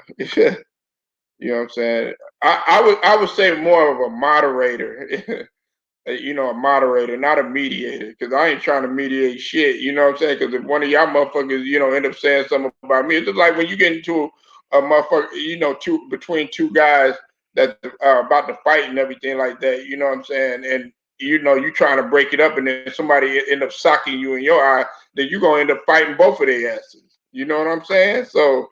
I ain't gonna be called that shit, but nah, it's just a difference of opinion. You know what I'm saying? Red Con, you might differentiate from what CB Logic is saying. CB Logic, you might differentiate from what Red Con is saying. Both of y'all might differentiate from what I'm saying. I might differentiate from what both of y'all are saying. You know what I'm saying? You said we got the blue riches just in case shit goes down. Yeah, I mean, yeah, man, that rich shit, man.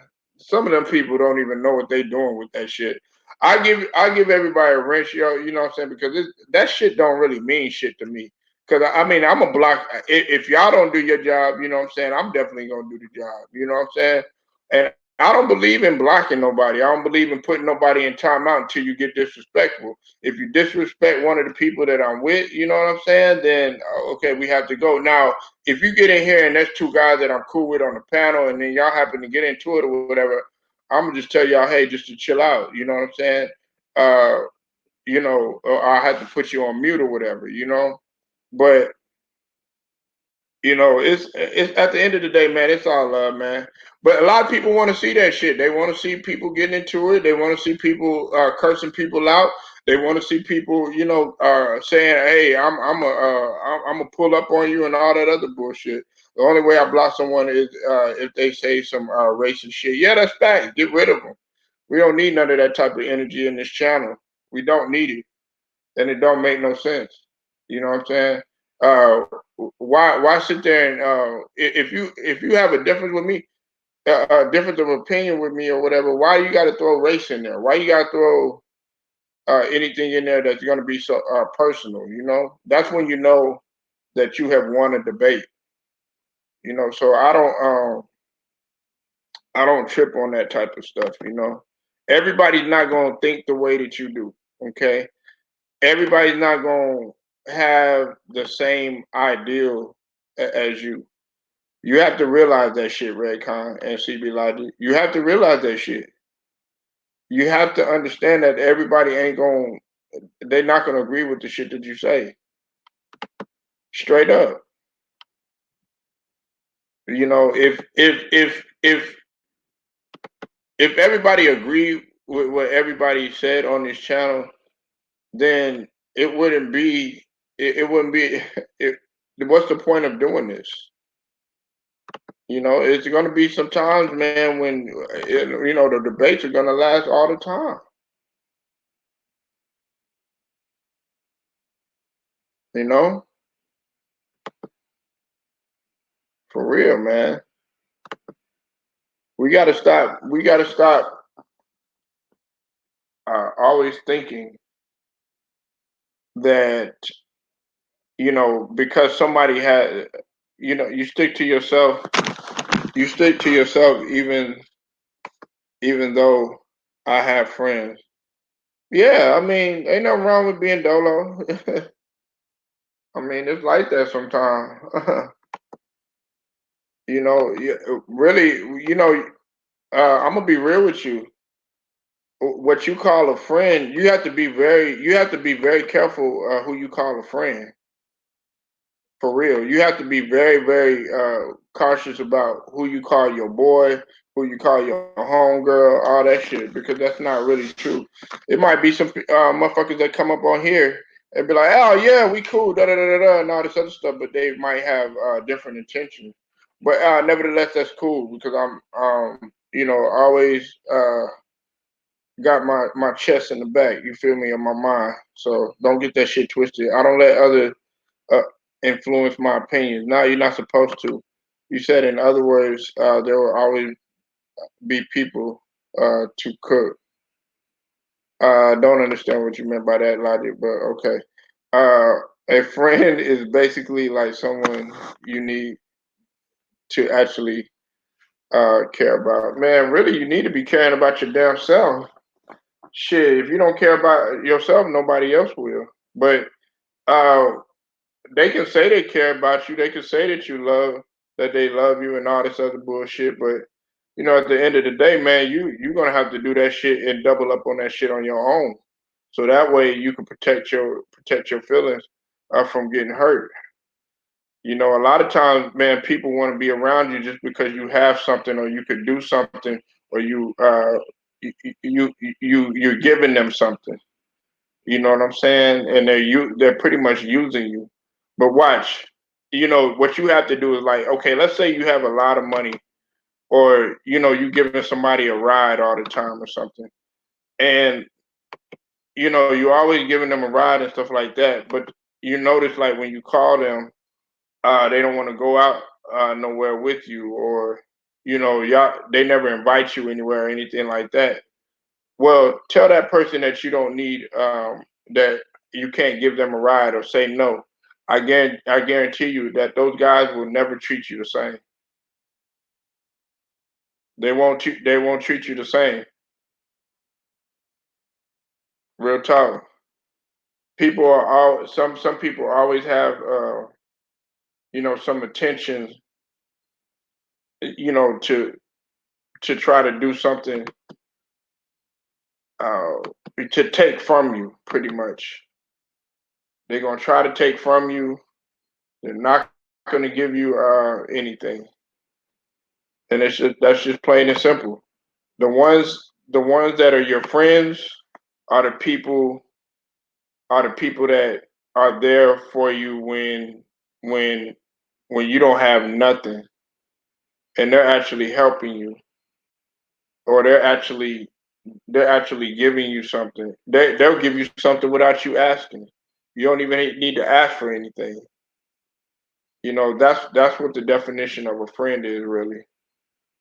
So you gotta be really, really cautious and selective of who you call a friend. That friend word is really uh overstated. I'm not trying to get all philosophical, but that's just real talk.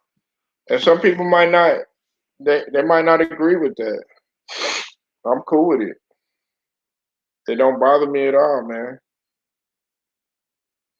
They don't bother me at all. Like how can you? Yeah, yeah, I know. It's some harsh words, man, but you got to be able to swallow that. It's real harsh words, man. But it's all right, man. Just keep on living, man. You'll be all right. You tough, right? You know what I'm saying? You tough, right? Just be tough, man. You know what I'm saying? Don't let the bullshit get to you. We listen. I could sit here and try to say, oh yeah, you need to do this or you need to do that. Um, Let me try to motivate you and all this other stuff. But if you don't get that shit done yourself, then what are you good for? You understand what I'm saying? Don't depend on others. You got to depend on yourself. You said we had people who screwed us over, but we just keep moving instead of stooping to their level and being petty. Absolutely, absolutely, man. Yeah, you can't. Listen. You can't let the negative uh, BS get to you. Okay, if you if you let them do that to you, what they're doing is they're winning, and that's what you don't want to do. Uh, some of your friends that you call your friends and all this other stuff, they really could be your enemy. You ever looked at that, Raycon?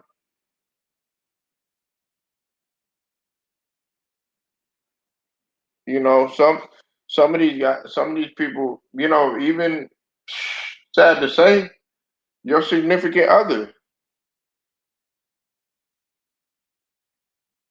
Some of these people, they want to sit up here and they want to say, "Oh yeah, I'm on your side and stuff," but when shit really goes down, they're not there for you.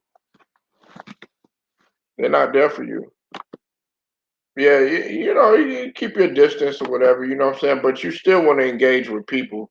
Now, I'm not gonna keep my distance so much to where I can't engage with nobody. You know what I'm saying? Like you wanna communicate with people. You know what I'm saying? You want to be able to talk to people, but you can't sit here and just just say, okay, well, I'm I'm not going to associate with anybody. I think you may keep your distance like to a certain point, but there's some people that just isolate themselves and won't talk to nobody. That's actually uh, more unhealthy than anything. So you said drop the link.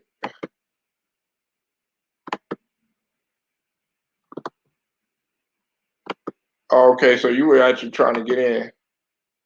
All right, there you go, man. I dropped the link for you. I dropped the link for you, man. There you go, brother. What you want? I don't know why you left the first time, CB. I think you probably had to take care of some stuff. Nevertheless, it's all good, man. We still up in here. Still grinding, man. Don't stop, man. Still grinding. Don't stop. All the time. The link is up in the chat, CB. Front and center, man. Come on in here. Let's see what you want. Let's see what you want to talk about. I think CB got something on his mind. I think he got something on his mind. What's up, CB? What's up? What's up? What up with it, man? Just here. No, I was. Why you sound like that, man? Sound like what? Oh, okay, there you are. Nigga, Sound like you what? sounded low than a motherfucker. What's up with it though? No, I was eating. Just. Oh, you eating? I was listening man, to what you're what you saying. eating, man? No, just some oatmeal. Some oatmeal? But yeah, no, Nigga, at 5 o'clock in the evening, what the fuck? I was just trying to. It was What you eat? What I you eat? didn't. You eat some oatmeal and some toast and shit. No, I'm waiting for my dinner to cook. I mean to be made. So Okay. yeah, so Nah, you know what it's a though? pregame. I can't even front. I can't even front though, CB. While I'm clowning you, I eat oatmeal in the evening time too though. I can't No, even front. it's rare. Like the latest I eat it is like midday, like 12, 11. Uh-huh. The latest, but if I'm Man, like I'll eat peanuts or oatmeal if I'm waiting for something in the oven and I'm really hungry, I'm waiting for something in the oven, then I'll just eat some peanuts or unsalted peanuts or something small. But yeah. The reason why I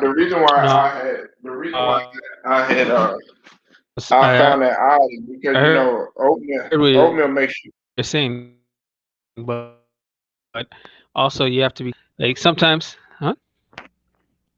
No, the reason why I had asked you about that oatmeal is because I find it odd.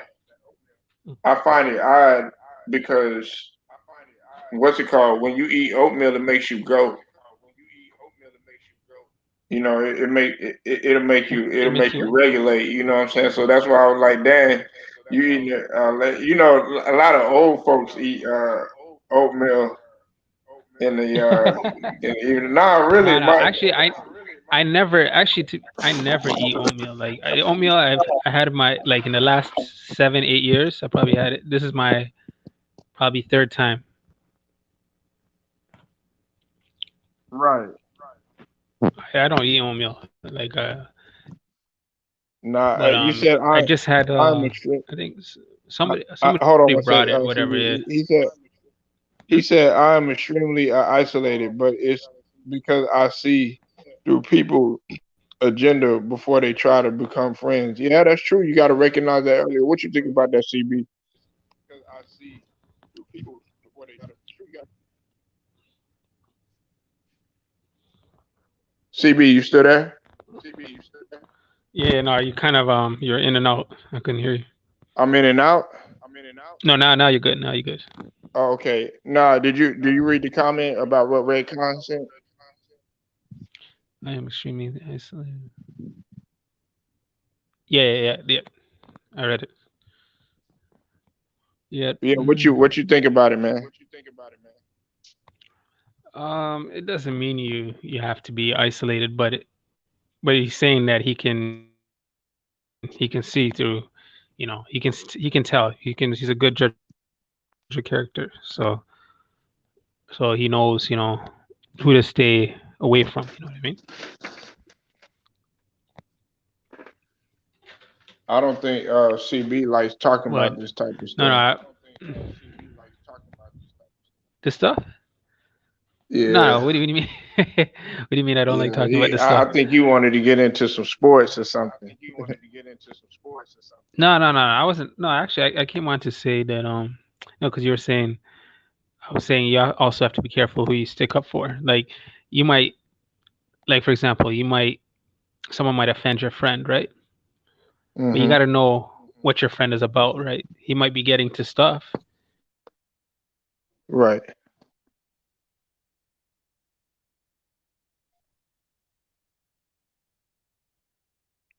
You still there, CB?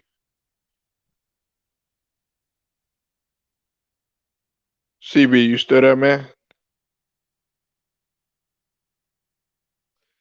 I think CB is cutting in and out, man. CB, go back out and come back in, bro.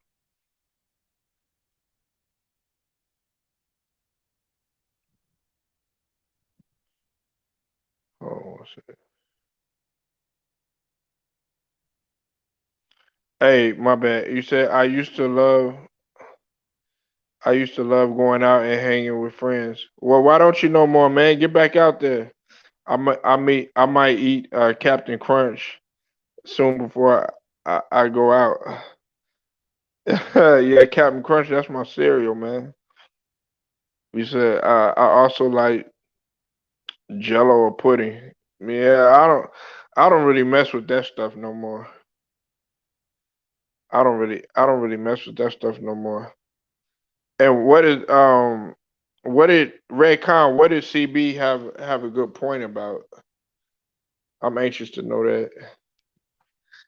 Cause you said he had a good point.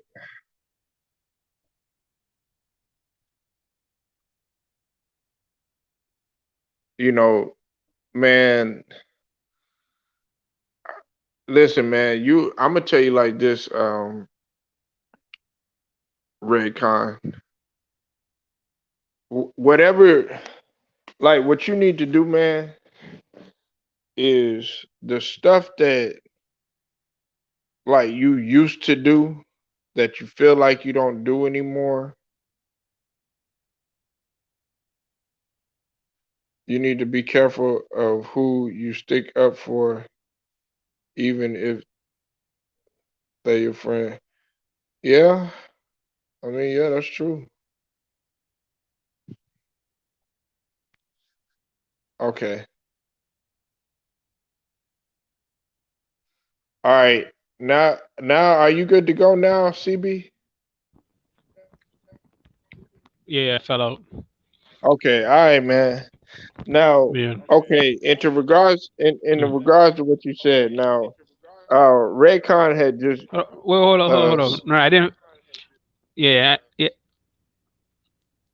Yeah, no. It's much deeper than that. Hold on 1 second. Let me just finish off what I was saying. Like, yeah, you might be sticking up for this individual, but he might be doing foul shit, right? Like, just a random example. He might be, let's say for example, because we're on YouTube, he might be looking up people's IP and stuff, using his friend, IT friends and stuff like that, right? Simple shit like that keep people in trouble. You know what I mean? But he has no idea, right? Because the dude might be in another country flexing, but somebody checks his temperature, he doesn't know why, and he just wondering why some dude's mean mugging him. That might clap him, But stuff like that, you have to be careful. These dudes, you can't just be all defending. You don't know what they're doing, right? So you gotta make sure you know what people are doing, your friends and everything that you stick up, because they might not care about your safety. You know what I mean?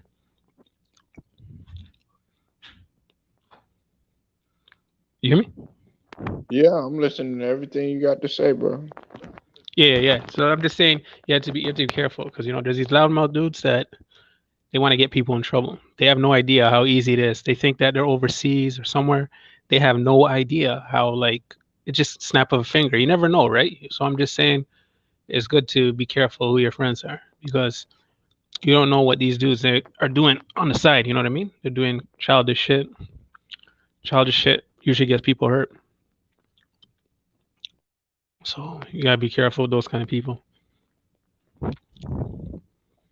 And you were saying that in regards to what Ray Gown was talking about, or what in reference to what I was. No, just in general, because you in general, because you guys are talking about you guys were talking about friends and all that. So I said, there's another aspect. How You many gotta of us you gotta have be careful them? because Yeah. we're used to like we're used to jumping. Like if somebody says something about someone, oh that's my boy. You know what I mean? But you gotta make sure you know it. Ones you can Well, depend you know what I on. I got friends. Yeah, go ahead. Yeah. So I'm just saying you gotta. Yeah, I'm just saying you have to be careful. These dudes. These dudes are, like if you're gonna stand up for someone, you gotta make sure you know the dude. Because he might be a snake himself, right? So you don't want to be defending a snake. You know, even if the guy's your boy, you don't have to. You might not have to say anything, but just going above and beyond for the dude. It's probably not smart because you don't know. Sometimes you don't know unless you know the dude well. You know what I mean? You don't know what he's about. So that's why you might get certain reactions from certain people because they know what he's about. You know what I mean? He's about some clown shit, maybe. You never know, right? Oh, he might do you some favors, but you have to you got to be able to be like, okay, maybe this dude is doing some foul shit. That's why people have a lot to say. You know what I mean? You know? So that's Yeah, all. Just got to be careful with friends. Which friends? yeah. Well, no, Even no, on no, YouTube, no. all that type of shit. Yeah. Well, listen, let's You stop play it with the right wrong there because person and they see your boy and all that. You never know, right? That's what I'm saying. That stuff people have to be careful. That kind of stuff. Like, you know, I get everyone wants to be a hero. Friends are friends and all that shit, right? But man, that you have to understand. Maybe your friend, like in general, someone's friend, they might not be looking to live a long life. You know what I mean? That's why they get into all this kind of beef and shit on the net and different kind of things. So you need those kind of people you got to stay away from. They're not a good example. You know what I mean? You know, because not everyone's gonna take things the same way. You know what I mean? You know what I mean? okay. Look, this is what I'm gonna tell you, CB. Okay. Mhm. Um, this is what you have to do. Okay. Don't always be wary and cautious of your surroundings, even though like if you're around a lot of people. Okay, if you're around a lot of people, if you're a person that keeps a lot of people around you, okay, you have a big circle. 9 times out of 10, the reason why those people are around you is because they want something. I have an echo. Is that you or what? I hear I don't hear echo. you. I don't hear you. I can You hear hear it? Okay, echo. let me put on mute. Hold on.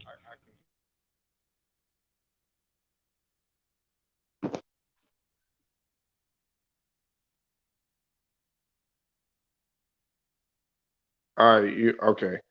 Um, 9 times out of 10, those people want something from you. They want something that you have. They want something that you desire, that they desire to have or something. Um, but the way that you um maneuver or you counter that, CB, is like, let's say for instance, this person is always around you, right? And then they're always taking from you. But then you ask them for something, right? In return, I want you to check their temperature and see how they react and everything. And then also check and see if that person actually even shows up around your way anymore. Now, as far as the internet stuff, man, look, I don't get into no childish internet um beef or internet stuff or anything like that. If you have intentions, if you have anything buried in your mind or anything like that, um, I don't know about you, but I'm the type I play stupid all day because I I like for people to be that like you too stupid to think that I'm too stupid to see that you think that I'm too stupid to think that you're doing some stupid shit to me. That's the type of person that I am. So 10 times out of 10, I'm thinking, about 50 steps ahead of you. You just don't know it. You know what I'm saying? So if No, I was anybody thinking was in to general try, terms. I don't. right? No, but no, I'm just, and so am I. It's a generalization. Okay. Oh, okay. So just in Mm-hmm. case, anybody tries to, pull some, some savage shit, let's just call it what it is, or they try to do any type of intentional, any type of that other bullshit. Oh, trust and believe me. You know what I'm saying? You always got to be prepared for that type Yeah, of stuff, and that's what you yeah, have yeah. to You have do. to, yeah, See, because you no, never no, no, no, no, know no, no, who no, your no. Hold friends. on, I let you have Okay, the my bad, my floor. bad, my bad, my bad. I let you have the floor. You know what I'm True, saying? true, Come true, on true. now. Pretty much, what I was saying is that you're gonna have some of those people like that because I'm trying to drop some gems on you right now. Okay, you're gonna have some Okay, okay, people okay. in there that's gonna try to destroy you. That's gonna try to sabotage you. They're gonna try to say stuff to get move you off of your presence. You know what I'm saying? They're gonna try to move you off your mental CB. But what you have to do, like I told you, man, you have to have that tunnel vision or whatever. Yes, be cautious and everything like that, but always have that tunnel vision. Like, look, nothing's gonna interrupt me from achieving my goal, from getting my success or anything like that. But that comes with the territory and anything in life. Even if you're not on the internet, you're still gonna meet some people out there that's gonna try to do some savage shit to you. That's gonna try to sabotage you, expose you, try to break you down, try to make you fall flat on your face or on your ass. But you have to be prepared for that type of stuff. And if you're not, then you're going to get hurt in the end and you're going to fall into a great depression that you'll never be able to come out of.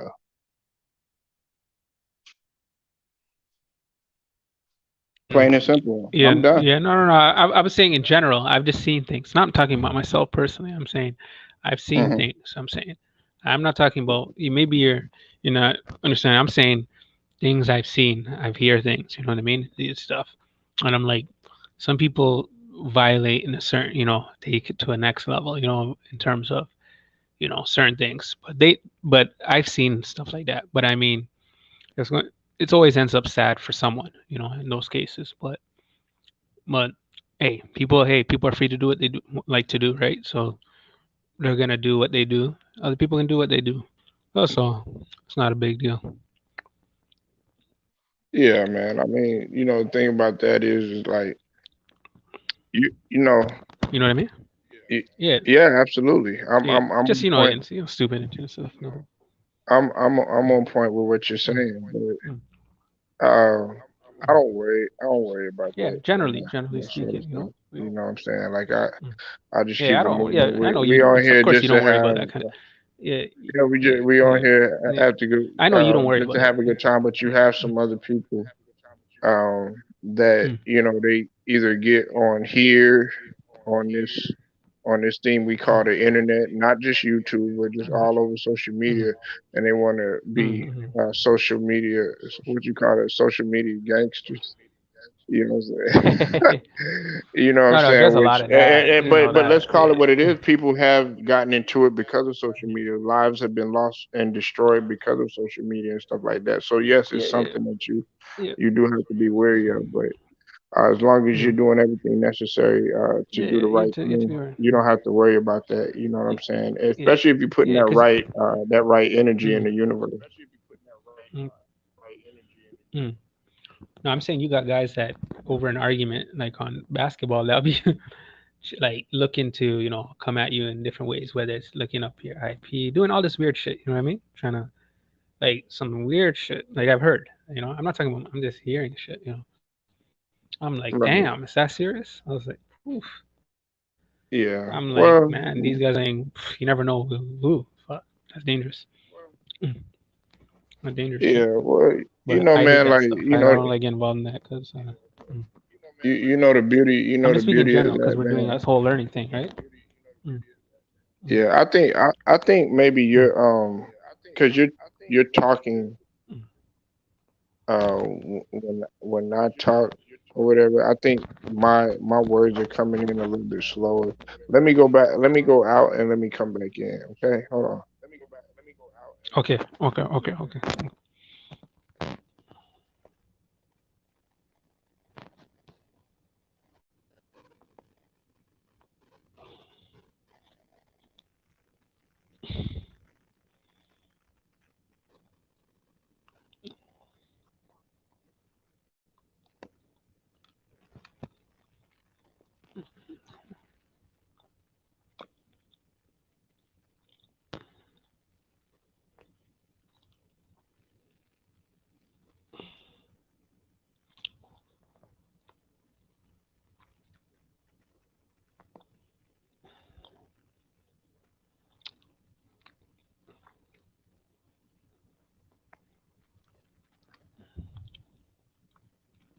Okay. All right. Can you hear me now, man? Yeah, yeah. It's nice now.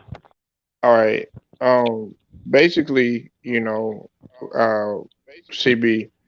that comes with the territory. There's a lot of people. There's a lot of people out here that are on here or on social media or whatever that are just here to cause terror and everything like that. But the thing that you can't let that affect your presence of mind. No, not But me. that's No, why I'm cool. I don't care about I never take it. I never take anything. Like we might have a difference of opinion, that. but I never say, well, F you, or you know what I'm saying, or talk about somebody personal, or say something about somebody mama, or talk about somebody kids, or do anything to try to destroy anybody's character, or even like exposing people or something like that.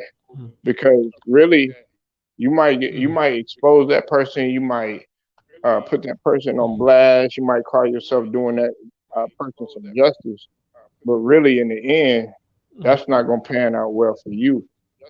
So CB, don't worry about that type of stuff, bro. True. Don't worry about it, man. And if you see it, No, I'm not worried, man. I'm like I said, I stay. I see it. I'm saying I stay where I stay. Now, when certain things happen to people, that's up to those people that the loonies. I'm not the one. I stay where I stay. So if something happens, I'm here, right? But I'm saying other crazy people, they do their shit. That's up to them. But I don't worry about that shit, man. It's just nothing. Yeah. But I always say, I always tell people that's not the right way to go about things. Even though I don't care, you're allowed to do what you want to do. But there's certain things you probably shouldn't cross because you never know. You might be in a different country, for example. You might be overseas. You might not even be Canada or US, and you think you're safe. But the next man's homie might just be right 20, 30 minutes from you. You know what I mean? Mean mugging you, and you just think you're just a regular dude. But this is shit. I'm talking about experiences that I know of. So but it is. But I don't worry about that shit. Like I said, I just go about my business and let people do right. their Well, crazy I'm business. You know what I gonna mean? tell you like this, man. The beauty So, of it is that I don't like to. Mm. Yeah. Right. CB. Who cares about them? You know what I'm saying? Like you see, the thing yeah, about it is, yeah. You can't worry about those people. you can't worry about them, and I don't try to bring any of that energy to the channel. Now, if you notice, I don't like, people gonna say what they say, people might get into it, or something like that, but I put it to a screeching halt. If, somebody's like, one time I had to shut down the live because, people saying, well, F you and all this personal stuff and all that other stuff.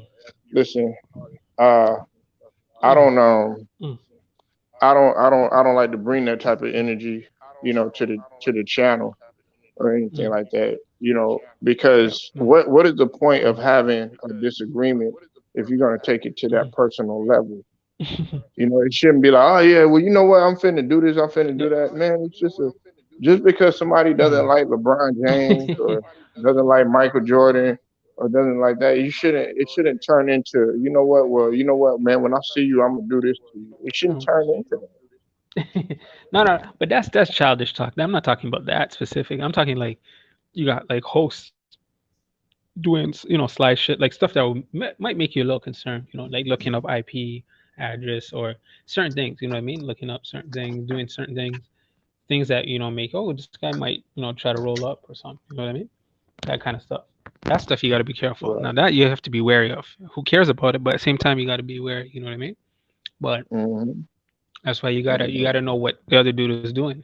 Where he's at, everything, right? So you know what he's really about. You know what I mean? Just for safety. Over here, you know Some what we people do say that. over here in these neck of the woods. Okay, come on, right? Come on in here. What? We welcome you. I don't know what you're talking about. I don't know what you're talking about. And I was like, what the fuck? that's what I I don't love. You know understand. what I'm What the saying? hell is he Like me, talking about? I love challenges. You know what I'm saying? I mean, if somebody gonna come with a barricade, that's fine. You know what I'm saying? I'm gonna come with a barricade with Yeah. you. You know what I'm saying? No, I'm We saying might have a couple I'm of saying other. dollars. You No, know I'm not talking. You know what I'm talking about. Other channels. You gotta be careful. Other channels. Some channels. Some guys, man, they can get real emotional. So you gotta be careful. Yeah, you You know what I mean? do. But Like that's why I don't never. like if you grew up.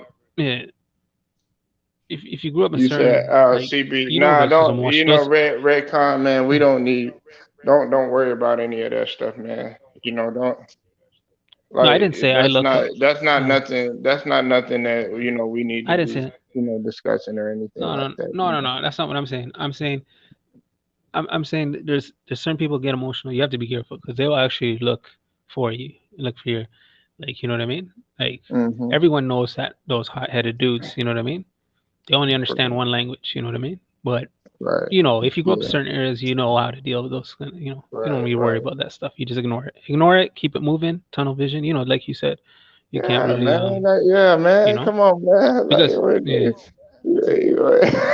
Nah, nigga, you no, it's a alright, learning. man?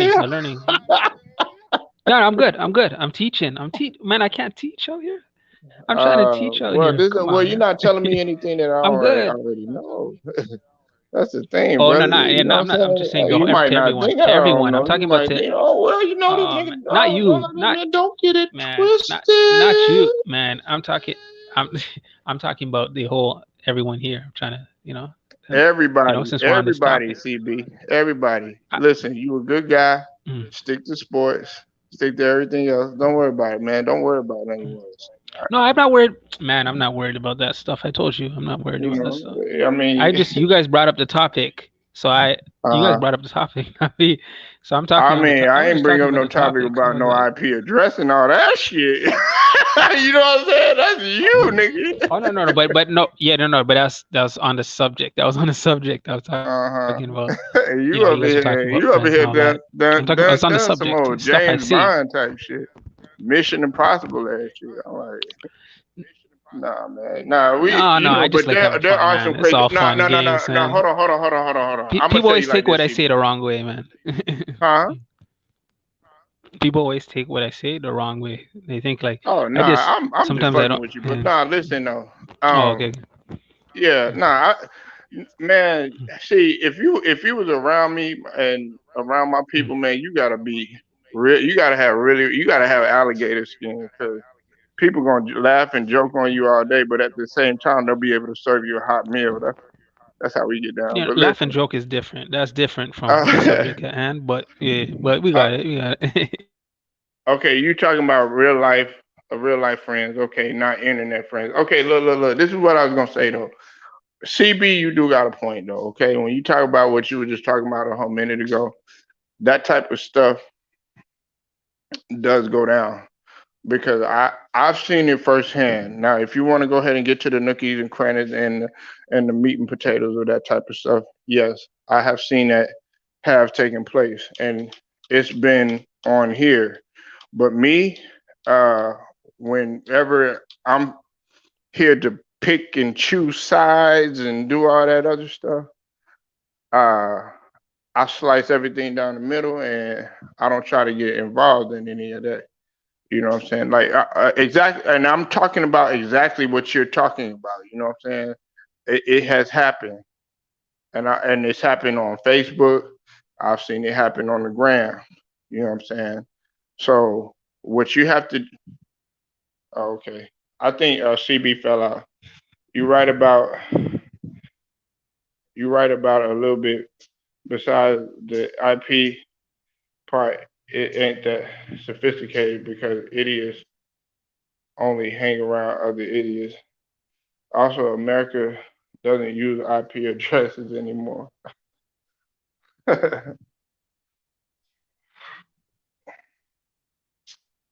Wow. I mean, y'all talking about some stuff, man. Y'all something else. But I just know I'm here. We up in here. We about to get ready for this game. Raycon, it's not a joke. Yeah, don't. But like I said, don't worry about it though. It's not even that. It's not that crucial, man. I definitely ain't worried about it. But we finna get ready for this game, man. Are you gonna be watching the game, Raycon? Because that's what we're talking about now.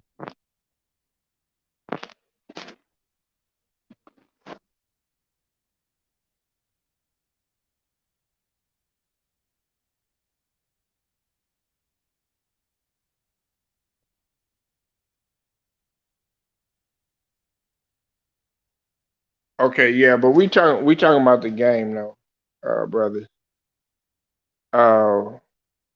We about to watch the game right now. Should be coming on here shortly. Who do you got with the game tonight?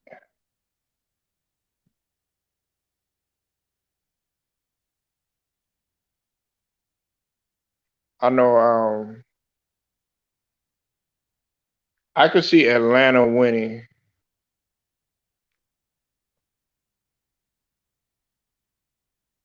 I could possibly see Atlanta winning.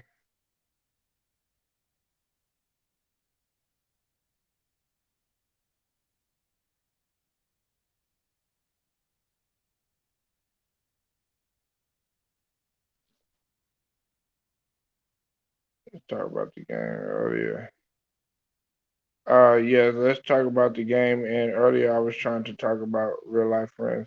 Well, I mean, has that happened to you before though, Raycon, man? Because y'all on, you know, y'all seem like y'all on edge about that. I think CB fell out, man. CB, man, come back in if you if you're gonna come back in.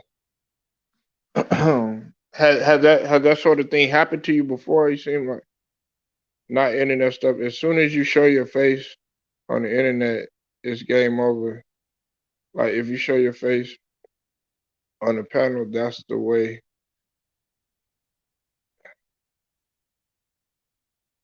That's the only way you're risking yourself besides linking your IG.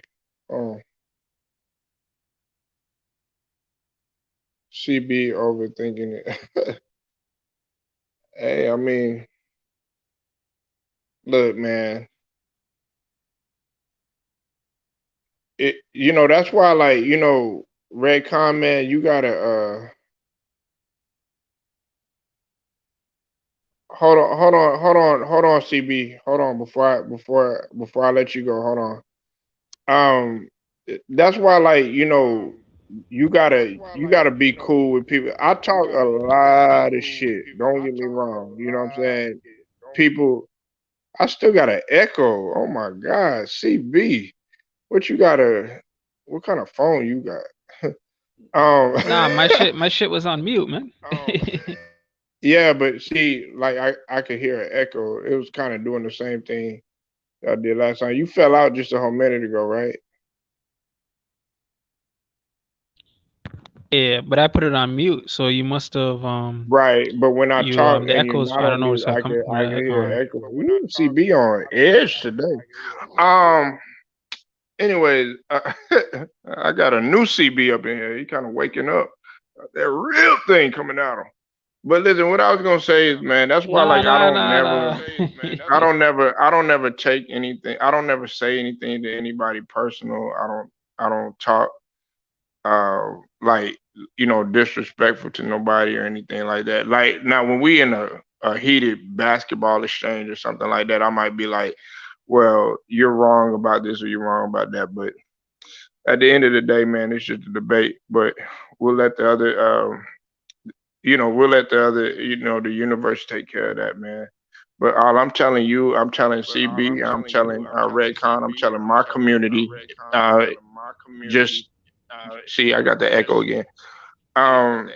Don't worry about that type of shit, man.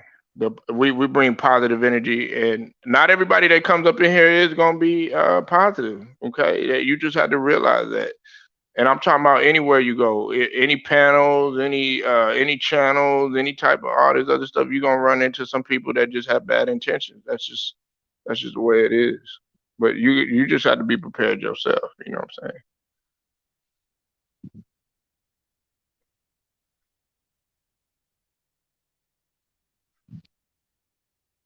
I don't think CB. I don't think Discussion CB is always happen, man. It's overthinking it. basketball. Heated I discussions don't always think I don't happen. think he's overthinking it, but I think he was just trying to make a point. But CB gonna be all right, man, because he's like, I always feel like No. somebody watching me. No, you guys He did. said No, I was just saying. I'm there speaking in are general terms. weirdos. You guys took it to a whole another. Oh, that's facts. That's facts.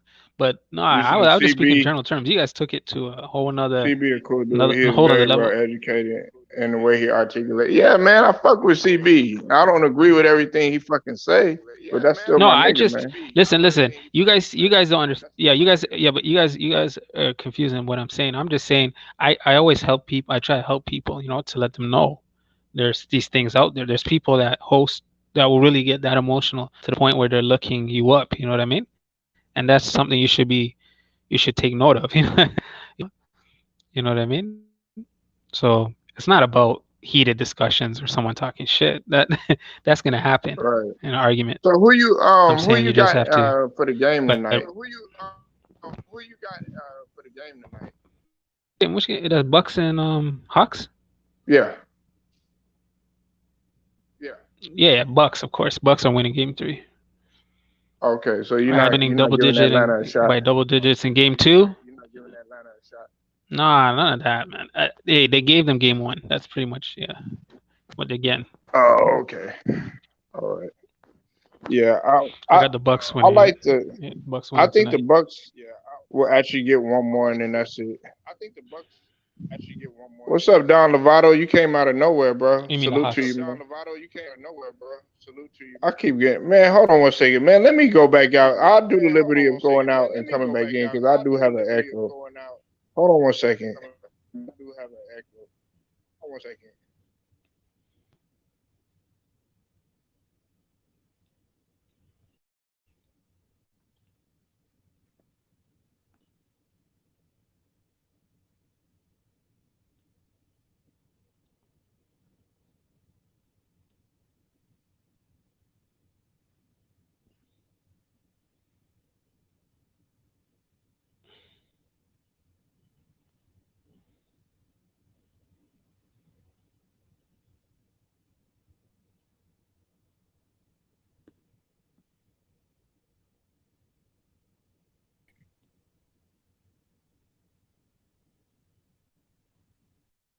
Okay, now you said you got the Hawks. You said the Hawks are winning tonight. Yeah, I mean, I could see them winning, but as far as the series, Greek got the series.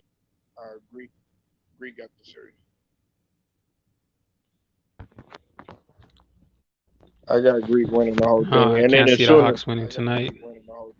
you got the Hawks winning. No, I can't see the Hawks winning tonight. Oh, okay. If they do win, though, that's gonna be, man. It might be a momentum changer if they do win. Mm. Yeah, this motherfucking echo, bro. They're not I winning see. tonight. It's 2-1. 2-1 Bucks. I see it going game 7. You think, man? You go, Don Lovato? You going game 7, man?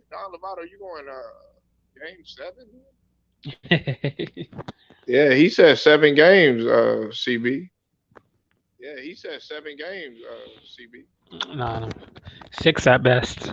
I'm thinking 5, but 6 at best. Man, I don't know. That nigga said maybe he see something that we don't see. What he see Trey Maybe, Young. That's but what it is. He see Trey Young. That's what it is. Right? Ain't that right, CB? He see Trey Young doing the shimmy with the you see ball Trey and Young. making That's what this is. motherfucking Drew Holiday dance and shit. Yeah, but he didn't. I guess he didn't watch game 2. Yeah, game 2. Yeah, he came back on him. But I know that. No, I did watch it. Man, don't get that shit twisted, man. I watched that game. He shut his ass down. Not you. I'm saying. What's his? Oh, Don The Lovato. guy. Yeah, Don Lovato. Is Did that you see that Don last Lovato? game? Yeah, Don CB Lovato. want to know that. He didn't watch that last game. That was a 40-point special. Yeah. He said, look at the They series got baptized, with trampled New on. York and Philly. Man, Don Lovato, man, don't bring that up, man. Oh, man, why you have to bring that up, man? New York. Those are two different teams, I don't man. mind New York, This but is you brought up my they're not the squad, Bucks. man. That's just Yeah, you didn't have to do it. That's a low blow, man. yeah, I know Don Lovato, man. That's not cool, brother, man. I thought you were cool, man. You know, man. You supposed to be my brother from another mother. You gonna bring up my team, my squad, man, going down like that, man. Shit. And you got CB up in here, man. He ain't gonna make it no better because he gonna constantly remind me about the shit. Nah, it's all good, Don Lovato, man. You know around here we ain't sensitive, man. I really don't give a fuck. That motherfucker, Ben Simmons, though, he need to get in the gym. Ain't that right, CB?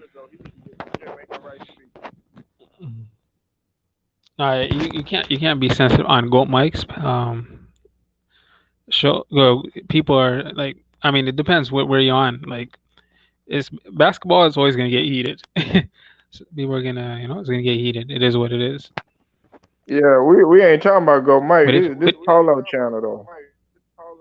Yeah. No, I'm just saying in general. People, basketball talk is heated. So people are gonna can't get Shout worried. out to I mean, Go can't get Mike, man. That's still sensitive my over nigga that. though. You said we're still cool, right? Man, yeah, nigga. Man, You this see guy what I'm joking. saying? Look, man, I don't give Basketball. That's what I'm Hey, Don saying. Lovato, man, I don't give a fuck about if you like my team or not, nigga. Man, it's all good, brother. Nah, you good, man. Nah, Oh man. man. Hey, we ain't sensitive over here. That's why. Hey, if any of you guys played, you guys played in the streets, like that's the man. It's always shit talking. It's not personal, man. Yeah. That's how people talk, man. It's like. But some people take that shit personal. Like if you say, well, see, I don't never not take it that, man. personal. Hey, Don Lovato, though, I never say like, or CB, you know this. I never say, man, I can't stand that nigga LeBron. I don't talk like that. No, I but don't talk about the people. man's personal life and all that shit, man. That shit ain't got nothing to do with that. Yeah, that's some weird shit. Yeah, that's some weird shit. People talking about his personal shit. That's some weird shit. But I mean, people are always gonna like Don Lovato barely said anything. People like it's basketball talk. People are talking, yo, you stupid motherfucker, this that. I mean, Yeah. he didn't say anything. He just said. Oh, man. Right. What's up? Wait, what? I see you in the building, man. You back up in here? We still live, man. Still going down, man. We ain't stopped going live. You know what I'm saying? That boy CB, he was here for a little bit. Then he I guess he went elsewhere, whatever. But I still been here, man. And we're gonna be continuing throughout this whole game. So I mean, you could jump up in here on the panel if you want to, chop it up. You know what I'm saying? Get your point off or whatever. But other than that, we're gonna be reporting the game. This game about to come on. I like the fact that Budenholzer has kind of stepped up his coaching. Budenholzer has pulled out a bag that I'm very impressed with. It's a very good coaching job the last few games that you said what CB talking about. He wanna know what you talking about. Wait, what? I mean CB. No, we are. I don't know. What was he? What was that? What were you talking about before? Oh, you talking about before or like? Oh, hey, nah, Raycon. Hey, Raycon, nah, man, nah, it ain't none of that stuff going on, man. Hey, matter of fact, you could drop that whole subject, man. I see him on other drama sector. Bullets Gotti. Huh? I don't know what. Do you, Ray Khan, man? What you, man? You got me fucking confused, bro. You my G, but I don't understand what you saying. He said I don't.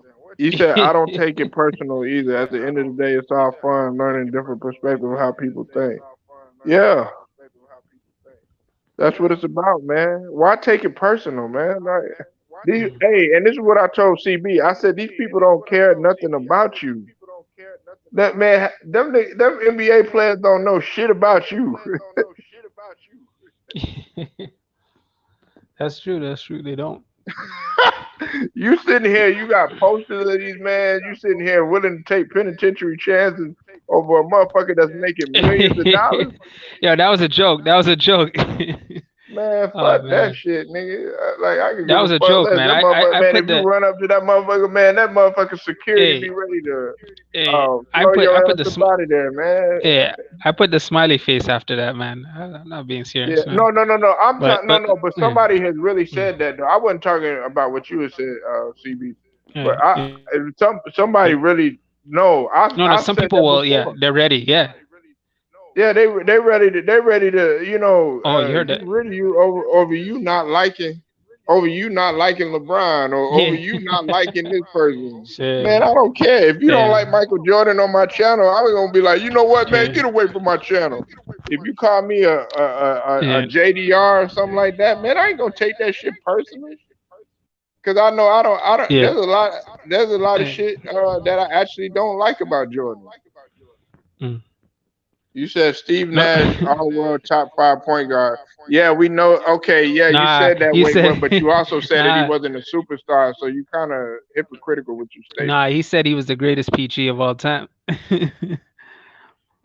Don't backtrack now. Say top 5. He said he wasn't a superstar. How is Steve Nash not a superstar and this dude is a 2-time MVP? Man, wait, what? Hey, Sometimes I don't hey, know. and get this to CB. He shot over 40% from 3-pointer in his career. Yeah. Oh yeah. And he was like 90% from the free throw line. Yeah, 50, 40, Crazy. 90, man. Yeah. Come on, 50, 40, man. 90. Yeah, he's a 50, 40, 90 club. Yeah. Oh, man. Yeah, come on. I know he ain't got no championship. I know he didn't make it to the finals and all that, but shit, he still was a superstar. Yeah, he had those years where he was a superstar. Yeah, he definitely did. And he didn't even need to do all that fancy dribbling and stuff like that. Hmm. He had, don't get me wrong, he had a few little moves and stuff like that, but for the most part, he would just was very basic and would get to the rack and he could pull up on your ass too. Sometimes I've seen Nash hit like 6, 7 threes in a row. No, I've seen, and even those pull up foul line jumpers, that was just butter, Oh man. He just yeah. man shot after shot. He'll just go on a streak, like he just be hitting shot after shot. Yeah, I seen I that. love Nash game, but he ain't. I'm not gonna put him up there above Isaiah. I'm definitely not gonna put him up there above Oscar, and I'm not gonna put him up there above Magic. I won't even put Well, him at up least above he took it Chris down to. Paul. Well, at least he put him now in top 5. Before he's saying he's the greatest of all time, the greatest PG of all time. But at least now Oh, you notice he he got him changed top that, 5. huh? Hey, look at CV. CV's like, look, you ain't pulling nothing on me. No, yo, maybe next week we can get him to make it top 10. Steve Nash is No, top 10 maybe point guard next all week time. we'll finally get What to admit that Greek is a superstar. He doesn't want to admit it for now. Oh, he said Greek is not a superstar, huh? Yeah, hey, I'm gonna get CB to try to cook on this topic for you. Wait, what? Why Greek is a superstar? He maxed out All Star. If he wouldn't made it to the final, I like him because You of his know, passing. yeah, definitely. Like if you look at like if you're an MVP candidate every year, chances are you're a superstar. You're not going to be a top three in the MVP voting every year or most years. Right. Like how many? What he is a two-time? Wait, he won the MVP twice, right? Yeah, he won it 2 times, 2-time And how MVP. many? And how many times has he been top five? Probably a couple. He was always like in those Phoenix years. He was always in the hunt, with the exception of I think maybe the last 2 years. He was always in the hunt though, especially when they had that squad, with the Barbosa, the Boris Diaw, the Amari Stoudemire,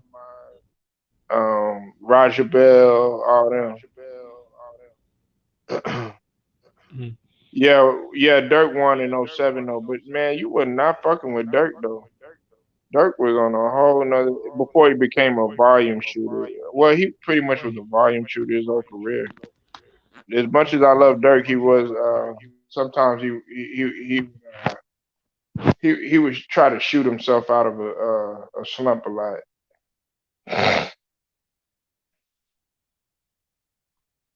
Yeah, I know he won, man. Hey, look, yeah, hey, Nash. Salute to Nash, man. Nash is my guy, but he's not he's not he's not even. I'll put it like this: Nash ain't even top. I don't think he would be even top 10.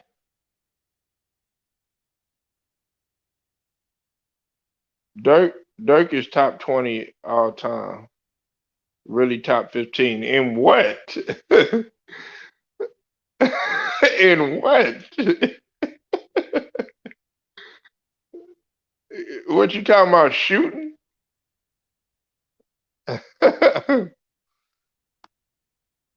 Yo, forget Dirk. Let's talk Mike Bibby. No one mentioned. Yeah, Mike Bibby, yeah. Do y'all think Mike Bibby is a Hall of Famer? No, wait, what? No, he ain't no top. He ain't no top 20, man. Stop it, man. He ain't no top 20, man. He a good player, but he ain't that high, man. He ain't that high. He was. I mean, he was. He brought a chip to the D. You know what I'm saying?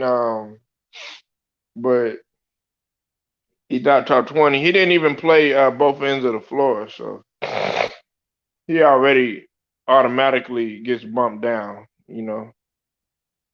Unfortunately. But I like Dirk, man. He was a cool personality. You said stop the Dirk slander. Bibby is nice. Nah, it's not Dirk slander, man. It's just a difference of opinion. Calm your nerves. Whoa, Dirk He's not slander. I top heard 20. Dirk slander. What's going on? Yeah, he was like, because I said he said Dirk is top 20. Oh, all I know. time. I think he said first. He said top. What did you say? Top 5. Hold on, let me check. You said yeah. You said he's top 20. You said really top 15. I was like, nah, he's not. He ain't that high. Yeah, top 15. Probably too high. Yeah, he probably maybe in the top like 30 or something like that, but not. He ain't no top 20 and all that other stuff, man. Come on, man. Yeah, I think even top 20 might be pushing it a bit. Yeah, I think you know what? Yeah, Maybe nah, top man. 25. He wasn't even better than Larry. No. He listen. He couldn't even play. As much as I like Dirk, he didn't play both ends of the floor, so automatically you get eliminated in that regard. Oh man, come on! Don't leave on me now. Look at him, like 4 people done left now. I think they a little mad because I said that. That's all right. That's all right. Wait, hold on, they It's stop all the right. Dirk It slander. ain't that serious, man. BB is But nice. oh well. I don't feel like he's up there though, because you have to think about it.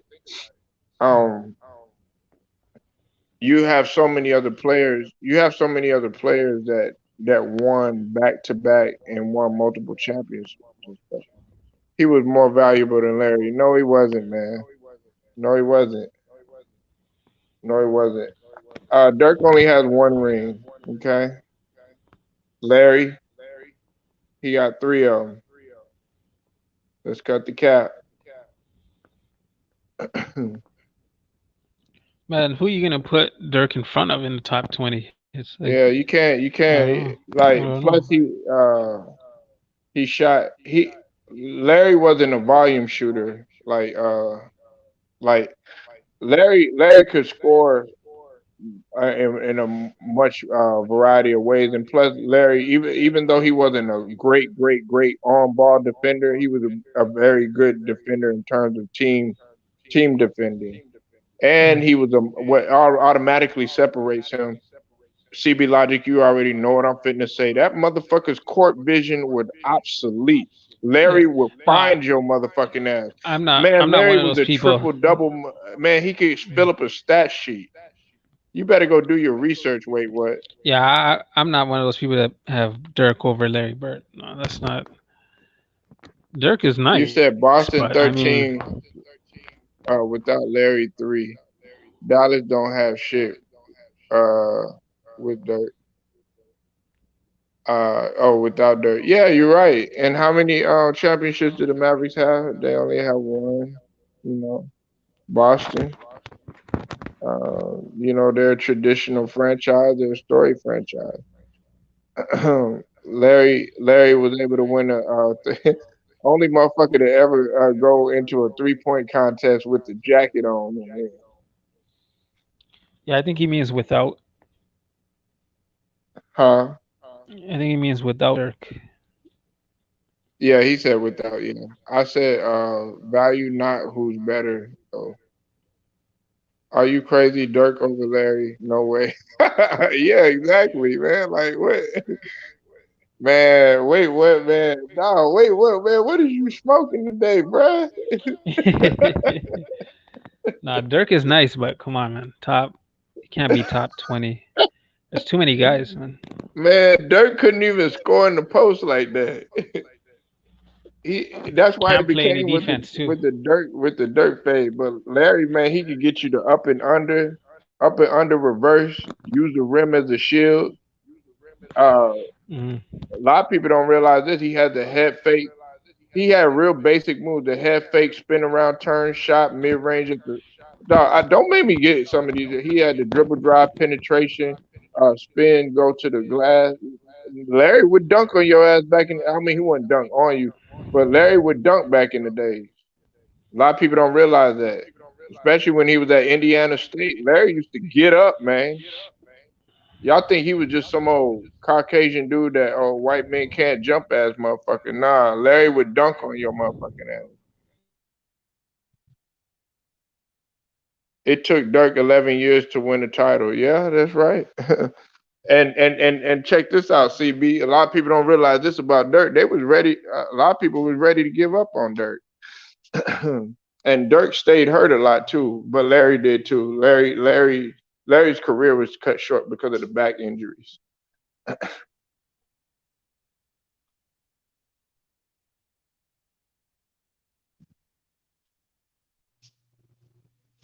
Yeah, wait, what, man? I'm very disappointed in you. First, you say Greek isn't a superstar.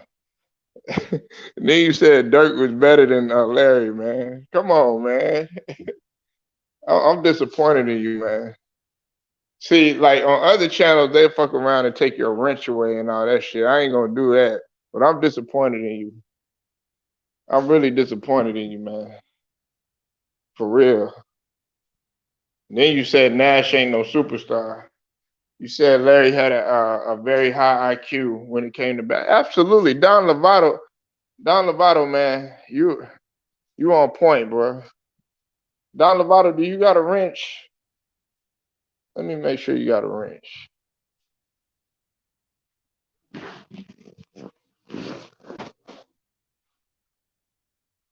Yeah, he had a real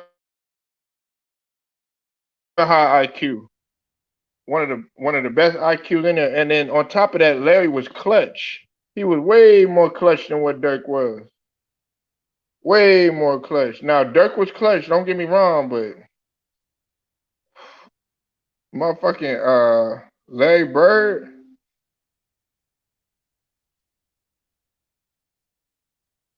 That motherfucker. Okay, I got you, man. I got you, bro. Don't worry about it. I'll rinse you up. I gotta get you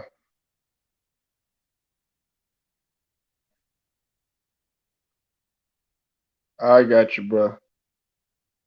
He slayed one of the greatest teams to be assembled.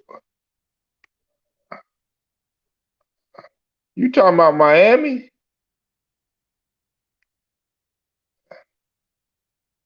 Larry would have put that team to shame.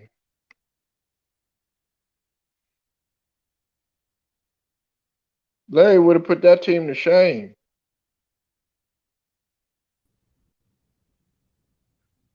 He would have put that team to shame. Listen, I've already. If y'all go and you go look at my videos, go look at the one where I did with the comparison between Larry Bird and Dirk Nowitzki. I already got that there. I give a breakdown on there. Okay, but Dirk actually had an edge in terms of some of the numbers and everything, but in terms of a few of the accolades, I want to say his some of his percentages, Larry had the edge. You know, so they were trying to compare Dirk to Larry Bird, but that's just not possible. He wasn't even nowhere near the passer that Larry was getting like 10 assists sometimes. So we gotta stop all that. You said yes, he was. Yes, sir. You can't compare Miami super team to Boston Celtics with Larry Bird. Yeah, they would have won that. Let's see. You said wait, what? All right, let's go, man. What's up with it? Wait, what? Man, you wildin', man. You know that, right? You know you wildin', right? So Larry would have defeated Miami Heat with Absolutely. LeBron, D-Wade. Yeah, they were too mentally strong, man. The Boston Celtics. Stop it.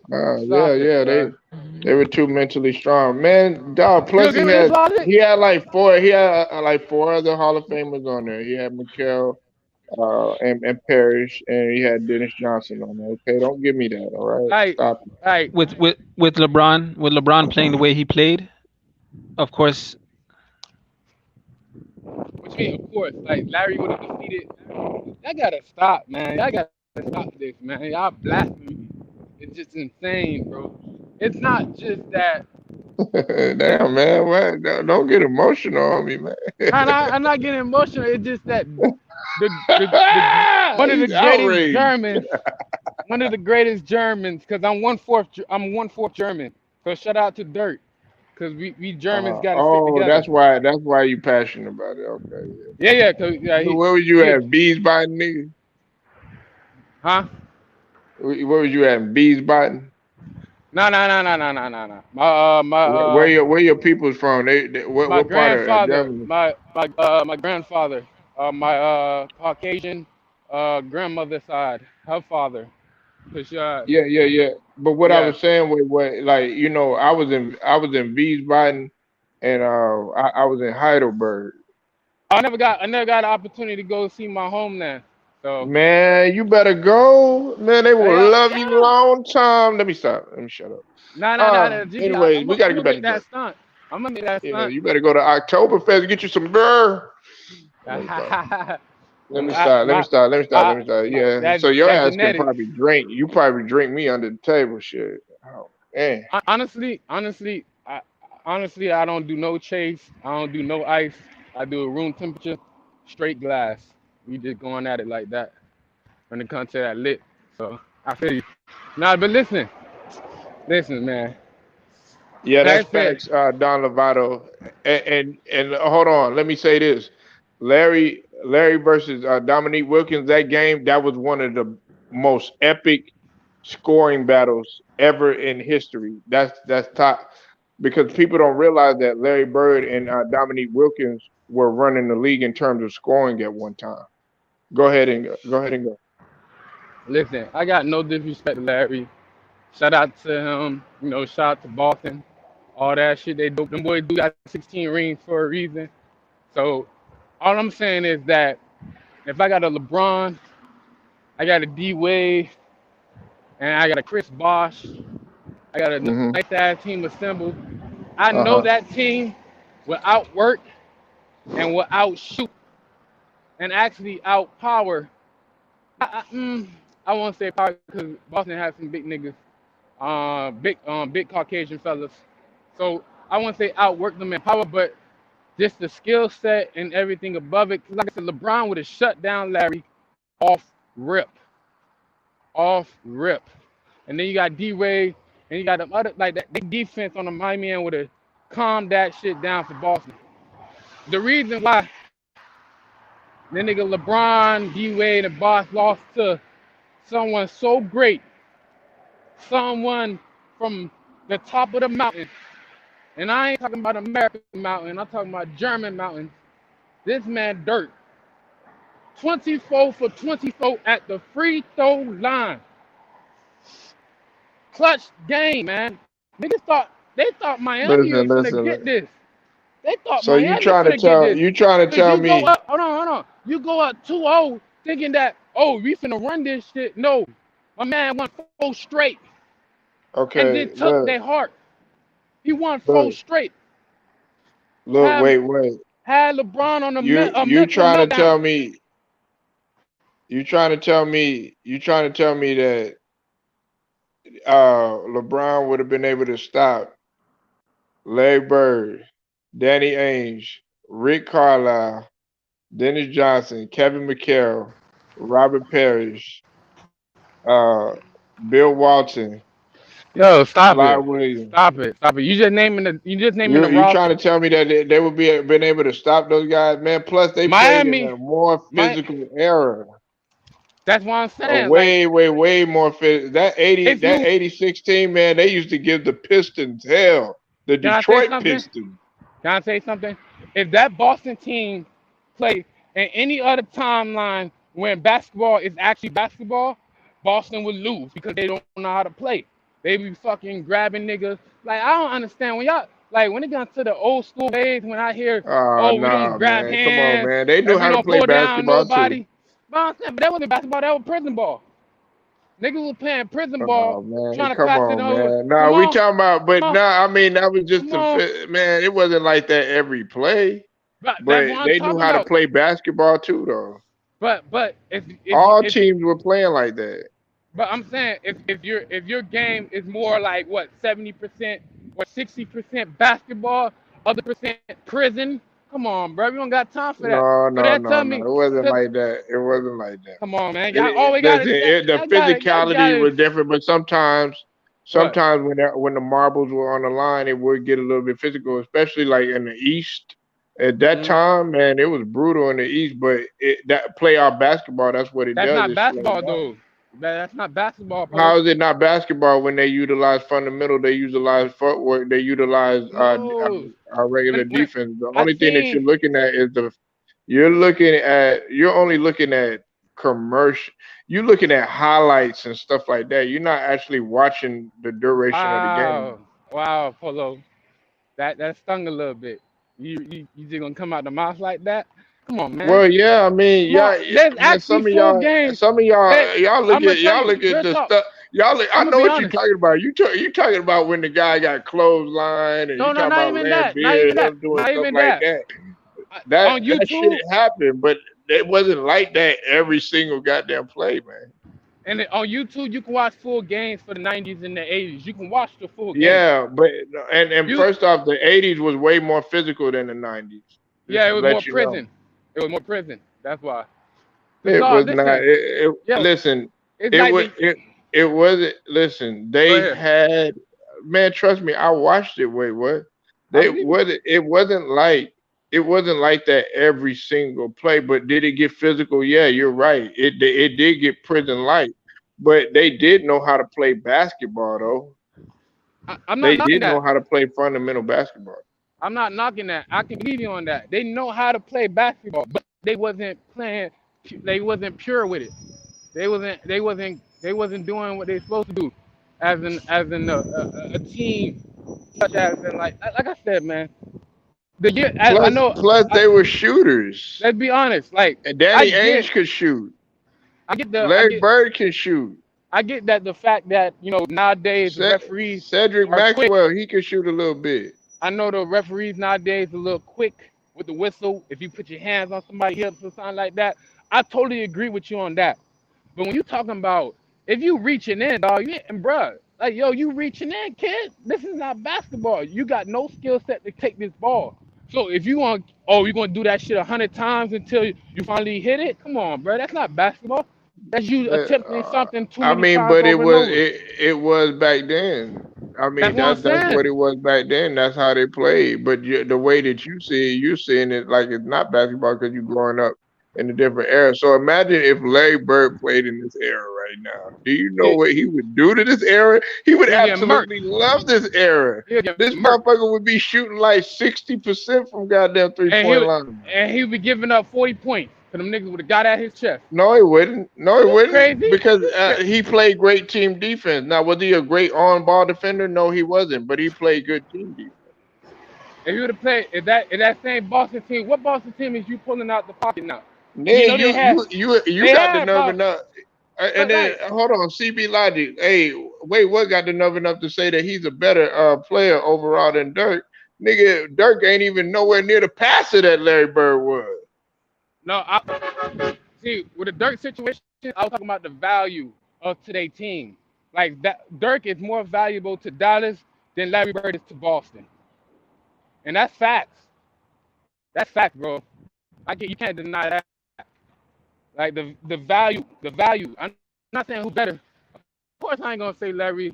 I'm not gonna say Dirk is better. Me personally, I feel that way.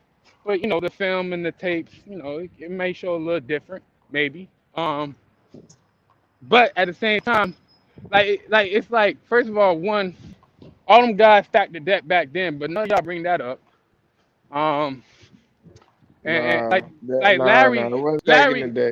Larry whole team, every championship was a stacked team. Stacking the deck, man. They did it organically. They did it organically. So what? They drafted Parrish. They drafted McHale. No, they drafted Bird. What they did it in the system. That's what it was. They did it from throughout the system. Due to the fact that players said, you know what, you know what I'm saying? Players like, this organization's not really feeling me. It's not actually building a team for me to compete for this level I've been working on all my life. Let me go to an organization that's going to actually benefit me and actually put me in a position to become a greater player. CB, you can hop in on this too, man. CB, you still there, man?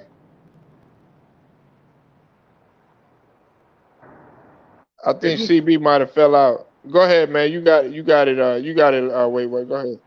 But like I was saying, dog, like these guys stacking the deck, and it's to the point that if the organization, like I said, with the LeBron situation, our organization did not want to put certain pieces together. They gave you pieces that was around, but it wasn't like, you know what, I gotta make this shit happen for them because this is important. They ain't put that effort into it like that. Like they did for for other great players. And organizations, like I said, like you gotta have a player that says, yo, look, I put in this craft. I work my ass off all the time for this. And now I'm gonna waste my what? Okay, listen, look. What's up? I'm gonna say it like this. All right. I'm listening. If you're talking about, if you want to talk about from an overall, like, that's just the argument that we were having earlier. If you want to talk about, from an overall talent standpoint, Miami were they were head and shoulders talented it wise in terms of athleticism and stuff. But being able to get it done and being smarter and playing smarter basketball and fundamental, it was Boston. Regardless of how you see the physicality, those guys, they they had a very good system back then. I want you to go back. You really need to go watch '80s basketball and watch the duration game. Don't just watch uh, pieces and clips of it, and you'll understand. You'll be like, wow, these guys really could cut. They could move. They could set screens. They knew how to bump the cutter. They knew how to play the essence of actual basketball. Sometimes it would get a little physical. Boston didn't like L.A. Detroit didn't like Boston. Chicago, they didn't like Detroit. It's just rivals like that, man. That you had to understand that. Man, I respect it. I'm gonna go check it out later on tonight. I'm gonna see what's up. What game you Go, recommend? go ahead, CB, man. What game you recommend though? Um. Okay, look, go. I want you to go watch those games when Boston and Detroit played, because think about it. If you know this and you know your history a little bit. Wait, what? In order for Detroit to become the champions, they had to get through Boston. Facts. And so I want you to go look at some of those games. I will. They actually played. If you look at the whole game, and sometimes the physicality wouldn't happen. Y'all thinking, oh, every minute they were doing it. Nah, it's just sometimes somebody would make a hard foul or something like that, then it would get out of hand or something like that. But just go look at the game. You said Celtics, Pistons, Lakers, Sixers, Chicago. Don't forget about Milwaukee back in the days. Yeah, they played very physical. They did. Oh, hey, look, man, they can play physical, all that. But listen, man. But listen though. Nowadays we seeing straight skills. No, none of this. Oh, yo, I gotta grab your leg because They would be you able moving to too fast. adapt. You know what I'm saying? I gotta That grab your leg because you moving too Larry, fast. no. Hey, listen, I'm gonna tell you something. Wait, what? Larry, I'm gonna just talk Larry. I ain't gonna talk about nobody else on that squad, okay? All right. Larry, even Danny Ainge. Larry and Danny Ainge would have a field day in this era because of the shooting that they're doing. They would love this era. Stop it. Not Danny Age. You keep bringing him up. Nah, No, I don't. Danny Ainge, man. You look at Danny Ainge. Nah, Danny Ainge. Back in the day, man. I mean, he wasn't no Hall of Famer or nothing like that, but he could shoot, man. But if you're gonna say Larry Bird and Danny Age in the same sentence, at least give that shit at least a 10-second break between each other. Cause you said it a little too quick for me. Oh, Larry Bird, Danny Ainge. Nah, you gotta Nah, Larry I even Bird, put. Well, the reason Larry why is because of Bird. their shooting. But nobody, I'm just if messing you with you, want to big take, dog. I'm if just like messing with Dennis you. Johnson, if you I'm talk about messing with like you. Dennis Johnson or somebody like that, you know what I'm saying? Like Dennis Johnson, he was a pure point guard. It's just that he played, the way he played the game, you would probably look, oh man, that nigga old. But that's how they played point guard back in the day, like backing the ball all the way down. Like you know how Magic Johnson used to back the ball down and stuff like that. That's how they handled the ball and everything. But you would look at it, oh, these guys, they old, they don't face up. But that's No, I how want that's I how wanna you do were that. taught to play the point guard position. I Magic used want to play it like that all the time because they were going to pick you up. They would pick you up sometimes one on one, 94 feet sometimes. no, I understand. Like, I never said. Listen, they can do it straight up. There was no hesitation with that. But just to the fact that niggas playing prison ball, niggas can go in your chest and grab your shit, and the referee won't call it. So I understand why they had to do the turnaround back now, because that's the only way you can solidly protect your ball at the same time playing prison ball. So I get that concept. Um, So I won't say, oh, they can't go straight up. I get it. You had to adapt to your rules of what you plan, and I Hey, I'm totally gonna tell you agree. like this. Nah, you know what? Wait, what? I'm gonna tell you like this. Don't go look at the games, right? Hey, you remember Two Raw for TV that came on here that day? Yeah. Okay, I want you to go. Hopefully, you sub to his channel. He's part of the LDBC too. I want you to go. He got a lot of videos on stuff like this. I want you to go look up like Larry Bird and when he talks about the Celtics and stuff like that, and he'll give you just a backstory on how that game was played back in the days. And then, because he breaks it down, and these ain't no videos where they be like 5 minutes or nothing like that. We talking about like 25, 30 minutes. One of them, he got like that be like damn near 40 minutes. But see, it tells you a vivid story of what was taking place during that time. And it puts it in perspective. Now I see what's up. I'm gonna check that out. But for me, for my mindset and how I view basketball, I gotta look at film first, and then I hear others speak. Because for me personally, I gotta look at the film and get my ideas first, and then I can go check his shit out, and then we can compare notes and everything like that on a mental standpoint. Because by going there first and then watching the game, I'm gonna only look from his view. I gotta create my view, and I can be able to have two layers of views. That's why I call it two lens. If you ever pay attention to the glasses, that's why you got two lens. You need to have, your view and the outside view. I just came up with that shit, but hey, whatever. Listen, dog. Listen, man. Real talk, man. Steve Nash, top 10 all time point guard. Really top 5. Let's be truthful. Dirk, top 20. Really top 15 all time. I mean, in all positions. Position point guard, always to position center. So, and it's more about like with Dirk in this situation. It's not more about his skill set. It's just about his greatness, as in what he was. Hey, bro, listen, this man slayed down with hands down. As much as you sit up here and you say, Come on, let me finish. no, I listen. got you, Polo. Oh, go ahead. My bad. Go ahead, man. He defeated who's gonna go down as one or number 2 of the greatest basketball player of all time, as in the LeBron James.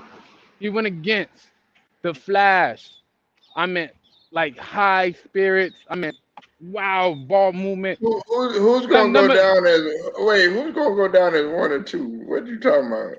All right. Let me run it back right quick. All right. So LeBron James will go down as like one or 2 of the greatest basketball players of all time once he's done. It might be somebody 20 years, 40 years from now that's gonna probably overlap him, MJ, and KD. D Wade, the Flash. This man, I'm not gonna lie to you. He's at least top 5 in shooting guard of all time. You gotta give him that respect. As in the D Wade, because his work ethic, just what he did in Miami in general, before even LeBron getting there, when he coming out of Marquez, doing his thing like a beast that he is. And then Chris Bosh, like the most underrated player in Toronto history. I know Kawhi did his thing, and but that nigga Chris Bosh hold down Toronto for years, and he did it at a consistent rate. Yes, he ain't win a championship, but the effort and his passion and the ball and his game development throughout his season in Toronto, you got to give him his credit. Reason why he's a Hall of Famer. Dirk by himself. Yeah, Jason Terry was nice. Jason Kidd, he was the shell of himself, but he was still productive. Matrix, shell of himself in Phoenix, but still productive. Like, it was just a lot of productive individuals. And then there was that great star, the great white Moby Dick of the sea, of the NBA. Oh my God, man. Dirk Nowitzki. Man, you really tripping, man.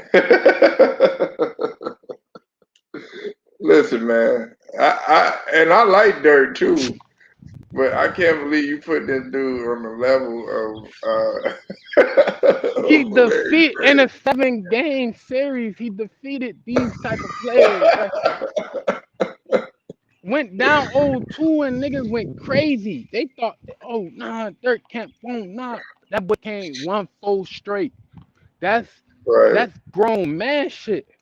4 straight. Last time I I seen mean that was phenomenal. I mean it was phenomenal, but name you me gotta look another at what time. Name me another time LeBron James or D Wade or one of any of them players lost 4 straight. I meant 4 straight. LeBron, yeah, in the finals against Golden State, but 4 straight. I don't remember that. I don't right, remember 4 but straight. I know I understand that. But listen, wait, man, you got to realize that D Wade, you're forgetting about the 2006 finals. That was one of the most epic performances ever for D Wade to even climb back into the series and actually win the finals. His performance to bring back Miami, people never forget that. That's one of the best. So Everybody say he top 5. what Dirk did, that doesn't top D Wade. I'm sorry, man. Are you crazy? It had to top D Wade because D Wade was on that team. He came back on. No. And LeBron. I'm talking about in 2006 though. I remember that. I remember that when D Wade came back. Like that's why I'm saying. Like that's why I say Yeah, D Wade. you in Florida, right? Yeah.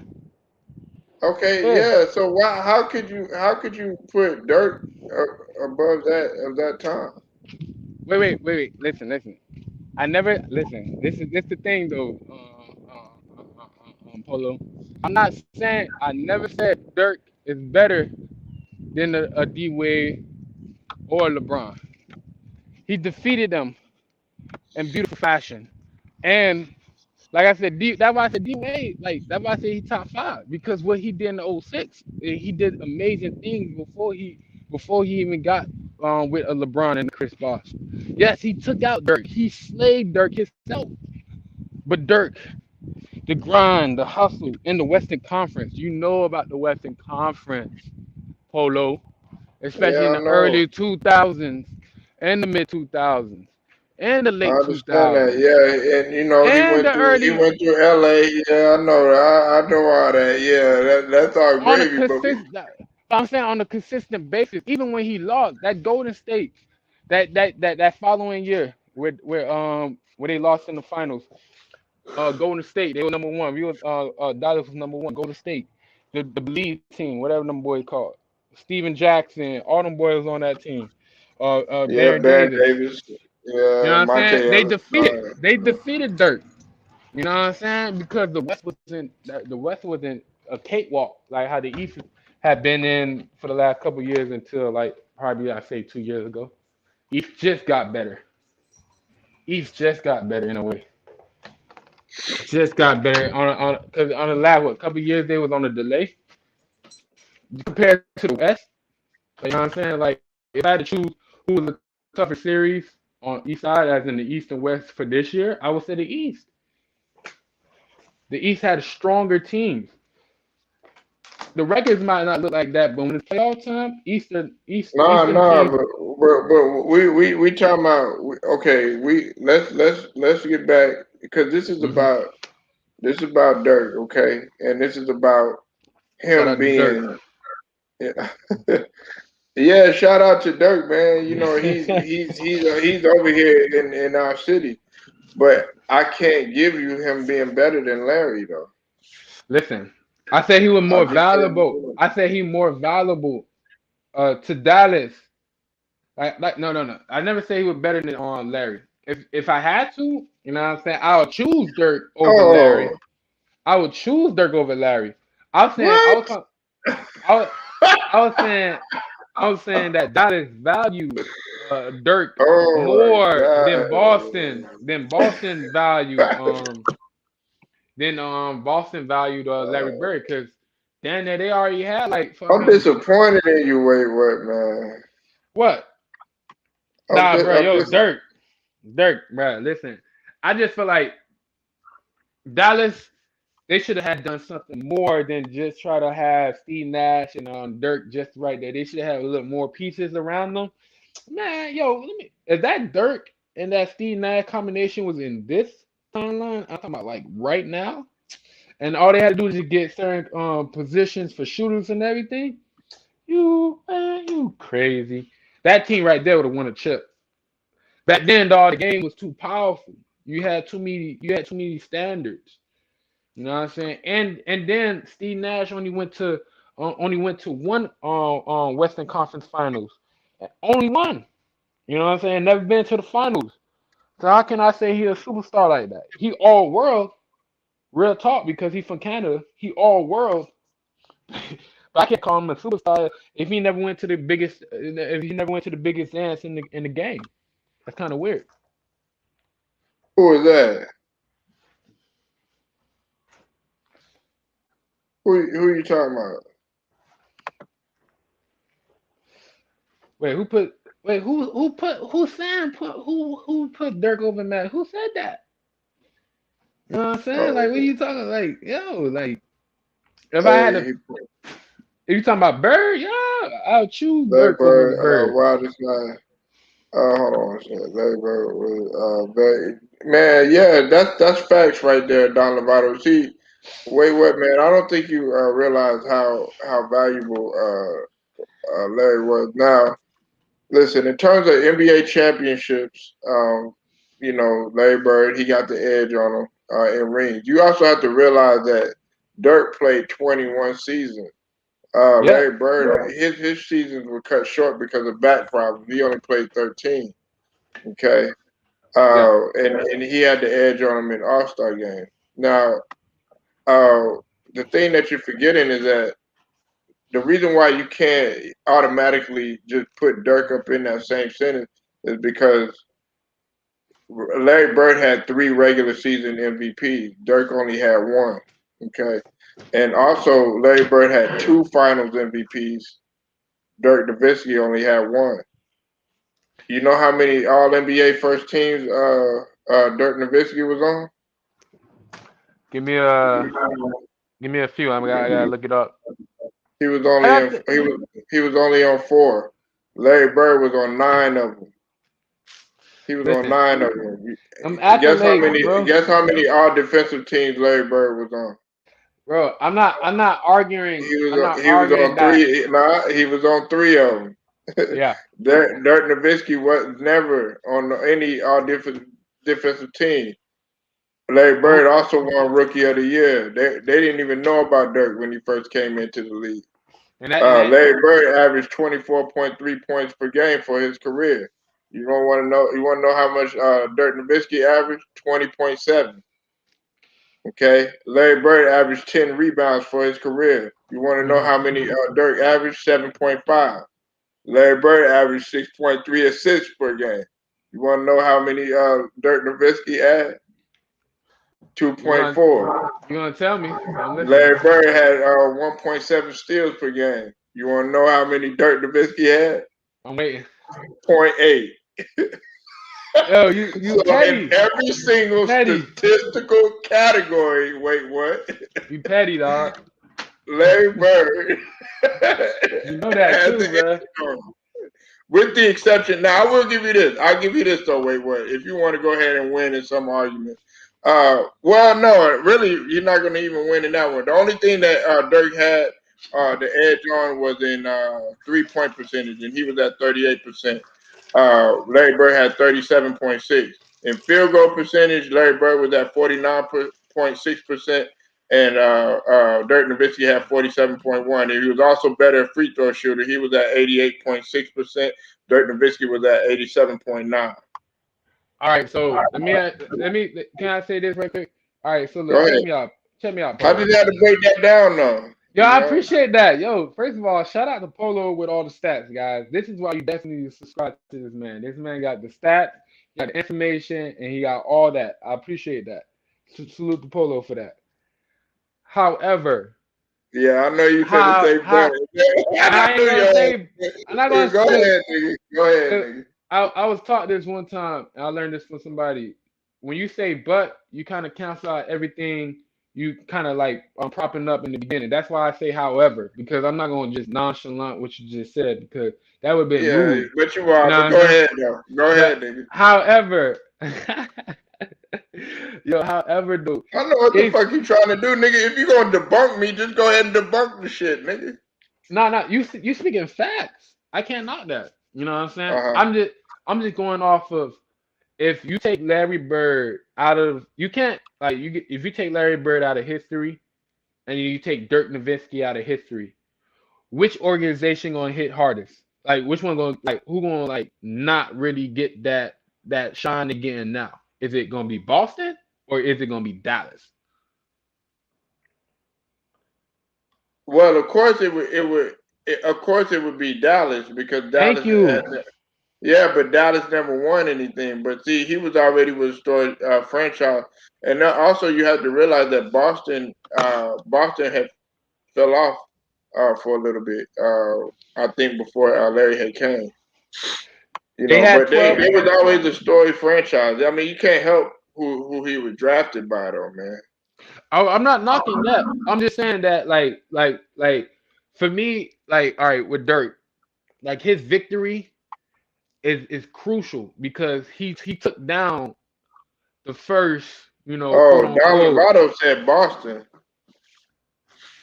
Nah, because they already had 12 rings before he got there. Yeah, hey Don Lovato, I think he was talking about like, okay, if they took Dirk away, they wouldn't have no championship because they drafted Dirk and then they started eventually building around Dirk before after he came in that superstar level.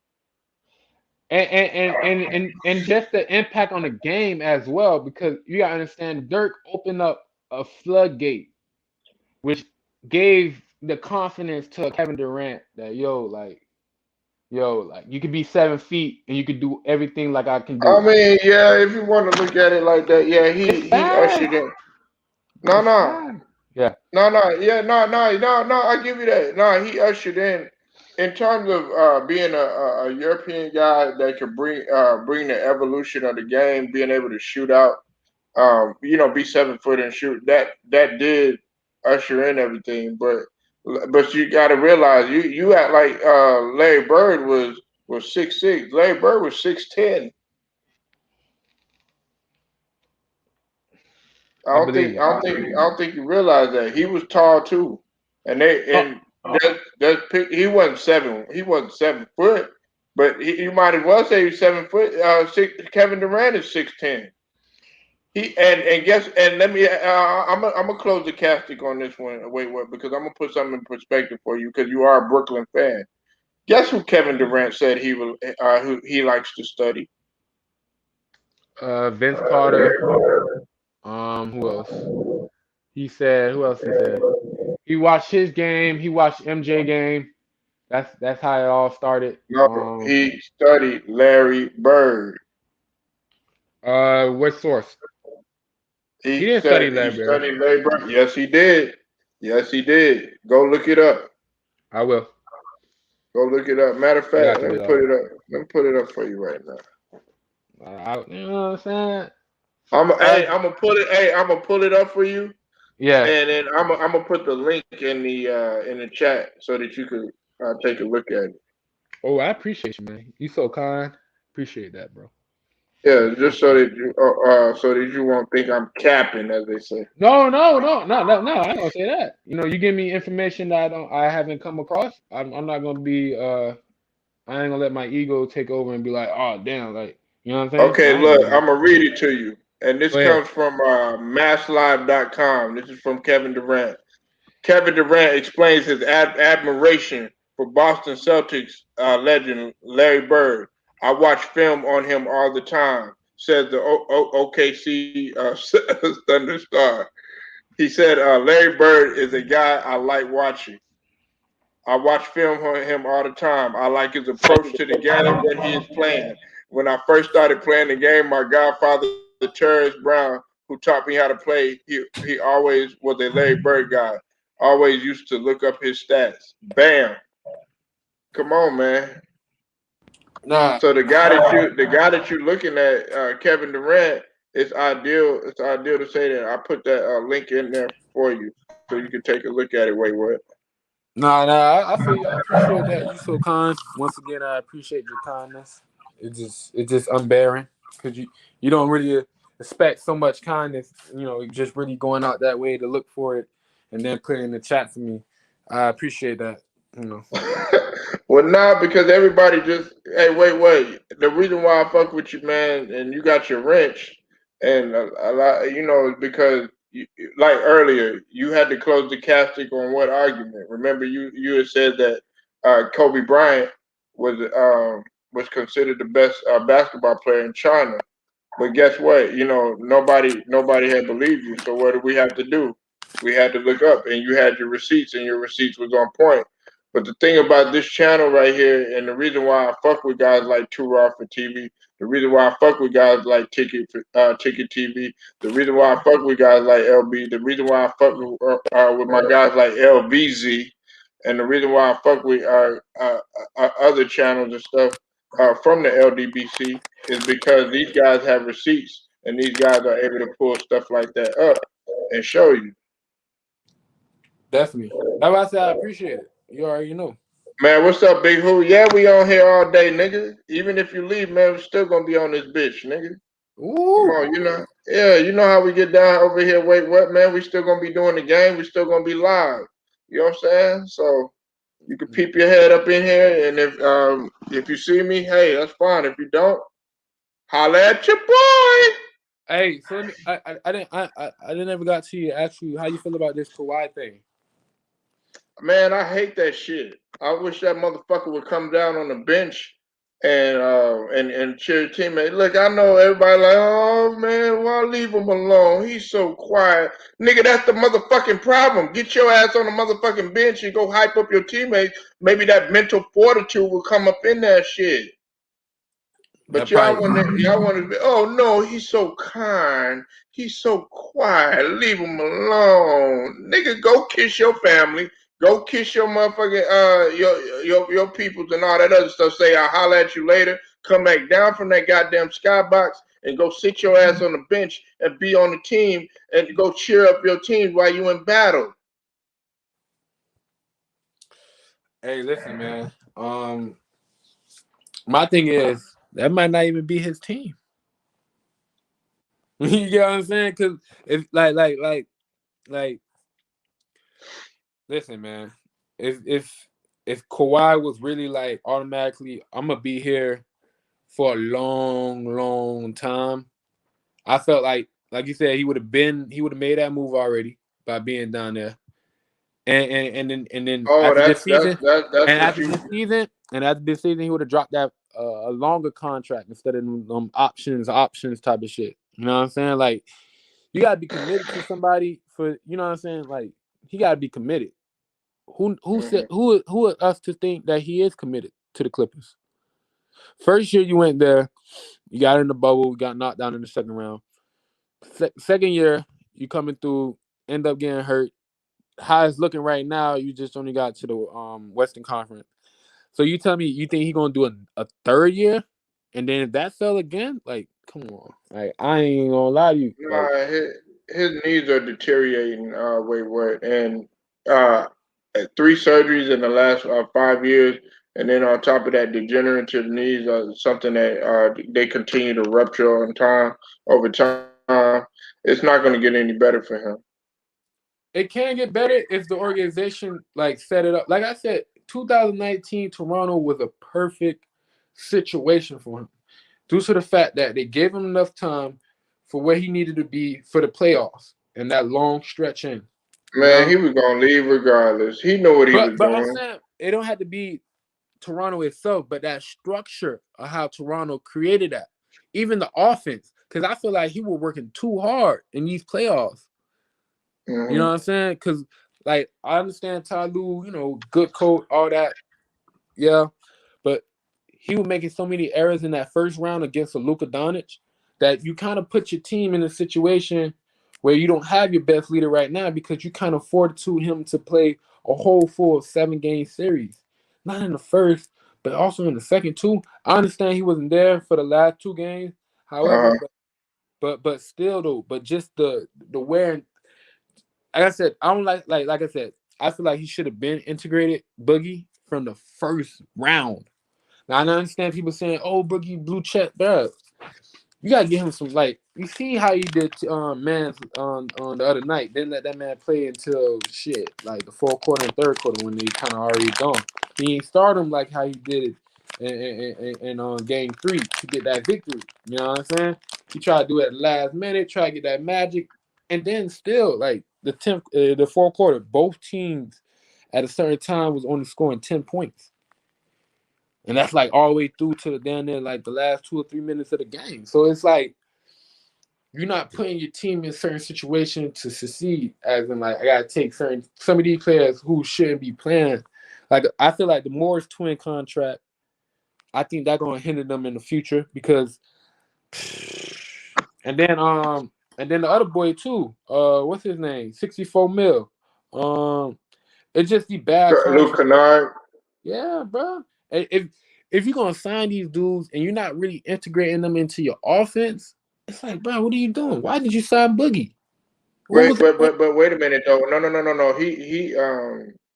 He started. Like, are you talking about Kennard or are you talking about Morris? Because he started. He started last night. No. I was talking about with Morris and in this whole situation, as in his gameplay, like lately, it's just been bad. You know what I'm saying? And like you gotta get him like out of there. But he keep putting him in crucial times in situation. I'm like, bro, what are you doing? Get him out of there. You know what I'm saying? Because you at the point where you gotta pick certain people that you gotta ride and die with at this point. Because you're so far into the playoffs. It's not even about, oh, I'm gonna do strategy here, strategy there. Nah, that's all first and second round. It's different. You know what I'm saying? So, like I said, even with the Luke Kennard in the first round, like you didn't use him at all, barely at times. And like I said, in the Boogie, all the way up to what down there, like you had 1 or 2 games in the second round, you had 0 games in the first round, and then he trying to put you in crucial moments. You know what I'm saying? Right. It's like Boogie getting that bad hand because now, like, damn, Boogie. You know what I'm saying? It's like a situation when you come in, you need a rhythm. You need to get it all together, especially if you just got signed at the end of the season. You ain't had really So no who time would to you run. keep? So who would you keep? Who would you keep? I'll keep Boogie. I'll try to find a way to get Twin off. Get him somewhere I can get at least a shooter or something back. He's not even using Rondo no more like that. So got to get rid of Rondo if you're gonna keep his coach. Then Ty Lue. Nah, I'm not getting rid of Rondo because But he's not using Rondo. he's had right? Wait. Because he's had let me explain why. Because he had a significant impact on Reggie Jackson. True. Oh, you gotta sign him to a fat contract too. Because he Who's on his that? last Reggie year. Jackson? Yeah.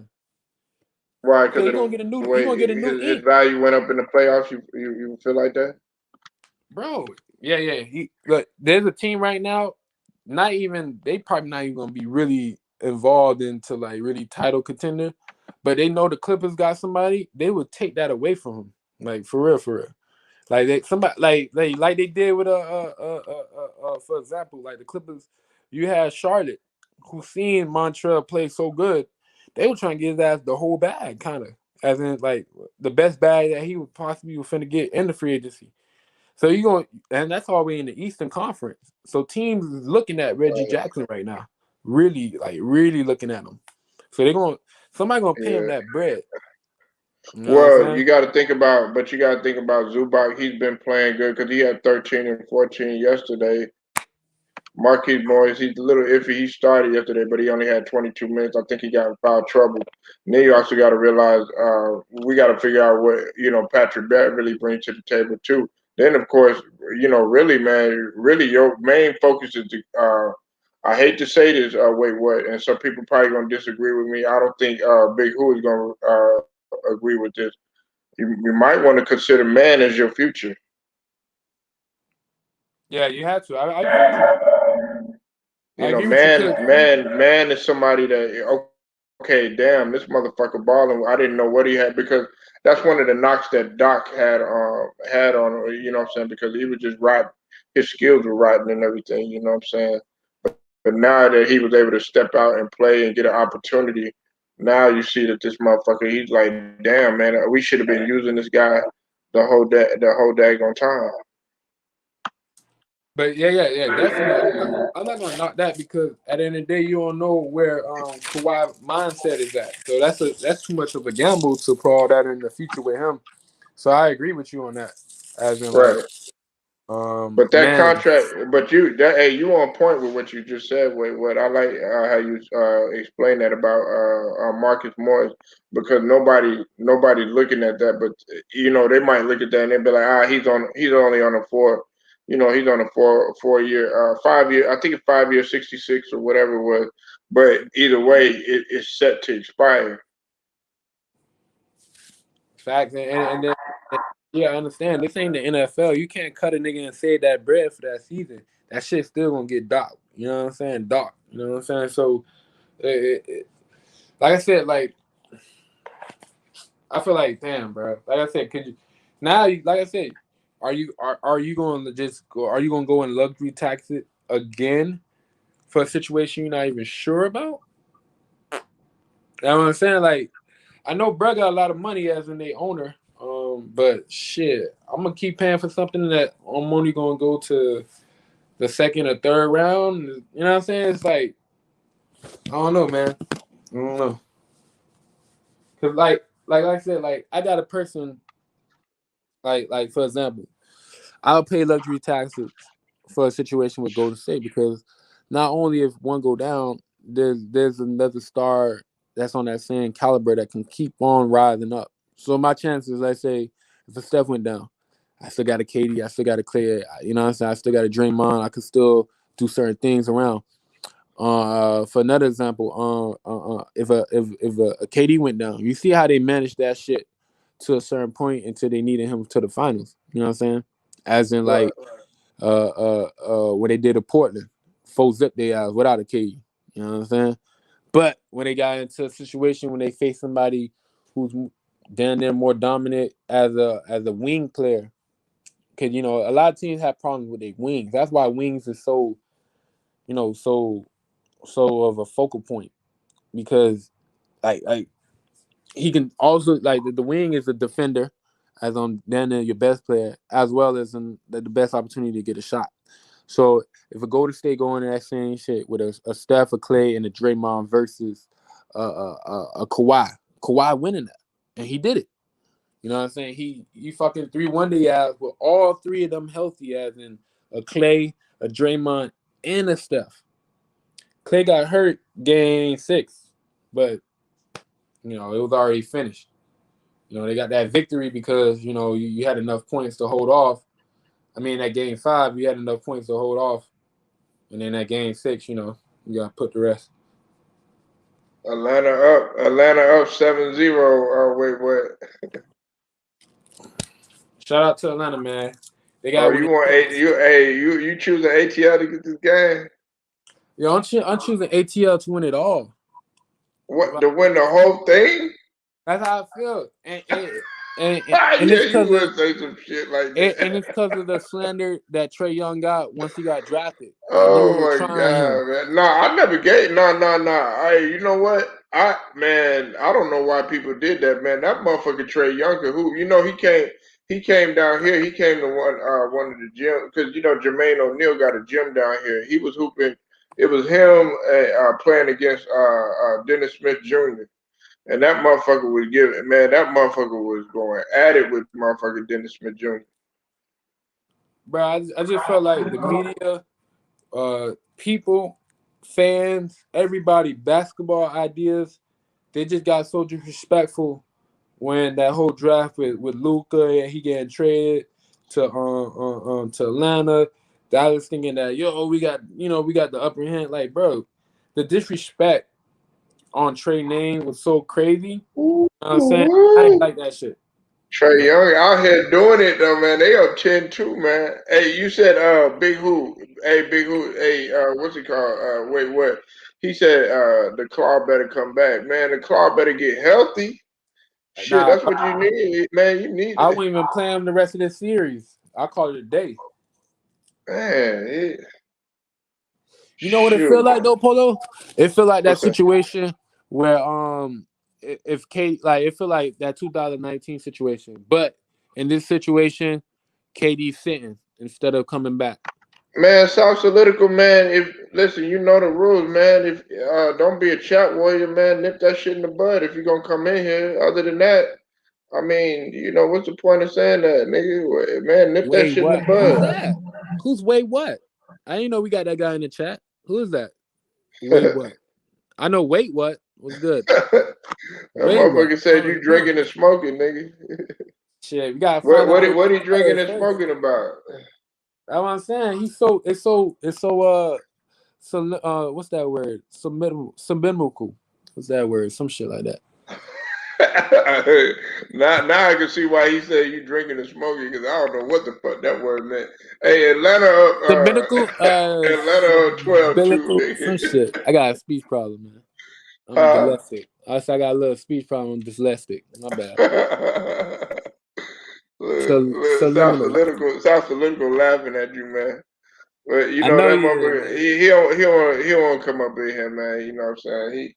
You got the giggles. I think you know South Political, man. He ain't ready for the snake pit. You know what I'm saying? You're nervous. You're nervous. Man. You probably be drinking or something. You probably drinking something. He a little tired. Look at him. Nigga probably drinking something. He tired. Yeah. Oh man, your boy Trey Young out here doing it, man. They up 15-2. Yo, that nigga, bro, he ain't playing. Hey, South Political, man. They up 15-2, bro. Yo, Polo. What's up? Bro, this gonna make the Pacers look so fucking bad. I don't care if they got Rick It's Carlisle, gonna make bro. who? They're gonna make the Pacers look so bad, bro. Why would it make the Pacers look bad? Because they did not let the process get finished. You know what I'm saying? You talking about Nate McMillan? Okay. Yeah. Yeah. They're gonna look, bro. They're gonna look, cause I know a lot of people hype about Rick Carlisle, but you know, you had a coach. I know you trying. You know what I'm saying? I ain't gonna lie, it kind of rubbed me the wrong way, cause what about Rick Carlisle?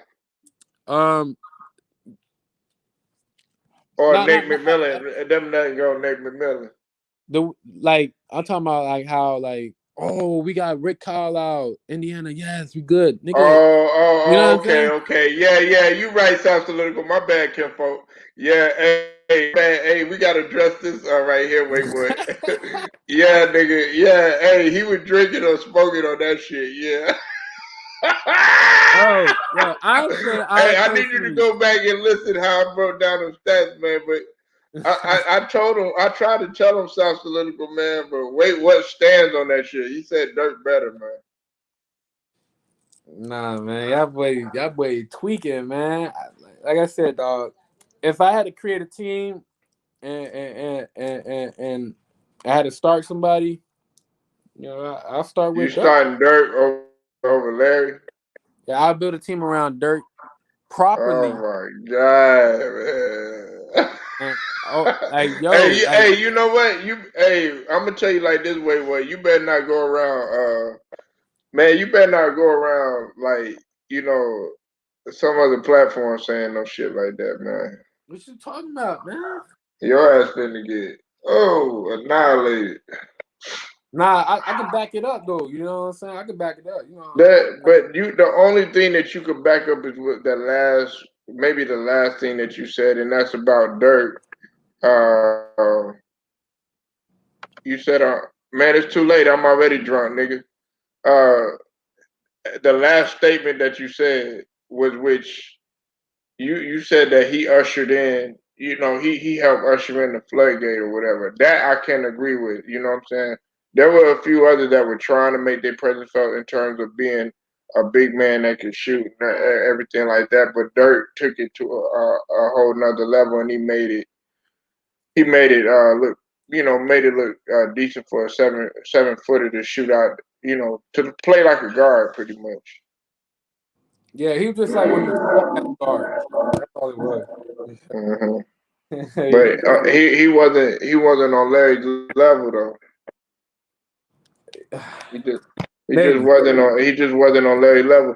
And see, maybe. another thing too, for all this stuff, all this hell that you give Giannis, when Giannis gets his jumper going and he starts evolving in that area and stuff, you gotta think about it. Giannis is 6'10" too, 6'10", 6'11".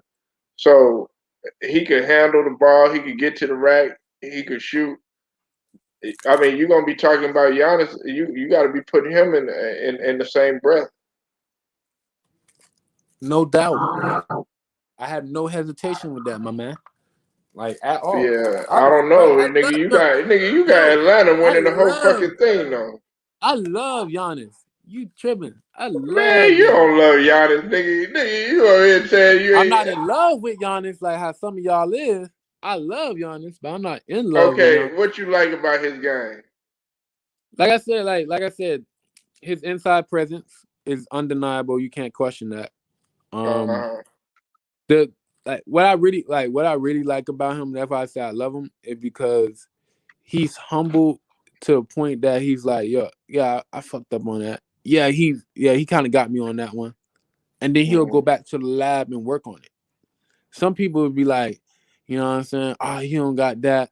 I didn't like what James Harden did with him when he called him, oh, he got no skills and all that shit. And I'm like, okay, James, you get that. James Harden need to shut the fuck up, man. And when he said that, I was like, bro, chill out, bro. You know what I'm saying? Because I get what you saying. But look where he at. Look where they at. He went out the way.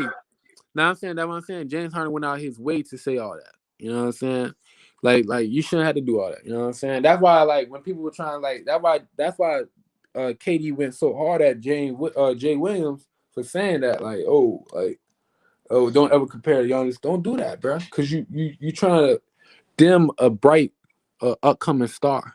Don't do that. You want them to constantly keep growing and brightening, because like KD as a competitor, he wants Giannis at his best, all around player, so it can help him grow as a player.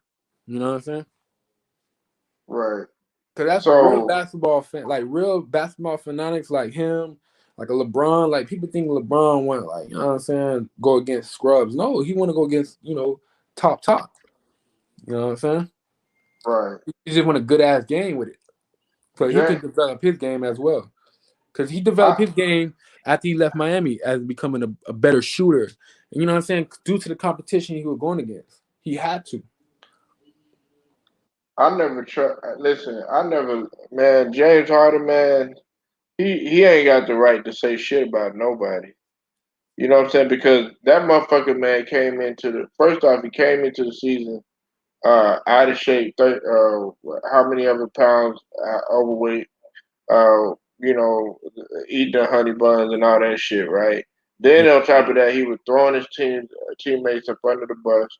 He was doing all that silly shit in Houston. Then they want to come up in there trying to play poorly and shit, and they try to blame it on others, throwing the ball at people and all this other stuff, getting into it with teammates and stuff. That right there, man, that right there just goes to show you what type of player you are. Then you crying about MVPs and shit. Oh, man, I ain't getting no MVP over Steph, nigga. Steph played better than your motherfucking ass. Steph was actually a team player. You could tell that's all your ass was about was stats and shit like that. That's why how come you didn't consider me for the MVP? Why? You wanted the motherfucking individual award and shit. That goes to show you where your mindset was at. You wasn't about winning no damn championship. Steph Curry, all the hell that I gave him about not showing up, you know what I'm saying, and when the pressure mounted, at least one thing you can say about Steph Curry is that he wasn't about his team and he wasn't about championship. So James Harden need to shut the fuck up, even trying to talk in the same breath as Giannis. I agree with that, because like I said, it was a situation earlier this year that kind of hit me with a cause for pause. Is when they asked him about the MVP for the Nets. I'm like, yeah, I feel like I'm And that MVP. motherfucker, man, I'm James like, Harden.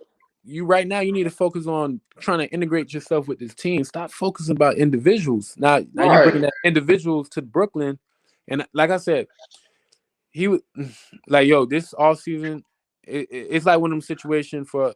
Let's just imagine a 2011 LeBron situation that's in a growth situation. It got to hit on James Harden because he got to go over like. And this all season, I hope he learned that bro, is actually about the team and not about me. I gotta let that go. I don't think he had enough time to let that go from when he went from Houston to Nets to that last game of the playoffs. You know what I'm saying? He was thinking like, because I'm still that kind of guy like that.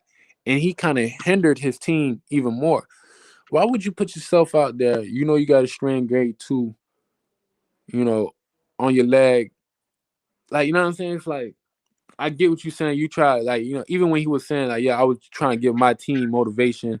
I was trying, no, you should have been like, well, I just put myself out there because I'm for the team. I'm for all of them. You know what I'm saying? I just wanted to, lay on that sword with them. Say some shit like that to make me feel like, oh, shit, like, it was just more about dying with your troops instead of watching your troops die. You know what I'm saying? Nah, yeah, I'm on point with that. And let me tell you what, I'm gonna tell you something, Wade, that's gonna really shock you. I used to like James Harden game when he was in OKC because this was before he was humble. James Harden, a lot of people don't realize it when he was at 6 man. He was instant offense, and the one thing that a lot of people don't recognize and really remember is that James Harden actually played defense. He actually played defense. They utilized him. Scott Brooks utilized him for defense when he was at OKC. They just thought he was just a high power offense and a scoring punch, which he was, but they used him for defense. That's the James Harden that I like. Not to dribble 1,000 fucking times and shit like that. You dribble the clock out and shit, and then you try to get the ball to either Eric Gordon, or you try to get the ball to PJ Tucker, or you try to get the ball to Clint Capella or somebody like that. They end up fucking up, and then you end up sitting up there. Oh, well, why didn't you make the shot? Well, damn, motherfucker, you sitting up in there dribbling the ball fucking 50 fucking times and shit. Then next thing you know, when somebody else, they just standing there waiting for your ass to do something, then you want to sit up there and get mad at them. Well, it's because they've been sitting there waiting for the setup. Everybody else is a spot up shooter. We got to sit over there, and wait and watch you dribble and step back and all this other stupid shit. You know what I'm saying? Come on, man. And plus, you a regular season player, man. That's why the motherfuckers couldn't do nothing with you, because you get up in there. Oh, at the end. Now he's not trash. He is a nice player and everything, but he could not capitalize on nothing. He could not get it done in the end. You had a fucking 25-point lead. You had a 25-point lead with Golden State. You mean to tell me that you couldn't sustain that lead? I don't want to hear that shit, James Harden. Get out of here with that bullshit. He do need to humble himself. Listen, I gotta disagree with you though. Wait, what? He had enough time to reflect. Then this shit is done with, man. I'm glad you're not going to Tokyo. He turned that shit down. I know me and you, we disagreed on that. You felt that he should have went ahead and went out there to Tokyo, but he said he's not gonna go. So look, what you need to do is get healthy. That'll give you some time to reflect about some of the stupid shit that you were doing in Houston. Come back a better player. Like for me, because of that grade 2, I understand and I totally agree with. I thought it was just that he was straight. He was just trying to really work that shit back in. But if you got a grade 2 rep strain, you know what I'm saying? It's like, damn, like, you feel me? Definitely stay home. Reason why I really wanted him to go is because I need him to really, really learn how to play with a Kevin Durant. Because I feel like he still haven't. See, the Nets got another offense they can unlock. And that's like when everybody off ball moves. Harden haven't, like, when he got there, even when him and KD were playing, he still wasn't doing the off ball movement like a Kyrie be doing. That's why he was able to destroy, or even in game 2, but able to keep the game afloat.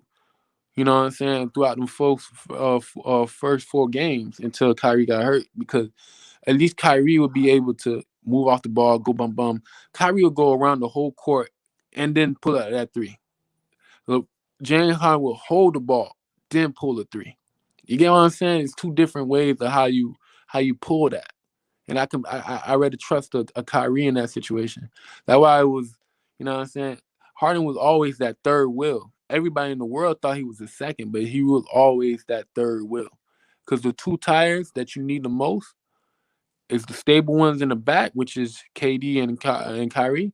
Yeah, we don't mind him being in the front because obviously people going to see him as the point guard. He bring down the ball, all that other stuff.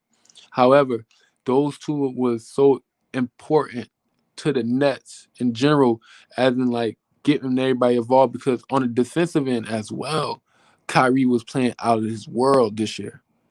Like literally, we're playing out of his world on the defensive end every time he was on that court. The aggression, the ability to call in the switches, getting up in your guard face, everything. You know what I'm saying? He played. No, You this said year South. That's what I'm talking about. If you paid attention to he the said Brooklyn no. Nets this year, he was great off the ball.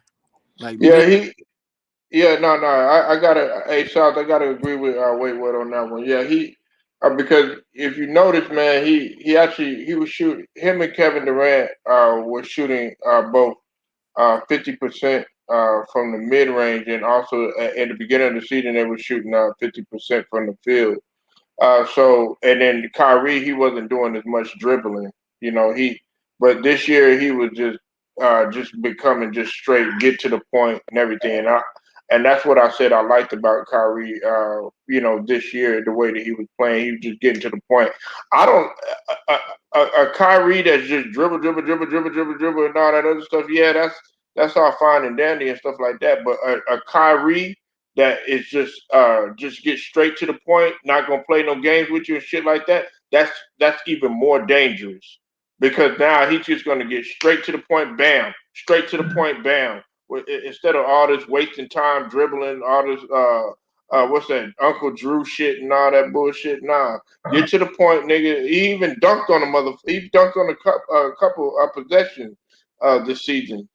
Man, just that type of Kyrie is dangerous. Facts. Cause like I said, like, and this is what I meant by like going to the next level. If he would just stayed at a Boston, or if he would stayed at Cleveland, you probably would never seen this type of off the ball Kyrie, all up in your face defensive Kyrie, because you would have been pandered. You would have been, oh, you had to do that. We got people to hire for that position to do that. Don't worry about that. He's not able to mold out his game all around. Now that he's with a player who he can trust, who he can be like, yo, I don't have to take the last shot. I don't have to bring it up. I don't have to feel like I'm the guy for a team. You know what I'm saying? We could do this as a unit. And then if I'm doing bad, I can have somebody who's either on my level or beyond my level to be like, yo, you fucking up right here. Oh, shit. You can take that criticism and use it as a positive, and you won't be like, but who is this scrub talking to? You know what I'm saying? As if you was on a team that's yours, or a non-stacked team, or as they say. You know what I'm saying? Because it's the respect factor of your game. If everybody just have a specific, if I'm just a player, right, and I got shooters around me, I got a rebounder around me, and that's it. I got to create everything else on my own, or I got to create for them.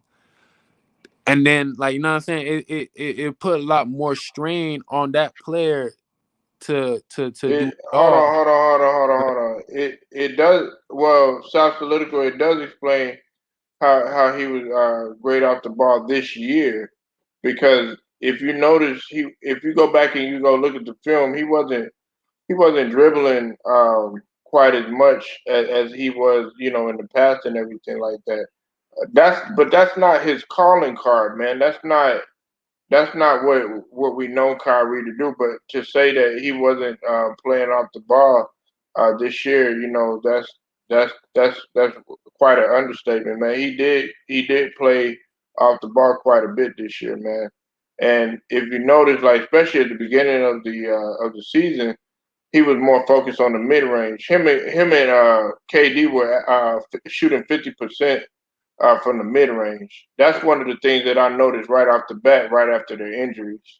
So it's not really much explanation that's needed. It's just a matter of just going to go look at it and going to go see that in comparison to the Boston days and in comparison to the Cleveland days, that he was moving a lot more, without the ball in comparison to those times when he was with those other teams. Go ahead, Wade. Yeah, this is his first year, by the way, of being 50, 40, 90.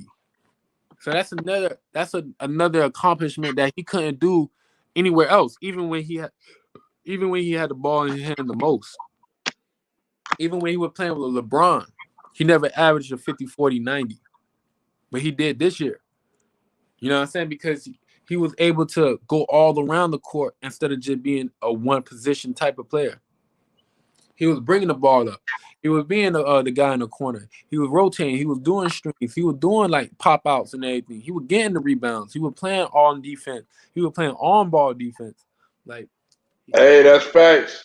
Hey, that's facts. Hey, and wait, what? Hey, Hey, man, wait, what is hitting facts right now? Because Kyrie Irving was shooting 50.6% from the field goal, 40.2% from 3-point range, and 92.2 for free throws. 50, 40, 90, man. That's wonderful. That's straight facts, wait, what? It's only 9 players. And one of them is 2 times, and he's a head coach for him, and the other player is right next to him as in KD. So, bro, that's what I'm saying. Like, bro, and then he averaging over 25 points. That's another thing too, because there's a lot of 50-40 if you look at below the numbers of, like, let's say 22 and lower. You know what I'm saying? There's a few more. However, but just averaging 25 points more, like, you know what I'm saying, averaging over 25 points, and he's averaging 26.9. Yeah, that's incredibly hard to do, because you put on the boatload of scoring at the same time. You got to be very efficient. Hey, he cooking South, man. He frying, man. He up in here making fried catfish out in this bitch, man. That motherfucker Wade What cooking, man. South food. I'm making some South food right now. That motherfucker up here stir frying motherfuckers, man. I'm making some South food right now. South solidified. Hey, I don't know. Man, South, hopefully you'll be able to come in and explain yourself, man. But I don't know. I think he probably watching the game. But what's it called, man? Milwaukee done caught back up though. They done caught back up, man. What is going on? It was like 20. I think it was like 26-29. That's hold on one second. Because I was looking. Hold on one second. Yeah, 27-32. Last time it was like 29, but I think they just hit a 3. But yeah, they caught back up at first. You said he was burning. You said he burning food. I don't know. That'd be good. That'd be good. Know, man. But man, look, I'm impressed by the way that Kyrie played, because I didn't like. I mean, yeah, he had handles, man, but I just felt like, man, if he, like, when he hit that shot against Golden State, in the finals, I'm like, man, that's all he really needs to do is just get straight to the point and shit, without all the dribbling and stuff like that. And when he was like without LeBron and with Cleveland and stuff like that, I didn't really like him doing all that dribbling. I just like him just to get to the point. You said it must be Cajun. It's Cajun style. Yeah, house party. Yeah, I remember that. You crazy. It's Cajun style. That's when that motherfucker Bernie Mac was like, Aunt Lucy, this motherfucking food is horrible. Oh yeah, he was snapping. Yeah. Remember that Bernie Mac, man? R.I.P. to Bernie Mac, man. Yo, man, legend, man. Yo, that's a classic. What you know about house parties, man? What you know about that, South? Nah, South older than you. But man, we don't know how old your ass is. I told you, bro. Wait, what? I told you I'm 327 months. Yeah, that's what I'm saying. We don't know, nigga. No, you can't talk to motherfuckers like this nowadays, nigga. Is you 25? Is you 35, nigga? What the hell? You up in here? You gotta get technical with everything. I'll be like, nigga, what's your birthday? It's 5 plus 5 minus 6 to the fifth power and all this other bullshit, nigga. Just tell me, nigga, you'll be like, nah, I'm a Pisces, nah, I'm a Libra, nah, I'm a Gemini, all this other bullshit. Motherfucker, I don't want to know that shit, nigga. God damn, man, these motherfuckers get so damn technical. Y'all be kidding me with that Kevin Gates shit. You know what I'm saying? You know how Kevin Gates be like, what the right hand would do, the left hand won't, or some bullshit like that. You know how you be talking. Niggas like females be scared to get their age and shit. Hey, yeah, so hey, you don't want to get exposed. That's what it is, huh? Yo, I mean, Sal, wait, what? Sal, I literally just told him my age. What are you talking about, bro? I just value. I just don't look at years like that because I feel like years. Look at you. Yeah, I'm gonna just put an age on you, nigga. You 25. I get, bro. Use the dot. Hey, listen, bro. All you gotta do is to go to the calculator. You put in 327 divided by 12, and you get your answer. I literally look at you, man. Oh my god, man. This nigga here, man. Cause look, in a couple days, I'm gonna be 328. In a couple days, cause July 1st almost here. So in a couple days, you know what I'm saying? I'm gonna be 328. Okay, that's good, man. So, nigga, you under the age of 30. Yeah, facts. You under the age of 30, nigga. I knew you were somewhere around there. Yeah, but that's the reason why I have to add. Oh, he said you 16. Oh, the reason why. Yo, that nigga shout. I wish I was 16 again. No shit, I can't even front though. Man, shit. Man, Cause look, 12 times 16 is like 12 times 12 is 144. You put like 36 onto that. You got like that nigga carrying the one and all that shit. That's 180. So nah, it's not gonna be that, my boy. But you close. 180. Nah. Nah, man. But you know what? Listen. Tell me. Age, I don't see that age shit. I don't know, man. Like a lot of niggas, like when they look at, okay, like LeBron, right? Mm-hmm. Motherfuckers be like, oh man, when he's 36 years old, all this other stuff. I don't really look at shit like that. You know why? Because Kareem won a title at 38.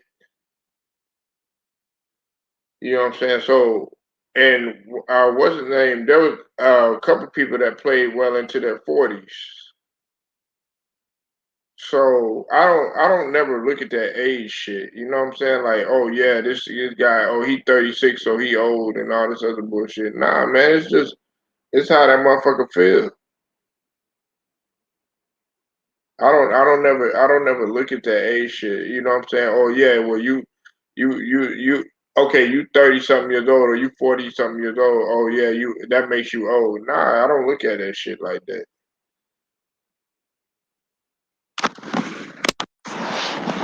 Jay, hold on, man. I just got to the crib. I'm about to go shower and shit. I'm gonna come through later though. Yeah.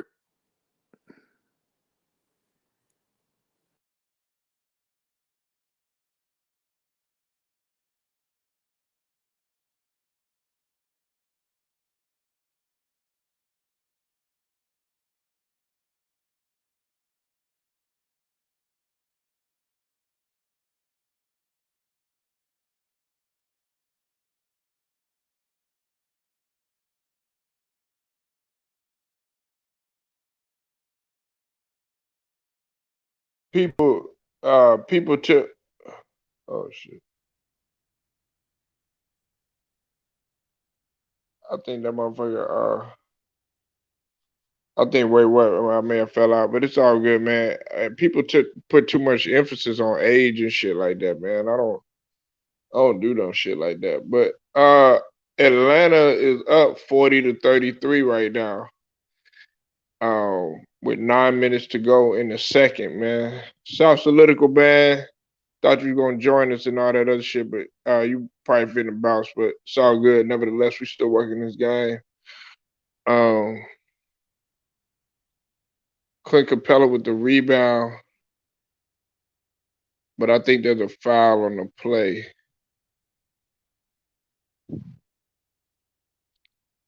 Yeah, Atlanta's being very aggressive. I thought he might have traveled right there, though. I was thinking he might have traveled on that one, but nevertheless, Capella is stepping to the line right now. He shoots the shot. That's off.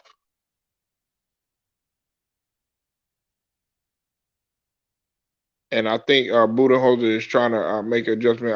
PJ Tucker is back into the game right now. Clint Capella shoots the shot. And that is off. He misses both of the free throws.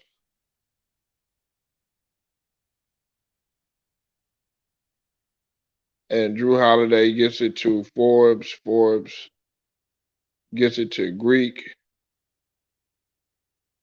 Greek gets it out to Forbes. Forbes shoots it, and he's off on that one. Forbes is way off. Way off on that one, man. And that's going the other way to Atlanta. 8:22 left to go in the second. That was really good defense right there by Bogdanovich. And Forbes is all over Lou Williams. Lou Williams got the rock right now. Lou Williams gets it to Gallinari. Gallinari goes in with the mid-range, misses a shot. Drew Holiday gets it to Greek. Greek all the way with the slam. Da-da-da. Da-da-da. And let the boys be boys, man. He slammed that motherfucker home. Hey, Giannis is just so long, man. Atlanta's up 40-35. They done caught up. They done caught up, man. They done caught up at first. You know, they was up by a lot, but they done caught up, man. Atlanta done definitely caught up.